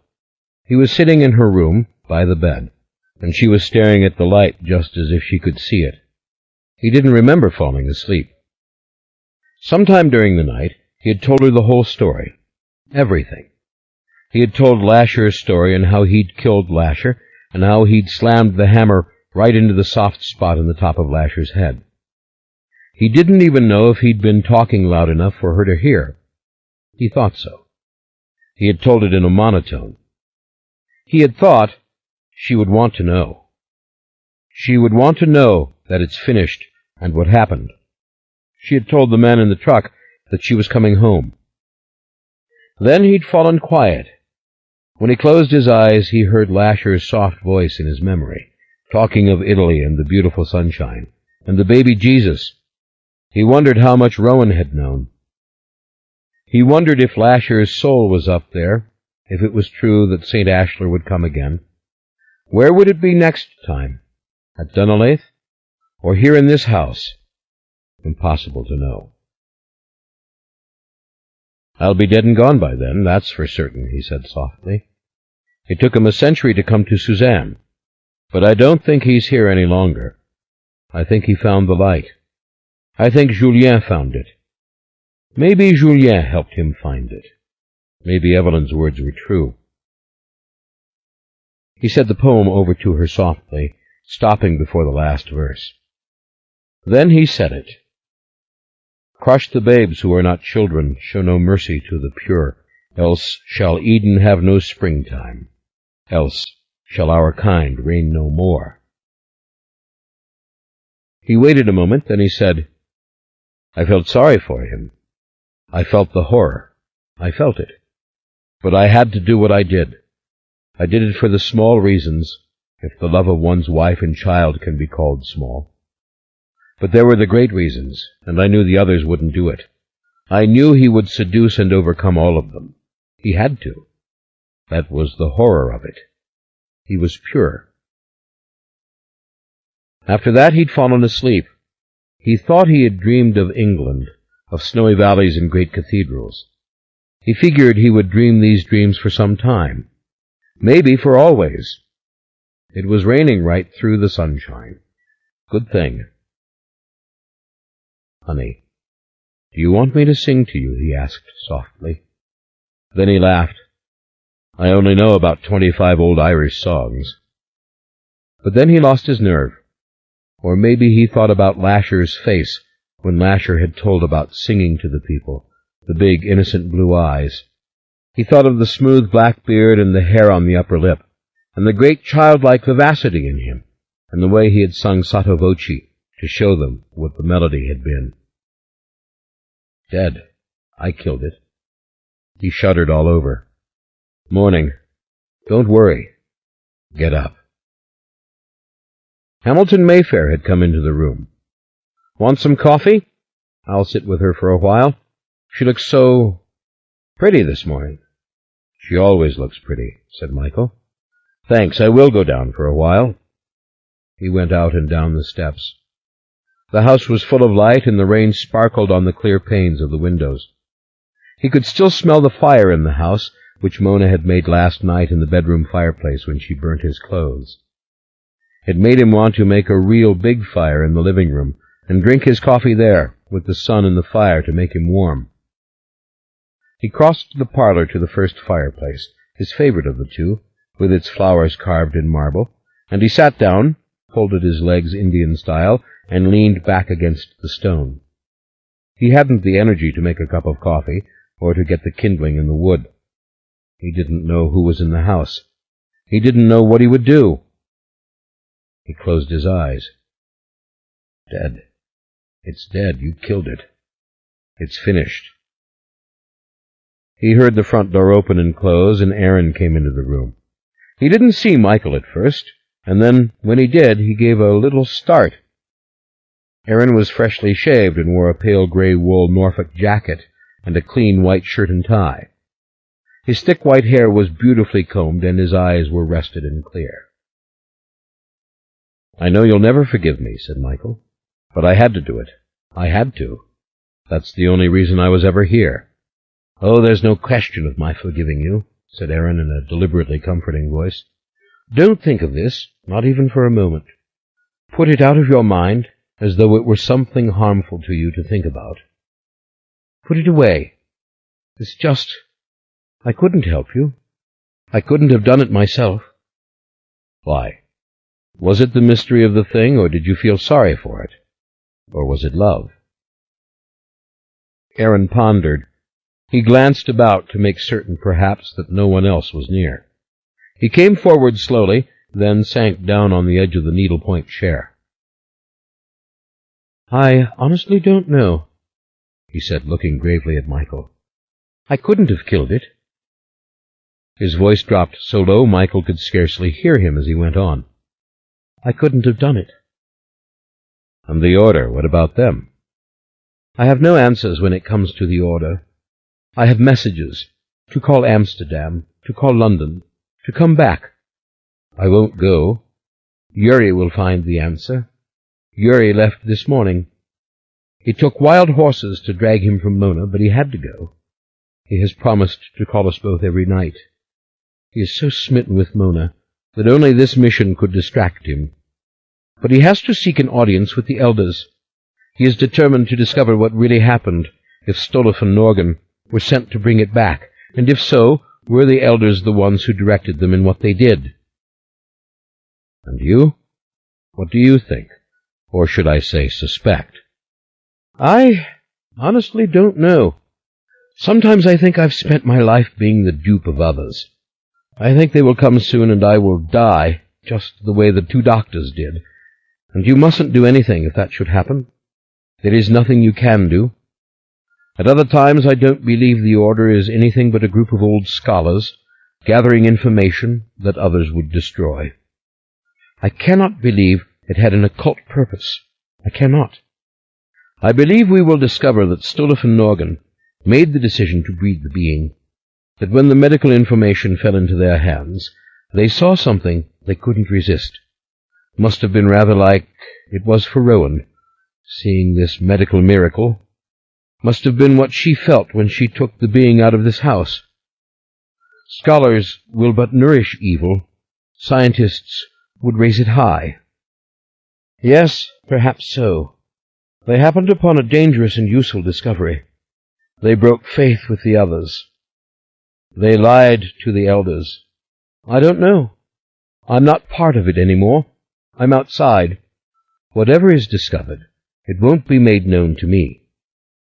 But Yuri, could they hurt him? Aaron gave a discouraged sigh. They've taken him back, or so they say.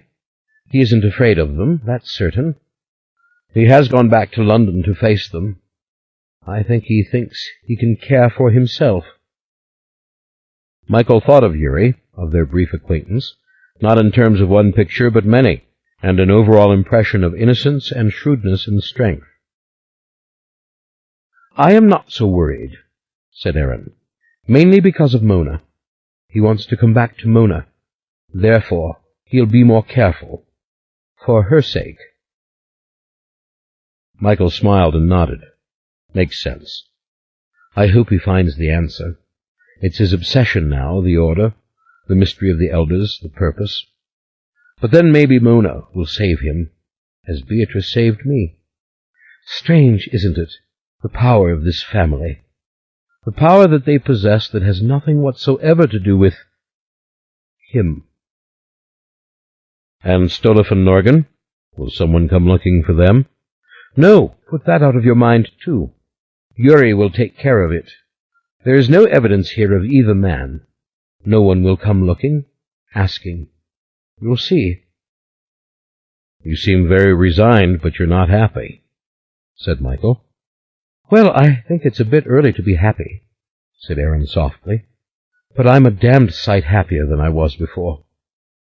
He thought for a moment. I am not ready to sweep away all the beliefs of a lifetime because two men did evil things. Lasher told you, said Michael. He told you it was the purpose of the Order. Ah, he did. But that was long, long ago. That was in another time when men believed in things that they do not believe in now. Yes, I suppose it was. Aaron sighed and gave a graceful shrug. Yuri will find out. Yuri will come back. But you're not really afraid they'll hurt you, if they are the bad guys, I mean? No, said Aaron. I don't think they will bother. I do know them, somewhat, after all these years. Michael made no answer. And I know I am no longer a part of them, Aaron continued, in any conceivable way. I know that this is my home. I know I am married, and I will stay with Bee, and this is my family. And perhaps, as for the rest of it, the Talamasca, its secrets, its purposes, perhaps I don't care. Perhaps I stopped caring on Christmas when Rowan lost the first round of her battle. Perhaps I ceased to care altogether, and for certain when I saw Rowan on the stretcher, and her face blank, her mind gone. I don't care, and when I don't care about something, in an odd way, I can be as determined about it as about anything else. Why didn't you call the police about Stolliffe and Norgan? Aaron seemed surprised. You know the answer, he said. I owed you that much, don't you think? Let me give you some of my serenity. Besides, Mona and Yuri made the decision, really. I was a bit too dazed to take credit. We did the simpler thing. As a rule of thumb, always do the simpler thing. The simpler thing? Yes, what you did to Lasher. The simpler thing. Michael didn't answer. There is so much to be done, said Aaron. The family doesn't realize that it is safe, but it soon will. There will be many subtle changes as people come to realize that it's finished, that the blinds are really open and the sun can really come in. Yes. We will get doctors for Rowan. We will get the best. Ah, I meant to bring a tape with me, The Cannon by Pachelbel. Bea said Rowan loved it, that one day they had played it when Rowan was at Bea's. Bea's. I'm speaking of my own home. Did you believe all he said? About the Taltos, about the legends and the little people? Yes, and no. Aaron thought for a long moment, then he added, I want no more mysteries or puzzles. He seemed amazed at his own calm. I want only to be with my family. I want for Deirdre Mayfair to forgive me for not helping her, for Rowan Mayfair to forgive me for letting this happen to her. I want you to forgive me for letting you be hurt, for letting the burden of the killing fall upon you. And then I want, as they say, to forget. The family won, said Michael. Julien won. You won, said Aaron, and Mona has just begun her victories, he said with a little smile. Quite a daughter you have in Mona. I think I'll walk uptown to see Mona. She says she is so in love with Yuri that if he doesn't call by midnight, she may go mad. Mad as Ophelia went mad. I have to see Vivian and visit with ancient Evelyn. Would you like to come? It's a beautiful walk up the avenue, just the right length, about 10 blocks. Not now. A little later, perhaps. You go on. There was a pause. They want you up at Amelia Street, said Aaron. Mona is hoping you will guide the restorations. The place hasn't been tampered with in many a year. It's beautiful. I've seen it. It needs you. Sounds like something I can handle. You go on. The rain came again the next morning. Michael was sitting under the oak outside near the freshly turned earth, merely looking at it, looking at the torn-up grass. Ryan came out to talk to him, staying carefully to the path, not to get mud on his shoes. Michael could see it was nothing urgent. Ryan looked rested. It was as if Ryan could sense that things were over. Ryan ought to know. Ryan didn't even glance at the big patch of earth above the grave. It all looked like the moist and sparse earth around the roots of a big tree where grass would not grow. I have to tell you something, said Michael. He saw Ryan stop, a sudden revelation of weariness and fear, then catch up with himself and very slowly nod. There's no danger any more, Michael said, from anyone now. You can pull off the guards. 1 nurse in the evenings. That is all we require. Get rid of Henri, too, if you would. Pension him off or something, or send him up to Mona's place. Ryan said nothing, then he nodded again. I leave it to you, how you tell the others, said Michael. But they should know. The danger's past. No more women will suffer. No more doctors will die. Not in connection with this. You may hear again from the Talamasca. If you do, you can send them to me. I don't want the women to go on being frightened. Nothing will happen. They are safe. As for those doctors who died, I know nothing that would help. Absolutely nothing at all. Ryan seemed about to ask a question, but then he thought better of it, obviously, and he nodded again. I'll take care of it, Ryan said. You needn't worry about any of those things. I'll take care of the question of the doctors, and that is a very good suggestion regarding Henri. I will send him uptown. Patrick will just have to put up with it. He's in no condition to argue, I suppose. I came out to see how you were. Now I know that you are all right. It was Michael's turn to nod. He gave a little smile.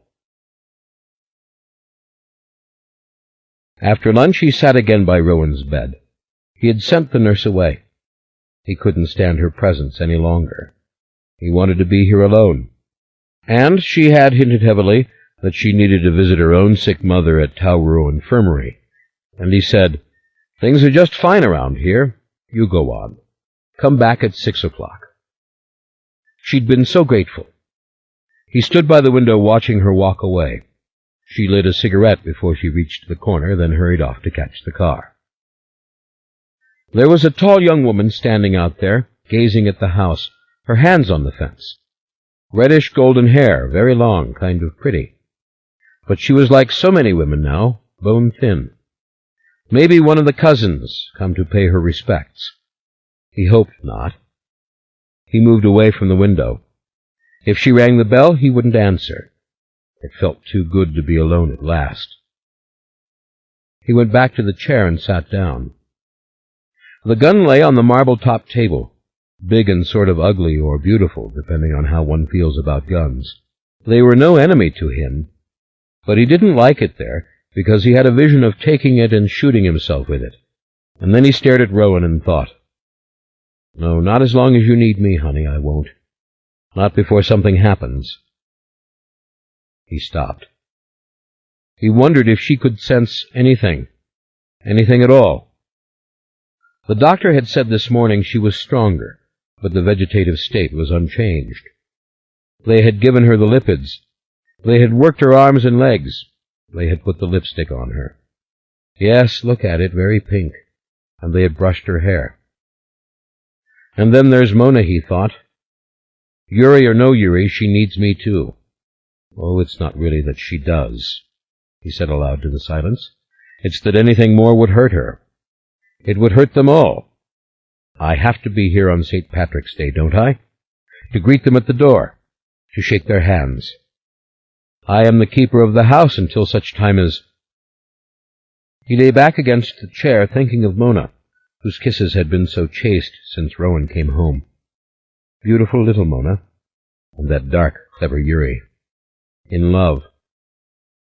Maybe Mona was already working out the scheme for Mayfair Medical.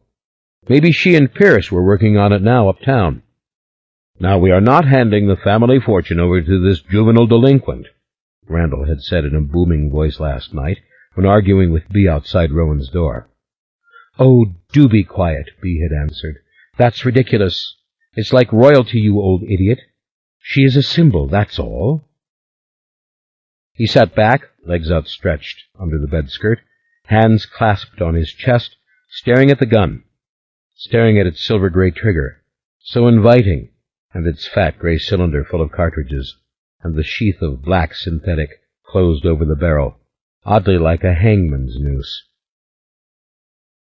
No, sometime later, perhaps, he thought, although he didn't think he would ever do it that way. Maybe just drink something strong, something that crept through you and poisoned you slowly, and then crawl in bed beside her and hold on to her and go to sleep with her in his arms. When she dies, he thought, yes, that's exactly what I'll do. He had to remember to take the gun away and put it someplace safe. With all the children, you never knew what would happen. They had brought children to see Rowan this morning, and St. Patrick's Day would draw the children as well. Big parade on Magazine Street, only 2 blocks away. Floats, people throwing potatoes and cabbages, all the makings of an Irish stew. The family loved it, they'd told him. He would love it too. But move the gun, do that. One of the children might see it. Silence. The rain falling. The house creaking as if it were populated when it was not. A door slamming somewhere as if in the wind. Maybe a door of a car outside or the door of another house. Sound could play tricks on you like that. Rain tapping on the granite windowsills, a sound peculiar to this octagonal and ornate room. I wish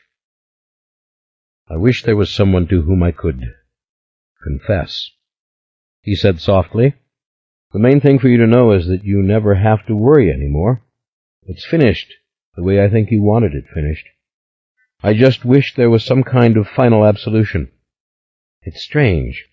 It was so bad when I failed at Christmas, and now somehow it's harder, but I've won. There are some battles you don't want to fight, and winning costs too much." Rowan's face remained unchanged. "You want some music, darling?" he asked. "Do you want to hear that old gramophone? I frankly find it a comforting sound. I don't think anybody else is listening to it now but you and me. But I'd like to play it. Let me go get it." He stood up and bent down to kiss her.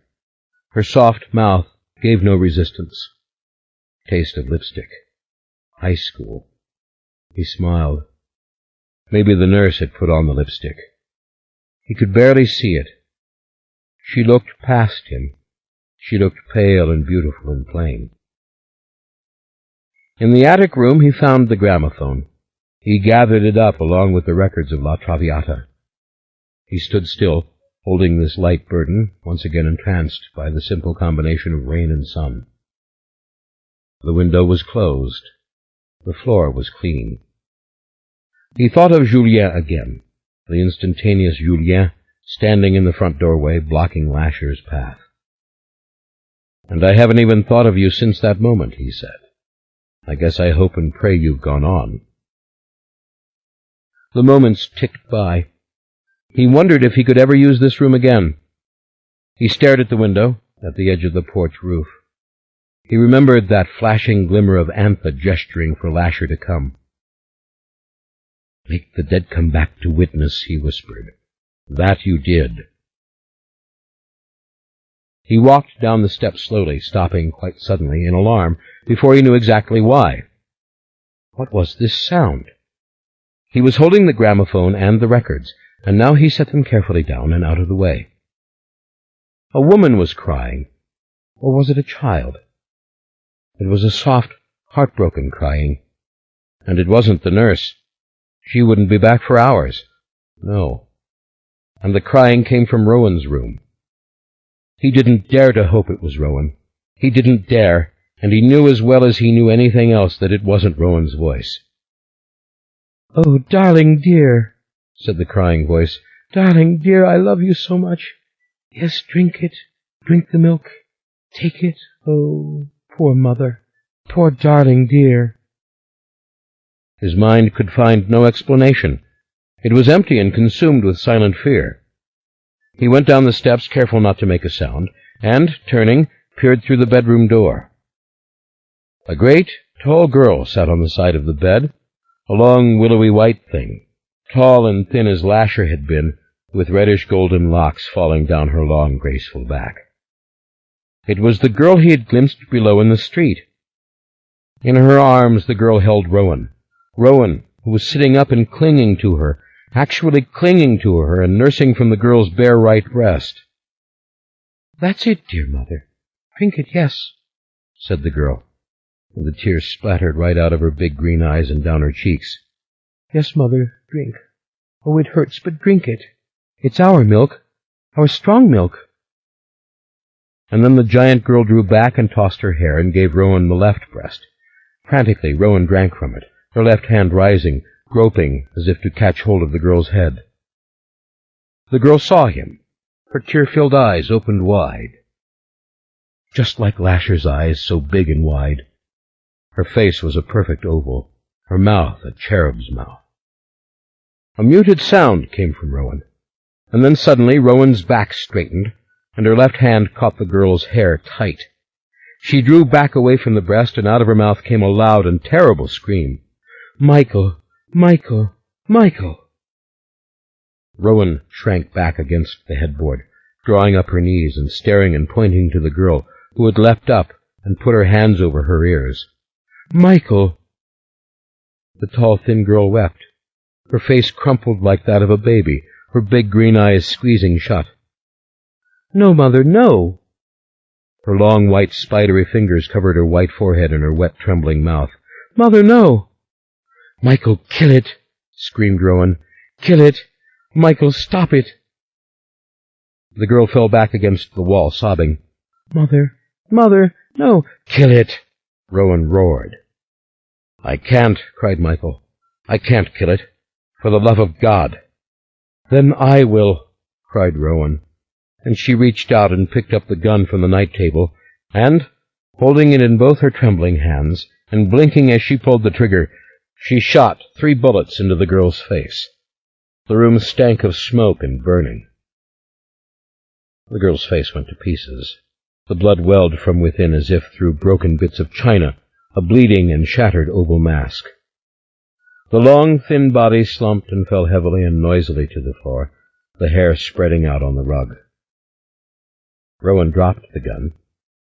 She was sobbing now, sobbing as the girl had been, and her left hand was up to gag her sobs as she slipped from the bed and stood shakily, reaching out for the post.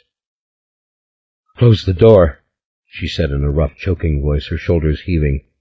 She seemed about to collapse, yet she stumbled forward, her entire body trembling with the effort, and then, beside the girl's body, she sank down on her knees. "Oh, Emmeline. Oh, baby. Oh, little Emmeline," she sobbed. The girl lay dead, her arms out, her shirt open, face a soft mass of blood. Once again the hair was all tangled in it, fine and beautiful, as Lasher's hair had been, and there was no face left. The long, thin hands lay open like the thin, delicate branches of a tree in winter, and the blood oozed down upon the floor.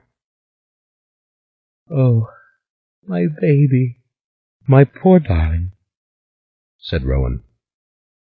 And then she closed her mouth again on the girl's breast. The room was still, no sound but the sound of suckling. Rowan drank from the left breast, and then moved to the other, sucking as ravenously as before. Michael stared, speechless. At last she sat back, wiping her mouth, and a low, sad groan came from her, and another deep sob. Michael knelt down beside her. Rowan was staring at the dead girl. Then she deliberately blinked her eyes as if trying to clear her vision. A tiny bit of milk remained on the girl's right nipple. She reached out and took it on her fingertip and put it to her lips. The tears came down from her eyes, but then she looked deliberately at Michael, deliberately, as if she wanted him to know that she knew. She knew everything that had happened. She was here now. She was Rowan. She was healed. And suddenly, the tears spilling down her face, she took his hands to try to comfort him, though her own hands were trembling and cold. "Don't worry any more, Michael," she said. "Don't worry. I'll take her out there under the tree. No one will ever think of it. I will do it. I'll put her with him. You've done enough. You leave my daughter to me." She sat back, crying in a soft, raw, muffled way. Her eyes closed and her head slipped to the side. Fiercely she patted Michael's hands. "Don't worry," she said again. "My darling, my baby, my Emmeline. I'll take her down. I'll put her in the earth myself." 10 p.m., August 5th, 1992. End of Lasher by Anne Rice. Read by David Hartley Margolin in the studios of Talking Book Publishers Incorporated for the Library of Congress, May 1994.